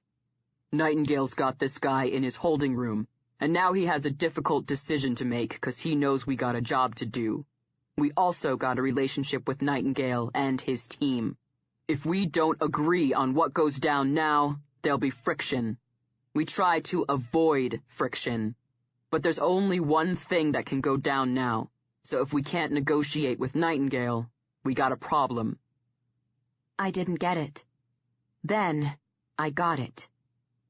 Just like Natalie said, the club wanted this guy so Shy's loss could be avenged, and Lee Nightingale knew it, and he might not be hip to being involved, even on the periphery, of what they had planned. This is not a we, Shy declared, his furious gaze now on Dad. This is a me. Brother, this is a we, Dad told him. Was, Shy spat the word out. If this shit happened a couple of months ago, now this is mine. Dad's brows snapped together, but it was Hop who spoke. "This is not something a brother does alone." Shai looked at him. "Yeah, it is. This is about me, my family, ideal." "You got another family now," Dog put in. "I do?" Shai asked, and my heart sank. "Didn't feel that way when you all made your call about Tabby." Oh, God. There it was. Something bad was getting worse. I knew that by Shai's words, the tightening of the mouths of some of the men, and others looking away and shuffling their motorcycle-booted feet. Shai looked to Lee. "You turn him over to me." Okay, there it was again. Now it was even worse. "Authorities would make him pay longer, Cage," Lee said quietly. "Authorities didn't get their mom and dad popped. You turn him over to me," Shai shot back. "Shai," I started, and his eyes sliced to me. "Quiet, Tabby. We'll have our words later." Okay, and now it was even worse. I decided the best thing to do at that juncture was shut up, so I did. Shai looked to Lee. "You turn him over to me. Whatever happens, whatever blowback, it's on me, not you, and this does not have fuck all to do with chaos." I turned pleading eyes to Dad, but Dad had his eyes locked on Dog. Then he moved his gaze to Lee. It was then Lee said to Shai, "Don't make a mess." Oh, God, God, God! Worse! Shai jerked up his chin. "Usual chaos drop-off. Bring him there. I'll be waiting," Shai ordered. Usual chaos drop-off? Yikes! I didn't have a chance to process the scariness of that. Shai shifted. His eyes moved through me, through the brothers, all of this like we weren't even there, and he prowled out of the compound. I will repeat, his eyes moved through me. Never, not once, not even back in the day when I had a crush on him and he was too old for me, did Shai make me feel invisible. Never. My feet moved to launch me toward Shai, but I didn't even get a step in before Dad's hand locked on my arm. I tipped my eyes up to look at him. "Go home, darlin'. Wait it out. It'll be okay," he said softly. "I think he's going to..." Dad's face dipped close. His eyes were dark, intense. He was feeling a lot of things, but still his gaze was somehow gentle on me, and he reiterated, "Go home, Tabby. I got this. The brothers have this. It'll all be okay." He held my eyes, and when I licked my lip, he whispered, "Tab, trust me." "I don't want to be visiting him in the penitentiary," I whispered back. "You won't," Dad told me. "You either," I went on. "You won't be doing that either," Dad assured me. "Or anyone," I carried on. Dad's look, still gentle, flashed with impatience. "Tabby, honey, your message is clear. I get you, but we got this. Do you think we don't got this?" I held his eyes. Then I nodded. He had this. I hoped. "Okay, Dad?" "Got shit to do, darlin'. Go home." His fingers tightened on my arm. They didn't hurt, but they sent a message. "Your man will be home tonight." I stared up at Dad and read it in his eyes. My man would be home that night. What would happen when he got there was up to me, but my dad and his brothers were going to get him back to me. I nodded. He held my eyes before he said, "I see your play, and it was filled with beauty. But, darlin', I'll say this once. We won't go over this ground again. Shit like this is kept in the family." I got him. Boy, did I get him. Luckily, there was only one man who murdered Shai's parents and thus messed up his life, so this wouldn't happen again. "You won't have to say it again, Dad," I assured him. "That's my girl," he muttered, then used my arm to start propelling me to the door. "Now get home." I looked through the guys. They were moving, shifting, huddling, planning. They had this. I looked up at Dad. "Love you," I whispered. "Same," he rumbled. I smiled, and it was shaky. Dad didn't smile. He jerked up his chin. I took in a deep breath and got the heck out of there. Tack. The Harleys roared around them as Lee Nightingale and Kane Tack Allen stood close next to Lee's Explorer. "Not stupid, man," Tack said, his eyes locked to Nightingale's. "Know that, Tack," Lee replied. "You still got my girl's money?" Tack asked, and Nightingale jerked up his chin. "Every penny." "You gonna pay that back or hold it?" Tack queried. "Your call," Nightingale answered.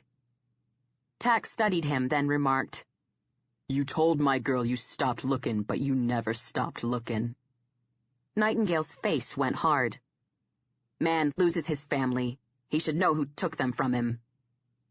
It was Tack's turn to jerk up his chin. "Do as he said. Take him to the drop-off. You won't see any brothers, but we'll be close." Nightingale nodded. Then he asked, "My team delivers him. We're clear of this. Our part in this didn't happen. Can you assure me of that?" "Absolutely," Tack confirmed. Nightingale nodded again. "Chaos marker," Tack offered. "That'll do," Nightingale accepted. "I'll return the money to you." This time, Tack nodded. Negotiations over. Deal struck. Lee Nightingale swung up into his truck. Tack prowled to his bike, threw a leg over, made it roar. Then he headed out to take his brothers back. Chapter 18. Breaking the Circle. "Did she beg for her life?" "Man, I got clean!" "Did he?" Shy Cage was sitting on his ass on the dirt floor of a shed in the foothills. He had his knees up, his elbows on his knees, his blade hanging from his fingers. His knuckles were split, torn, and bloody. The man in front of him, wrists behind him held together with plastic restraints, had fallen to his side. His position was awkward, seeing as his feet were also bound together at the ankles. His face was mangled and bloody, eyes nearly swollen shut. Blood was oozing from an ear. At Shy's question, the man didn't answer. He simply moaned. Shy kept questioning.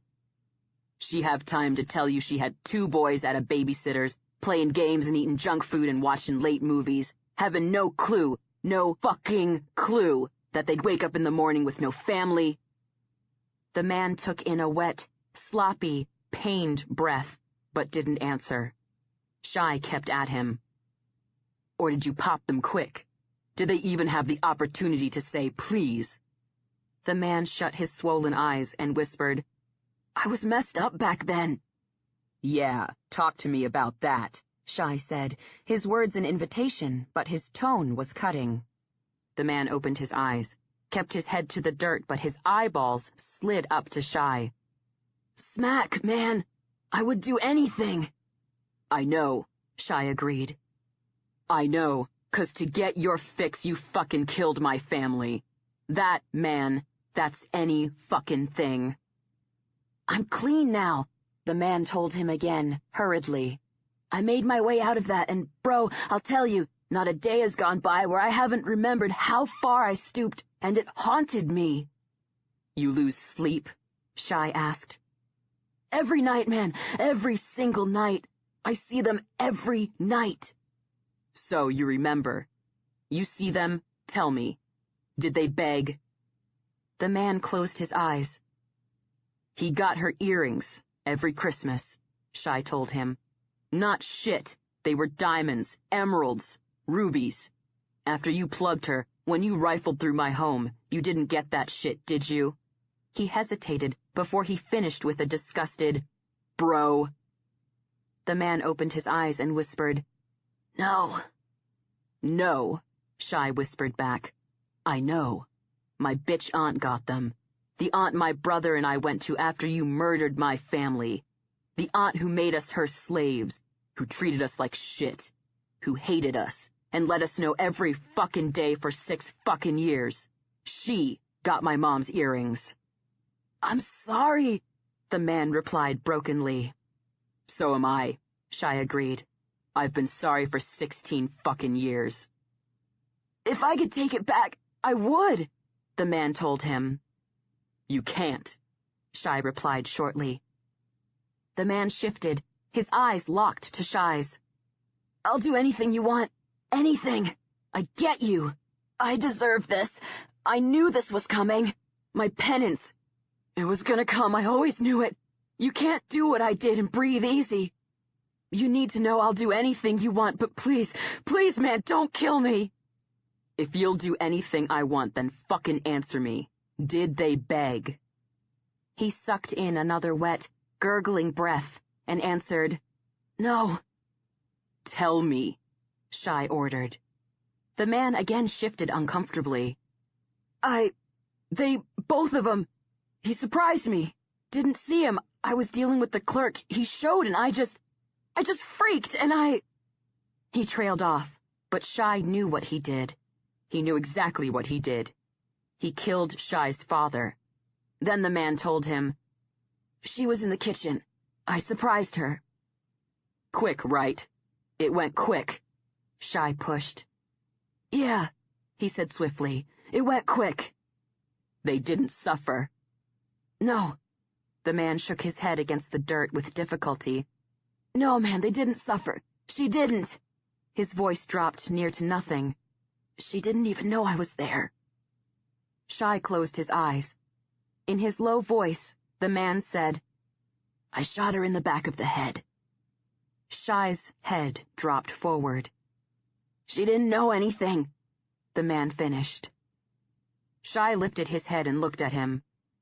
1 minute alive, 2 boys she loves, a husband who pulls her into his lap for a kiss, she's just walking through the room, a husband who gives her earrings. The next, she's nothing. The man nodded, his voice hitching when he said, "I did that. I did it." Shai tipped his head to the side. "You got family?" The man's body jolted, and his eyes, even swollen, went wide, filling with fear. "No, man, no. No family." "You have family," Shai said. The man shook his head. "No, not before I got clean. After I got clean. Not before, man. They don't know that me. They don't even know I was that me." "They should know," Shai told him. The man shook his head in the dirt, his body shifting with agitation. "They don't know. They only know the me after I got clean." "You took 3 lives, destroyed 2 more I know of. Don't know what you laid to waste for that clerk. You think they shouldn't know?" Shai asked. "I did that. I admitted it. I admitted it to that Native American dude who found me. I admitted it to those guys he set to guard me. I did it. And it haunted me, man. It haunted me," he said quickly. "It haunted me so much, what I was capable of, what that shit drove me to. I got clean." "So my parents died so you could learn your lesson and have a good life. You think I'm happy with that trade-off? My brother, you think that will mean shit to him? You think that means shit to me?" "No, I don't. I don't know, man. Since then, I got my act together. I got family. I got a reason to stay clean. They need me, and I'm just saying, I get you. Do what you have to do, but I don't want to die." "Right now, you want that gift from me. You want to keep breathing." "Yes," the man whispered. "And you think," Shai leaned forward, "you think you shot my mother in the back of her fucking head. You took that gift from her. You think you should get that gift from me." "No," the man was still whispering. "I don't deserve that. I know it. I just hope you have it in you to show mercy." Shai changed the subject. "Too young. Cops didn't tell that shit to kids, and my aunt and uncle didn't share fucking anything. So you tell me, where'd you shoot my dad?" "Man, don't do this to yourself." "Tell me." Shai pushed, leaning further in, moving the hilt of the knife into his palm, his fingers curling around the shaft, movements the man didn't miss. Where did you shoot my dad? He ended his question on a roar. Tell him, Tack rumbled, and Shy's head jerked around. Jesus, he didn't hear him. The brothers moved in behind Tack. Fuck, he didn't hear any of them. Oh God, oh fuck, oh God, the man chanted, scooting fearfully away, but he stopped when Boz, Hound, and High rounded him at the back, and the rest of the brothers circled around him. Shy pushed up to his feet to stand by Tack. I said, Shy stated, his eyes on Tack. Private party. See, you don't get this, brother, but we're crashing, Tack replied. Answer his question, motherfucker, Hop growled, nudging the man on the ground hard with his boot. He wants to know where you shot his dad. In the aisle, the man said hurriedly. That the info you were looking for, Shy? Tack asked, his eyes pointed down at the man. No, Shy answered. The man shook his head. You're not getting this, dude, but you were in a world of hurt. Boz spoke up, then leaned down toward the man and clipped. Now you're in a world of pain. Tell my brother where you shot his fucking dad. Face, he whispered. Jesus fuck. Once we kill him, can I keep stabbing him? Hound asked. The man let out a terrified squeak. Shy stared at Hound, then he looked at Tack. You been out there a while, he guessed. Brothers don't go it alone, Tack replied, and Shy held his eyes. Then, Shy drew in a deep breath. Finally, he told Tack, he's got family. I heard. Do you care? Tack returned. I've been the survivin' part of a family, Shy reminded him. Vengeance. Tack shook his head. Brother, that shit is messy. This fuck we got here doesn't mean shit, but his family, you're looking at two things. They learn who he was, what he did, and know he paid. Or they live to have you where he is right now.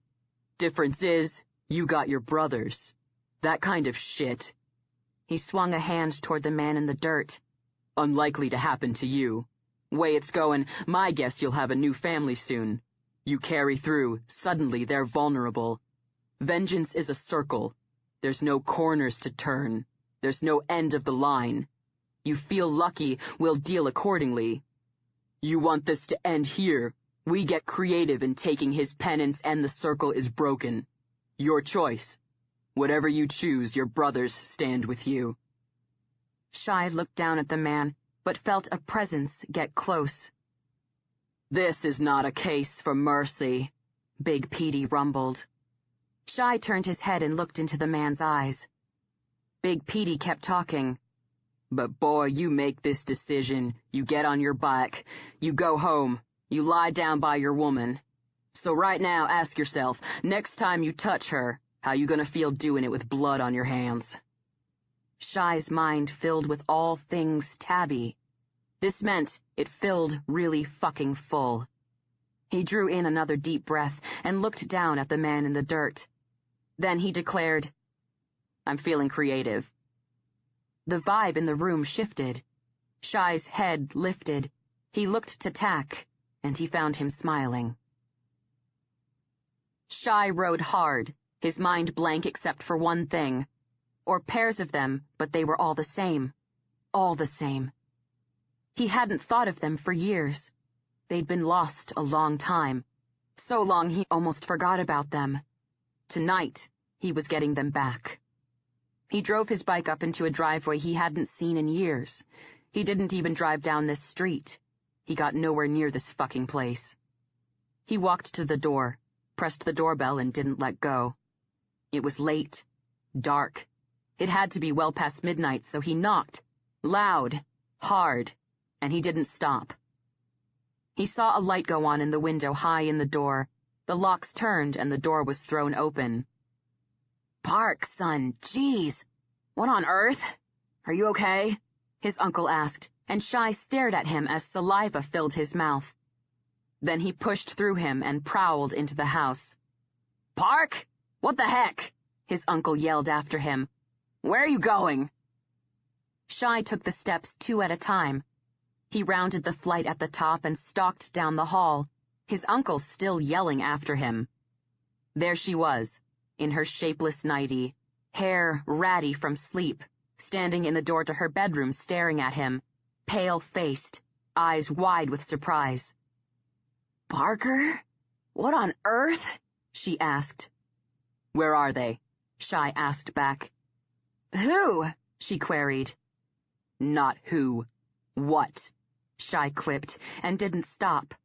He pushed right through her, ignoring her startled, strangled screech. "Where are they?"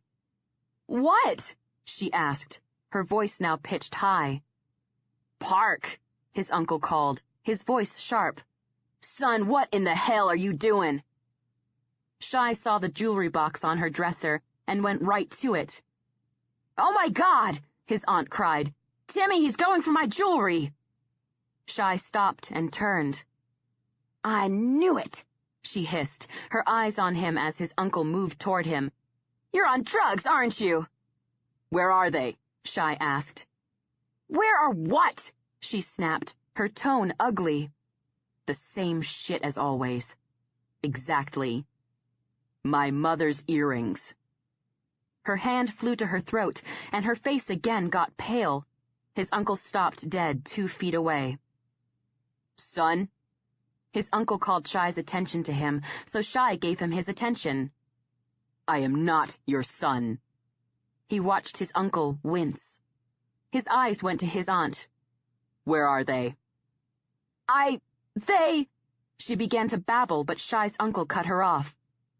"Park, please. Come back at a decent hour. Obviously you have something on your mind. We'll talk." Shy looked back to the man who failed to raise him after his father died. "We are not talking. I'm never fucking seeing you or that bitch again after I leave, but I'm leaving with my mother's earrings." "Although I can see you're in a mood," his aunt bit out, and Shy looked to her. "And I hate to fly in the face of that mood considering who you are and who you spend your time with, but I have to say that not only is this highly inappropriate, you barging in on your uncle and me in the middle of the night, but also you asking for those earrings." "My mother's earrings," Shy corrected, and she leaned in. "My earrings," she sneered, and Shy's chest started burning. The bitch wasn't done. "Didn't get much for taking you in. At least I got that." Shy stared at her. He then turned to his uncle. "I am not leaving without those earrings." "Parker," his uncle started. "I'm calling the cops," his aunt announced loudly. Shy ignored her and repeated, "I am not leaving without those earrings." He watched his uncle swallow. Shy kept his eyes pinned to the man. "You give me those earrings, or I swear to fucking Christ, you will not see the end of this. I will make every fucking day of your life a misery, either by making it a misery or making you wonder how I am next gonna make it a misery. You will know every one of my brothers, and you'll know them well because they will make it a mission to make you, that bitch, and your good-for-nothing children miserable. Now you control that fucking woman, get that goddamn phone out of her hand and give me my mother's earrings." "Ellen, put the phone down," his uncle said instantly. "I will not," she snapped. "Woman, put the goddamn phone down," he clipped, shocking the shit out of Shy, who never, not once, heard his uncle speak that way to anybody, especially not his aunt. Shy didn't look at the bitch, but he felt the air in the room, already wired, go heavy. He heard the phone hit the charger, then his uncle ordered, "Get Parker his mother's earrings." "Tim, that's—" "Don't," his uncle whispered. He drew in a deep breath, his eyes glued to his woman. Then he went on, "For years, you rode me about this. Give me some goddamn peace. Give Parker some peace. Just give him his mother's earrings." There was silence, then movement, and a hissed, "This is just unbelievable."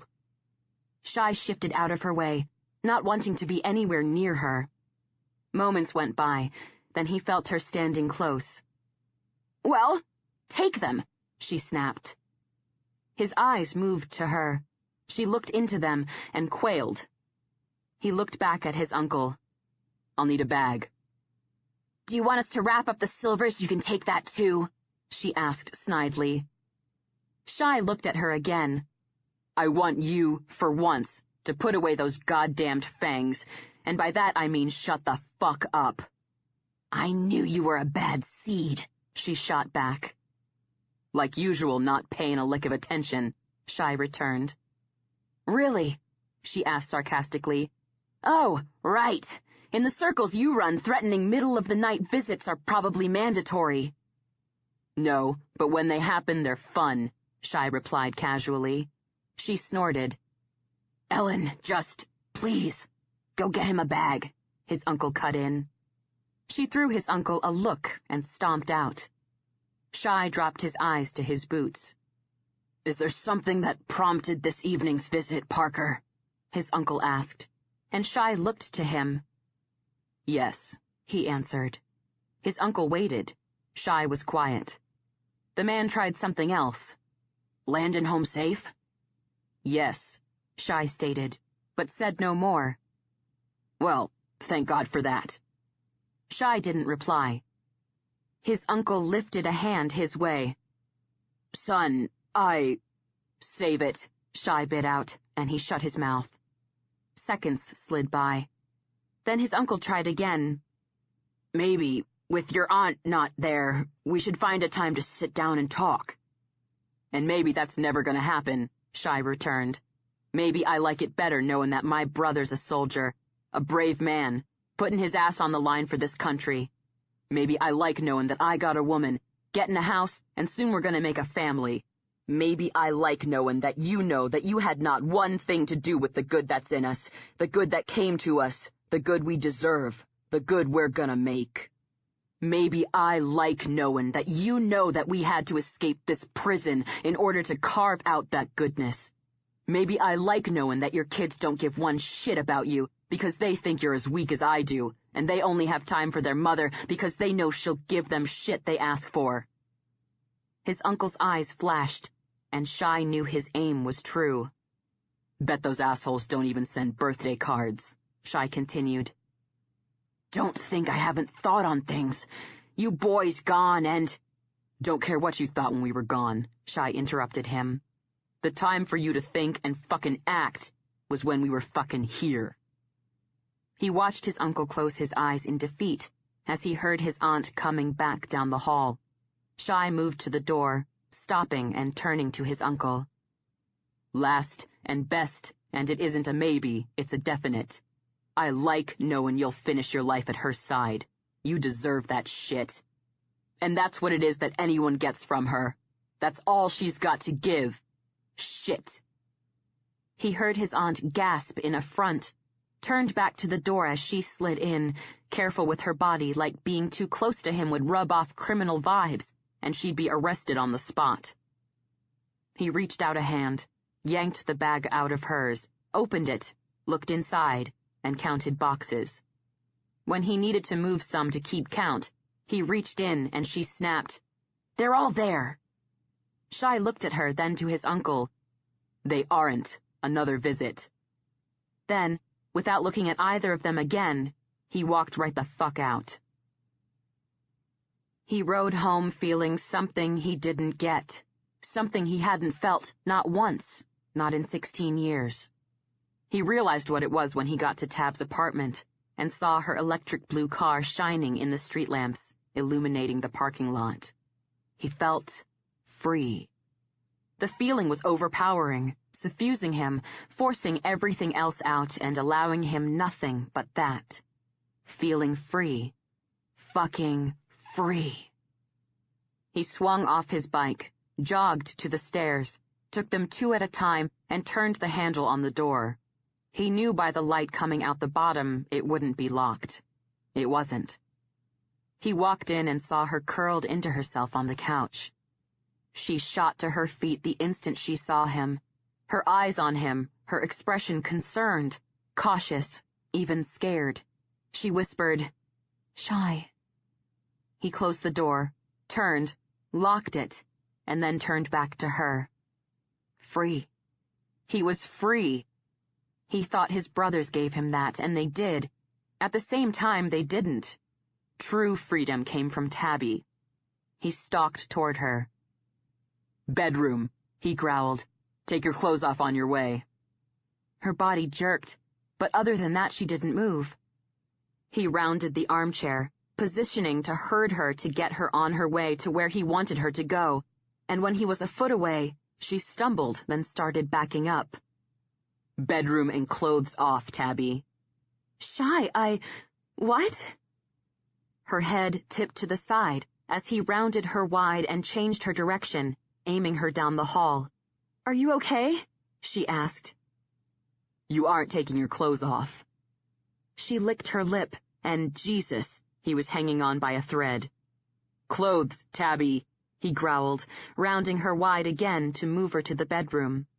He moved her through the bedroom doorway, and she stopped when the backs of her legs hit bed. Shy stopped too. She held his gaze, then she said, "I love you." Only then did she whip her shirt off. Shy drew in a breath. He closed his eyes, opened them, tossed the bag with his mother's earrings to the foot of the bed, yanked his own tee off, and then he lunged, taking her to her back in the bed. He didn't hesitate to take her mouth. Then he didn't hesitate to take her. He did not waste time getting rid of their clothes, and then he used his hands, mouth, tongue, teeth, knees, thighs, everything he had, to take everything he could get. He didn't have to take it. She gave it. He took it anyway. It didn't take long before he was ready. She was fucking ready. He knew because she was panting, so he yanked her up, moved her, shifted on his knees, slammed her back to the headboard, and surged inside. His dick sheathed in her tight, slick, hot silk, connected to Tabby. Fuck. Always. Always gorgeous. Her arms and legs rounded him. His hand moved up her side, up her arm, pulling it away from him, finding her hand, and he shoved his thumb in the palm, wrapped his fingers around the back, and pressed their hands to the wall. His eyes were locked to hers, and he was moving inside her. "Just like the first time," he murmured against her mouth. "Yes," she breathed. "Do you love me, Tabby?" "Yes," she again breathed. "I know you do, baby. Fuck, I know you do," he muttered, then took her mouth, took her cunt, took her there. She cried out her orgasm, driving it down his throat as her pussy convulsed around his dick. Then he shoved his face in her neck and groaned his climax against her skin. He stayed that way, planted deep, his body pressing hers to the headboard, his hand holding hers, her other limbs tight around him, holding her close. He kept his face in her neck, smelling her skin, her hair, and he didn't say anything. Slowly, he pulled out, liking the little mew she gave that sounded sweet in his ear as she lost him. He moved back, set her on the bed. Reaching out an arm, he grabbed the bag. "Shy?" she called, but he didn't answer. He dug into the bag. He pulled out a box, flipped it open, flipped it closed, and dropped it in the bag. He did this again and again, until he found a pair of diamonds. He gently flung the bag to the nightstand, carefully freed the earrings from the box, and flung that aside too. "Shy?" "Got earrings in, honey?" Her head jerked on the pillow. Her eyes were curious, confused and cautious, maybe still a little scared, but she shook her head. "Pull your hair back," he ordered. She did as he asked as Shy settled on her body, careful to brace on an elbow even as his hands moved to her earlobe. He slid the post through her ear, then slid the back on. He moved to the other side and did the same. Then he got up on a forearm on either side of her and looked down, his eyes moving side to side, the diamonds twinkling against her glossy, dark hair. "Shy, darlin', talk to me," she pleaded. He looked at her. "Those are my mother's earrings." Her body tensed under him as her thighs pressed into his hips. Went to my aunt and uncle's house tonight. Got 'em," he went on. "All of them. Dad gave a pair to Mom every Christmas since they were married. 14 pairs. 7 for you, 7 for Landon. I picked those for you. Lan picks the next pair. We'll go back and forth until we each got our piece of our parents." Her eyes were brimming with tears, her nostrils flaring with the effort to contain them as she asked, "You went to your aunt and uncle's?" "First time in years. Last time for forever." He watched as she lifted a hand to touch the gem at her ear. "Diamonds," he finished. A tear she couldn't hold back slid out the side of her eye. "Are you mad at me?" she asked so quietly, he barely heard. But he heard. "Was," he told her, saw her lips tremble, then moved close, his hand going to cup the side of her head, his thumb sliding down her hairline and ending pad to her earring. "Was also wrong," he told her gently. "Feeling too much. Knowing he was found. Lost it, took that shit out on you. Shouldn't have done it, but I had so much shit coursing through me, baby, I had to get it out. So I piled it on you." "Okay," she said quietly. "It wasn't cool, Tabby," he replied just as quietly. "It's okay," she told him, her hands hitting his chest, pressing in. "No, it isn't. What it is done. I hope to God I learned from making that mistake, freaking you out, scaring you." His thumb moved through the wetness at her temple and his voice dropped. "Making you cry. Can't promise I won't do it again, but I can promise to try." "I'm glad you promised, honey, but you also need to know that I understand. That was a lot to handle. I didn't expect you to be surprised by it. I expected I'd get to tell you about what I'd done going to Lee. But I do understand why you reacted the way you did, and I've got to be there to help you deal when life lands a sucker punch, even if it's me who unintentionally landed it." "That's cool, baby. That's sweet and you're right. But when you do that, you do not have to take my shit. And you did what you did to give me something beautiful. I didn't get it at the time. I didn't get it until it was all done and I was sitting outside this apartment. You didn't land a sucker punch, and I don't want you thinking that shit." She held his eyes a couple of beats before she nodded and took in a breath that broke in the middle. "I get it, sugar. You wanted me to have it," he said gently. "I have it. You gave it to me, but you gave me something else, too." Her wet eyes stayed on him, and she murmured, "Pardon?" "Closure. Freedom." Her eyes closed. He felt her chest heave, and tears slid out both sides. Shy shifted his other forearm up so he could put both thumbs to work. She drew in another breath and opened her eyes. "Do you want to tell me what happened?" she asked. "Broke the circle," he answered. "What does that mean?" she went on cautiously. "Means I beat the shit out of him. Found out he had family. Found out how he killed my parents. Found I wanted his life in return, and found I didn't want to be in a circle of vengeance. Didn't want to drag you in. Didn't want to be in your bed, touching you, blood on my hands." He paused, his eyes looking into hers, and he shared, "My brothers took my back and helped me find the way." She got him. He knew when her entire face wobbled as she tried to hold back tears. Then she lifted her head and pressed it into the skin of his neck when she failed. Shy dropped his weight on her, rolled, curving his arms around her and taking her with him so they were on their sides. She yanked her face out of his neck, took 2 hitched breaths, and asked brokenly, Are you all right?" "Best I've been in a long time, baby." She took another uneven breath as her eyes moved over his face. Then she nodded. "You gave me that, Tabby," he reminded her, and she gave him another wobbly smile she couldn't quite pull off. "That's what I was going for," she told him. He grinned at her and pulled her closer. His grin faded, and he admitted, "I was a dick again." I'll forgive you sooner this time, like, say... Her hand slid up so her fingers could stroke his jaw. Now. His lips twitched. It'd help for me to know I got your forgiveness. You quit crying. She nodded, breathed deep, and got it together. Are you... She hesitated. Good with the club? It was Shy's turn to nod. Good, she said softly, ducked her face and shoved it in his throat. He dipped his chin and against her hair murmured, Gotta clean you up, then I gotta call Lan. Okay. He kissed her hair, rolled her to her back, moved in to kiss her chest, then the underside of her jaw. Then he met her eyes, gave her a smile, and rolled out of bed. He got a washcloth and took care of his girl.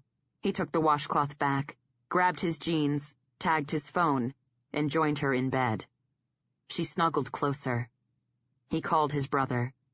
Shy told Lan the story, not leaving anything out, which meant Tabby heard the story.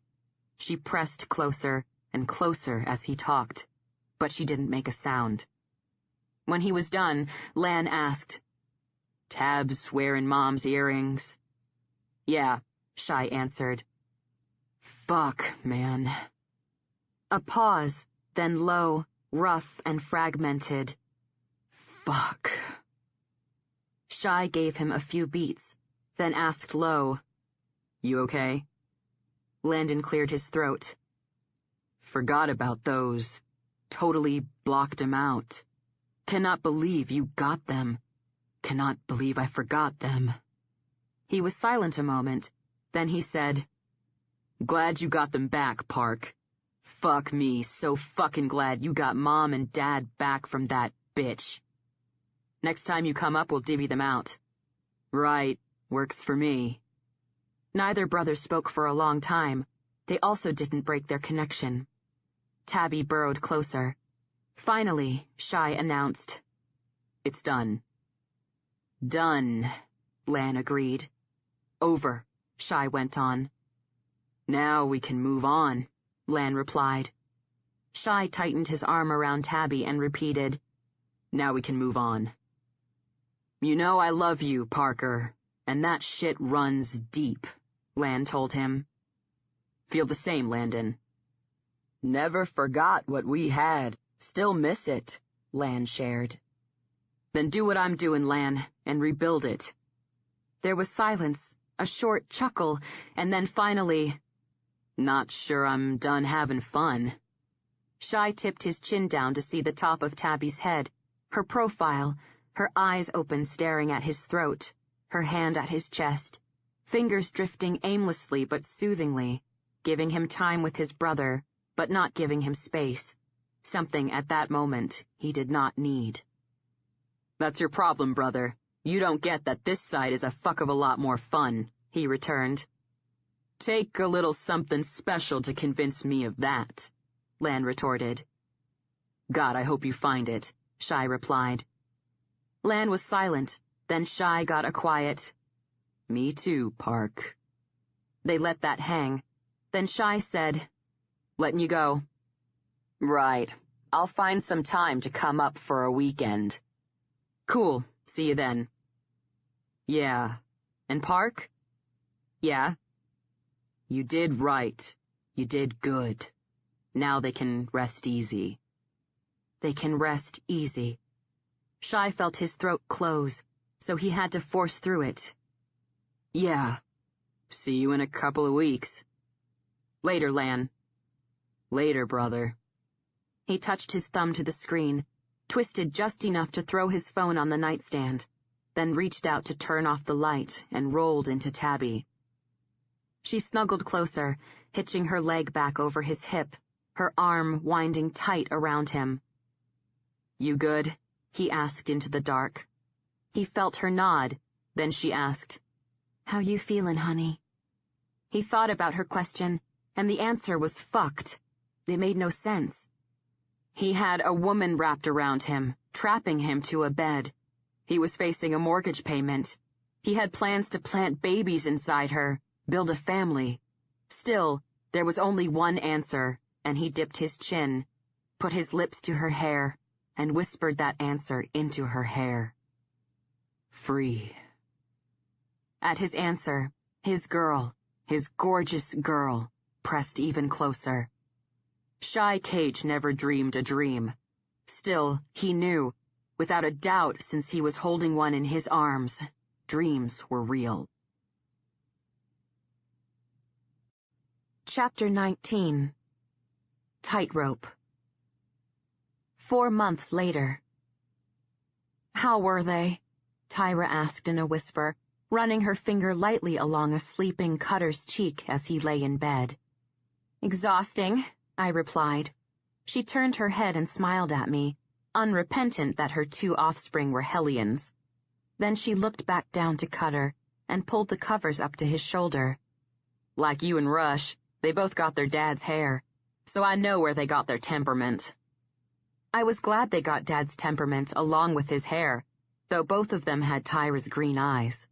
If either of them added Tyra's hair and the temperament that came with it with some of Dad thrown in, we'd be screwed. Happened again tonight, I said. Tyra straightened from cut and looked at me with brows raised, so I went on. Took them out for dinner and a couple of people commented, "They think they belong to Shy and me." I looked down at my little brother. Those green eyes, that hair. I see that, she murmured.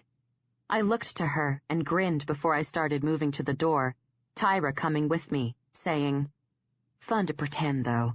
Also time to plan."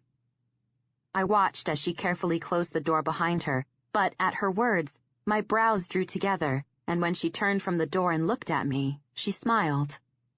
"Playing house, honey," she explained. "You and Shy have been together a while. You've done the living together thing. You've done the holidays together thing. You've done the buying the house together thing. You've fought out the buying a fridge together thing. When's the next step?" She was not wrong.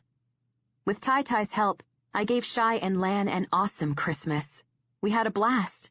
I could tell both men enjoyed it, and the things they enjoyed most were waking up to 2 overexcited little boys who were in fits that Santa came, and, later, sitting down to a huge dinner that tasted great, family all around, food and beer plentiful, conversation free and easy, and laughter coming often.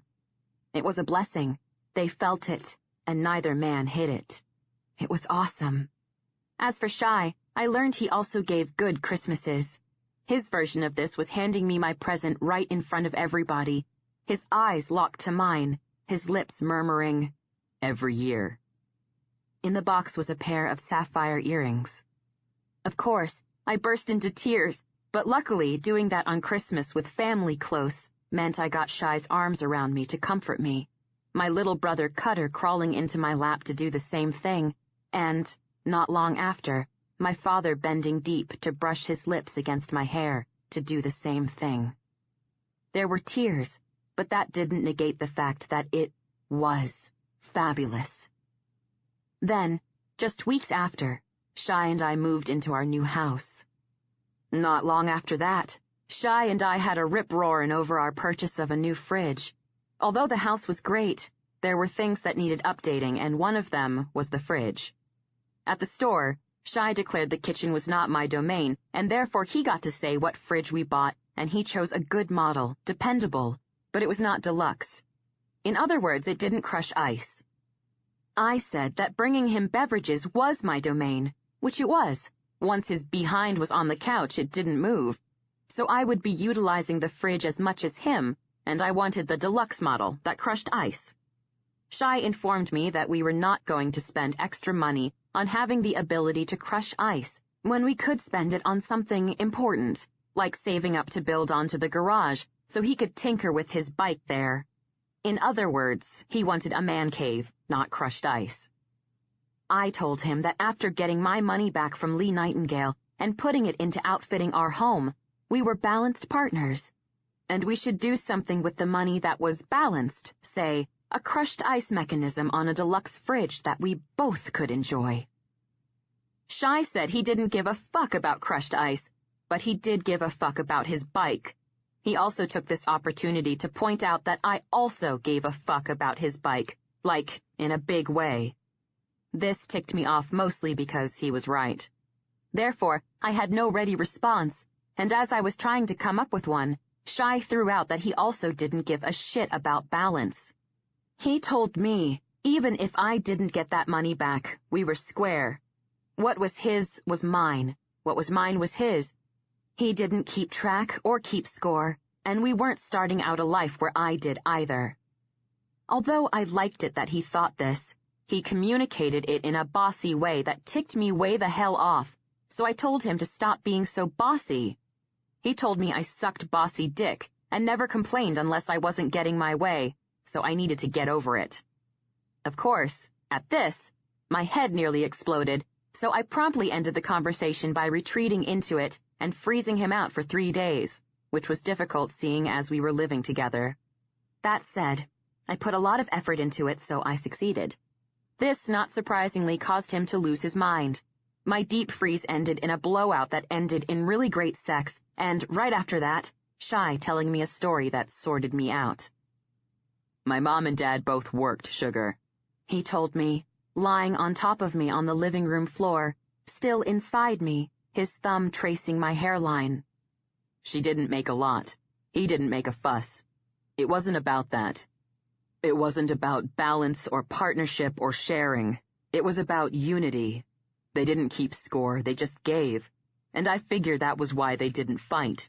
Because if you give, the other person is gonna give because they get that back. So the balance comes natural. I put the money down on the house. You vacuum and clean the toilets because I hate that shit. So baby, we already had balance before you kicked in with your cash. You just didn't see it. And as far as I'm concerned, that's always gonna be the way. I'm gonna give to you, Tabby, because I love you. You're gonna do the same. You just gotta feel the natural balance, not work for it. There were some times I hated it when he was right, like, say, when we were shouting at each other. There were other times I loved it, like, say, when he was inside me after giving me an orgasm, or when he told me sweet stories about his parents.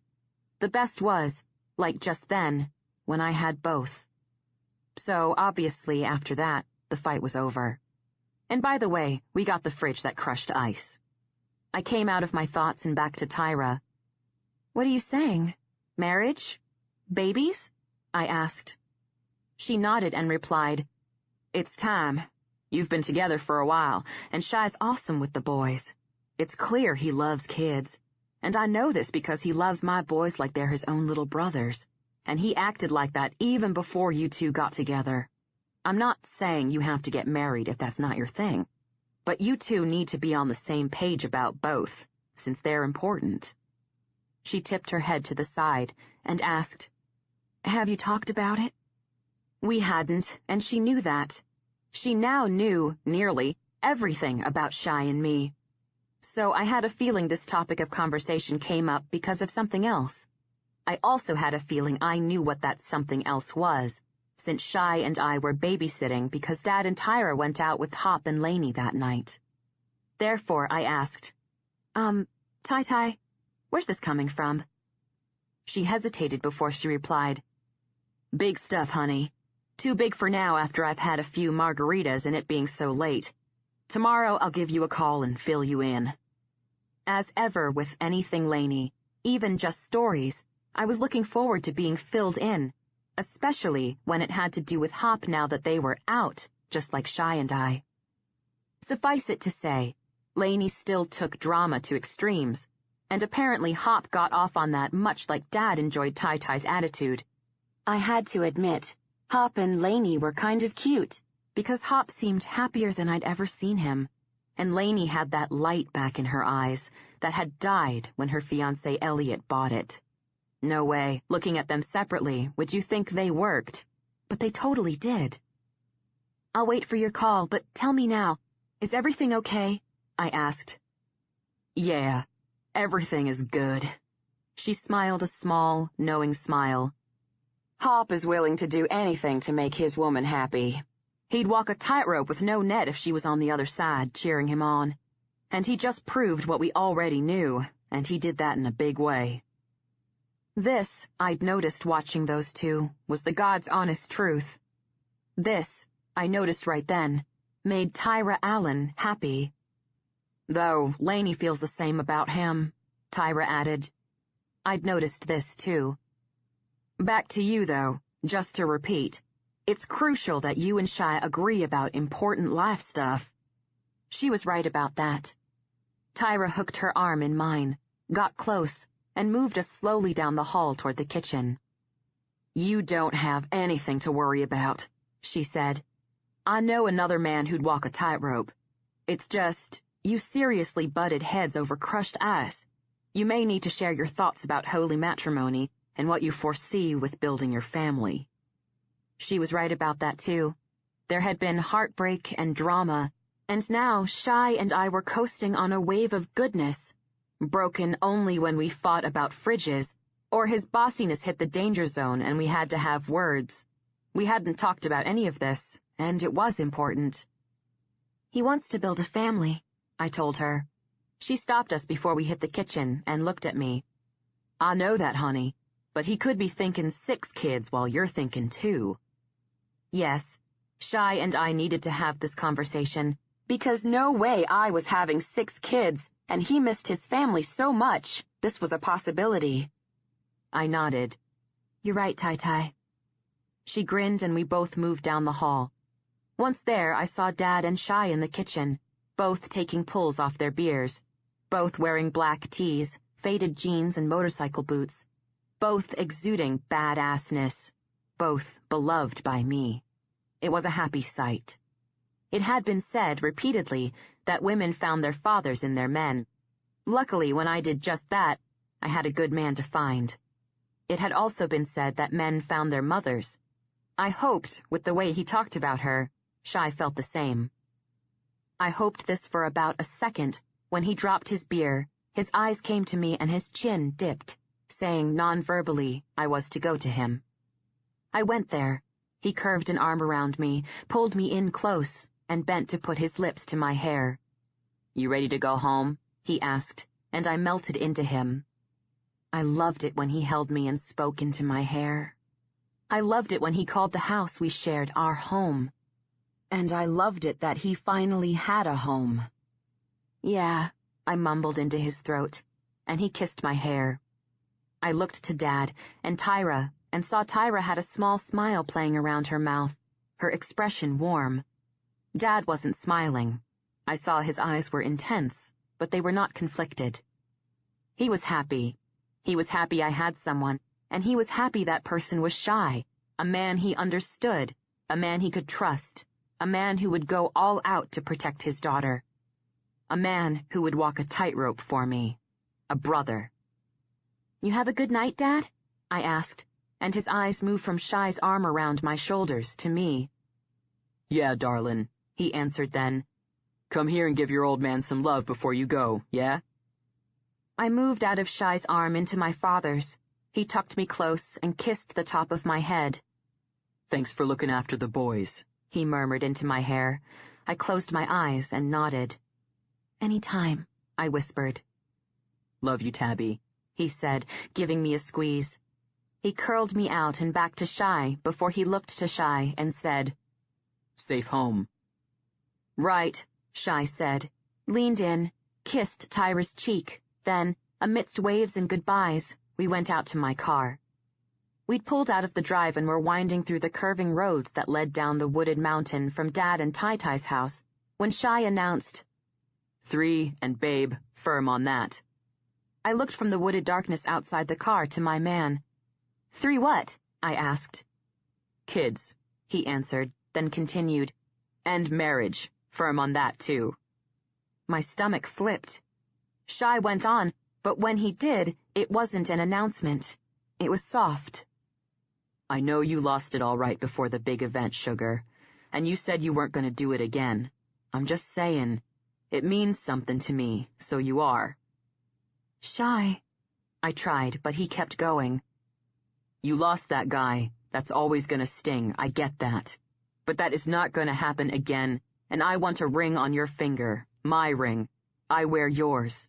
I want every time you look at your hand to remember you belong to me.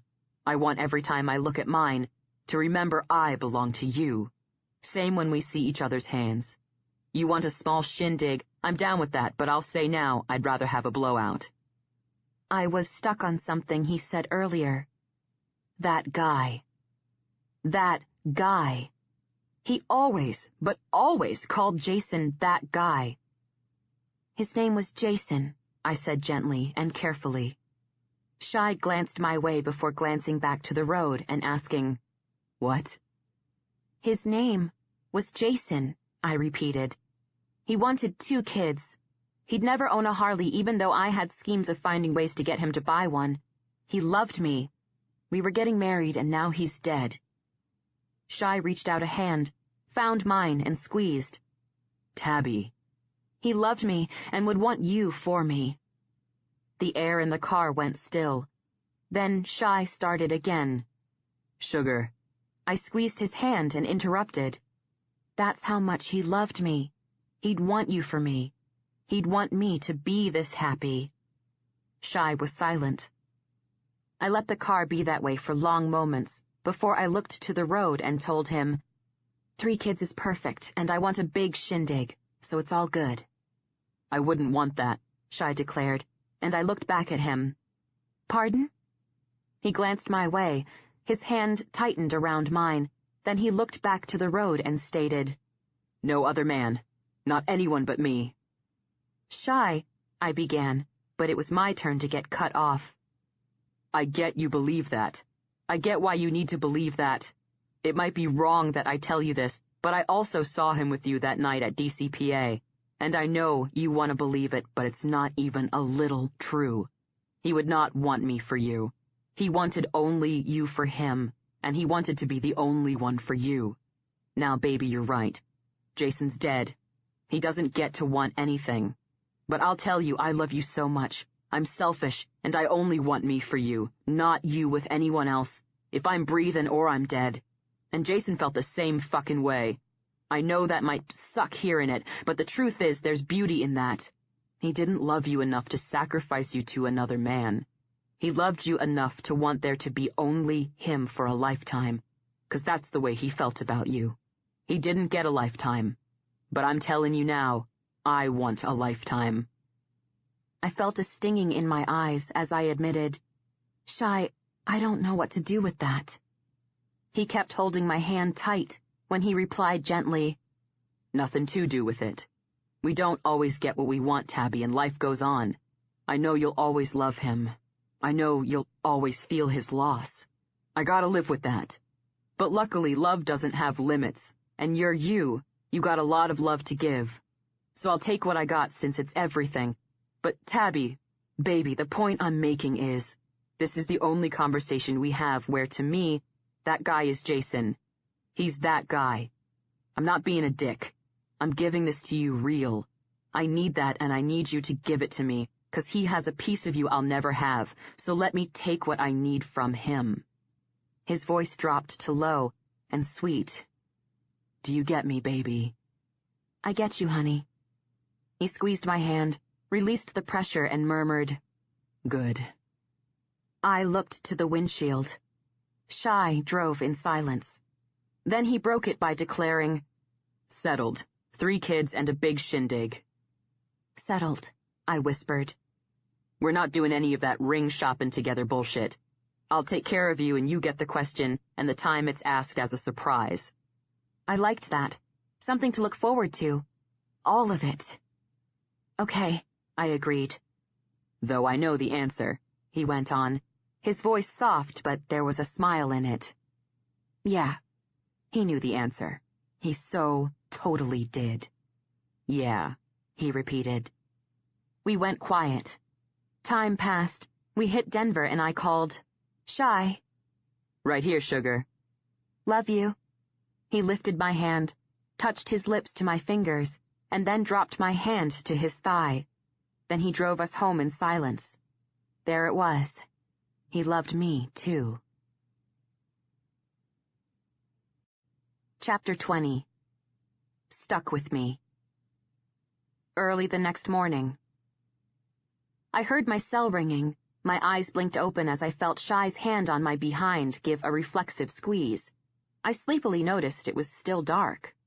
My cell kept ringing and Shy growled, "What the fuck? Who's calling at 3 in the fucking morning?" I didn't know, but to find out, I had to get my cell. And I also had to get my cell because any call at 3 in the morning was a call you had to take. Unfortunately, this meant I had to roll off him and away, which I did, reaching toward the nightstand. He rolled with me so his front was pressed to my side, his thigh between my legs. I grabbed my phone, looked groggily at the display, and, at what I saw, sleep left me completely. I slid my finger on the screen and put it to my ear. "Natalie," I greeted. It was the first time I'd heard from her since we had our big fight.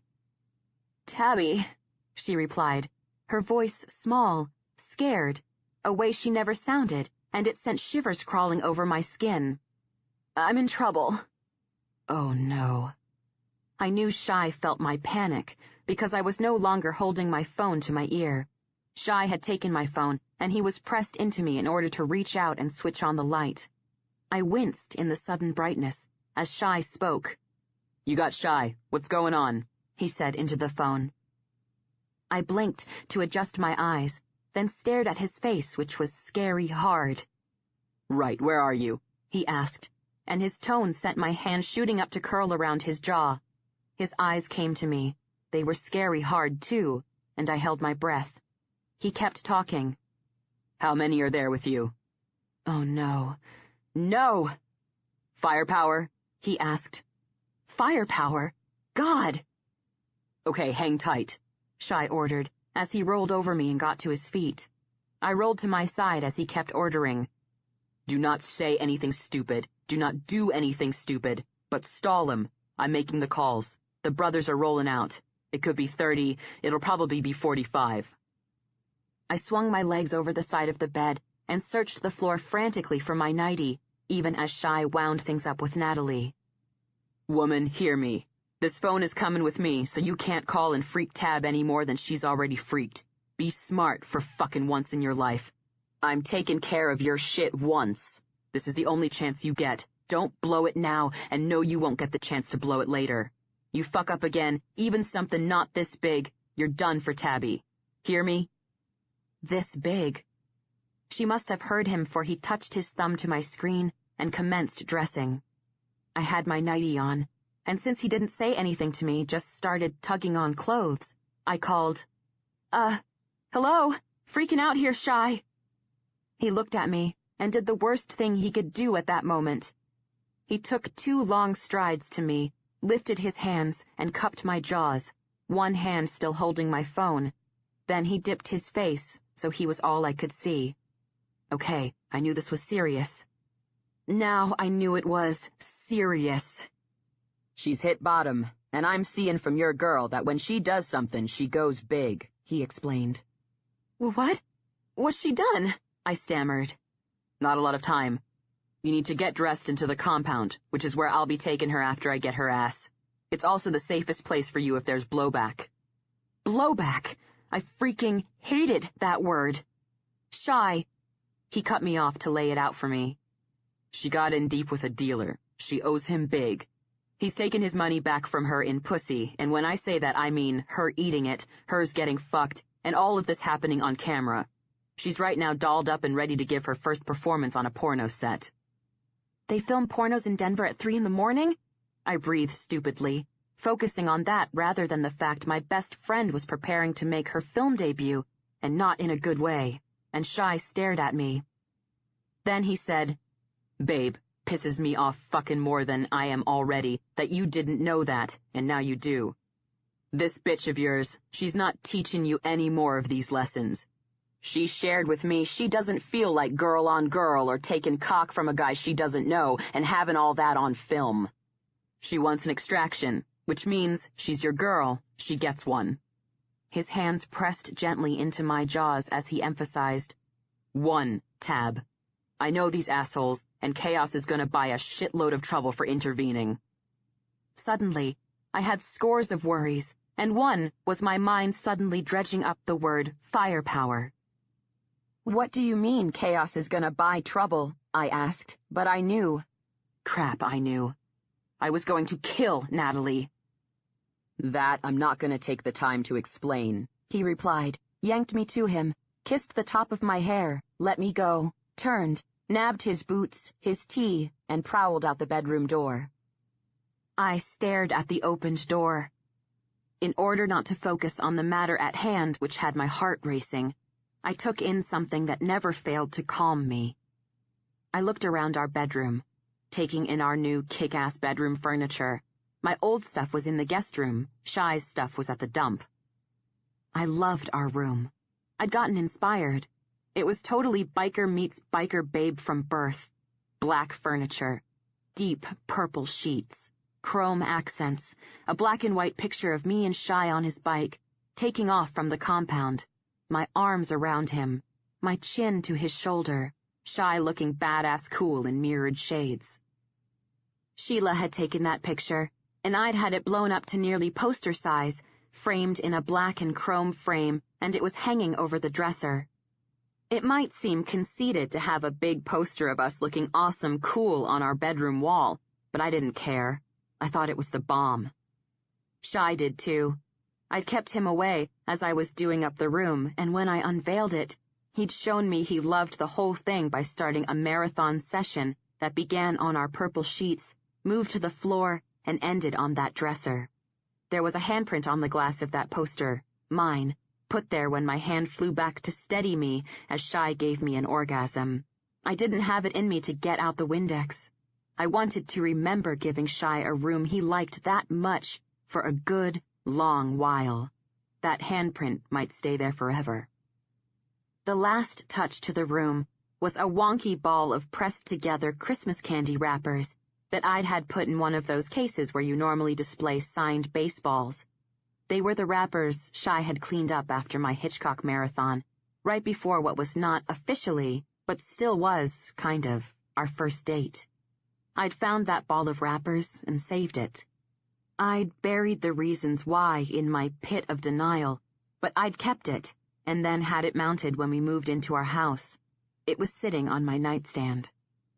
When he saw it, Shy didn't celebrate that in his normal way. He just cupped my jaw, slid his thumb tenderly along my cheekbone, held my eyes, his soft and warm as he muttered, "You were gone for me too." He was right. I didn't admit it at the time. It was crazy, but I'd saved a ball of discarded Christmas candy wrappers. I was gone for him too. Firepower. Shy took off with zero word from me that I wanted him to do so. He just went off to save Natalie, dragging the brothers with him. He was off saving Natalie from a drug-dealing porn kingpin. Firepower. With trembling but quick hands, I dressed, thinking if Shy got hurt, if any of my boys got hurt because my best friend was an idiot, no holds barred, I was going to go apocalyptic on her ass. 2 hours later, I was in the deserted compound, drinking coffee I'd made, and fighting back the urge to mainline tequila when Rush stalked in. My brother looked like my father, save for the fact he got Mom's light blue eyes, which, fortunately for Rush, were one of the few good things she had to give. Rush had always looked like Dad, but, as time passed, he was looking more like him. He'd always been tall, but lean like Shy. Dad's frame held more bulk. As Rush matured, and especially recently, being a recruit and spending time with the brothers in the storage room at the back of Ride's auto supply store that held a bunch of weight equipment, his body was bulking out like Dad's. It had more power, and his muscles were more defined. He was my brother, and I was prejudiced, of course, but I also knew with the amount of dating he did, and the fact that if he didn't want to be alone he simply wasn't, he was hot. He was also lucky that he was one of those hot guys who was hot young and got hotter as he aged. Just like, from photographic evidence and memories, Dad. I hadn't seen him much recently, because being a recruit for Chaos wasn't easy. They were on call to the club 24/7, and still had to do their stints at the store and the garage.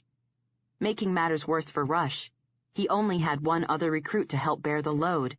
The boys had christened the new guy Joker, mostly because he didn't smile often and never laughed. Club names were random and often ironic. Case in point, Shy was named Shy by the club because back in the day, with women especially, he was anything but shy. Although I didn't see Rush much, Shy told me he was settling in, though he didn't explain this phenomenon. He just said, "Doesn't bitch, gets shit done, is always available and keeps his mouth shut. He doesn't share, but way he's actin', it means something to him to pass that test. Both him and Joker are going all out. They'll get through, get their cuts, their ink, and, the way they're showing their loyalty, it'll be good having them at the table." This was positive news, so I left it at that, which was good because I knew Shy didn't intend to give me more even if I wanted it. But right then, I didn't feel positive vibes, mostly because my brother looked like he wanted to kill someone. He, also like Dad, had a short fuse, and looking at his face, I knew the sparks were close to the dynamite. This meant that Shy and Dad were likely close to the blast. "Your girl," he pointed at me, stalking behind the bar and heading toward where I sat on a stool, "is a pain in the fucking ass." Not a good opening. "Is everything okay?" I asked, as he reached up to a shelf and brought down the tequila. He turned to me. "No." Crap. "Are Dad and Shy okay?" I pressed. "They were when I left," he answered ominously. My heart tripped, and before I could ask another question, Joker walked in. I'd met Joker, but I didn't know him mostly because when I was around, he was busy. That didn't mean I hadn't noticed he was seriously good-looking in a scary way that reminded me more of Lee Nightingale than Chaos. It wasn't learned. It didn't come from dealing with a tough life. It was a part of him. Joker was tall, built, not bulky but also not lean, just muscled in a powerful way. He held his body and moved like he knew exactly what his frame was capable of, and what it was capable of was a lot. He also had a natural confidence that was kind of bizarre, considering he was younger than Rush, who was 26. He had a thick head of black hair, with more than a small amount of wave to it. He wore it long, hanging in his face and down to his shoulders. He also had a full beard that, unlike most of the brothers who sported facial hair, he kept trimmed. The beard made him appear older than his years. The tan he had made him look weathered, and again, older than he was. But it was his steel-gray eyes that told the tale. That steel was like a shield, holding everyone back from the mysteries that lay within. This was kind of a weird coincidence, since his name was Carson Steele, and I didn't know him, but I knew from those eyes there was no doubt there were mysteries that lay within. Watching him stalk in, I thought, although I'd never tell Shy, Carson Joker Steele was more than a little intriguing. At that present moment, however, he was also more than a little frightening. He prowled around the outside of the bar, eyes glued to Rush, and he stopped 4 feet from me. He then growled, "I do not like this shit." Uh-oh. "I don't like it either, brother," Rush agreed before he took a slug of tequila. Joker's eyes raked through me before he strode across the room and disappeared through the door at the back.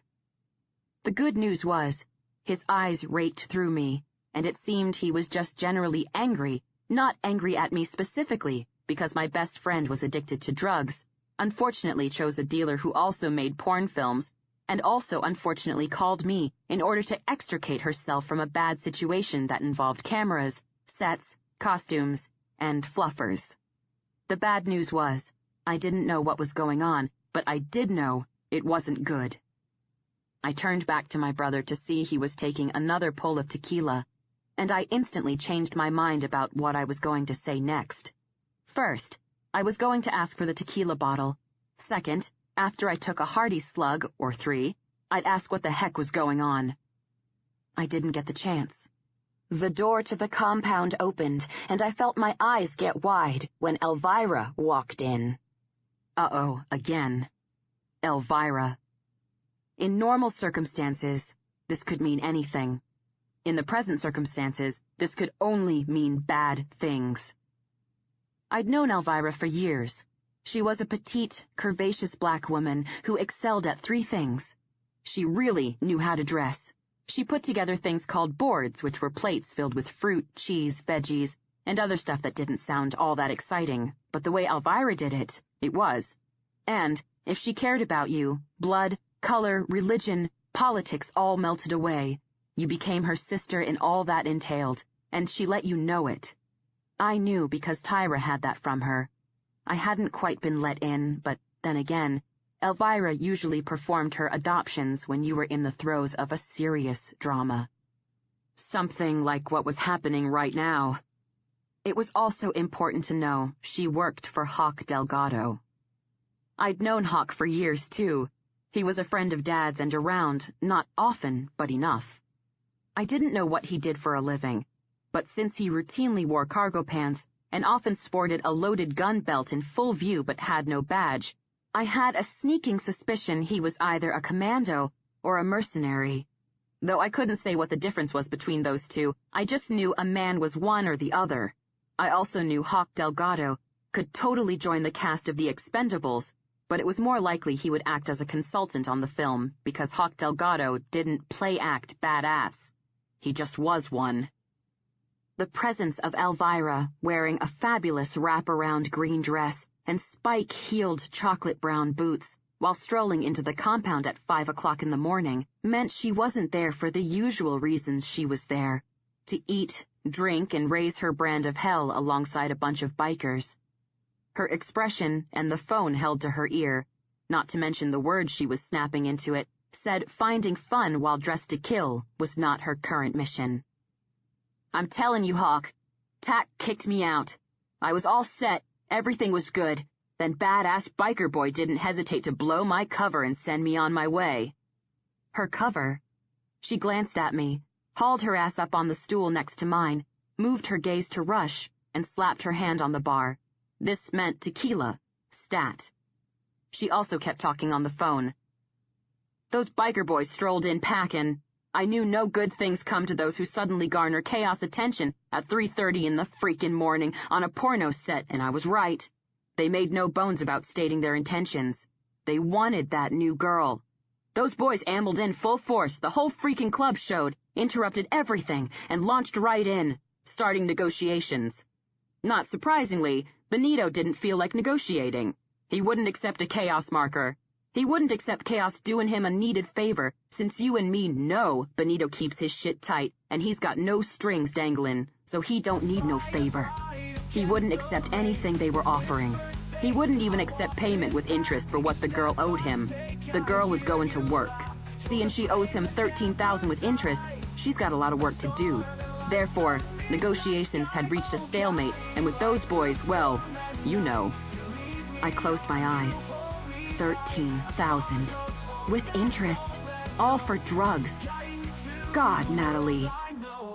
Told you she was a pain in the ass, Rush muttered. My brother was not wrong. Elvira kept talking, and I opened my eyes to watch her. That's when things got hot, and I tried to hold my cover by not leaving.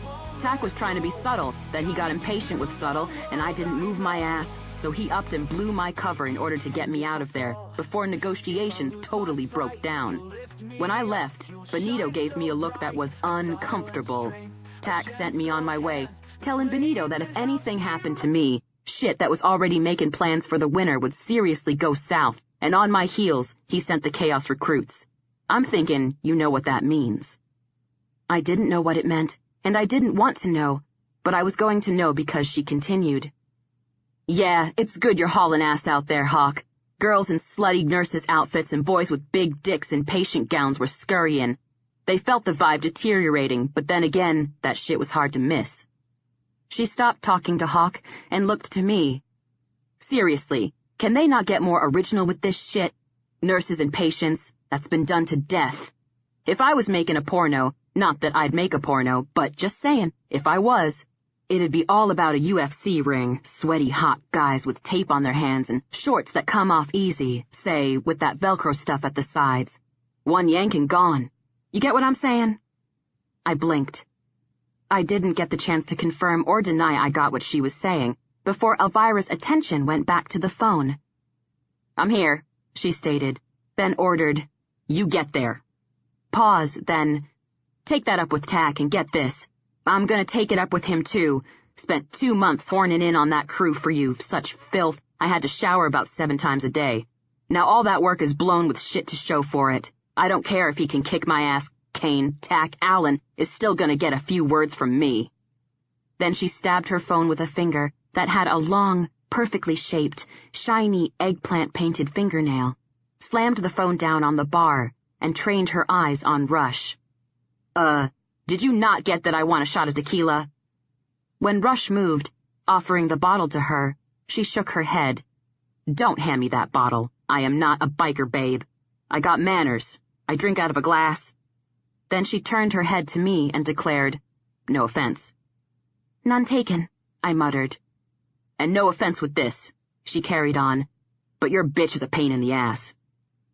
I opened my mouth to agree, just as the door crashed open, and a long, solid, handsome, chocolate-skinned black man with a bald head, magnificent cheekbones, and a thick black goatee, surrounding a pair of full lips that had to be sculpted directly by the hand of God, walked in, eyes on Elvira, his long legs taking him right to her.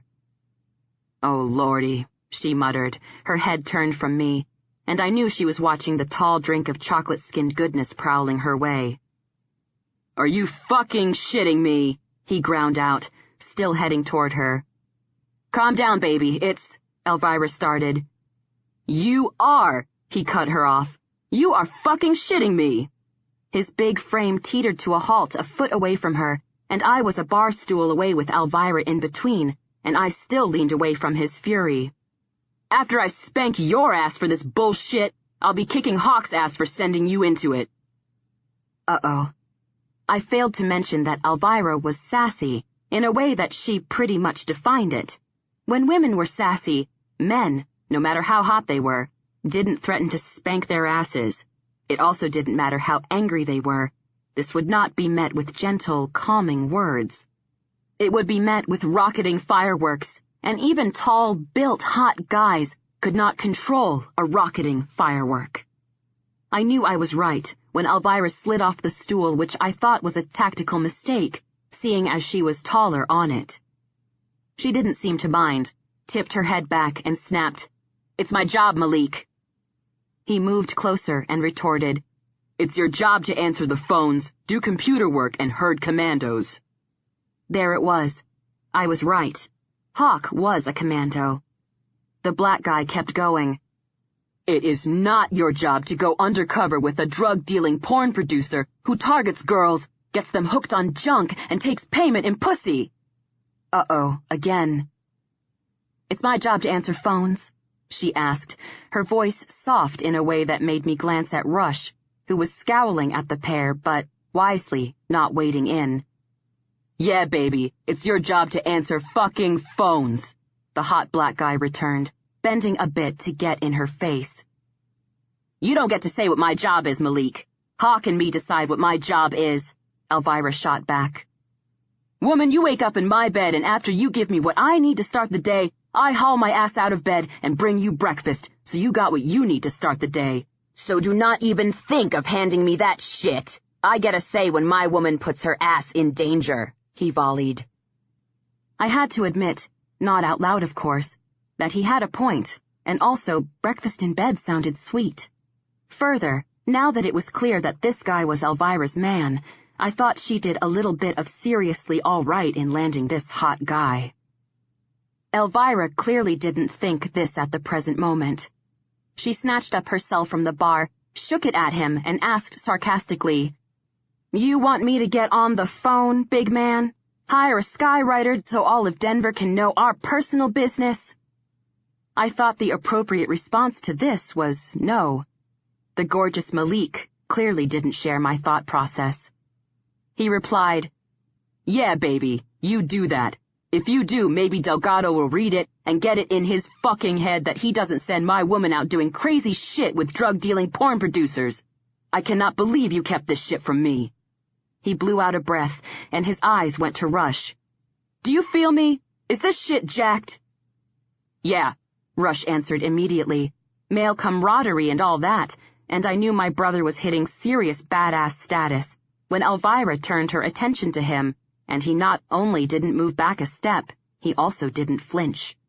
His badass status would be proved when he went on to suggest, "Though, we'll say maybe your domestic isn't well timed. I got brothers out there in an uncertain situation, so maybe you two can suck it up and finish this shit some other time." Elvira cut her gaze back to her man, lifted a finger, and wagged it at him. "That works for me, but for you, just saying, you getting what you need to start your day just got cut off for an indefinite period of time." I chanced to look at Malik and saw him scowling down at Elvira. Then he pulled in breath through his nose as he held her eyes before he muttered, "We'll see." "Yeah, we will," she fired back, and suddenly he flashed a sexy white smile that shone so bright surrounded by that black goatee, it took him from handsome to such a knockout, I had to hold on to the bar. "Baby, you cutting me off means you getting cut off, and I foresee that indefinite period of time lasting about a day." I only had the back of Elvira's head, but I fancied she rolled her eyes before she mumbled, "Whatever," which translated by a girl who understood girls meant he was right and she was saving face. Then she slid back onto her stool, trained her gaze on Rush, and snapped, "Tequila?" Rush looked at me, then grabbed a shot glass. He put it down on the bar in front of Elvira and poured.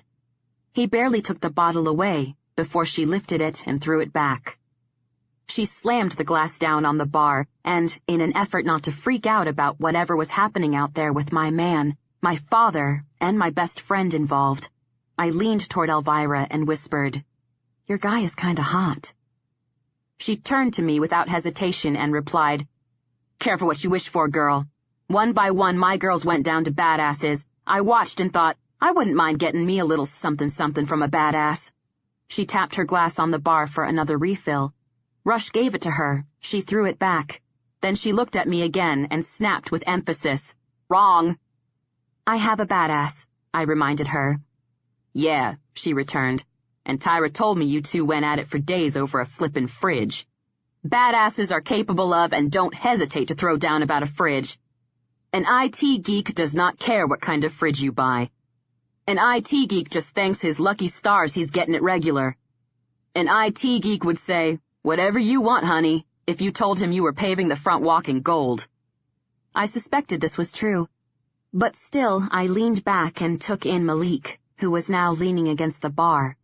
What I took in was a tall frame, lean hips, a flat stomach, big hands, broad shoulders, perfect skin, warm brown eyes, and a brilliant smile, even if it was directed at the bar while he shook his head in a way that said clearly he thought his woman was crazy, but all kinds of cute.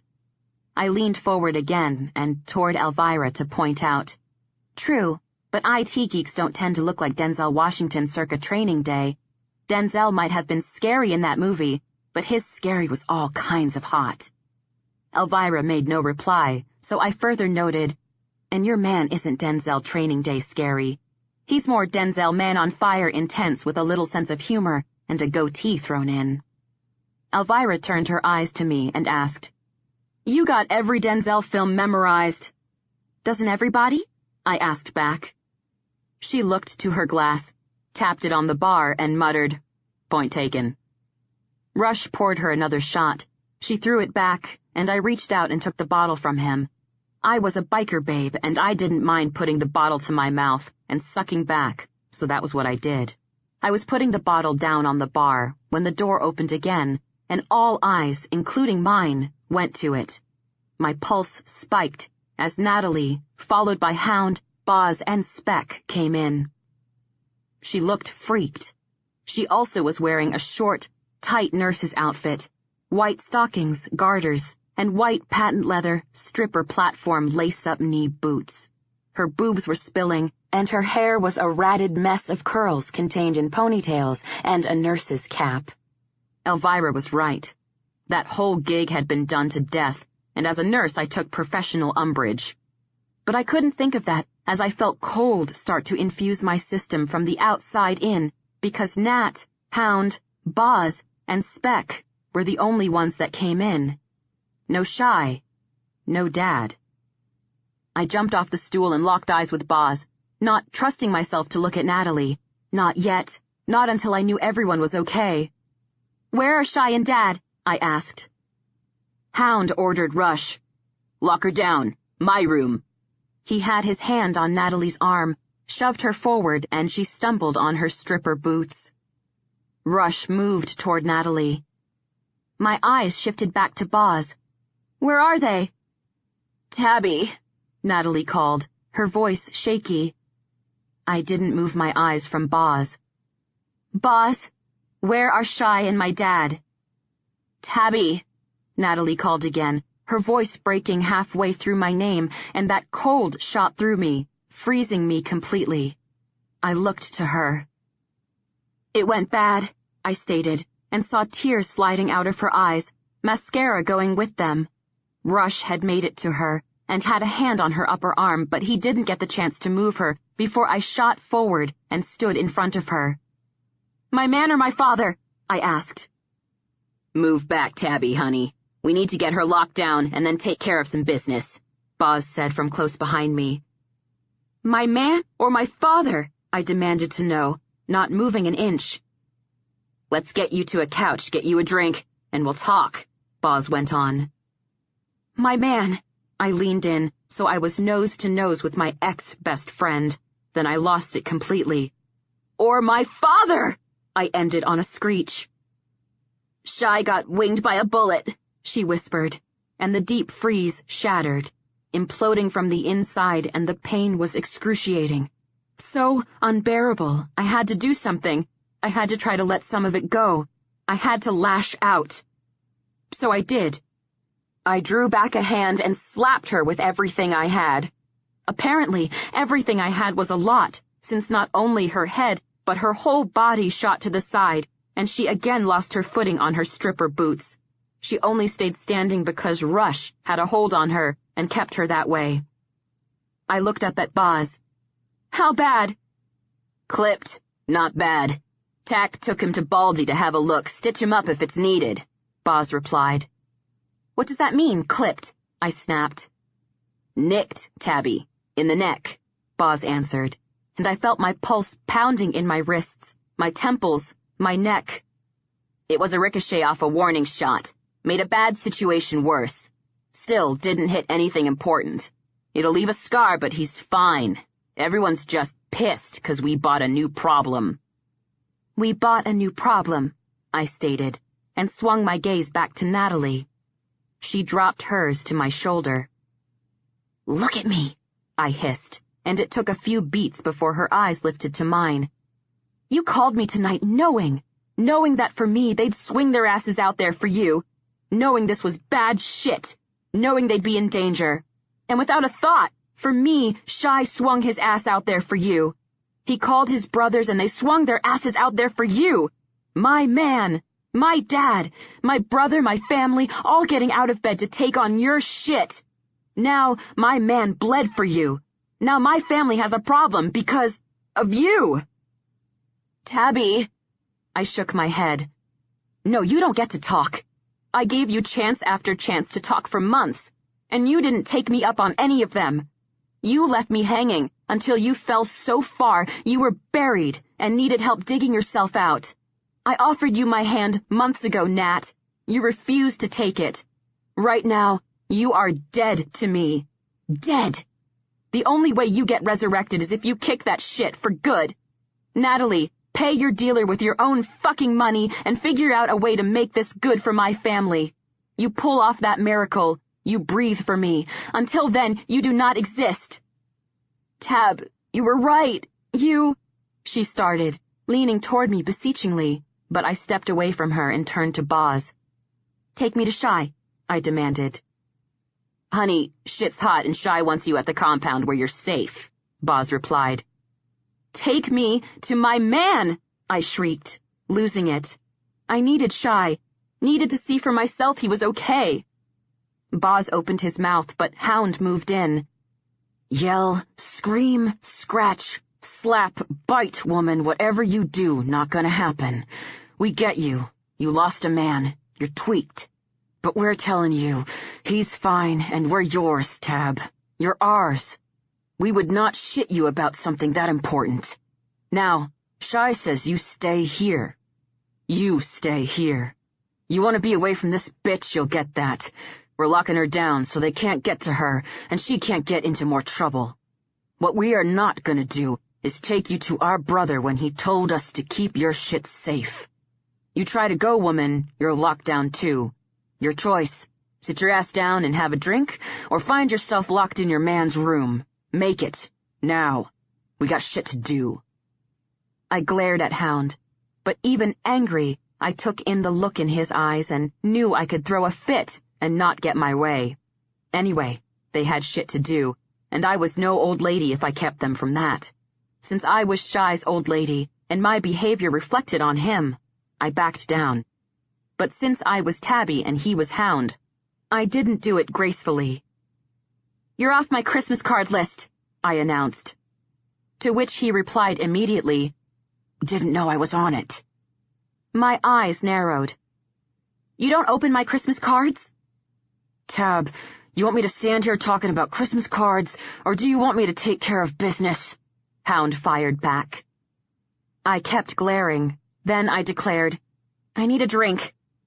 "Color me a bartender," Elvira stated, hopped off her stool, aimed a look at Malik, who was still leaning casually into the bar, then she strutted her round ass covered in a designer dress around the bar. "Lock her in Hound's room and get Joker. Spec's here to help out. You boys lock this place down and patrol ride. You'll get reinforcements soon," Boz said to Rush. Rush jerked up his chin and led a pale-faced, silently weeping Natalie away. I ignored my best friend's emotion, which was hard, and hitched my behind up on a bar stool. Malik slid close while Elvira poured coffee. "Scared straight works, honey," Malik said, and I looked at him. "Seen it time and again." "Not sure at this moment I care," I replied. "At this moment, no. I see that." He leaned closer. "Get to the point, though, girl. Your man might have shed blood, but he's breathing. You need to find forgiveness because you care about her. To get her out of a porn movie nurse's outfit and on a healthy path, she's going to need all the help she can get." "Not to be a bitch or anything, but what are you, a drug counselor?" I asked. "No, I'm a vice cop," he answered. Well, that explained that. I looked to Elvira. "You're seeing a cop?" Elvira, done with the coffee, was now pouring shots of tequila. She glanced at Malik, then looked at me. "I was." I turned to Malik to see him grinning at Elvira like he thought she was adorable. I turned back to Elvira to see her slugging back a shot of tequila. She then chased this with a sip of coffee. Only after that did she reply, "To get a badass, I had a choice. Biker, commando, military, or cop. My clothes do not say back of a bike. Commando screams messy, and trust me, I know this from experience. I do not want to spend my days learning the different ways of getting blood out of cargo pants. And military men are deployed, and I'm sure not taking out the trash for months and worrying myself sick while he's off somewhere getting shot at, even if it is to keep my people safe. So I got stuck with a cop. He gets shot at and keeps people safe, but at least he's home to take out the trash." "I'm not sure you did that bad, Elvira. Just saying, breakfast in bed," I pointed out, and her eyebrows flew up. "Girl, don't tell me. I'll remind you, you held a grudge for 3 days over crushed ice. You witnessed his transgressions. For that, I get at least a week, and you know it." She was not wrong. He yelled at her in front of an audience. Shy would buy a freeze-out for that, definitely. To communicate that, I sipped coffee. "You go a week, baby, we got problems," Malik said low. Elvira rolled her eyes at me but didn't reply. "You talk to your girl any longer like I'm not standing right here, we also got problems," Malik carried on. Elvira transferred her eye roll to him. "You roll your eyes one more time, you lose my mouth," he warned. Elvira glared at him. What she didn't do, I will note, was roll her eyes or talk about Malik like he wasn't there. I kept sipping coffee. I watched Rush and Joker walk through the compound, giving Malik looks, to which he gave an affirmative, non-verbal, macho man, "I got this," chin lift. I didn't know what he had, but I was guessing what he had was his woman in a biker compound. so even as a vice cop, he was going to do his bit to make sure the compound was safe. Then I watched my brother and his brother walk out the front door. Then I waited patiently for my man to get to me, as any biker babe from birth would do. Babe, I'm fine. Let me look at it. Tabby, sugar, I'm fine. I leaned away from Shy and planted my hands on my hips, staring up at him. And I'm a nurse, Shy Cage. I'm also your woman, and I'm gonna look at it. It's all good, Shy replied. Baldy knows what he's doing. Dr. Baldwin, a man I'd known for years, did know what he was doing, but he did it for cash and he didn't come cheap. This meant that even though he owned a Harley, needed a haircut, had tattoos, and looked like a bruiser, he also had an extremely well-equipped clinic whose back door saw more action than the front. Regardless of the knowledge that Baldy knew what he was doing, I took Shy in with a professional eye. He'd returned about 10 minutes before, which was about 10 minutes after Malik performed a miracle, got Elvira to lose the attitude, and by the time Shy, Dad, and the rest of the boys strolled in, all seriously pissed off, Elvira was standing between his spread legs as he sat on his stool, and they were bar stool cuddling. It was cute. Now, Shy and I were in his room at the compound. He looked like what he said he was, except for a small, white bandage at his neck and discoloration on his black tee under the bandage, which I knew as dried blood. His color was good, he didn't appear lethargic, and he'd had stitches with only a local anesthetic. Still, I wanted to see. Honey, sit on the bed and let me see, I requested quietly. He held my eyes for a few beats before sighing and sitting on the bed. I got close, gently peeled back the tape, and looked. The boys told no lies. It was just a nick that took only a few stitches. My man was fine. Thank God. Carefully, I pressed the tape back and sat on the bed beside Shy. Happy? He asked me. That my best friend is an idiot that led my man into a situation that included an exchange of bullets and the club buying problems? I asked back. No. Shy moved, gathering me in his arms and hauling me onto the bed. When he had us arranged, him on his back, me mostly on him, he slid his hand into my hair and informed me, as much as I don't want to let anything slide with that bitch, Club's been having problems with Benito for a while. We got chaos territory around Ride that's drug and hooker free. This message is clear to everybody, but lately Benito's been encroaching. He held my eyes, took in a deep breath, and stated, You tell him I won't be happy, but this is why Rush was undecided about the club. I don't get it, I told him. He rolled me to my back, pressing into me, hovering close. Right, Tab. The people who keep chaos territory clean are chaos. Okay, I stated. Shy studied me, then explained. The brothers, babe, not the cops. I blinked, then too little sleep, too much tequila mixed with too much coffee, cleared away, and it hit me. Are you saying you're vigilantes? I breathed. Shy nodded. Our territory, our rule, our law, all in our hands. 5-mile radius around the shop and garage. All the shops. All chaos territory. Oh, crap. I didn't know this. I mean, I wasn't stupid, and I heard my mother and father fighting all the freaking time, so it wasn't like I didn't know the club had a rocky history. Furthermore, it was a motorcycle club. That right there said a lot. Dad had plans from the start to get the club clean. I'd been mostly shielded from what it took to get chaos clean, but stuff was extreme when he went about doing it, so it wasn't like it was lost on me. But Dad did it. He got the club clean. Shy. His hand cupped the side of my head, and his face got closer. Baby, leave it be. I'm not sure. His hand pressed gently into my head. Not being a dick, you know it, but still gotta say it. Sugar, you don't get to be anything. This is club business. Just know your dad is no fool. He has it going on. But Rush is his father's son. He didn't live the nightmare your dad lived with the club's past history, but that doesn't mean he doesn't have a mission. Tack pulled the club through some serious shit, but he's still chaos and is used to doing it his way, taking care of club business, looking after what's ours. Rush thinks Tack's job is not done. He wants us to protect what's ours and get our hands clean of all the dirt we gotta rub up against to keep our patch clean. Rush thinks that's the job of the Denver Police Department, and our job is to look after our own, not everything within a 5-mile radius. My guess is, he talked with your dad about this. Tack knows that shit can encroach if you don't keep a safe perimeter, and they didn't see eye to eye.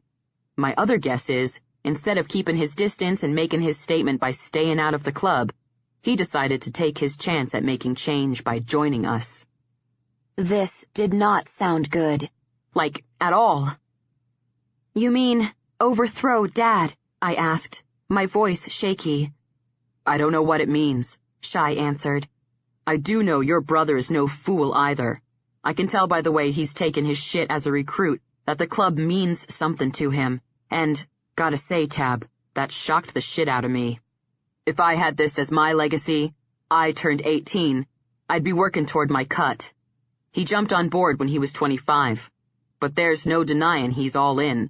Dog and Brick are in Grand Junction. Pop and me have Tack's ear and he shares, which is something you don't do. As far as you're concerned, you don't know this.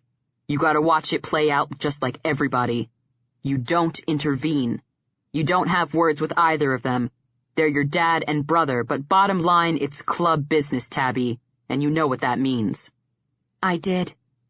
I also knew, not long after the business went down with Lee Nightingale and the boys had Shy's back, Shy approached Dad to ask if his offer to be lieutenant was still open.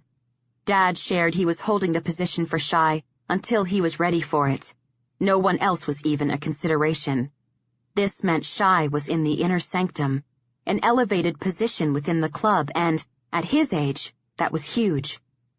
Therefore, as his woman and with his position in the club, I had to stand by his side. This meant not getting into his face about club business. So I simply stated, Shy, I don't have a good feeling about this. You wouldn't, 'cause you're a daughter and a sister. What you aren't is a son or a chaos brother. They might not see eye to eye, but your brother loves his father. He respects him, and when he earns his cut, they'll add a different relationship to that. We all don't get along all the time. There's friction, differences of opinion, politics, even clashes. But there's always the brotherhood, and we all know it. That will never die. Well, at least there was that. I backtracked, my eyes moving to his bandage, then back to his face. How big is this problem with the porn guy? I asked quietly, and I got what I expected. That's not something you worry about. This was something. As his woman and him my man with a bandage on his neck, I had to get in his face about. Wrong, Shy, I whispered. He dipped his face close. Your bitch is a mess. She hit bottom, but stuff she's into, that won't mean a thing. She might be shaken up and get her shit sorted, but she might not. It isn't cool she called you, dragged you, and, because of you, chaos into her mess. But this was going to happen. It just came sooner. You were dragged in, now you know. But that's all you know, and you don't worry. That's impossible, I informed him. If you think this club hasn't weathered worse storms than this guy, you're wrong. This was not welcome information. Shy, you got shot, and you're okay, but... His head moved, his mouth touched mine, and when he lifted his head, his thumb slid to my lips. Tab, baby, after what you lost, do you think for a second I'd do anything, your father would do anything, to make you lose me? This made me feel slightly better, because I didn't think that, not for a second. But that didn't mean I didn't repeat, even with his thumb still on my lips. Shy, darling, you got shot. A nick, he clarified. But... I'm not leaving you. But Shy... His thumb pressed against my lips lightly. Tabitha, I'm not leaving you. I held my silence and his eyes. Then I lifted a hand, curled it around his wrist, pulled his hand away and whispered, "You better not." He grinned and whispered back, "You're stuck with me." God, I hoped so. I took in an unsteady breath. Then I told him, "Sorry my ex-best friend got you nicked by a bullet." His grin turned into a smile. "Shit happens." It was kind of forced, but I grinned back. He pulled against my hold so his hand could come back, his thumb gliding along my lips as his eyes watched. His smile was gone when his gaze again met mine. "Always and forever, baby. You're stuck with me." I drew in a deep breath that miraculously was calming, and I nodded. Shai studied me, then dipped his head, brushed his lips against mine, and then rolled to his back, taking me with him, tucking me to his side. "Wiped, sugar," he muttered. "Rest with me." "Okay," I muttered back, snuggling closer, knowing after as much caffeine as I consumed, all that had happened and all that I'd learned, I wouldn't sleep a wink. I was right. I felt Shai relax under me, his breath even out, his arm around my waist going heavy. I stared at his tea, the pendants resting at his throat, my mind bouncing from thought to thought, not any of them happy. Then it bounced and landed on, "You're stuck with me." My lips curved into a smile. Then I relaxed into my man, my breath evened out, my weight against him going heavy, pressed deep into his side, wrapped around him, in sleep proving something he was missing in his sleep, but that was okay, since he already knew. He was stuck with me, too. Chapter 21. All in. Shai felt the vibe. He opened his eyes and felt Tabby's weight pressed against him. Carefully, he curled up, kissed the top of her hair, then slid out from under her sleeping body. Finding his feet by the side of the bed, he watched his girl adjust, curl into his pillow, never losing sleep.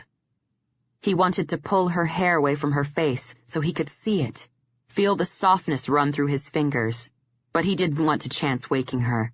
So he left her in his bed and moved from the room. When he hit the common room, he saw most of his brothers were congregated around the bar. Hop was sitting on a stool, Tack standing close to him. Shai approached, and when he got close, Tack asked, "She doing okay?" "Sleepin'," Shai answered. "She's doing okay," Tack muttered. "She'll be out a while, but I still want to have this shit done and get back to her before she wakes up," Shai went on. Tack jerked up his chin. Hop slid off the stool, and they moved out to their bikes, Tack on his phone. They waited until Tack finished his calls before they started up and roared out, Tack in the lead, Hop and Shai riding side by side behind him. Tack and his lieutenants arrived at the rendezvous point first. They were off their bikes and waiting when the first vehicle pulled up. An unmarked cop car carrying Mitch Lawson and Brock Lucas, both detectives with the DPD, both tight with Tack due to complicated history, this history complicated because it had to do with women and, in Lawson's case, kids. Shai watched the men exit the car and approach, and it wasn't lost on Shai that both men, even behind shades, clocked the bandage at his neck. Lawson looked to Tack. "Word is, last night you bought yourself a problem." "My daughter's best friend got herself a habit. No supplier is a good one with that habit, but she still managed to pick the worst," Tack confirmed. Lucas tipped his head to Shai. "She learn a lesson?" "We'll see," Tack muttered, as a gray Camaro made its approach, and all eyes turned to watch Hawk Delgado park and fold out of his vehicle. His right-hand man, Jorge, folded himself out of the passenger side. Unlike Lawson and Lucas, as he moved to them, Delgado's face was not assessing. He was pissed. When he stopped at the group, eyes locked to Tack. He stated, "After the meet, we have words." "Not a big fan of collateral damage," Tack returned, his way of saying there would be no words after the meet. He did what he did, and Hawk had to deal. You needed that girl. You saw Elvira there. You knew we were working a job. All you had to do was call me, Hawk shot back. Do not shit me, Tack bit out. You're working a job. It's about the job. And your job was not about that girl. 50-50 chance you let that girl swing, and her time was up. She means something to my daughter. I had to move, and I didn't have the option of taking any of the limited time I had to negotiate with you. Shy watched Hawk's mouth get tight, which meant he conceded the point. Right, Lucas cut in to change the subject, before the mood deteriorated further. It's not a secret Chaos has been having problems with Benito for a while. It's also not a secret DPD has always had problems with him since he's a piece of shit scumbag. What was a secret until last night was that Delgado's got something working with this and it was blown. Now, Benito's gonna be more determined to carve into Chaos territory, and Hawk's out there, seeing as they've probably already traced Elvira to his operation. Lucas trained his shades on Delgado. Not to mention, Malik is all kinds of pissed because Elvira was made before you did whatever you're getting paid to do. You didn't discuss her involvement with him, and she's now seriously vulnerable. She's got protection, and part of that is sleeping with a cop, Delgado returned. The rest of it is me. This was formidable. They all knew that. But so was Benito. They all knew that, too. Now we know the lay of the land, Lawson pointed out. We also know that the time has come to put an end to Benito's operation. That time came about 2 years ago, Hop threw out. Not gonna argue that, Lucas stated. But that didn't happen, and I think it hasn't escaped anybody that this shit was simmering. Now the situation is all kinds of hot. Extreme, Tack agreed, then declared, War. Chaos and Delgado, Shy added, looking at Hawk. I think, man, Benito's more pissed at you, and he's a weasel. Have a mind to your back. I always do, Delgado replied. Then have a mind to everything, Shy went on. Weasels are slick motherfuckers who can go underground. He might not come at your back. He might dig up from underneath. Not telling me something I don't know, Delgado said. What he's telling you that you don't know is this is now a team effort, Tack announced. That's why we called this meeting. You're a target. Elvira's a target. Chaos is a target. Benito's an anything-goes man, so right now it is all eyes, all ears, all hands, all firepower. Tack looked to Lucas and Lawson and finished, all in. Shy looked through the men and was not surprised when not one said anything. Tacit agreement. Lucas and Lawson might be cops, but their bond with Tack was such that it wasn't just about taking down a drug-dealing porn producer. With Chaos in Benito's sights, it was more. Delgado and Tack were always butting heads, but Tack took Delgado's woman's back during an intense situation, which meant he also took Delgado's. In return, Delgado took Tack's back when things got extreme with Cherry. Shit like that didn't go down without ties forming. Ties that bind. Thus, with no further words, the meeting ended. Jorge and Delgado moved to the Camaro. Lucas and Lawson angled into the unmarked cop car. The three brothers watched them leave, and when they lost sight, they moved to huddle. Rush is not going to be happy about this shit, Hop noted, and Tack sighed. Already isn't. We had words, Tack told them. He thinks we should lay it on Lucas and Lawson and back off. I told him that's not gonna happen. He knows this is gonna get messy. Says it proves his point. He's wrong, Shy remarked, and Tack looked at him, nodding once. He is, Tack muttered. Then, he'll see. He lifted a hand, curled it around the back of his neck, looked into the distance and finished. We'll all see. They would. That message was made clear last night. Take Natalie, declare war. They took Natalie. They had war. Now it was only deciding who would strike first. Need to get back to Tab, Shai murmured. Tak dropped his hand and looked at Shai. Right, he replied. Then Shai watched him draw in another breath before he stated, She's mine, but I get she's yours in a way I don't have anymore. Respect, but I'm asking you to carry the burden and let her breathe easy. She's yours, Tak, which means she's not dumb. That bitch called her direct. Shai lifted a hand to indicate the bandage on his neck. Last night was not lost on her. She knows we bought trouble. I get that, brother. I'm not saying that. I'm saying you carry the burden and let her breathe easy. Are you getting me? Shai held his gaze before he nodded. Tak drew in another breath. This one, he didn't hide that. When he let it out, it was relieved. Laney, Hop muttered, bringing the matter back to hand that they needed to get back to their women. Tak turned and nodded to Hop. Right, he repeated. Later, brothers. Have a mind, it's early. He won't move this quick, but watch your backs. Shai nodded. Hop did too. They swung on their bikes and roared off to get to their women. Tak Allen watched his brothers go. He didn't move as he did. He didn't move for long minutes after they disappeared. He stood there, knowing.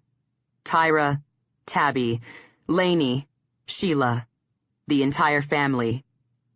Benito Valenzuela was hardcore cracked, void, empty. No emotion, no loyalty, no nothing. Empty of everything but greed. A man who felt nothing but greed, he gave you only one option for leverage. But he had many. Fuck, Tak whispered, closed his eyes, felt the pit weigh heavy in his gut, and opened his eyes. It wasn't over. It was never fucking over.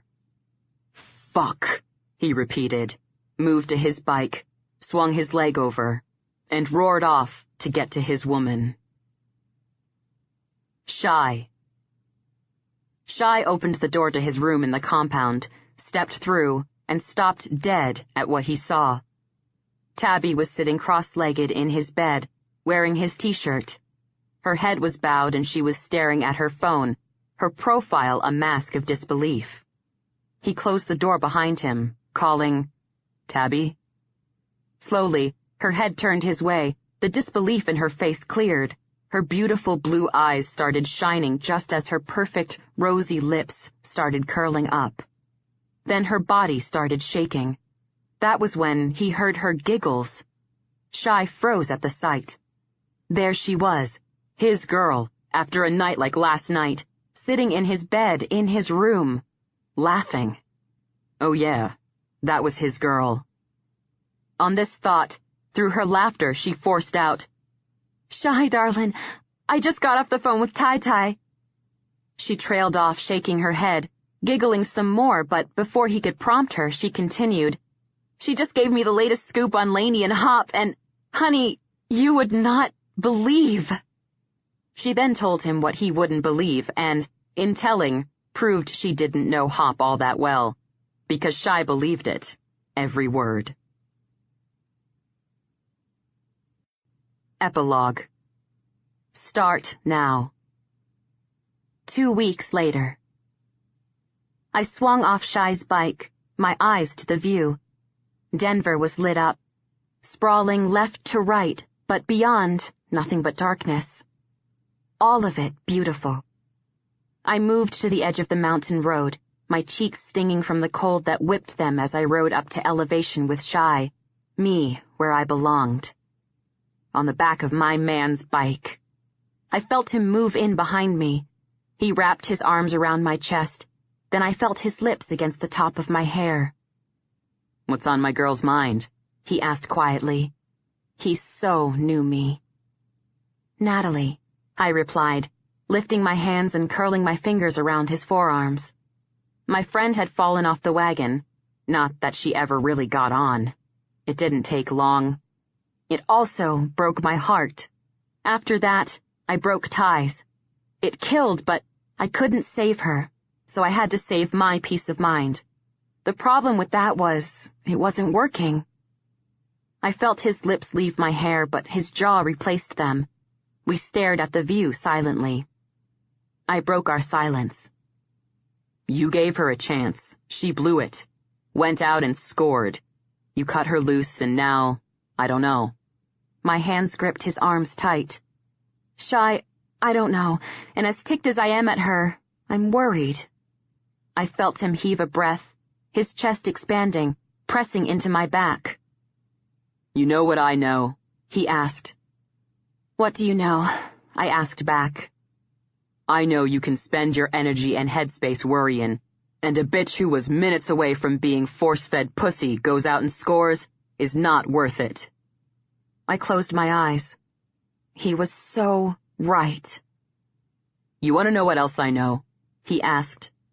I opened my eyes. What do you know? I asked back.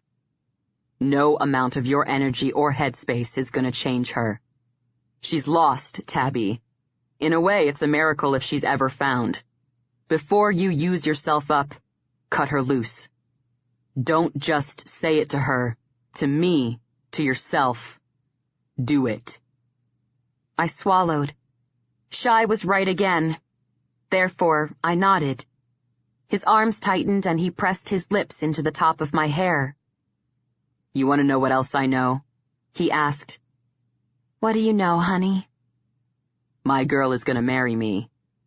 I blinked. His arms broke free from my grip and he turned me. When I was face to face with him, he dug into his pocket. When his hand came out, he grabbed mine and slid the Marquise diamond on my left ring finger. I stared. It was stunning. Beautiful. Not too big that it would catch on stuff and make me worry. Not too small it didn't say what it needed to say. And what it said was what the sapphire earrings right then in my ears said. I was loved by a badass biker. I held my hand in front of my face, fingers extended, Shy's hand wrapped around mine, thumb to the base of the ring, and I stared through the dark at its beauty.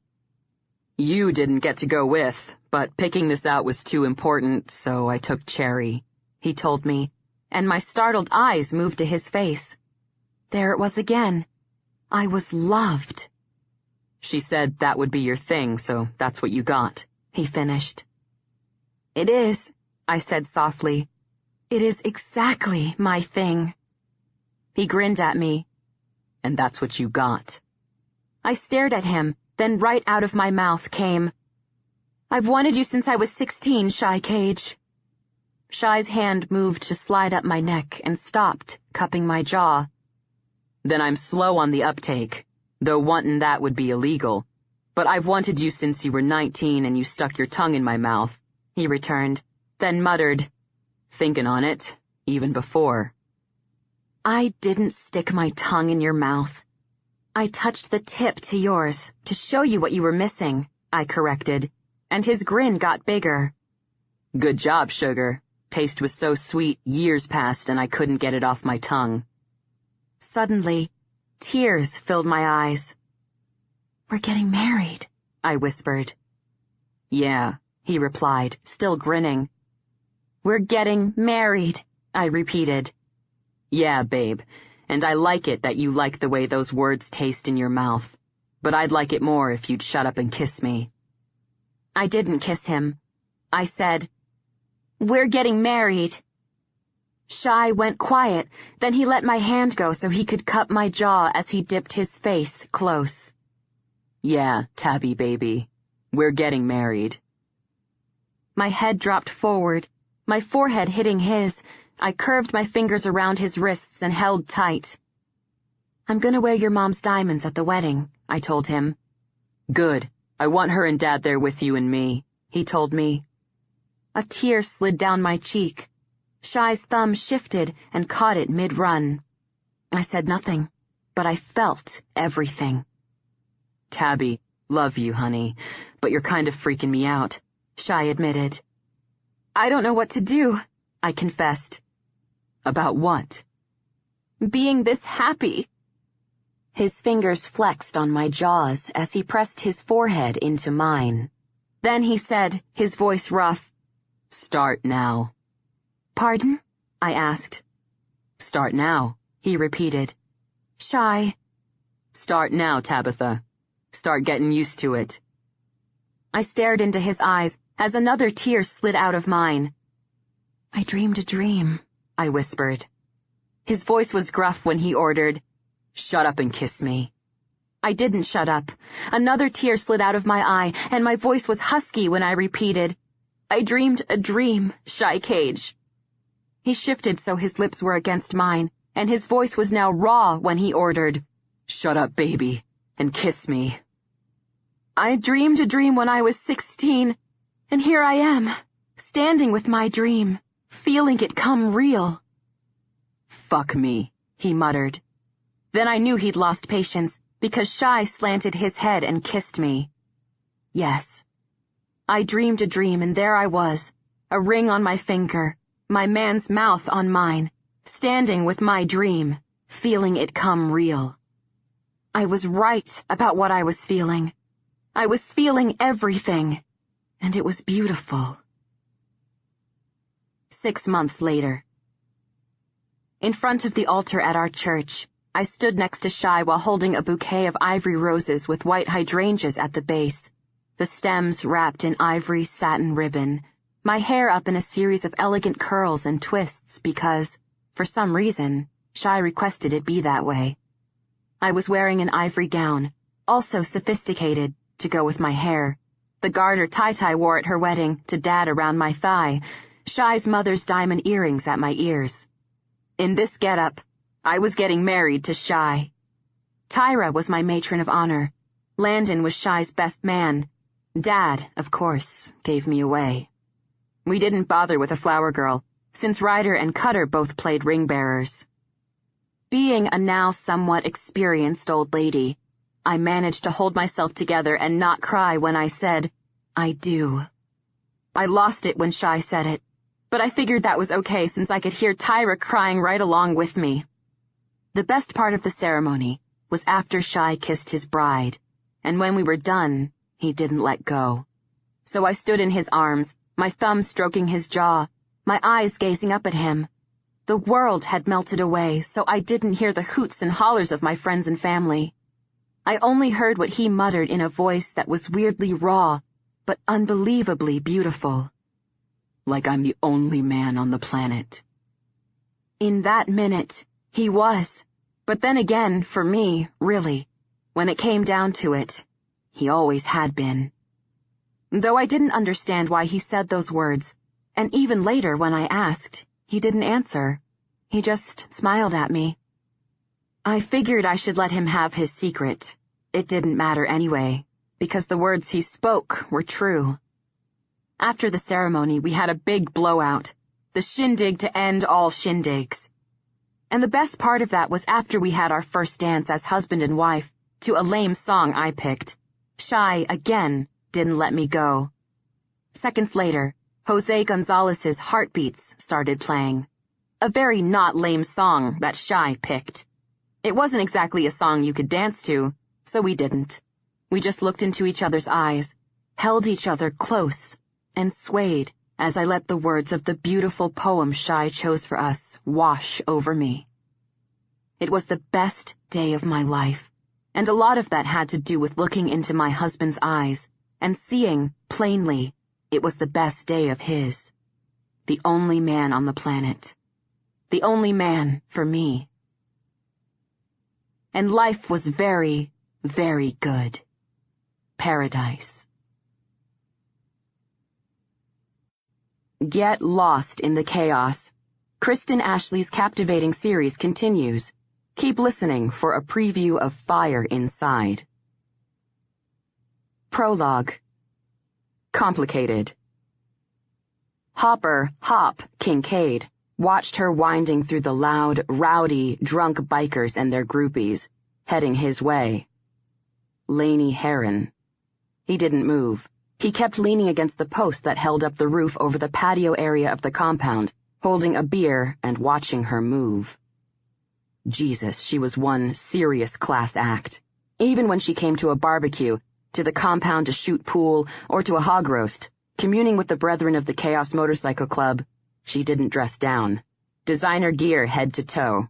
She looked like a fucking model, except better, because she was real, right there, walking right to him, her eyes locked to his. She was also one serious, messed up bitch. This was not simply because the woman was pure drama. Fuck, he'd seen her create a scene because she wasn't paying attention when she was pouring her Diet Cherry 7-Up, and it had fizzed over the top of the glass. No, Lainey Heron was messed up because she stood by her man. In normal circumstances, Hopper would find that an admirable trait in any woman, mostly because he knew by experience it was a rare one. Not with Lainey. This was because before he got shot to death, her man was even more messed up than she was. The proof of this was he was now very dead, and she had scars from the bullets her dead fiancé bought her because he wanted to give her some crazy-ass out-of-season flowers for their wedding, and he got involved with the Russian mob to do it. The fucking Russian mob. For flowers. Not messed up. Fucked up. Before it all went down, she found out about him working for the mob. Being a woman, of course, first she busted his balls. Then she made a tremendously bad decision and stood by him even after his shit got her kidnapped. Then she watched him die and nearly got herself killed in the process. Fucked up. Your old man gets involved with the Russian mob, this gets your ass kidnapped. Once you get rescued, you kick him to the curb. No question. You just do it. You don't go on the lam with him and get yourself shot. He watched her move his way, thinking all of this at the same time, thinking about the moment he first saw her. It was the night she found out her old man was making whacked decisions in order to buy flowers. Even though at the time she was in full-blown drama mode, for once her drama being understandable, the second Hop saw her years ago, he thought she was definitely one fine piece of ass. Watching her come his way, he had not changed his mind. She was not his thing, normally. Too tall, too skinny, no ass, not enough tits, and way too put together with her designer jeans and high-heeled boots that had to cost a fucking mint. But there was no denying her glossy, long, dark hair was fucking gorgeous. And her green eyes defined what Hop always thought was stupid as shit, but in her case it was true. They were bedroom eyes. They were the eyes any man with a functioning dick would want staring into his as he was moving inside her. Fuck. Her eyes were amazing. After she nearly lost her life standing by her man, she'd taken off, moved from Denver to be close to her family in Connecticut, and she stayed there for a while licking her wounds. This while lasted too long, according to Tyra, Lainey's best friend and old lady to Kane Tack Allen, the president of Hop's Motorcycle Club, the Chaos MC. Tyra, known to the boys as Cherry, flew out to Connecticut, reamed her ass, and hauled it back to Denver. Lainey set herself up again in house and job, and now she was a staple at Chaos gatherings, mostly because she was Tyra's best friend, also because the brothers liked looking at her, so they didn't mind her being around. And even Hop had to admit her frequent dramas were pretty damned funny when they weren't annoying. You had to give it to anyone who was how they were no matter who was around, and that was pure Lainey. She was Lainey. She didn't water that down, and she didn't care what anyone thought of it. This was the way of the biker, so men like Hop and his brothers could appreciate it. That said, freaking out because your 7-Up overflowed was over the top. Still, a bitch as gorgeous as Lainey Heron. Fuck, you'd watch her sitting around and watching TV. Having a fit over spilled soda was definitely worthwhile.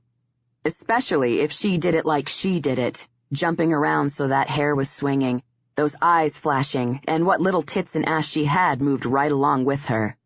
As she got close, Hop tore his eyes off her and moved them through the crowd. Tack nor Cherry were anywhere to be seen. This was not a surprise. It was late, things were getting rowdy, but that wasn't why those two had disappeared. Hop knew they were either on Tack's bike, going back up the mountain to their house, or they were in his room at the compound. They were married, had been together a while. Neither of them were anywhere near their 20s. They had 2 young boys, but still, they went at each other like teenagers. This also wasn't a surprise. Tyra did have tits and ass, lots of hair, and a serious amount of sass.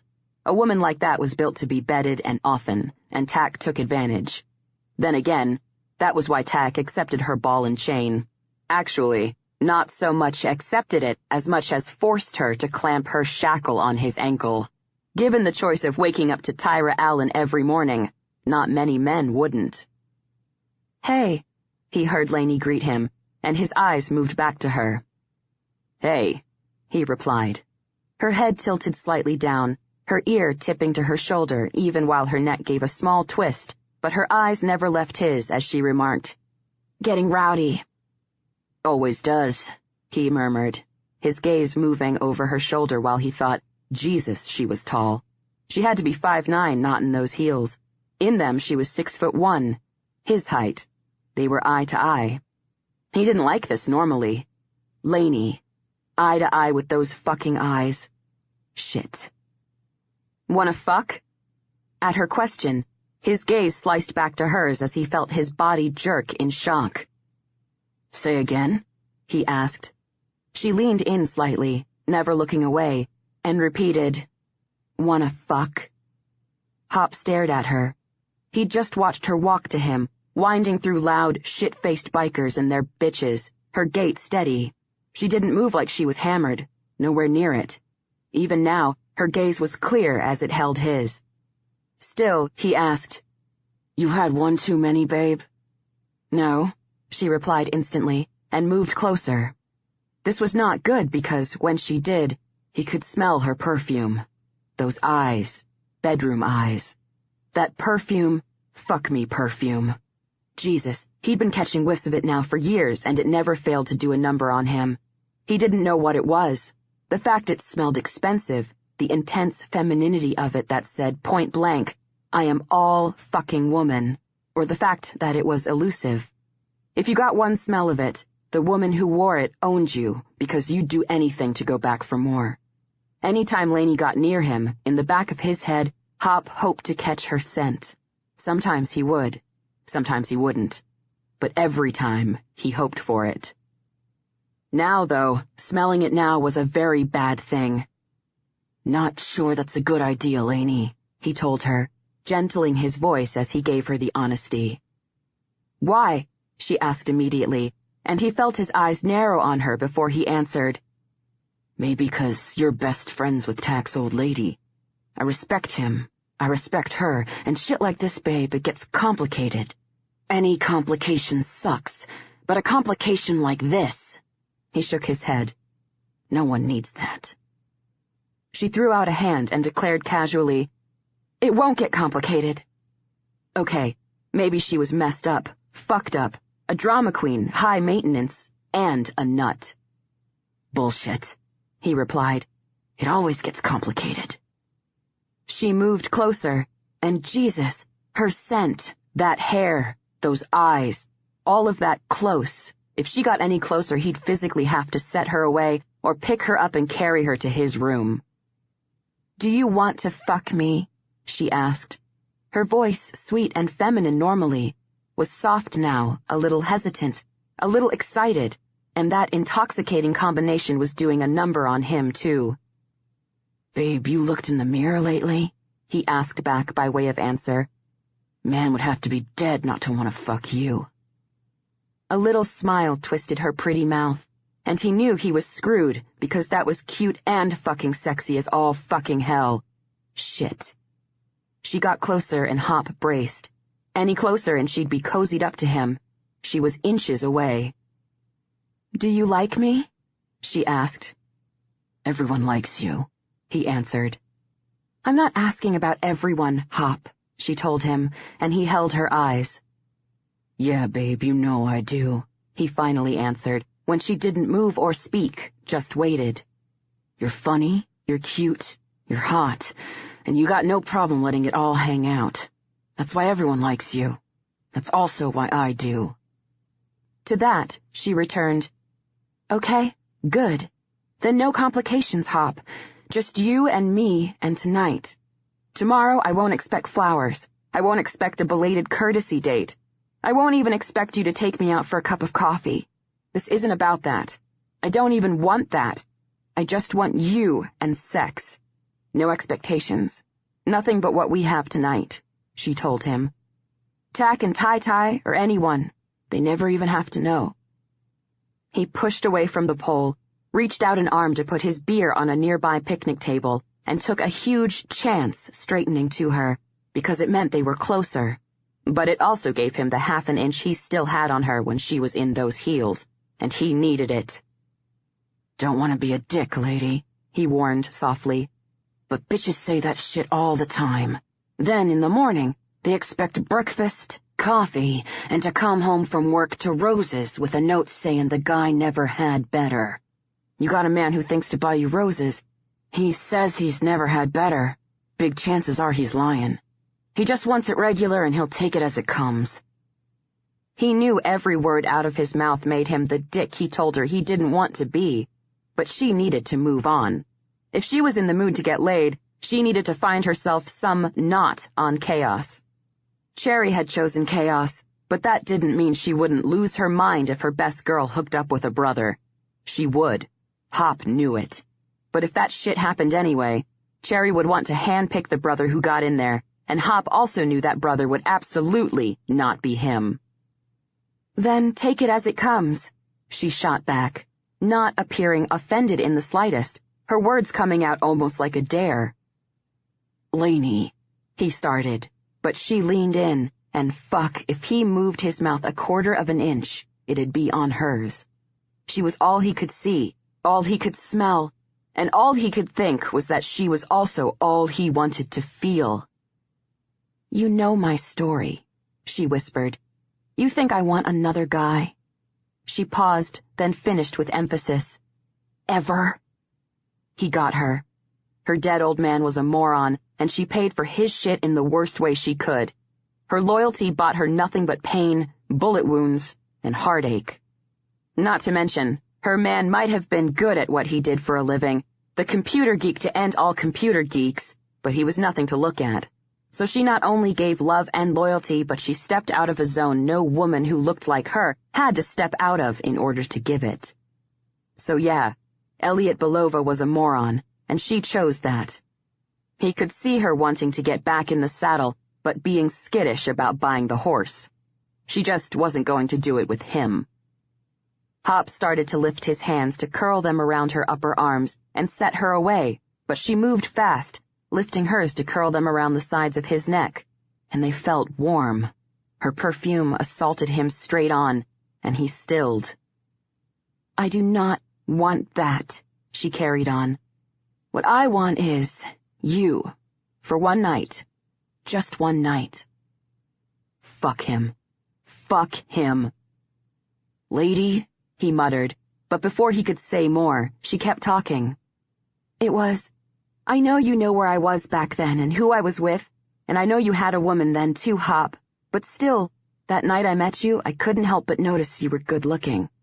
But you're not with anyone anymore, and I'm seriously not with anyone anymore, and I've been thinking about it for a long time, just too scared to do anything about it. Now I've decided I'm doing something about it. I gotta say, I like it that you're into me, babe, he returned gently. Already told you that you're beautiful, and under any other circumstances I would not hesitate to take you up on an offer this sweet. So you gotta know it's killing me, even as you gotta trust me when I say this is not a good idea. I've had no one since him, she whispered, and acting on their own, Hop's hands came up and settled on her waist, giving it a squeeze, and he didn't know why. The move was intimate but comforting. The news that this woman, this crazy, gorgeous woman, and all that was her hadn't had a man between her legs in fucking years, moved him even as it troubled him. Lainey, honey, he muttered, not having that first fucking clue what else to say. I've thought on it and decided it's you. Her hands at his neck gave him a squeeze, and fuck him, that moved him even more. I understand why you don't want to, but I promise, Hop, I swear, no kidding, seriously, no strings, no expectations, just us, one night. Tomorrow it will be like it's always been, like it didn't even happen. I promise, Hop, swear. Her hand slid down to his chest, but she didn't move away as she finished laying it out, Now, I'm going to your room, and I'm going to wait there for 15 minutes. If you don't show, no harm, no foul. I promise that too. Nothing changes between us. No one knows anything." She sucked in a breath and took a half step back, her hands falling away when she concluded in a quiet voice. "But," she hesitated, "I really hope you show." With that, not giving him a chance to say another word, she turned and strutted her narrow ass back through the loud, rowdy, drunk bikers and their bitches, her hair swaying, her arms moving gracefully, her scent still in his nostrils. "Shit," he whispered when he watched her haul open the door to the compound. "Shit," he repeated when the door closed behind her. He kept his eyes on the door, and he did this a while. That woman, that crazy gorgeous woman, was right now in his room. "Shit," he whispered yet again, right before he made his way to the door. Hopper broke contact with Laney's hooded eyes. Eyes that were a fuck of a lot sexier since he'd just come inside her, and he did it hard, and he did it long, and he shoved his face in her neck. All he could smell was her. All he could feel was her warm, soft body under his, one of her legs wrapped around the back of his thigh, the other one cocked high, her thigh pressed to his side, but her calf was swung in, her heel resting in the small of his back. Her arms were tight around him, one at his shoulders, one angled, resting along his spine. Last, he could feel his cock buried in her unbelievably tight, wet cunt. He didn't know what it was. Maybe it was that she'd never had kids. Maybe it was because it had been so long since she had a man. Whatever it was, her pussy was close to virgin, it was so tight. Luckily, it was also sleek. Luckier, it tasted like goddamned honey. He was right when they were talking outside. This was about to get complicated. Her head moved, and he felt her lips at his ear, even as he heard her soft, tentative words. "Was that all right?" Hop closed his eyes, even as his hips reflexively pressed into hers, and he gently fisted the hand he had buried in her hair. She was worried she was out of practice. She was worried it wasn't good for him. And considering the fact that if she was out of practice, when she got into the swing of things, she'd be off the charts, her worry was both cute and sweet, and, like everything else about her, it did a number on him. Yes, things were going to get complicated. He opened his eyes, moved his head so his lips were at her ear, and he murmured, "Lady, I don't fake it. Not only because I can't, but because even if I could, I wouldn't."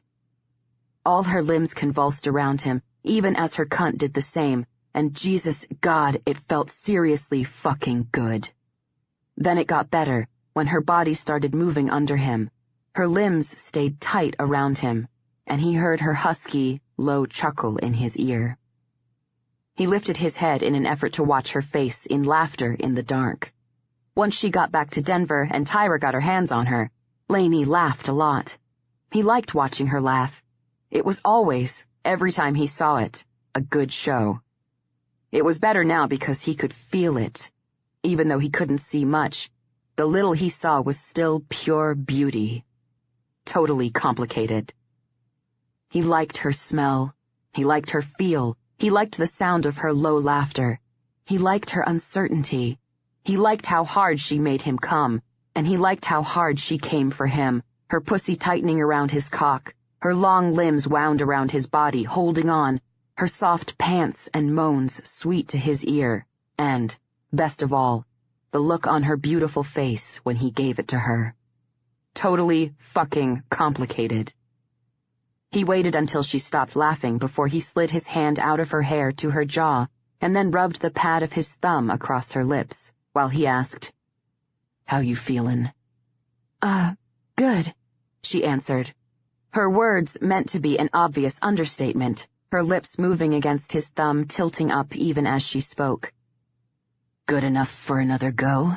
he asked, his thumb pressing in, pulling at her unbelievably full lower lip, and he felt her shift under him.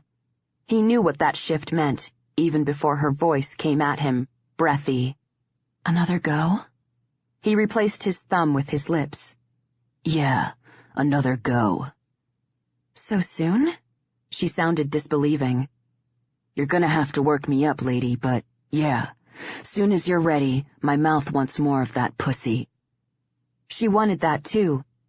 He knew it because her body trembled under his. Yeah, I'm, good for another go, she told him, her sweet voice still breathy.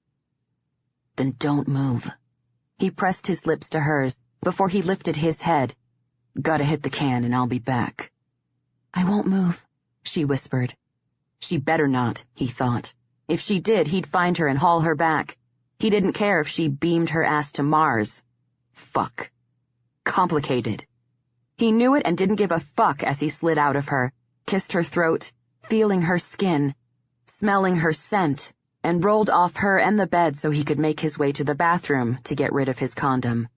When he got back, she hadn't moved, but seconds later she did, because he moved her. He parted her legs, swung them over his shoulders, and didn't hesitate a second before he dipped his face into pure honey. Hop exited the bathroom and saw Lainey sitting at the side of his bed, her back to him, putting on her bra. What the fuck you doing? He growled, and shit, that was it. He couldn't deny it. Even he heard it. He growled. She twisted and he felt her eyes on him in the dark. Tai and Tack are down the hall. They won't come up for air until the morning, and it's almost morning, so I should be gone by then. You're not going, he informed her, putting a knee to the bed and moving her way. Oof. She puffed as he hooked her at the belly, yanked her to her back in the bed, and rolled on top of her. She blinked up at him through the dark and finished. Not? Not done with you, he informed her. You're... Again, with the breathy something he felt in his gut, chest, and dick. Not? And again, with the disbelieving. Totally disbelieving. I'm not, Hop confirmed. Is that even... A pause, then. Possible? Is what possible? He asked. 3 times in an, night? Obviously, Belova wasn't only messed up, fucked up, and stupid. He clearly had no stamina, which was fucking insane. A 90-year-old man had a shot at that beauty. He'd find a way to get it up and do it repeatedly, even if it killed him. Yeah, it's possible. Hop watched her head tilt on the pillow. No offense, Hop, but I don't believe you. Fucking excellent. He slid his hands up her sides as he dropped his mouth to hers. Right. Good then, babe. I get to prove it to you. Close up, he watched her eyes get wide. Wow, she whispered against his lips. Don't say that now, he ordered. You can say that later, like you did after I did that thing with my fingers the second time. Her body shifted under his, her chest pressing up. She remembered something he knew she wouldn't soon forget, and she repeated a whispered, "Wow." He grinned against her mouth and promised, I'll give you wow. You've already given me 3 wows, she reminded him. 4, he corrected. Oh, yeah, she muttered, her hands moving light down the skin of his back. I forgot that one because it came so close on the heels of that other one. Her hands made it to his ass, so he decided their conversation was over, and to communicate that to Lainey, he asked, Are we gonna keep talking, or do you want wow? She moved her head, sliding her lips from his, down his cheek to his jaw, and finally his ear. Once they were there, she murmured, Give me wow. With his mouth at her neck, he trailed it down to her collarbone, then engaged his tongue and, after, taking his time and a lot of it, he gave her wows 5 and 6. Hop came out of the bathroom to see Lainey on her feet on the other side of the bed, panties on, hands twisted behind her back, putting her bra on. He didn't say a word. He prowled to her, reached out an arm the second he was close, yanked her to him, twisted, and fell to his back in the bed, taking her down with him. Hop, she started, pushing her weight against his arms, but he slid her off him, then wasted no time rolling over her and pinning her to his bed. Sleep, he ordered when he caught her eyes in the weak dawn. "After rest, I'll get coffee, we'll juice up, then round 4. She blinked and breathed. 4?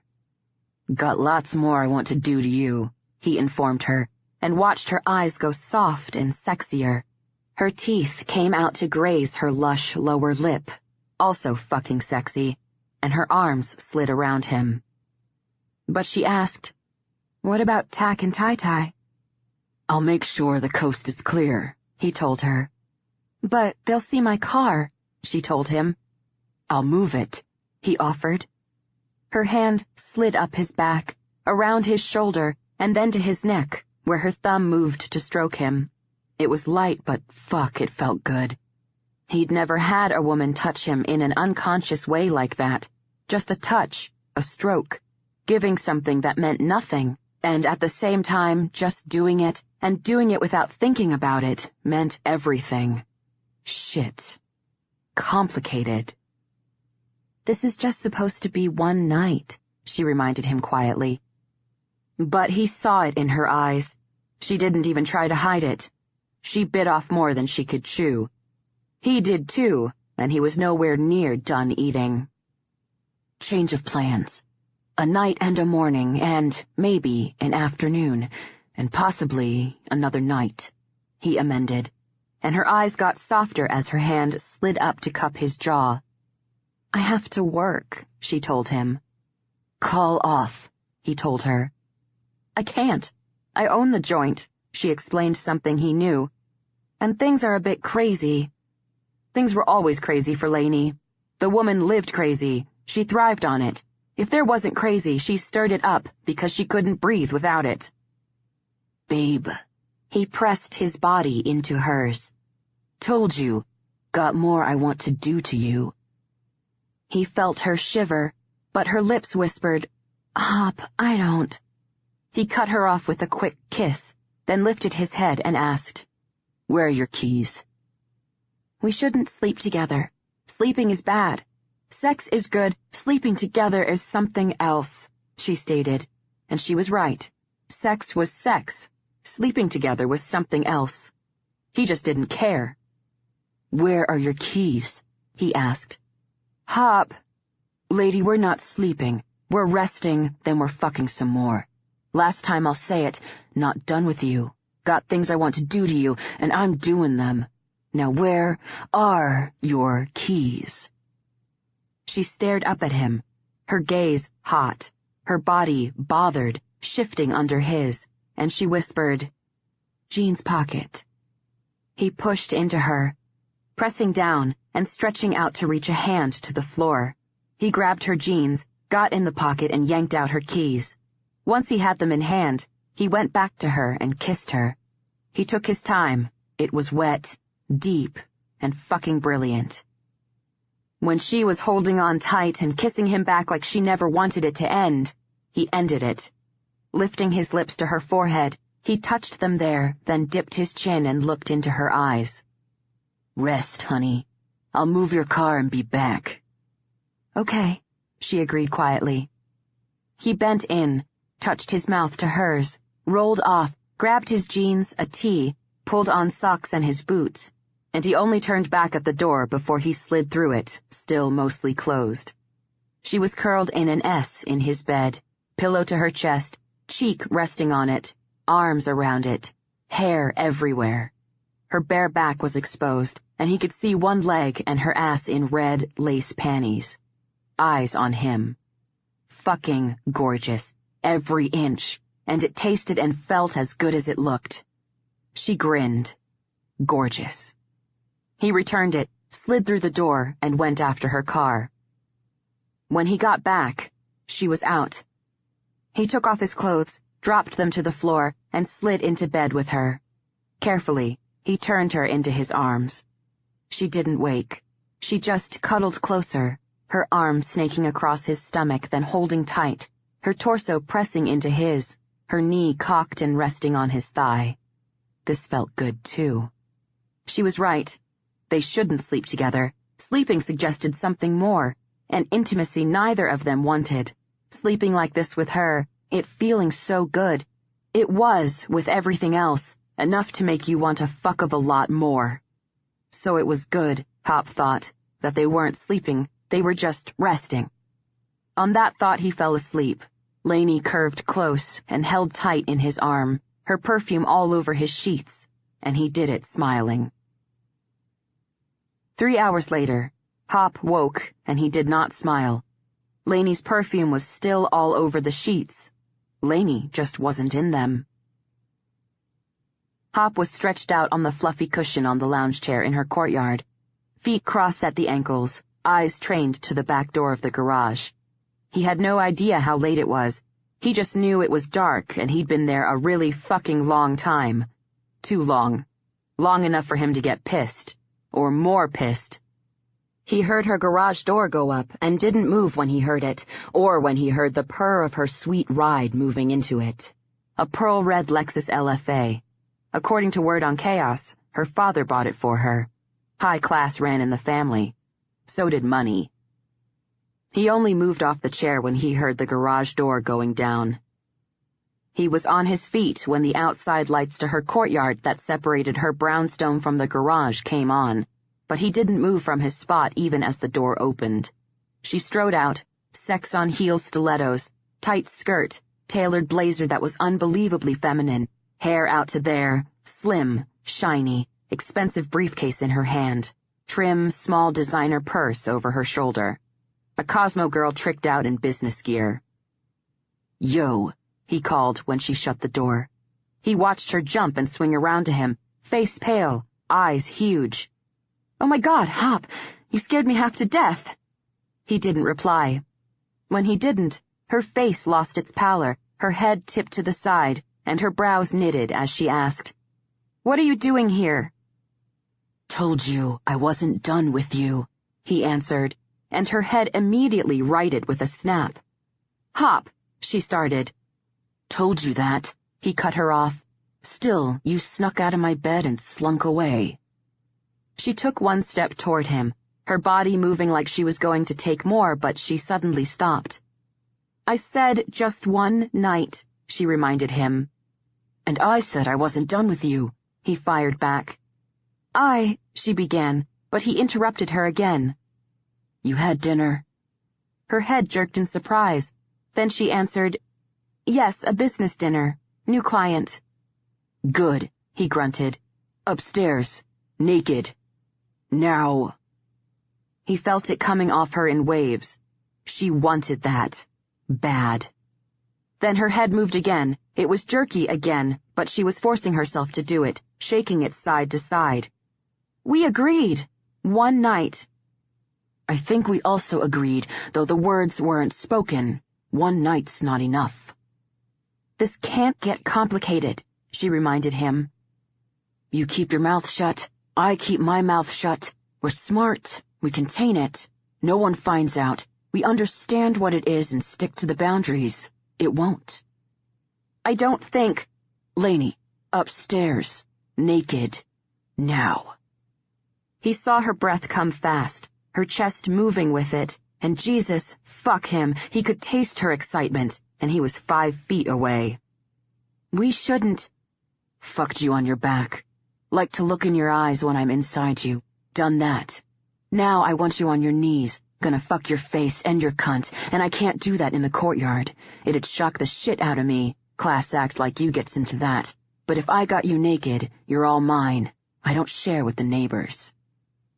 She stood, stock still, her eyes riveted to him. The only thing moving on her body was her chest, rising and falling with quick breaths. "Lainey," he leaned in. "Upstairs. Naked.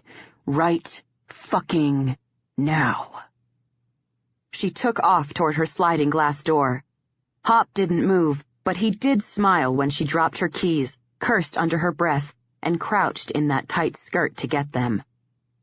Second go, she got in and left the door open as she hurried inside. Hop stared at the door before taking a deep breath and walking to it. He got inside and saw it was a big kitchen, living, dining area. He saw the clock on the microwave, said it was 10:42. He took no more in. This wasn't them. To make sure something that could get complicated didn't, he understood that this wasn't what he was going to take or what she could give. He didn't get to look at her shit, check out pictures in frames, see if she was clean or messy, read what he could in how she decorated. He didn't get that. He got what was upstairs, naked in her bed. He turned slowly and slid the door closed. He locked it. Then he moved through the dark space. He found the blazer on the carpet of the stairs, a camisole on the landing, her skirt on the next flight, panties, bra, and shoes leading him to a room from which dim light was coming. He was hard by the time he made it to her room. He didn't look around there either. Not because it wasn't what he got from her, but because she was on her ass in her bed, knees to her chest, chin to her knees, arms wrapped around her calves, ankles crossed at her ass, hiding everything but still cute as all fuck. His dick started throbbing. "Fuck me, I'm gonna come just standing here looking at you," he muttered, and watched her eyes close slowly, something moving over her face, making beauty so beautiful, it was almost impossible to take it in. Like staring at the sun, if he saw that look on her face for another second, he'd go blind. She opened her eyes, pushed out of her pose, and gracefully moved to the edge of the bed. Feet to the floor, naked, her eyes to his going everywhere that was her. She moved to him and stopped so close he could smell her and feel her body brushing his. Instantly, her hands went to his tee and she yanked up. Hop lifted his arms, she pulled it away and dropped it. Then her mouth went to his chest, her hands with it, moving, licking, sucking, touching, then down. On her knees, she unbuckled his belt, pulled it open, unbuttoned his jeans, and gave him nothing through this but the gleaming hair on top of her head. He knew why when she reached right in, found him, pulled him free, and slid him deep inside her mouth. She had something she wanted, and she was concentrating on getting it. Fuck.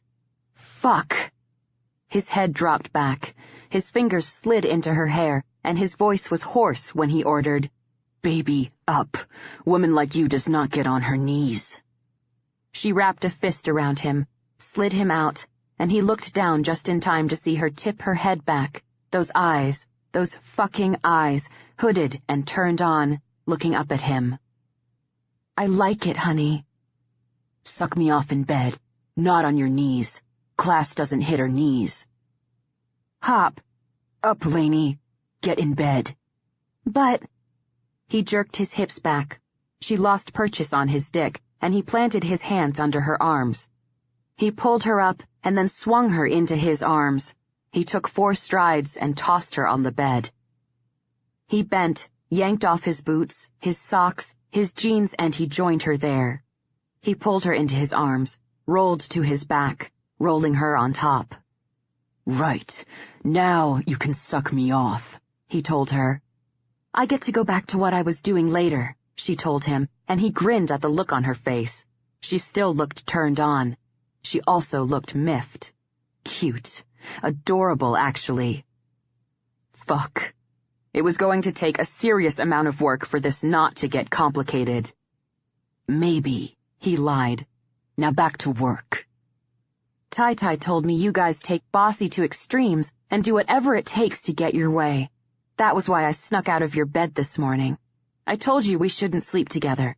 It seemed you weren't going to take no for an answer, so I had to get creative," she shared, and there it was. Cherry blabbed, so Lainey was prepared. He'd have to take that into account in the future. "You're telling me this instead of going down on me because—" he prompted. "Because I want your promise I can finish what I started later," she explained. "Lady, you can do it now. In fact, I'd be obliged if you would," he told her. She scrunched up her nose. "Like we were before." Hop shook his head. "I said no. Not like that." Her hand came to his cheek and her face got close. "Hop, what you said was sweet and I liked that, but I also liked what I was doing and—" He rolled on top of her and he moved his hand to her cheek, thumb to her lips, pressing in, and his face got close. "I'm guessing you get what this is." We played with fire, we got burned. Now we gotta contain the blaze. But saying that, I got no intention of putting it out, and babe, since you left me a trail of breadcrumbs to this room, you don't either. We get it. We don't gotta talk about it. We know what we got revolves around being naked in a bed, so you shouldn't get what I'm gonna give you right now. But I'm gonna give it to you. Never had class. Never had beauty. I'll repeat, never had class. I'm not gonna fuck over Cherry, who I care about, or Tack, who's my brother. And I know you don't want to do that either, so this is what we got for as long as it's good. But it's a clean, pure beauty, the like I've never had. I'm gonna respect it like I feel like I gotta, and you're gonna let me. So no, Lainey, you are not getting down on your knees like every biker skank or groupie or drunk, high piece of ass before you dropped to hers and sucked me off. You go down on me, you do it like who you are. Respect.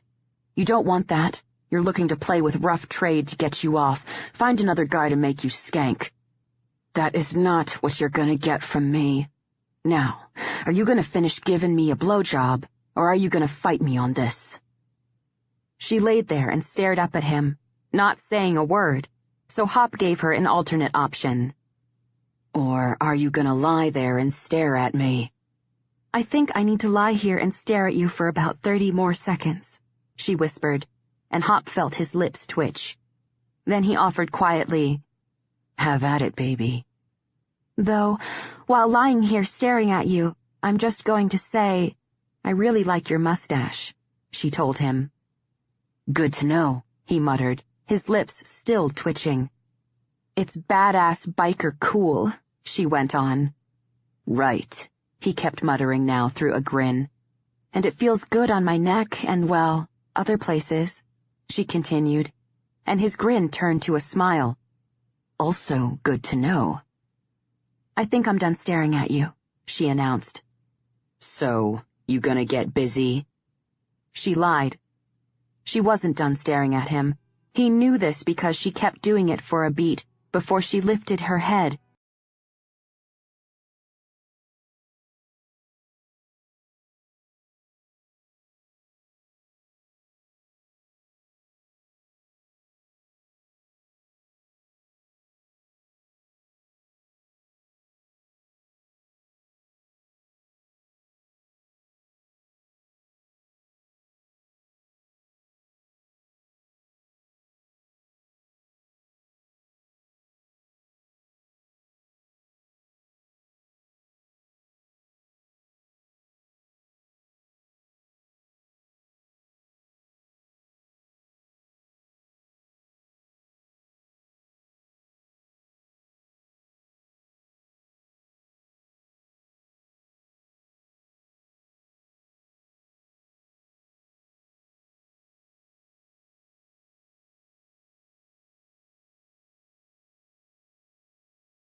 Acknowledgements. I wish to start my shoutouts with Emily Sylvan Kim, my super agent, but also a woman who makes the grand feat of diplomacy seem like tying her shoelaces. I'm not sure you knew what you were tackling when you signed me on, honey. What I am sure of is that I'm delighted you're on my team. Going my own way for so long in the self-publishing world, I was worrying myself silly about forging new relationships with folks who would dig their hands into my stories. I care about my work more than is probably healthy, and I strive to provide stories to my readers that are far from disappointing. More proof that the star of fortune has finally decided to shine its light on me as it led me to Amy Pierpont and Lauren Plude at Grand Central Publishing. Amy took pains to preserve my voice, listen to and hear my meanderings about everything under the sun that meant something to me, to share about Tabby and Shy, and put up with my crap along the way. And she sent me a bottle of tequila. So you know that's gonna be good stuff. Thank you guys, and here's to good things to come. Own the Wind will be my first book with a bona fide publisher, another in a mess of dreams come true. This beauty would not have befallen me if not for my loyal, dedicated, kick-ass readers who pimp my books, blog like crazy, and shout my name from the rooftops. I wish I had the time and space to name you all, but that would take a decade. I hope you know. Down to my bones, mamas.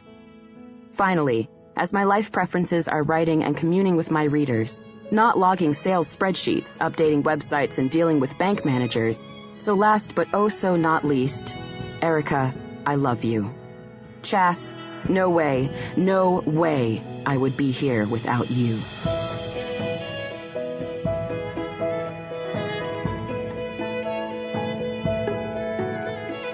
This has been a Hachette audio production of Own the Wind, written by Kristen Ashley, read by Angela Starling, produced by Chris Fogg, directed by Kristen Cowbley, recorded by Ryan Fisher, post-production by Listen Up Audiobooks.